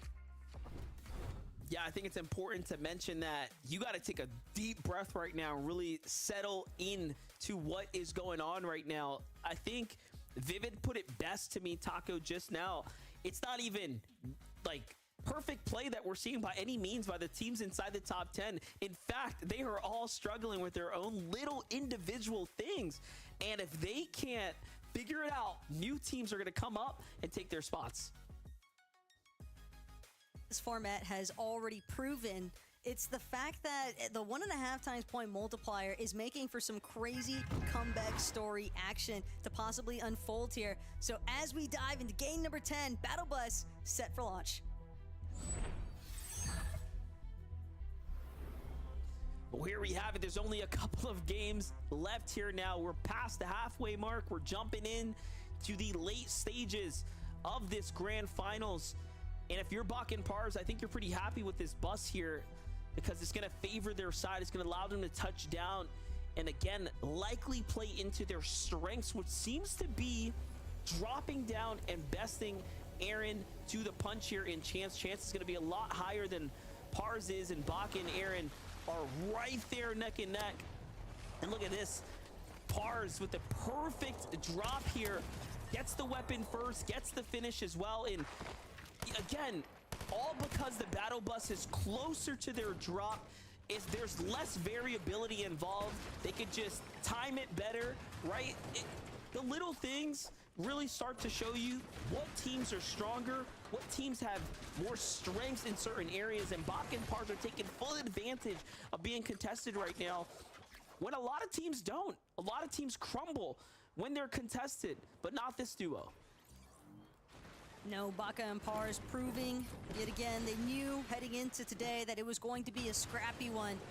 But given how day one went for them up against the likes of Chance, Aaron, and several other teams, because if Baka and Pars aren't quick finding one or both of those eliminations off the Chance and Aaron, we've seen numerous times already the third party action, the fourth party, even the fifth party, Baka and Pars both attesting to the fact that they were essentially getting pentaconned at their drop all day yesterday, so bound to have made the proper adjustments. Seeing them go 3-0 on the day so far, though, it's got to be a huge confidence swing for sure. And confidence is something that Batman Booga is going to need a lot of.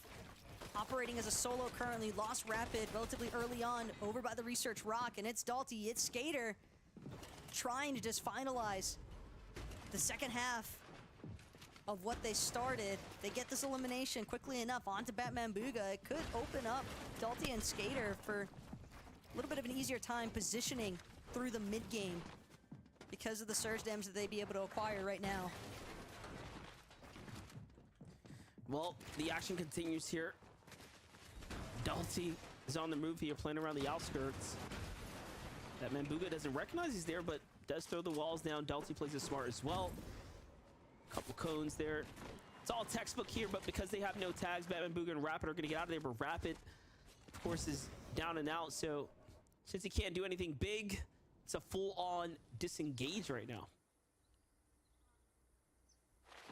Some teams fighting untold struggles here today. But for Cooper and Miro, it's all about just locking in. That seems to be the mentality for Cooper. As things continue, progress a little bit slower here by Pleasant Piazza. Cooper right now hanging out beachside, farming out some of the chests in the sand. He is relatively split though from Mira, but with basically no population nearby, it's a safe split to continue their loot path.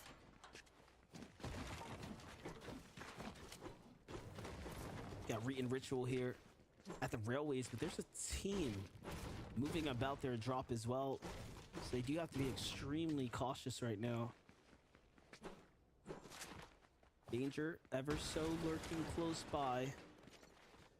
It's just one of those things where you never really know who's going to decide to do something a little bit different, adjust their strats. It's Pumpin' Sphinx who's encroaching on their territory, but now we jump in with Acorn and Cold here. Not looking to make the same mistakes they made last time up against Muzz and Paper. But instead, it's Mason and Aaron who seem to have a position advantage over them. But see, all these teams at Fencing Fields, it's like a very steady rotation process between the teams located at Fencing and then the teams that are coming out of Ruined Reels. We've seen a handful of times now where Bacon and TK are two of the more prevalent players that have a tendency to try and rotate towards Fencing, see if they can pick up any last-minute battles, last-minute search. Cold and Acorn, though, will make the first attempt. So they'll at least lock down the Society Medallion from Nisha. They've got the Vault Keycard, they've got the Mythic Striker. Now all Cold and Acorn realistically need to do is prevent anyone else from forcing them into a solo situation. They know that they've got to worry about Empen and Mason lurking nearby. Back on over to Booga and Aviv here on the south portion of the map. The zone's going to favor them this time. And that's going to be nice for them here, as we know they're a team that plays well regardless of the situation, but... I think he's got enough shield potions. Yeah, they just keep dropping out. Like, what's going on? Booga almost looking like a loot llama there for a second. How much shield he had, and shield! Man, that's something Clicks and Epic could use.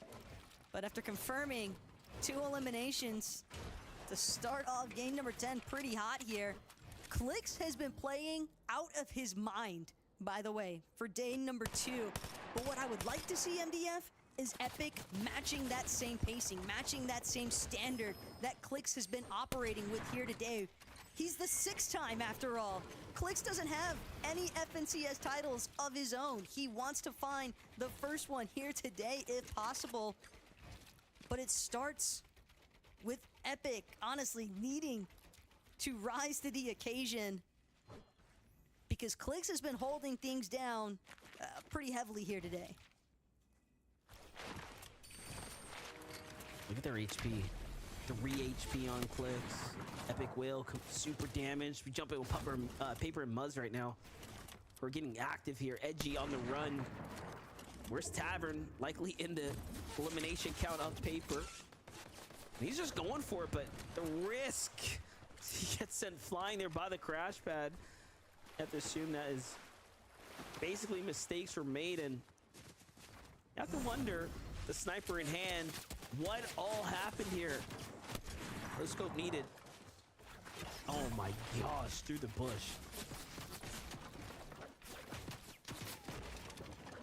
Probably the last thing that Edgy and Tavern would have expected, because it's not usually a guarantee that Paper and Muzz will even have a Reaper Sniper available. Fencing Fields, if you don't get it as floor loot, Muzz and Paper, we haven't seen them really go directly for the vault here at Fencing. It's like they're down to try and find eliminations if possible, but they don't really seem all that invested as far as challenging for the vault is concerned. So the fact that Paper even has that sniper available to play with, that's likely going to make up the bulk of Muzz and Paper's surge strategy here in game number 10. The vault's going to start to open here. It's going to give the signal to the lobby, and I'm just keeping an eye on where those players are moving. It doesn't seem like they're going to be moving inwards right now. And Bach and Pars, very interesting rotation they make. They go straight north up the beach, looking to finish things where they started with Chance and Aaron. And we kind of saw this before, where they would quite confidently chase a team up the outskirts of the map, regardless of where it positioned them. It seems like that might have been the case here. And this, and now that I think about it, Taka, remember last time how they caught that storm sickness? It was probably because something like this or another. In the storm, just like this, yup. This feels more personal than necessary, as Baka won't get the better end of the exchange either. Aaron and Chance, they were scot-free from Baka and Pars. Baka and Pars then chose to force the situation, not satisfied with that initial elimination they've been able to achieve to start things off here. And Aaron and Chance, the fact that they were able to turn that one around on Baka and Pars, a team that was in heavy contention for the top 5, mind you. That's going to be a very steep price to pay for Baka and Pars now, something that they might reflect on later here today. But first, got to see how the rest of this match plays out. And for Peterbot and Pollo, another box fight over the cash. But Peterbot, Pollo, they've got Xavi and Neko on the back foot here.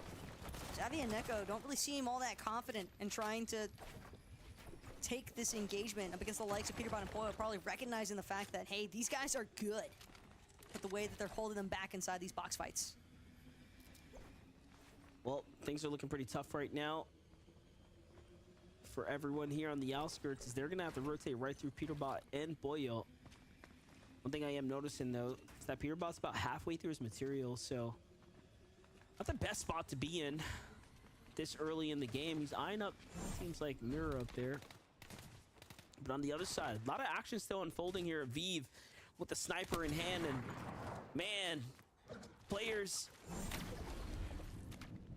gotta be careful not putting those walls up.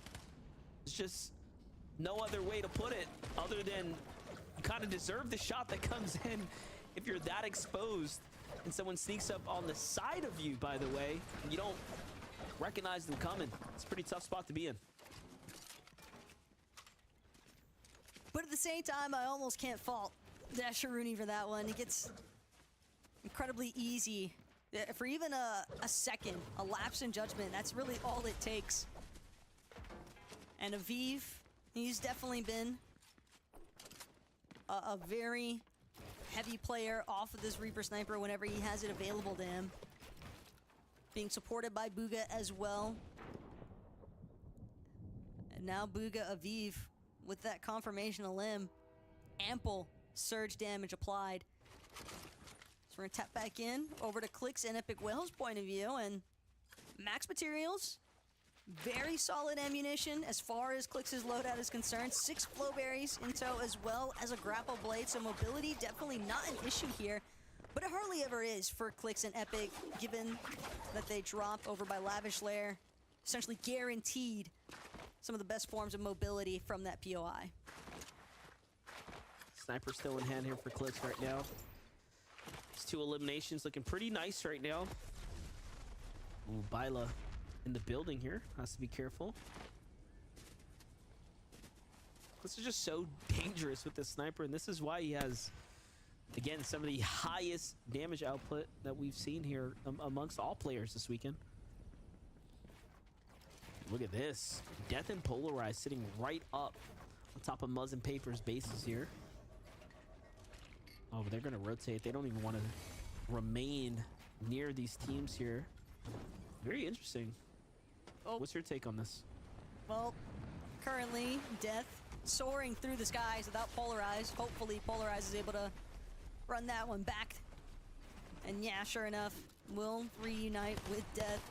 Very fortunate that they were in a position where no one in the lobby had really started to build up. Area hasn't been super condensed just yet, but the fact that Death and Polarize did start to make the approach over towards where Vert and Yumi were boxed up. And it's a battle currently next to the Ruin Reels. Bound to draw some attention now with how many shots are being fired here. A lot of materials being spent as well. Death looking relatively low on his mat count, a lot lower than what you would want to be for the approaching point of a mid-game. And of course, they're going to get the big sniper shot there. And one thing I just want to mention, as we kind of go through this quick highlight here, Peterbot pushes up onto Redux, and Day, who had full control here of the Rift Island first, and then hits the most disgusting sniper shot. Peterbot is just a walking highlights reel this weekend. At this rate, if he wins the FNCS Grand Finals this weekend, he will have one of the craziest montages and reactions I think we've ever seen a duo put on. So I'm at a loss for words. I had a thought to finish about the previous duo. It doesn't even matter anymore. Easy for things to slip the mind, but Reed, he's trying not to let game number 10 slip away from him. Nice knock onto G Money. Will buy him a little bit of time here. Tries to go for the medkit pop, but comes under pressure yet again. It's Cold and Acorn on the side of his box now. Diego plays G Money, recognizing the fact that there is now a third party introduced towards this box fight engagement. Ritual not revived just yet. Reet was trying to stick it, but this is Cold crazy. Acorn, they just recognize the fact, no, this is a team that's operating now as a solo. They're gonna chase down Reet, and for good reason, because Cold and Acorn, not only will it just be another 6 points towards the elimination count, but this is part of their competition for that first place position.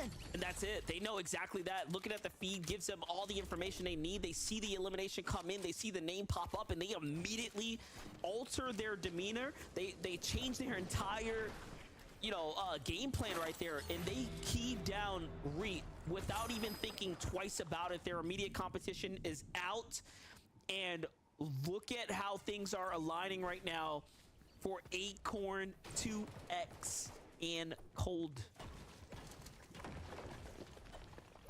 It's almost like the stars are definitely aligning for this duo here today. Crazy. At this rate, can Peterbot and Pollo stop them? I mean, Peterbot, like I mentioned, is a running highlight reel right now.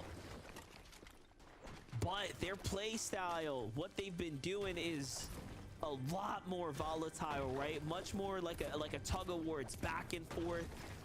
They're explosive. They take risk where sometimes you might think it's not even needed. They're definitely different.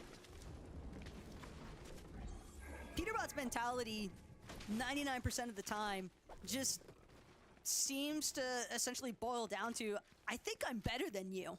Oh, yeah. And that's why we see Peterbot, Pollo so regularly engaging, even in situations where they don't need to. But to be fair to Peterbot and Pollo, day one of Grands, they definitely had some struggles with their surge strategy.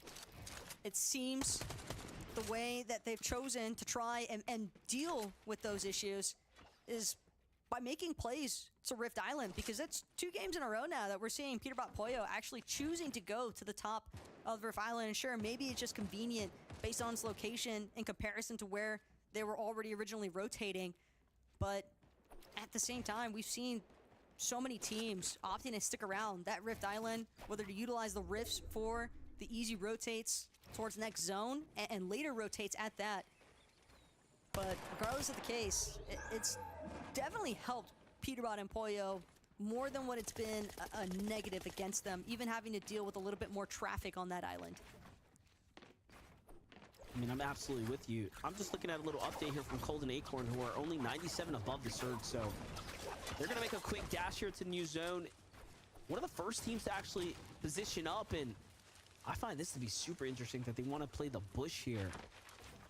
And look at the standings, 37 points separating them from Peterbot and Pollo. And just a quick story about Peterbot. I'll never forget the fact that I came across him at the mall in Copenhagen at the Global Championships, and he had nothing but the worst things to say about all of his EU competition. He is that confident when it comes down to what he's capable of and what he thinks of the general player, not only, across the seas, but around him. He truly believes he is the best in the lobby at all times.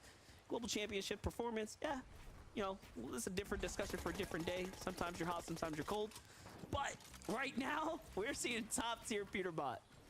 Yeah, we're also seeing top tier Cold. I mean, that elimination that he just acquired from across the way onto Scissor. Tragic stuff there for Chimp.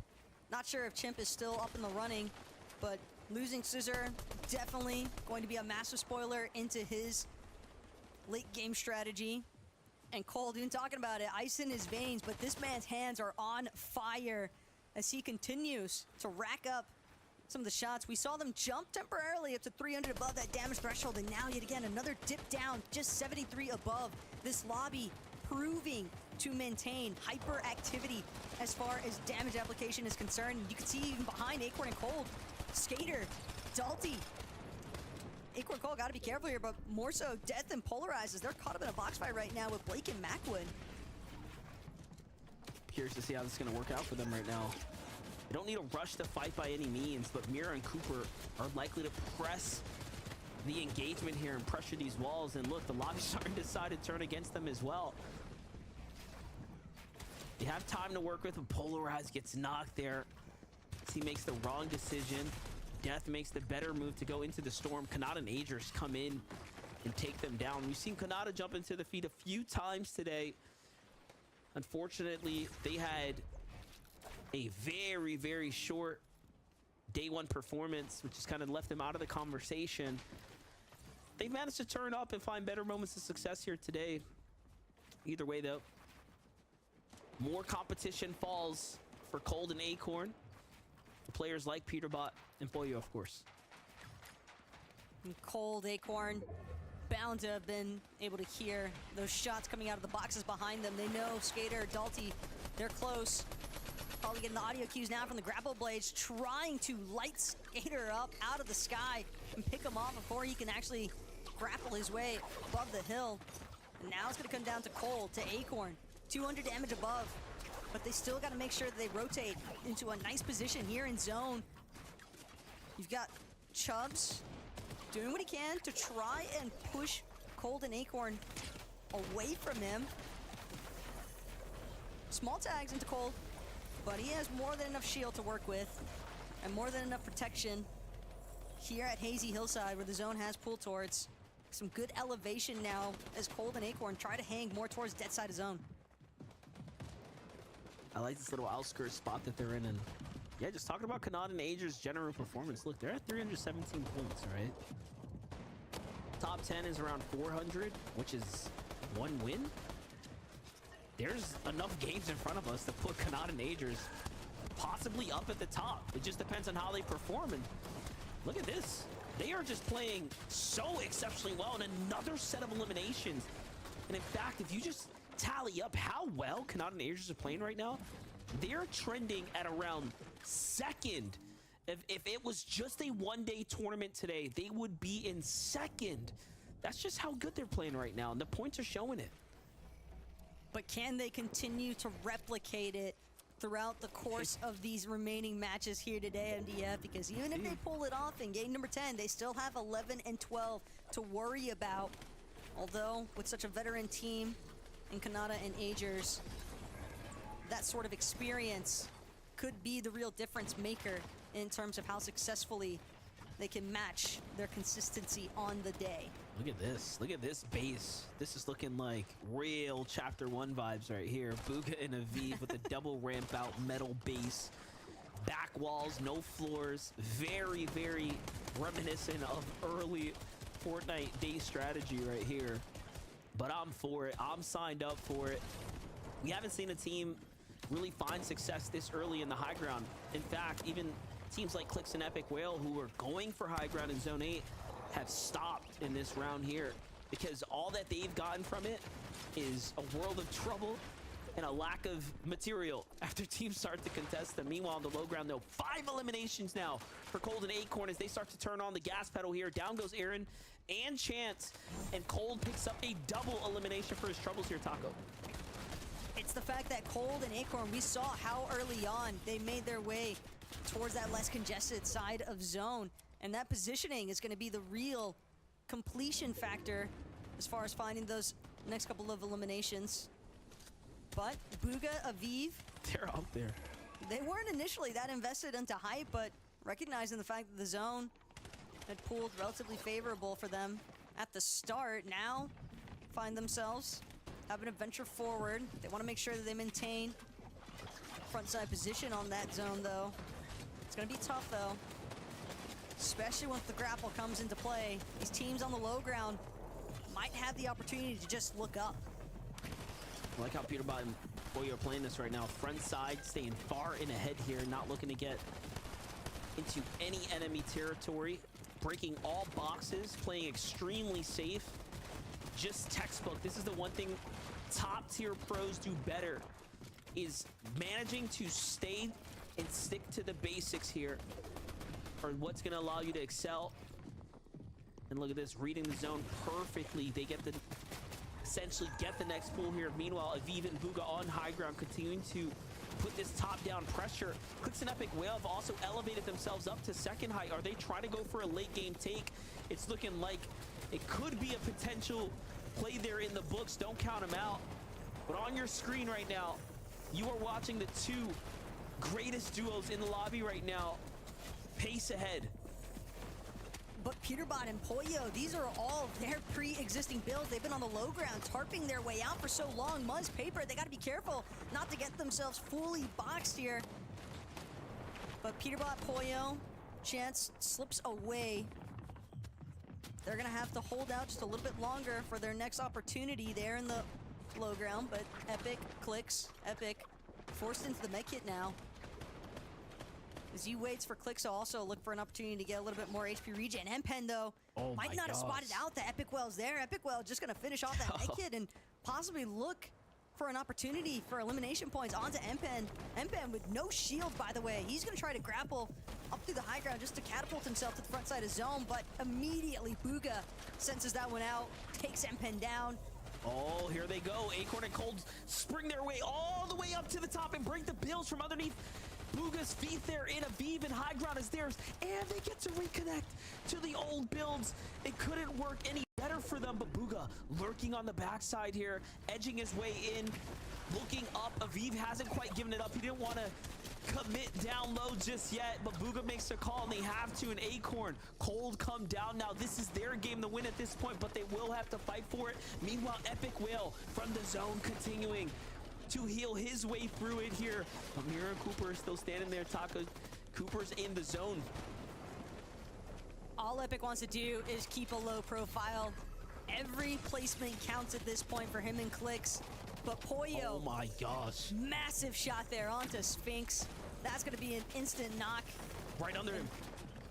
Can't find Pump though just yet. Instead, Pollo's got to keep his eyes focused on what's directly in front of him. This mid-ground not safe There's a player behind him.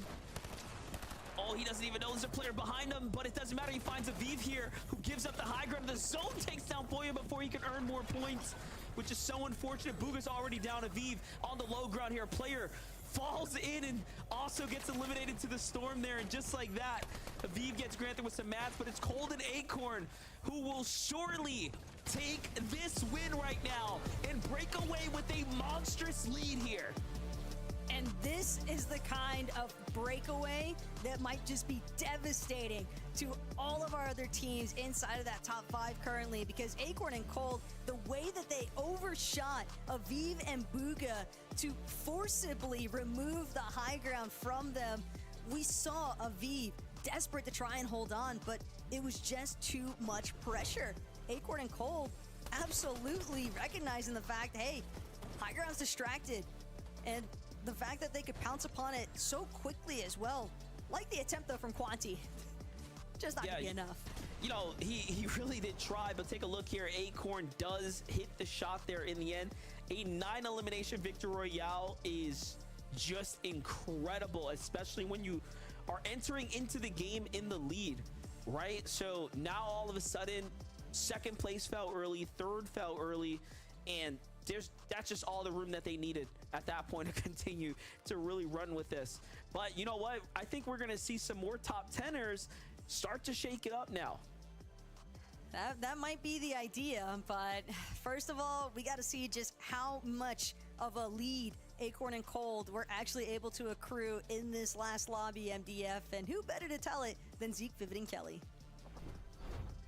Well, this is what happens when Vivid decides to impart some knowledge to a duo, you know, halfway through the competition. He's like, hey, you know, Acorn and Cold, you guys just fix up a couple of these things. You're like, oh, sorry about that, Vivid. Sorry about that. We're going to do that right now. And suddenly, victory royale, the very next game. 9 eliminations on these guys. Vivid, I'm very proud of them. And I'm very scared for everybody else because these guys have now created a lead that all they have to do is hang on to. And these could be the first duo going to global championships from NA. Oh, Zeke, you mean the first game on the day where they haven't had to like reboot, or Cold hasn't been like a solo from like 7th zone and had to try and clutch up some points? Yeah, it's the one that they go ahead and win. Kelly, what a high ground retake. I was even watching and I was like, wait, what are they going to do right now? They're going to go up? Why are they going to go up? And then it's like, it just ends up working. Bugha and Aviv drop down a little bit. They notice that. They go to the layers just above where Bugha and Aviv just were. So smart out of Acorn and Cold. I definitely think that Bugha and Aviv were separated there. We saw that they were just using wood build, so that's usually a pretty good indication that it's time to steal height. I'm just so happy that we got to see Acorn and Cold do that together. Like you were just saying, we always see them go solo, and that's typically when Cold stays on the low ground, which obviously, if you're a solo player, you're not going to try and steal for height. But here we have it. And honestly, from the beginning, they were doing a pretty good job. They grabbed 2 eliminations pretty early on, although they were only 50 above Storm, and that was after taking down Reed, who was already pretty low. So even though grabbing eliminations, that's not an indication that they're not going to have issues with Storm Surge like we're seeing right here. However, with those long-range shots from Cold, not an issue anymore. How comfortable as a player do you think Cold is right now, Zeke, when he can just have that mythic AR every single game? Like that's such like an advantage that we kind of overlook sometimes. Oh, and there's that high ground retake. Look at that. The flow berry effect right there activated. The grapple blade just launching them all the way up to those old builds. I guess that's free high ground. I didn't even see it. Acorn and Cold somehow did, and that was the game winning play. And why did this happen, friends? Something we've touched on a little bit. It's because they decided to go for the high ground later in the zones, right? You're in 12th zone, but everybody else are fighting over these high ground in like 9th and 10th zones. But this is it. This is how you win the game right here.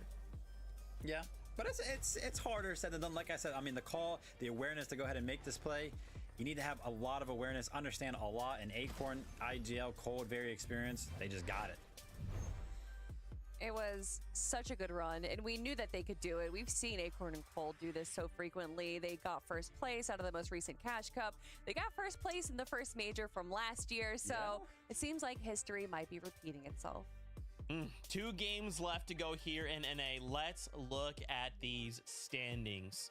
Now, of course, no question, these guys are currently in first place, but by how much? I'm sorry, that's a 100-point lead these guys have. Okay, listen, Peterbot, Pollo, okay, Bugha, Aviv, guys, we need to band together, okay? We need to pull out all the stops. We need to slow these guys down. They have created a massive lead. Now, of course, because these guys are basically uncontested, they just have to keep doing what they're doing, and this lead could potentially get bigger. Yeah, 100%. They, of course, have a giant lead over second place. Second and third are very, very close, Kelly. But Bugha and Aviv, after that great game right there, they have established a 66-point lead of their own over fourth place, who is in Reet and Ritual. With only 2 games left, not a lot of opportunities for some of these teams to catch back up to even top 3 at this point.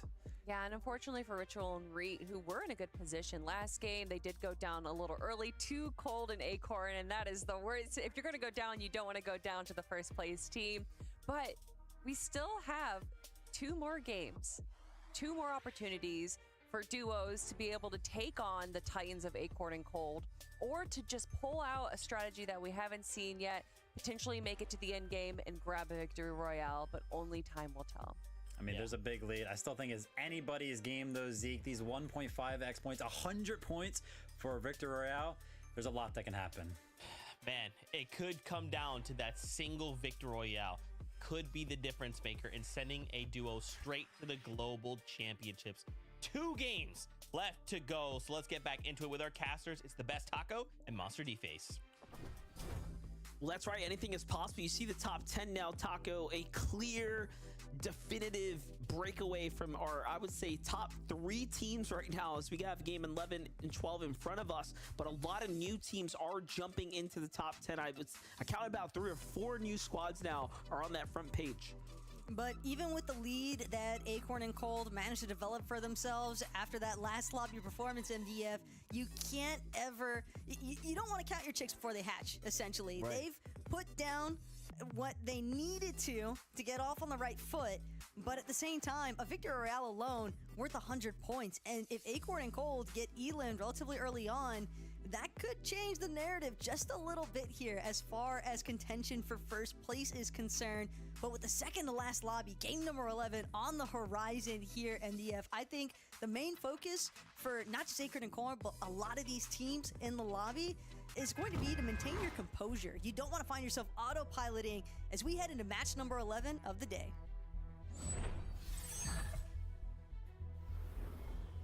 That's right, you have to remain focused here for game number 11. Autopilot is not going to be enough here, not against the sharpest minds Fortnite has to offer here. And I made this analysis before, but I'm going to say it again. This is a favorable bust likely for Baka and Pars, who have really cemented themselves a solid top 10 footing, even after yesterday's performance where they gave up a couple rounds. But get to watch it here. They go for something slightly different. And it's going to be get a weapon, take the launch pad, and then get a more favorable angle here to touch down before Chance and Aaron. I wouldn't be surprised if Baka touches down right on top of this player again here. And of course he does, but he misses the shot he was looking for, and Pars gets melted out the sky from the duo. I believe that was looking inwards. Oh, this is a huge ask right now of Baka, and no, he couldn't get the heals off in time. And Baka and Pars they really did have the strategy, but the unforeseen additional duos ruined it all. And that's the problem with their current drop. Even if they make it out against Chance and Aaron, they still have to worry about Xavi and Neko taking advantage of shooting them from across the way. So definitely a very unfortunate demise there, though, for Baka and Pars. Keep in mind, in fact, how that last lobby went. Chance and Aaron, again, seeming to be the common denominator here. Because Baka and Pars, they wanted those eliminations so badly to start things off, but just find themselves being eliminated instead by a completely separate team, just about giving that third-party assistance there for Chance and Aaron. And something else kind of wanted to point out here in terms of Acorn and Cold, it's that notice they've been much less aggressive with going for that vault and taking out Nisha right away. Yeah, definitely. We're seeing some adjustment come into place, but you know, sometimes that lack of confidence, but instead the hesitancy can work against you when you start doing something a little too different, too passive. But first, let's wrap this fight up here with Dash and Seek, who are getting a bit active right now. We have, of course, J2 Prodigy and Bryce right now. Looking pretty solid, swinging around here. We already know Chubbs here picked up that victory out alongside Bryce. Like we mentioned, this is for sure the team to look out for as far as big up-and-comers for this year leading up to the Global Championships. But right now, Shieldbreaker has to come out in desperation there. It does end up connecting, but it's not looking too good here. See, what we saw Cold do in this situation, right, when his teammate was down, he just gave it up all the way, came back later. But then you have, like, newer teams like Bryce and Chubbs maybe not exactly having that type of discipline in their playbook just yet. And we'll see as they continue to develop throughout the years. Congrats to Dash and Seek on winning the drop. Back on over to Eomzo and Rise, who are in and likely hungry to earn some points right now. Got a lot of ground to make up for, fighting a battle very unique to just them in comparison to everyone else in this lobby. But Eomzo and Rise, we know that they are capable of that level of greatness. They already got a taste from yesterday, having been in that first place position to start the day off, and you know that they're gonna want to reclaim that spot, and especially the title of being Acts of Champions, both seeking out their first one. But yeah, with the amount of points that Acorn and Cold have been able to build up in the meantime, it's certainly going to be a very difficult ask, but it's a journey that Eomzo and Rise are already committed to embarking upon. And now it's just the hopes of them being able to play it out, see what they can make happen from their current situation. Yeah, the real anomaly for top 5 is the fact that Acorn and Cold have 200 or 100 points ahead of second and almost 200 across from everyone else. So unless something goes terribly wrong in one of these two games, then there's just not going to be an opportunity to close the distance there. But they are triple contested. So like we said, you literally cannot count them in as a winner just yet. This game, next game, still triple contested. The real difference maker for Acorn and Cold has honestly just been the fact that they've been in positions, both in games 10 and 9, where realistically they should not have been able to make it as far into an endgame as they did. But they just took full advantage of every opportunity and have found a way to minimize mistakes as much as possible here in day number 2.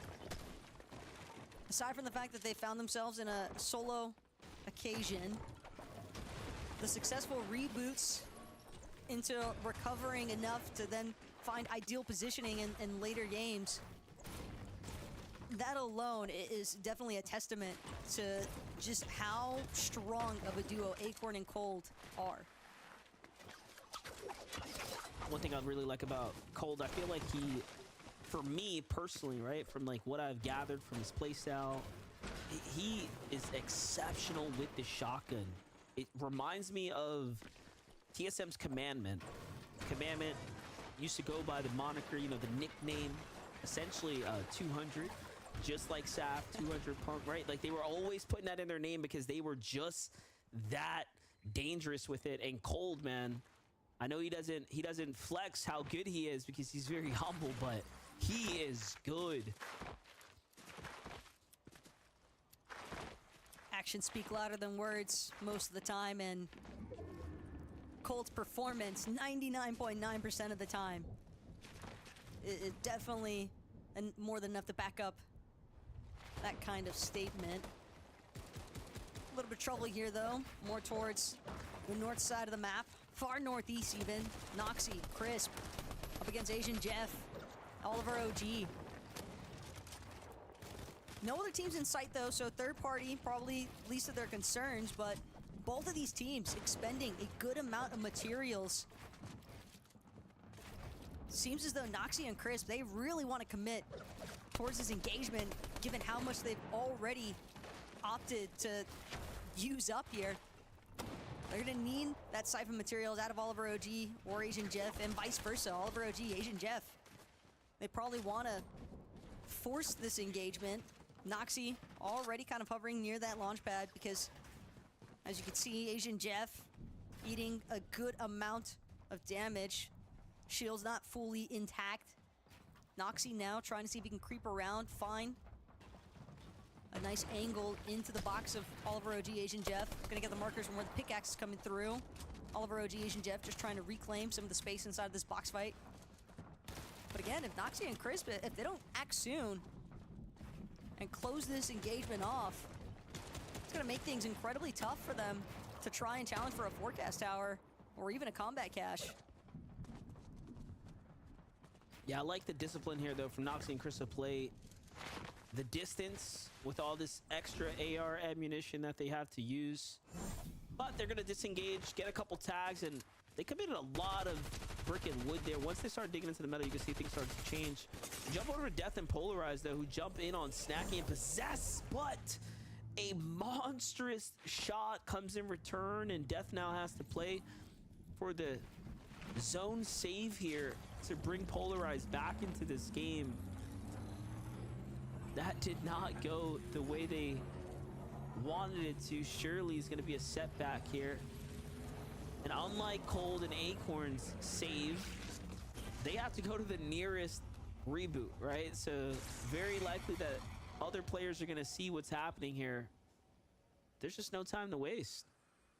Kind of bold though by Polarize to just be fully exposed and just so convinced, yeah, there's nobody looking in my direction with a sniper. I can definitely just look for my own search tags. So maybe a little bit more necessity towards proceeding with caution. Go a long way there for Polarize, but good looks by Death. At least he's able to confirm the reboot. Now it's just about covering the ground to get towards that next zone. Have to expect that Death and Polarize are also going to have to be fighting the battle of getting their surge up, given that they don't have anybody nearby. So, pretty good chance that they're going to be slightly below that surge damage threshold if they're not able to pick something up quick. And that's the mentality here now from Aviv and Buga. We've seen this team have more than one elimination even through the mid-game into the late, but still a little bit of struggles, just barely managing to maintain over on that surge damage threshold. Surge just being the number one opponent currently for a lot of these teams in the mid-game. Yeah, definitely. But Booga Bro is on something. Those double ramps, he just keeps pulling them out. But hold up, we jump in here. Sphinx grapple hooking right into a bush that is housing two opponents lurking nearby. They couldn't get the finish or the box appears. Jagveer, TBC, LeBron. So a little reset's gonna happen here. Interested to see why they didn't commit to pushing into the box, but now it's just too late. They've given them way too much time here for Sphinx and Pump to go ahead and heal up. Everyone else is gonna be on the move. Looked like Vanilla's and Convic were also local to that exchange. Could be part of the reason why LeBron and Jagveer opted to just pause for a second there instead of rushing right in. But still probably an engagement that a more experienced duo would have 100% opted to take. I mean, you get a shield break like that. It's a massive tag for Sphinx and Pump to have to worry about. Looking for another snipe shot. We've seen this happen time and time again, and he actually misses for once. But you see him line it up though, you know? You know something bad's coming to whoever's on the other side of the bullet. It makes you think. Definitely does. Here's Acorn and Cold back on the move right now, and of course we're going to be continuously following these top teams right now as we're starting to situate ourselves up for what will be the finale here of the FNCS Grand Finals for NA. This is game 11. This is the day where points are worth 1.5x, placement even more, eliminations matter even more. Your performance today is much more important. Take a look at the big rotate here from Reed and Rich, where they take the crash pad right through the middle of the map there. Don't get caught out for it. Even now, they're exposing themselves to Acorn and Cold, so they do have to be careful here. Yeah, Rich, we're not taking any chances, pre-dropping some walls. It's definitely the right play to make. Given that Reckless Railways is Ritual and Reed's backyard, since this is their initial starting point off drop, they're likely going to have a pretty good idea of what boxes were or weren't already existing on this side of the map. So yeah, definitely some strong awareness coming out of Ritual. Spots out the little boxes that Acorn and Cold had set up base not too long ago. And we saw Acorn and Cold getting a little bit of pressure from behind, but it's actually just going to be Chance and Aaron on the receiving end. Easy elimination there for Cold to get onto Aaron. A little bit of material pickup as well. Shield potion. Gonna get Cold back to practically full shield. Only gonna be too short. That's not too bad though. Rise and Yams will get caught out. Unfortunately, they're trying to grapple hook away from a duo. They don't earn any points this game. It's Trashy and Threats who catch them on the rotate there. That's unfortunate. Game number 11 for them. But now we jump in to Acorn and Cold, who are on the hunt right here. Willing to jump into an enemy box, potentially. There was no one here, but talk about bold, right? In order to fight, like looking for a battle when they have, you know, top 25 right around the corner, placement points, end game. Probably not content with the fact that they picked up an easy, quick elimination. They probably are feeling like they need a lot more damage. Clicks and Epic definitely finding a little bit of damage here. It's going to be Yamzo's box that Clicks forces his way into. Yamzo a little bit more preoccupied, looking towards Epic Whale. As a solo in that position, won't have a chance.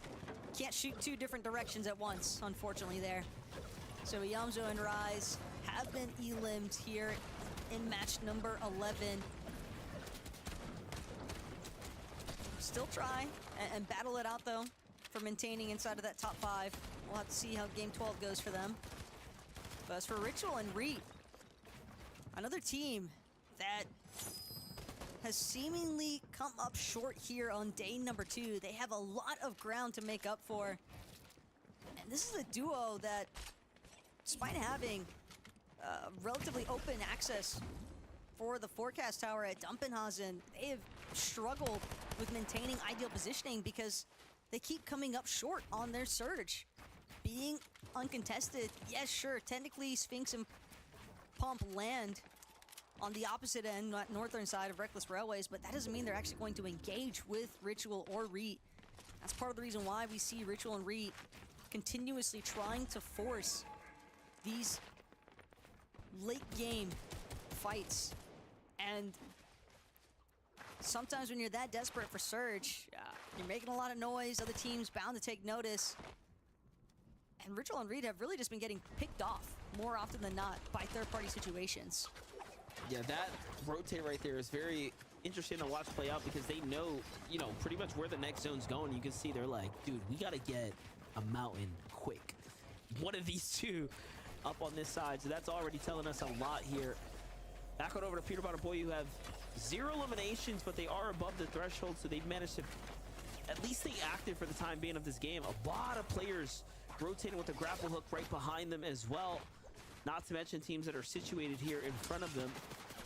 So this is not going to be simple by any means. And if you're Peterbot and Boyo and you fall now, I mean, you might as well kiss the FNCS Grand Finals opportunity goodbye at this rate because their competition is at 100 points ahead.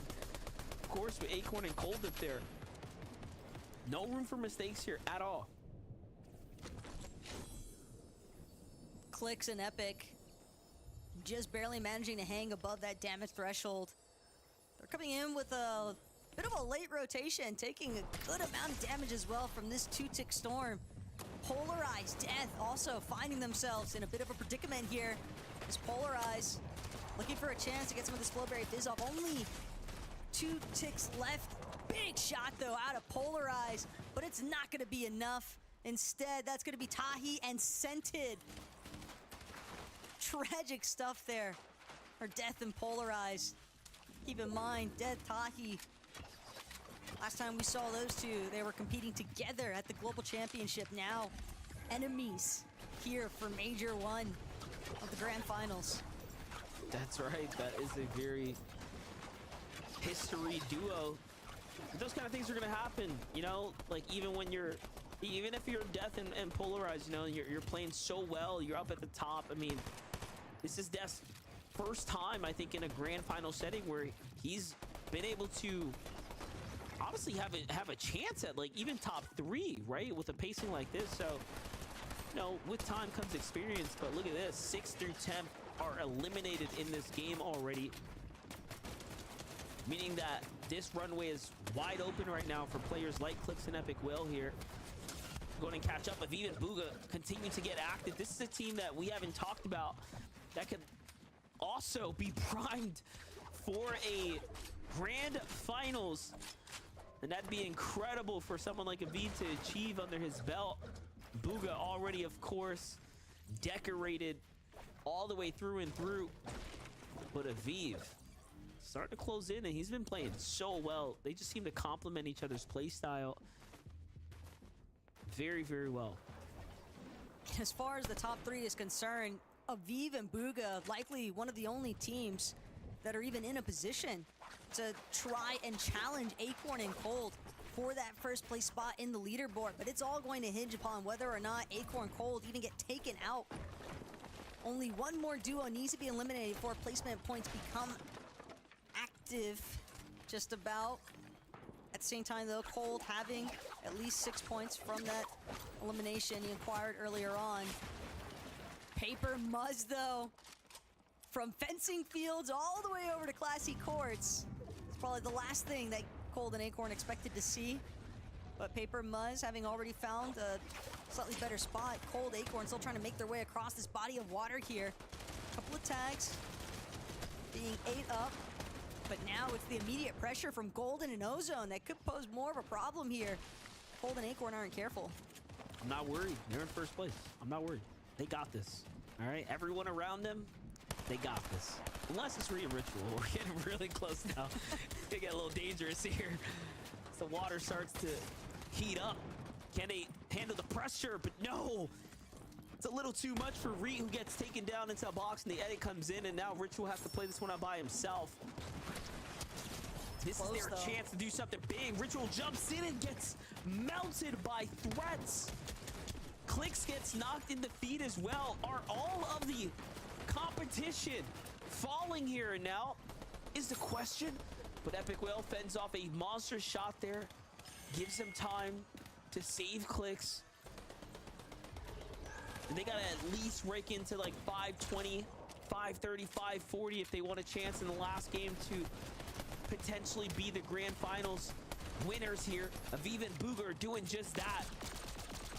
Pushing everyone back now. Look, 25th placement, that's 3 points. Every placement above that only continues to build up. Epic was asking him to step it up earlier on the day. It seems he's done just that. Definitely a clutch moment for him to bring Clicks back into the lobby. Finds that revive after getting a successful elimination. Putting more pressure onto the rest of the lobby to also stay upright here. Peterbot, Pollo, they recognize the fact, first place, pulling ever so much further away from us. They know they need a big match here if they want to keep in contention with Acorn and Cold. Same story though for Aviv and Booga as they continue to build. One more elimination upon the next. It's Clicks and Epic Whale versus Peterbot and Pollo here. But Duke comes in from the flank and just deletes Peterbot while his guard was let down. And now Pollo has to play this out by himself, but then it comes through. And it is Dukes who gets finished off there. So close. He almost 2v1'd him, but Clicks and Epic Whale time it perfectly. And just like that, down goes Peterbot in the 600 point threshold range. So it's still a good game for them, but it's not going to be enough as Acorn and Cold start marching their way to 700. Clicks and Epic now have a chance to jump up into second. This is crazy to think that Cold and Acorn are just looking like a completely different duo, separate from what and the type of performance they put in during the semifinals. Like, their finals performance so far has been very, very solid, rock solid. And the news just keeps getting better still because Booga being knocked, now fully limbed.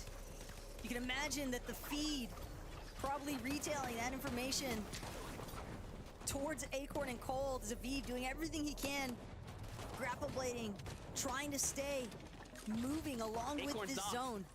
I think Acorn just got knocked. Yup, Cold is by himself now. This is huge. He's only at 702 points. If Cold falls now, I mean, that's going to be the lead given away, but no, he's still fighting for it. And this is what we've seen Cold do a lot this weekend. Cold has literally backpacked Acorn a couple of times this weekend already, but most importantly when it mattered on Sunday, right here, right now, he continues to do it. And look at this, a little bit of Fortnite favor. The zone bounces back towards Cold, so he has a little bit more time here to rotate now with the lead, but there's a team on his tail.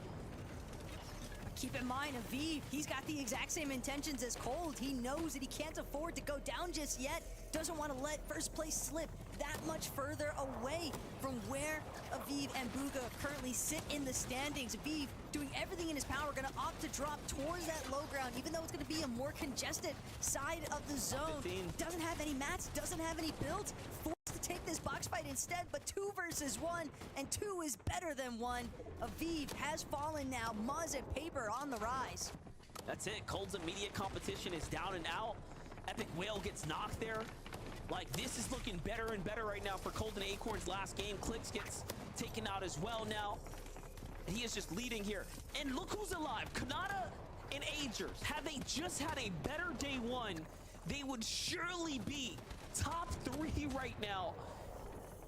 Just incredible to see Kanata and Agers also having a little bit of a moment for themselves. I've seen them continuously jump into the feed, but look at Cold Gold continuing the onslaught here. He falls inside the top 8.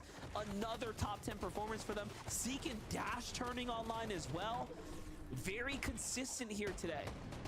And Zeke and Dash, they have the chance to completely bamboozle the entirety of the lobby, given how many points they'd already jumped up from that last match. But Crisp, Noxy, they also want to find a victory royale on the day if possible, to seriously put them into contention for threatening that top 5 of the leaderboard.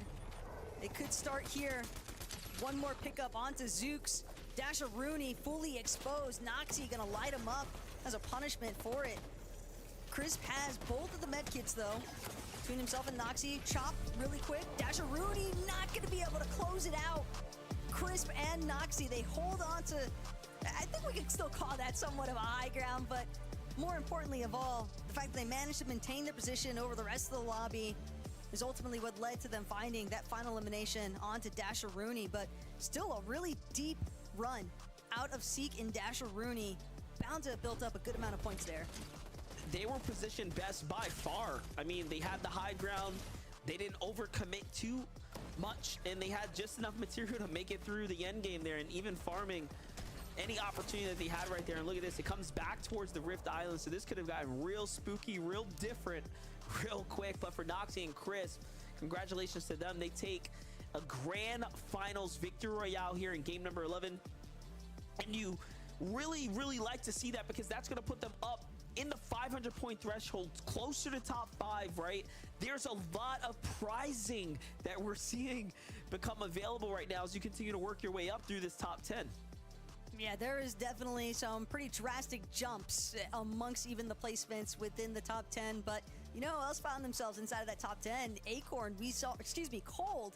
We saw him make his placement run all that much further extended for Acorn and Cold. So their spot up on the leaderboard, it's got to be feeling awfully comfortable right now. But with one match left to go, I want to get it back over to Zeke, Vivid, and Kelly to let us know everything that actually took place in game number 11. I feel like I've just blinked and I've missed the competition. I started the day, and now here we are in the final one of major number 1, and we are right here about to crown FNCS champions. I also just cannot believe this last game. It feels like the games of it have gotten more and more chaotic as these have kind of gone on. It started like a really explosive, really fun game, and then suddenly here we are.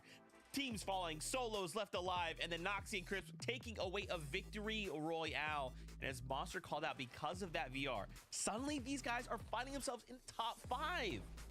Yeah, exactly. And honestly, Noxy and Chris coming into the day 11th place, into that game specifically 12th. So they've been kind of tinkering around top 10 this entire time and coming out with a victory royale in game number 11. That is how you put yourself in contention for some of these larger prizes. Shout out for them for clutching up right there. 11 eliminations as well. That's huge.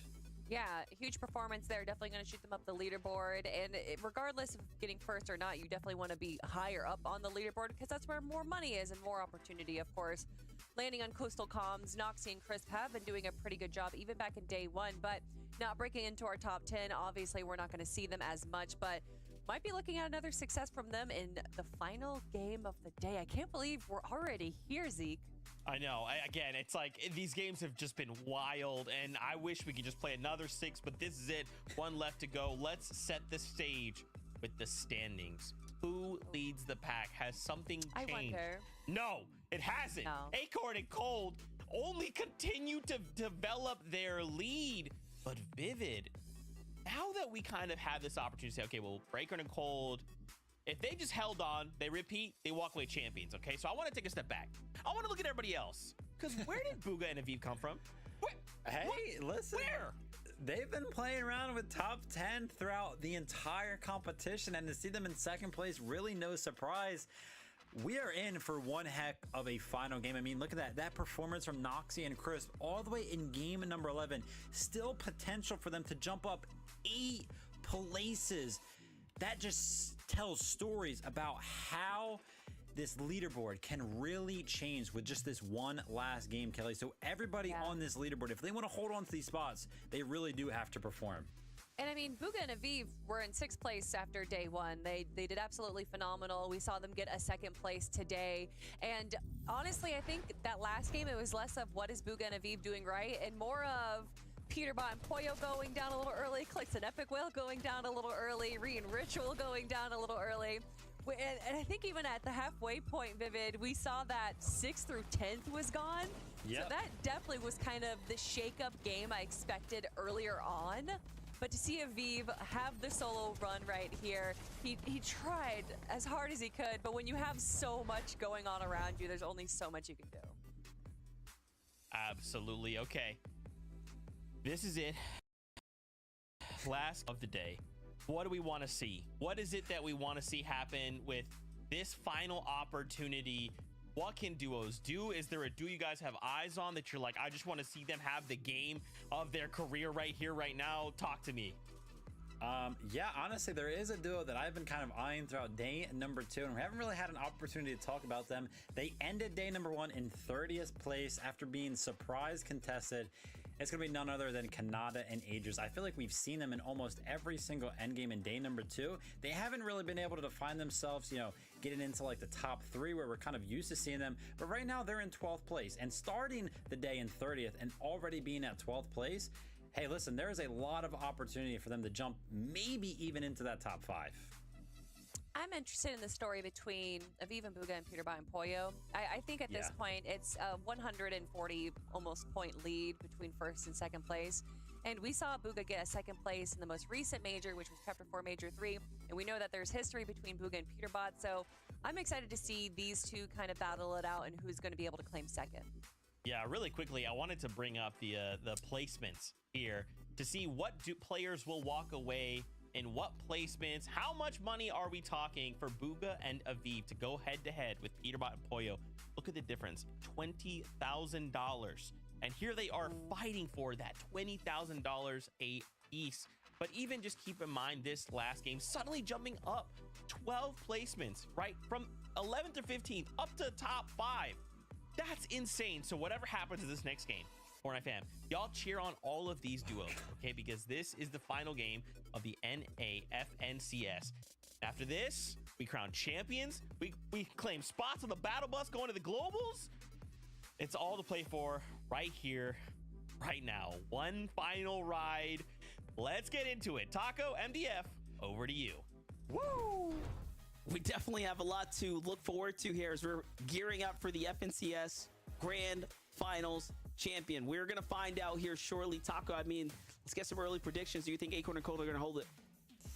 It would be very difficult. I think it's more difficult for Acorn and Cold to lose it than what it would be for them to essentially hold on to this lead at this point. Something that Alden was so kind to point out, Prodigy Analytics on Twitter, for those of you that might not be aware, Acorn and Cold are just one of 2 teams, Sphinx and Pump being the other, that haven't had a single 0-point game. So if you're hinging on Acorn and Cold making a mistake, you're going to be waiting a while, because the few mistakes that have taken place, they've been able to double back on and overcome. Impressive stuff all around. Certainly what you would expect the consistency to be of an AXA champion holder, but game 12 is here. It's ready to determine who's actually going to win. Well, here we have it. Game number 12 of the Grand Finals is going to kick off, and we'll see if Acorn and Cold end up regretting the fact that that NPC took 6 points from them when we started the day, or not. Essentially, it's Aviv, Bugha, Peterbot, and Pollo's game to try to fight for.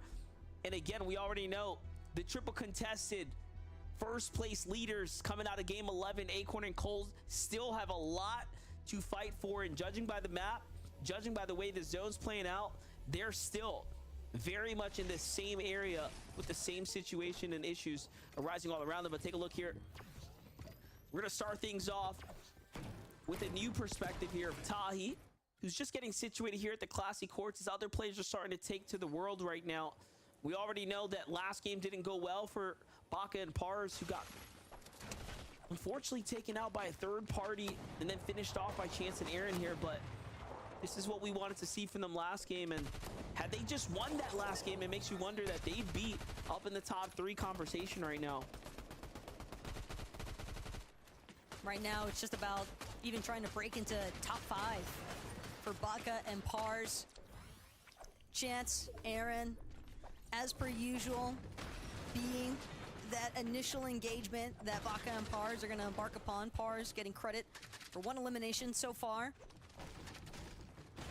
But as far as adaptations are concerned, one that would be nice is if Baka and Pars choose not to lose focus and chase out the remaining teammate between Chance and Aaron, as we've already seen one time how detrimental that has been towards their overall gameplay of the day.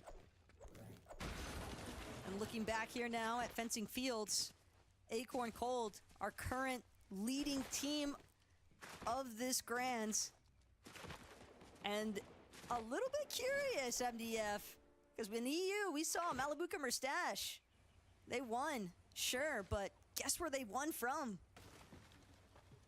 And if your guess isn't Fencing Fields, might be a little bit more than meets the eye about this POI. And have to believe that it starts with that mythic striker. That weapon, too good for its own right, but Well, also that...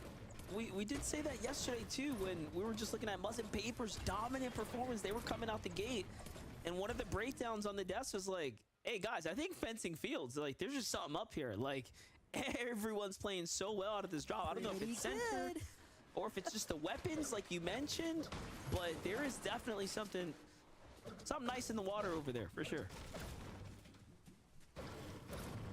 Yeah, different kind of scene as well for Aviva and Booga entirely. These Muzz Paper actually find themselves in a little bit of a predicament here. They made their usual rotation over to Ruined Reels, but TK, Bacon, it's actually Rise. Yamzo also lurking, but Bacon especially trying to piece up Paper. Paper not going to be able to buy enough space. He will fall. So Muzz Paper, elimed. And now Rise, Yamzo. So many Shieldfish. Rise and Yamzo, they are just out for whoever. They want every elimination they can find. Yeah, I think this is just the last hurrah right now for Yamzo and Rise. We already know Yamzo taking things a little tough right now, so for him, it's just a matter of finishing the day off strong, exiting on a solid performance, and honestly, just hope he keeps his head up alongside Rise right here. Yeah, regardless of standings, Yamzo and Rise definitely solidifying themselves as #1 in the hearts of many. Hoping for the best for them in this final lobby, but they are certainly not the only team trying to make their last stand here. It's Noxy and Crisp doing what they can up against the likes of Freeze and Suscript. Suscript having already been eliminated. Now it's down to just Freeze to keep his teammates' final lobby hopes alive. Doing his best to juke around. Edits coming every which direction. But again, Crisp, Noxy closing in. Chris gonna be able to hold off the side ramp position, and it's just too much pressure. Super clean with it. Just take a look. Just making it look like a creative game right here. Sizes him up, boxes him up, cones him in. No problem. Nice and easy. Must be playing Zone Wars. No doubt. Let's take a look at Peterbot and Boyer right now, who have to do, I don't know, a lot. If they want to start closing the gap. Considering that no one landed on Acorn and Cold, just tells us that my opinion, you're playing for top 3. You have to do something incredibly well to outperform Acorn and Cold with this amount of, you know, points separating the two. But you also can't get too distracted because Peterbot Pollo, they know that it's within their grasp for that first place standing. They need a phenomenal final match, and honestly for Acorn and Cold to suffer a slightly earlier departure from this lobby. Boy, Peterbot is slamming shots like that. Oh my gosh. Reaper Sniper, someone needs to get this man in check. Because Peterbot being an absolute menace to the lobby all day today, and some of the shots that he's managed to build up here. I mean, what more do you want? He's got the aim, he's got this forecast tower, so he's got the zone. That's it. You just can't stop him. He's an unstoppable, unmovable force. No doubt. It's so entertaining to watch play and compete at a high level. As is Vbucks and Aviv, man. These guys have continued to, you know, just kind of fly under the radar, stay consistent, nothing too flashy. But we're watching, you know, all the pizzazz of some of the other players like Reet and Ritual, Clicks and Epic Whale. Man, Vbucks and Aviv are just coasting right along the top of the standings here, straight up to the money. Let's look at it. I'm telling you, the flash is definitely there. Clicks is a special one indeed, but Epic Whale gets punished in the fight here, so it seems like Day must have turned and burned him with that auto shotgun, and I'm surprised Clicks doesn't finish the battle yet, but it just shows you how much more important it is to go for the distance. It's the placements. Clicks knows. They're teeter-tottering in that 5th place position, and something I was going to mention earlier where we saw Peterbot with the god tier snipe. It's that top 5, especially 2nd through 5th place. They are all very much within overlap range of each other. And Clicks, main reason why he's willing to disengage against Redux and Day is because if even for a moment he slipped up while trying to initially recover Epic's reboot card, he knew that he was going to just find his tournament life. It was gone. It was over. But now, Skittles, Trashy, they spotted out a potential solo here. Clicks trying to take the zipline and get away. Has the grapple blade as well. Quick with the wall. And it's going to be just enough. He's trying to create as much space as possible right now, but he has been forced to the far northwest side of the map. Just completely out here on his own. No man's land. And without a soul in sight, Clicks has so much of a journey set in front of him now as he looks to get that reboot ban opportunity, bring Epic back into this match, and try and complete lobby number 12 as a team. This lobby's cutting down really fast. Take a look here as we're in 70-player territory right now. Last game of the evening. Everyone's trying to do their best to make a hero's effort here to climb up the standings. And what you're going to notice right now is that, you know, battles are going to be worth, quite literally, in some instances, thousands of dollars, in others, tens of thousands of dollars. Because once you start ranking your way up that top 10, everything starts to change. But see, for Clicks and Epic, well, though, that box fight up against Day and Redux, that has ultimately dictated how this final lobby is going to go for this team, because it's going to be just so, I don't want to say impossible, but definitely a lot more problematic, because even if Clicks gets that reboot ban, again, him and Epic Whale, they weren't really able to acquire that much surge damage initially. I'm a little bit concerned about we just saw Acorn and Cold for a second there. They're in a low ground position, trying to stay out of the line of sight of other players, and they have not fought in the early game. I am extremely concerned about their adjustment to slowing down their pacing right now, and whether or not they're even going to have enough damage. Granted, the lobby's moving pretty quickly as the player count starts to cut down, so it might just be the best play for the situation. But mixing it up now could change everything for them. This lobby is moving so fast, though, if you compare it to every other one so far today. I mean, the fact that we are down to 68 players, MDF, and we're just about to enter Zone 4, by the way. we might find this lobby concluding before we even reach the final zone.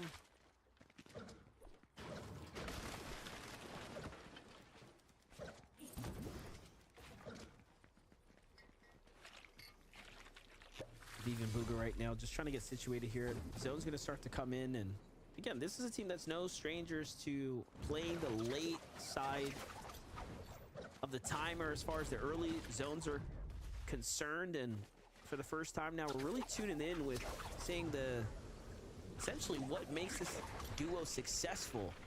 But right now, they do have a team that's waiting here just at the top. They're going to catch this sound cue as soon as Booga or Viv grapple hooks over. But no, I actually haven't seen them turn around. They have no idea that they're above them and never really know how close danger can be.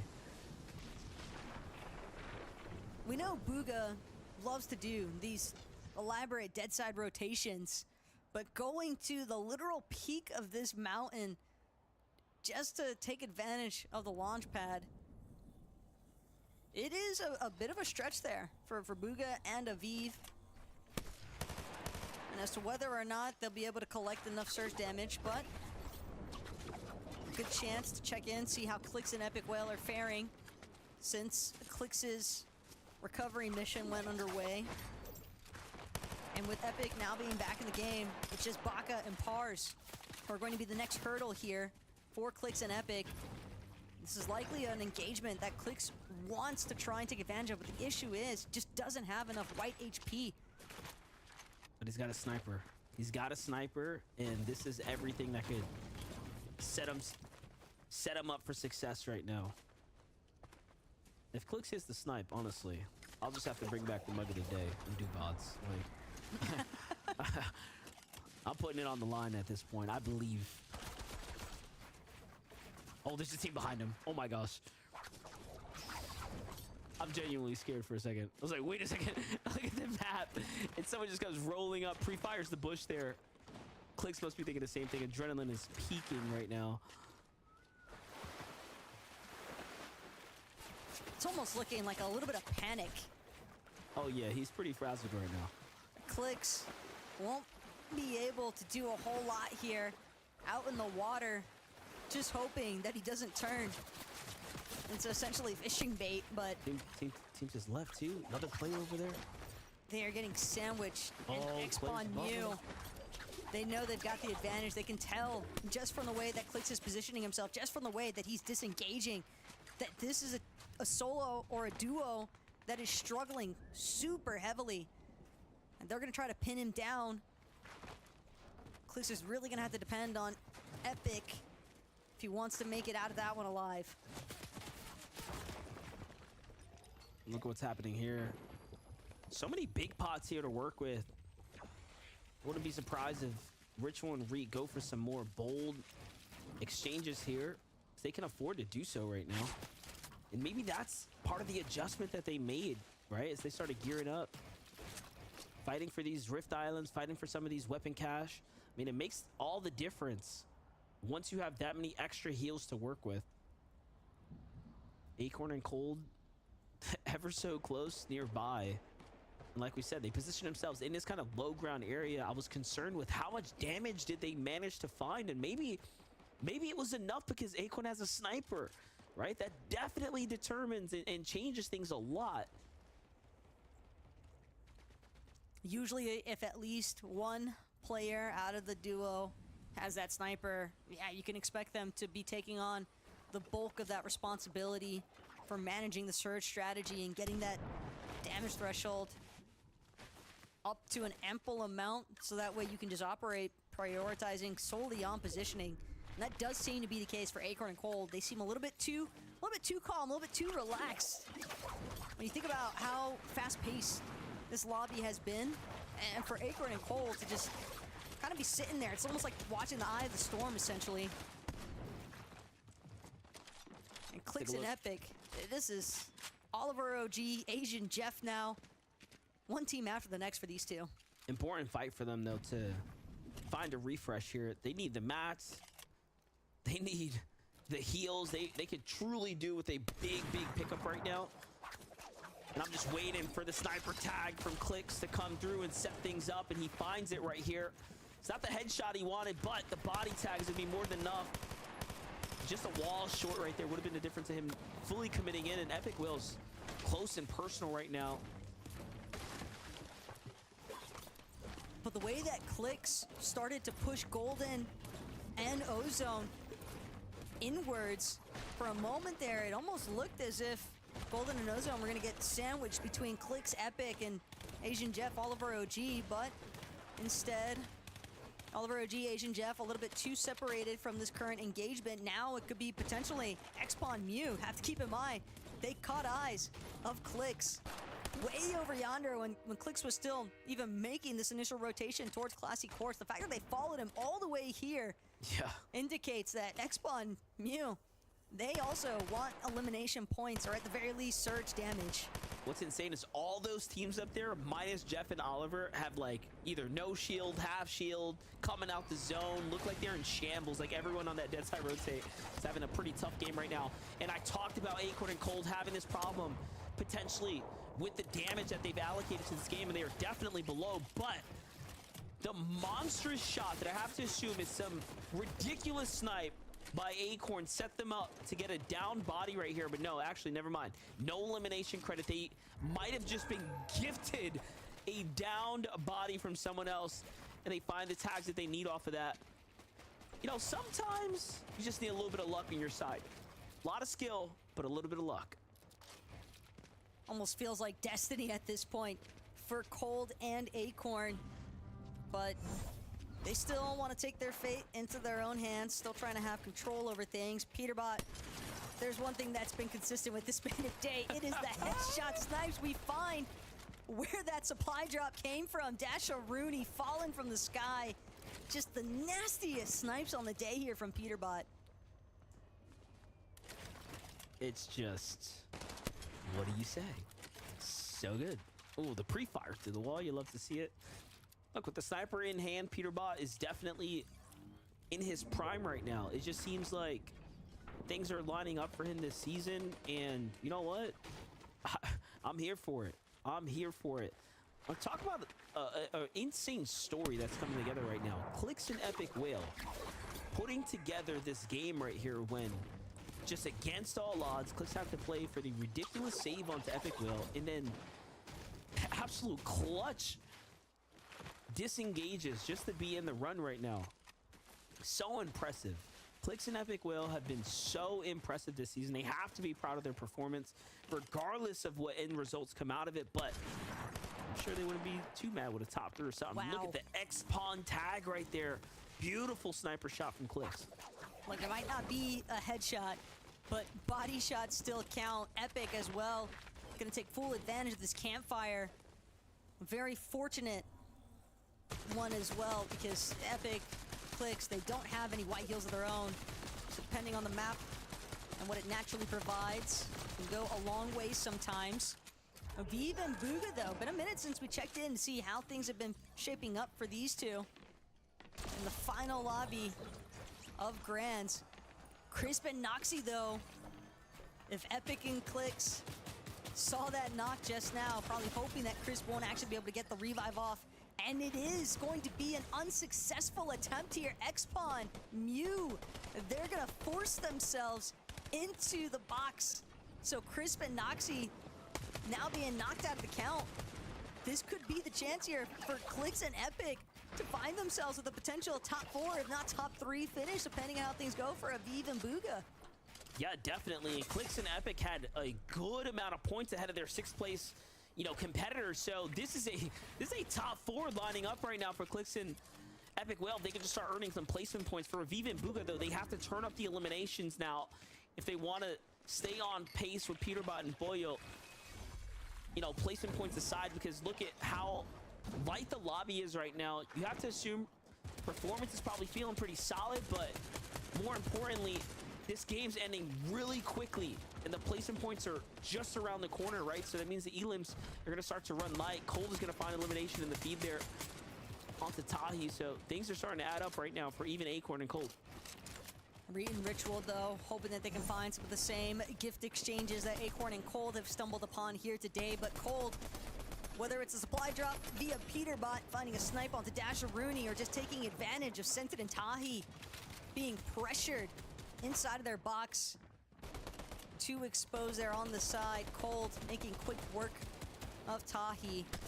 Big elimination as well to just continue building up their gap between first and second place.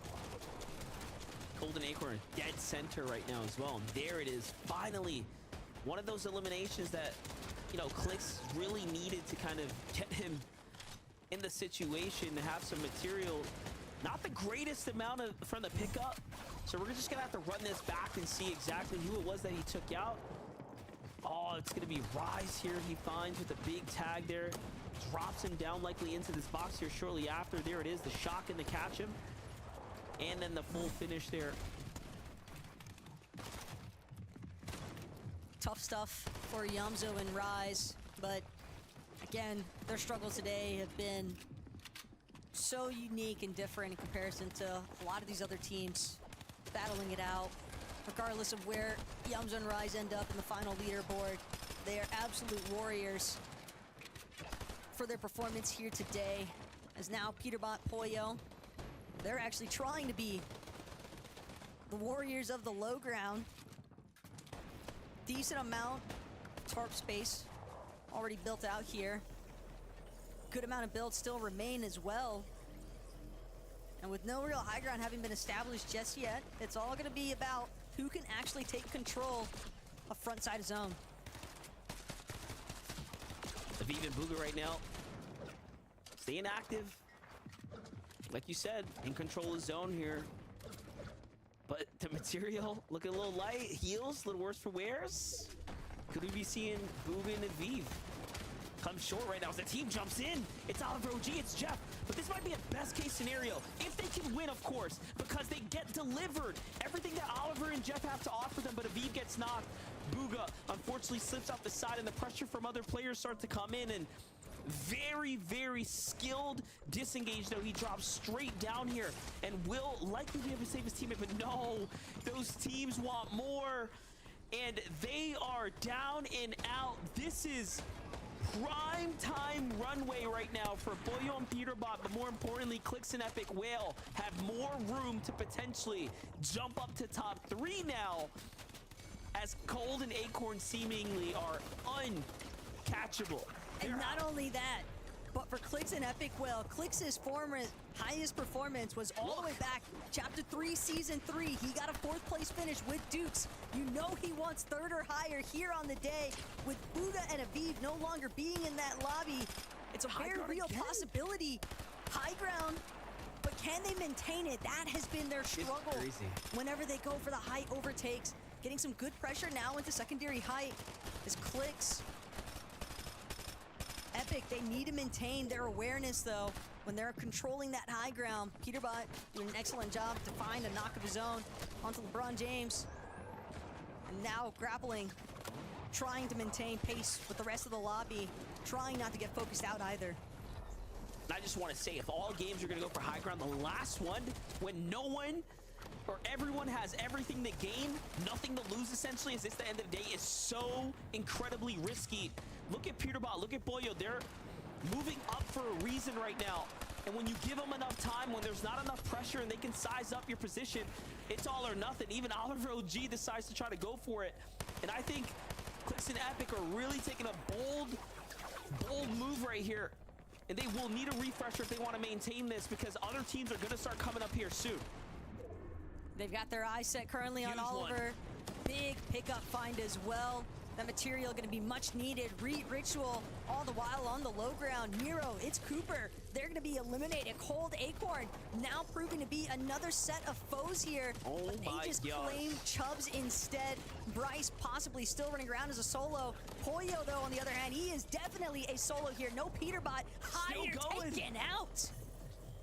catching points, making noise here. Boyo is not giving up. He wants to hold this positioning for as long as possible right now. Epic Whale gets broken off of the high ground, though. Cold and Acorn are trying to make a superstar podium finish here with the win if they can help it. But Boyo's still in this too, holding on as he takes down Bryce right now. There is so much unfolding here. Reet gets hurt big time here, and he gets traded with Ritual there too. Vanilla's gonna finish off Reet. Boyo's gonna swing his way through. Top 5 now. 8 players remaining. Threats being one of them. Poyo trying to stay incognito, but again, take a look. Clicks Epic in the ultimate high ground currently. Acorn Cold, secondary high, could potentially be looking to make a play. Poyo just slithering on by. Nobody recognizing the fact that this solo was located in the boxes directly underneath him. Can hear all that foot traffic moving around him, doing his best to stay undiscovered. Epic gets a big chunk out of Cold, but it's gonna be Cold who turns things around. Double elimination here onto Clicks and Epic Whale.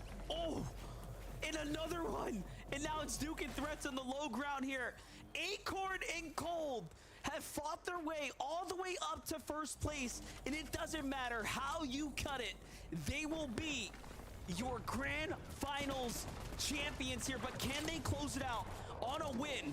They sure can. A huge tag there, of course. Cold's gonna hit it back to back, and they do it again here. A year later, from chapter 4 to chapter 5, we have winners. Stole the words right out of my mouth there, MDF. The fact that Acorn and Cold are able to replicate their success from the very first major of Chapter 4 and now here in Chapter 5, starting things off with a bang. Just incredible.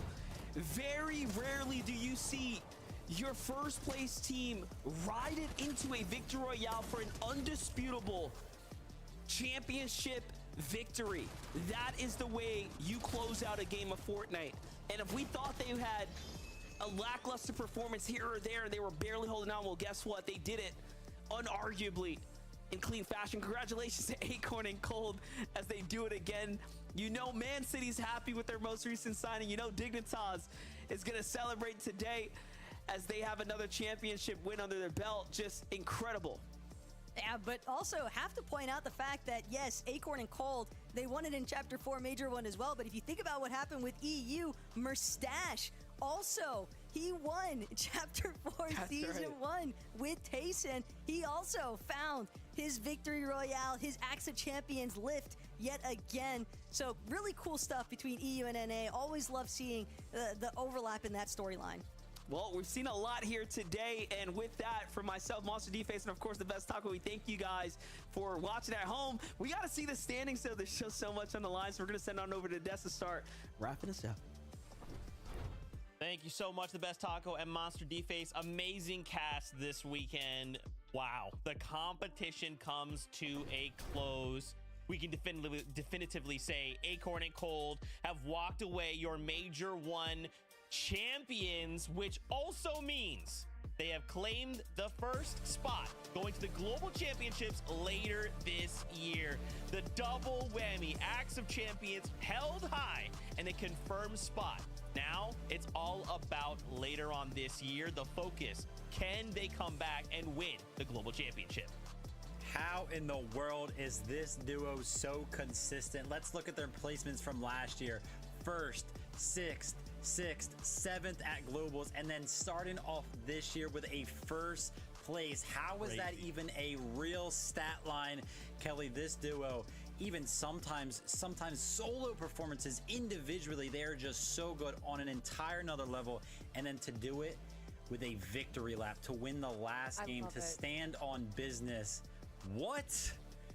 They absolutely deserve the Axe of Champions, the money, and then of course the spot in the global championships later this year. And I mean, I heard you and Levin talking about it at the most recent drop spot show. You guys both said that Acorn and Cold were going to win the whole thing at globals, and after this performance, it definitely looks like that is highly likely. But I do want to pull out some kind of crazy coincidental stats like we heard Taco talk about. Murstache also won the last chapter or the first major from chapter 4, but Zago also did that for Asia, and then Suns also did that from OCE. Something about this first major of every year. But also on top of that, Acorn won the first FNCS finals of the year for March 2021, March 2023, and now February 2023 or 2024. They have just created a dynasty. It's happening. Congratulations to the duo, but where did everybody else land? We went into that last game, Booga and Aviv against Peterbot, Poyo. What about Clicks and Epic Whale? Let's take a look at the standings. They will tell us everything that we need to know. As we look up at the top, Peterbot and Poyo do manage to take out Aviv and Booga. And we did see Booga going down a little earlier in that game. So that gave Peterbot and Poyo the opportunity to just walk up and claim that second place. Congratulations to them. Second place, life-changing amount of money. And of course, the fact that I feel like this format really kind of favored them and their playstyle, well-deserved. Oh, 100%. Peterbot bringing out all of the snipes, some of them that he was hitting, sometimes unbelievable. He is so good with that. Booga, Kelly, how in the world is he finding himself at the top of leaderboards after years of competing? He is so good, and it is awesome to see Clicks fans rise. What a performance, MVP-like out of him throughout the day, and Epic Will, of course. What a duo. It was such an incredible 2 days of competition. I'm so excited that we got to see the caliber that we did. And the start of day 2, game number 7, was absolutely wild, and it definitely set the pace for the rest of the day. All of these duos that we see here in the top 10 should be absolutely proud of themselves. In fact, every duo that has made it here into the grand finals, fighting through the qualifiers, going through 3 days of semifinals, whether it was the upper bracket or lower bracket, they all fought to be here, and they deserve that spot. And I'm sure a lot of them are already looking forward to Major 2 and seeing what they can do and change to improve and potentially take on Acorn and Cold once again. Yeah, I think that's what I've got my eyes on, right? It's like when we come back in Major number 2, we see kind of how this all unfolded. Well, now we have data, right? Now we know the areas and the ways in which we can look to improve for Major 2. And with more spots available for Globals, then you know all these duos are about to come out swinging, Vivid. Yeah, 100%. That's what I love so much about the majors, right? Like you just see these duos, if they decide to stick together or not, right? That's another conversation to have. Just develop as the year goes on, and we can directly compare some of their performances.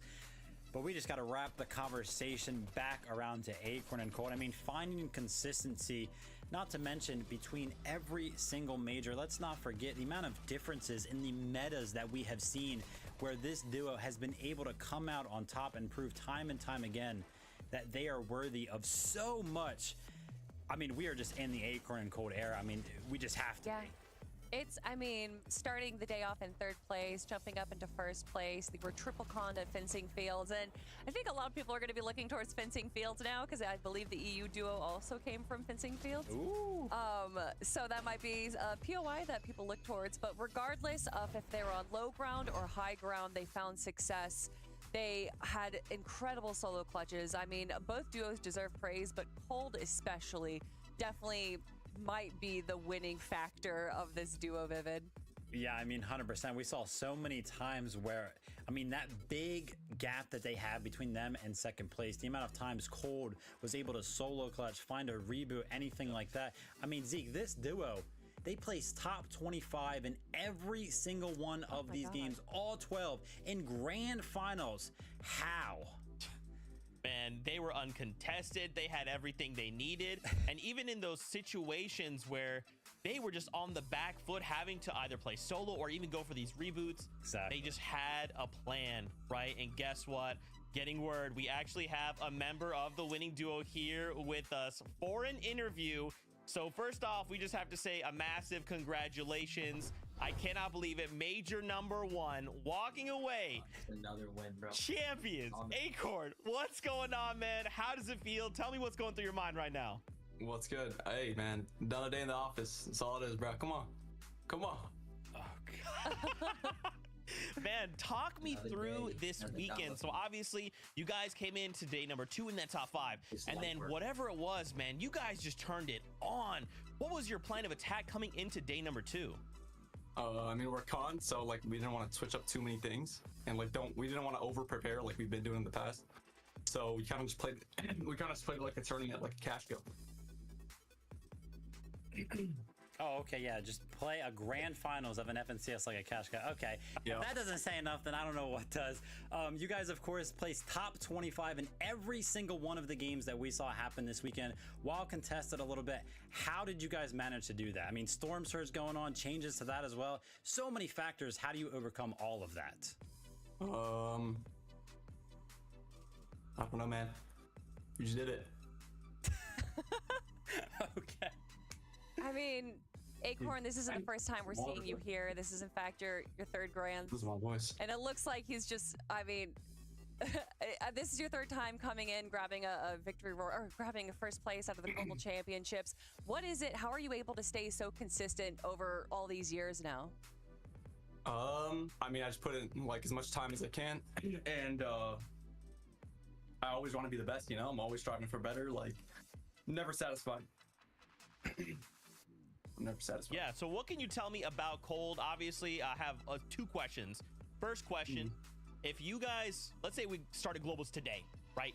Do you guys feel like you're in a place where you could walk away and win globals, or do you feel like there's still a couple things that you would want to work on to make sure you will win globals? No, I think we'd win. I think we're primed. We played 3 cash cups. Oh, sorry. We played 3 cash cups and we won all 3 of them. Now we're going to FCS Grands, winning FCS Grands 4 for 4 finals, first places. Like, this has never been done before. Like, we're literally fully primed. Okay. So talk to me about Cold. Where does he kind of fit into the equation? Because you guys, it's like back and forth. There's this like almost beautiful ebb and flow where just you guys are constantly firing on all cylinders. Like, talk to me about like what is his piece of this puzzle? I mean, like, he's just the best. Like, he's always listening to me. Like, he never questions a play. Like, he's on me all the time, and he's there to solo clutch when I need him. Like, it's perfect. Dude, that's awesome. Listen, man, congratulations again. We'll let you go so you can just keep up that voice. Really quick, before you go, where can people find you? Like Acorn on all socials, Acorn FN on Twitter. I'll be streaming and making hella content now, so let's go, man. Congratulations again. We'll see you at Global Championships, and of course, we'll see you next major. All right, thank you.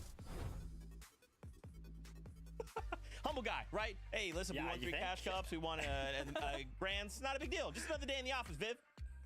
Yeah, I think the telling thing there for me is, you know, comparing the grand finals of an FNCS to a cash cup. I don't even know how you have the confidence to kind of treat games like this like a cash cup, but hey, shout out to Acorn and Cold. It works for them. Listen, when you're 170 points ahead of second place, you don't have to be humble. You deserve every right to be as confident and as cocky as we just got to see right there. I'm so excited to see what we're going to see from them in Major 2, and obviously the Global Championships as they punch their ticket for that. It's been an incredible 2 days. It's been an incredible 4 weeks now of having the first major of Chapter 5. I'm really excited for the meta. I'm really excited with North America. It really seems like a lot of the competition is starting to kind of catch up with each other. We've had some incredible games and we've had some incredible fights, and I can't wait for more. That's right. Well, friends, that wraps up major number 1 of the FNCS. Thank you so much to all the players, to the fans. All of you make this all possible, and it is such a pleasure to just watch awesome Fortnite with all of you. We hope to see you guys for major number 2. Of course, don't forget about this outfit, but until major 2, as always, we love you. Keep yourselves safe, and we'll see you on that battle bus. Beep, beep. That's my show. Run up and see the goal. I'm gonna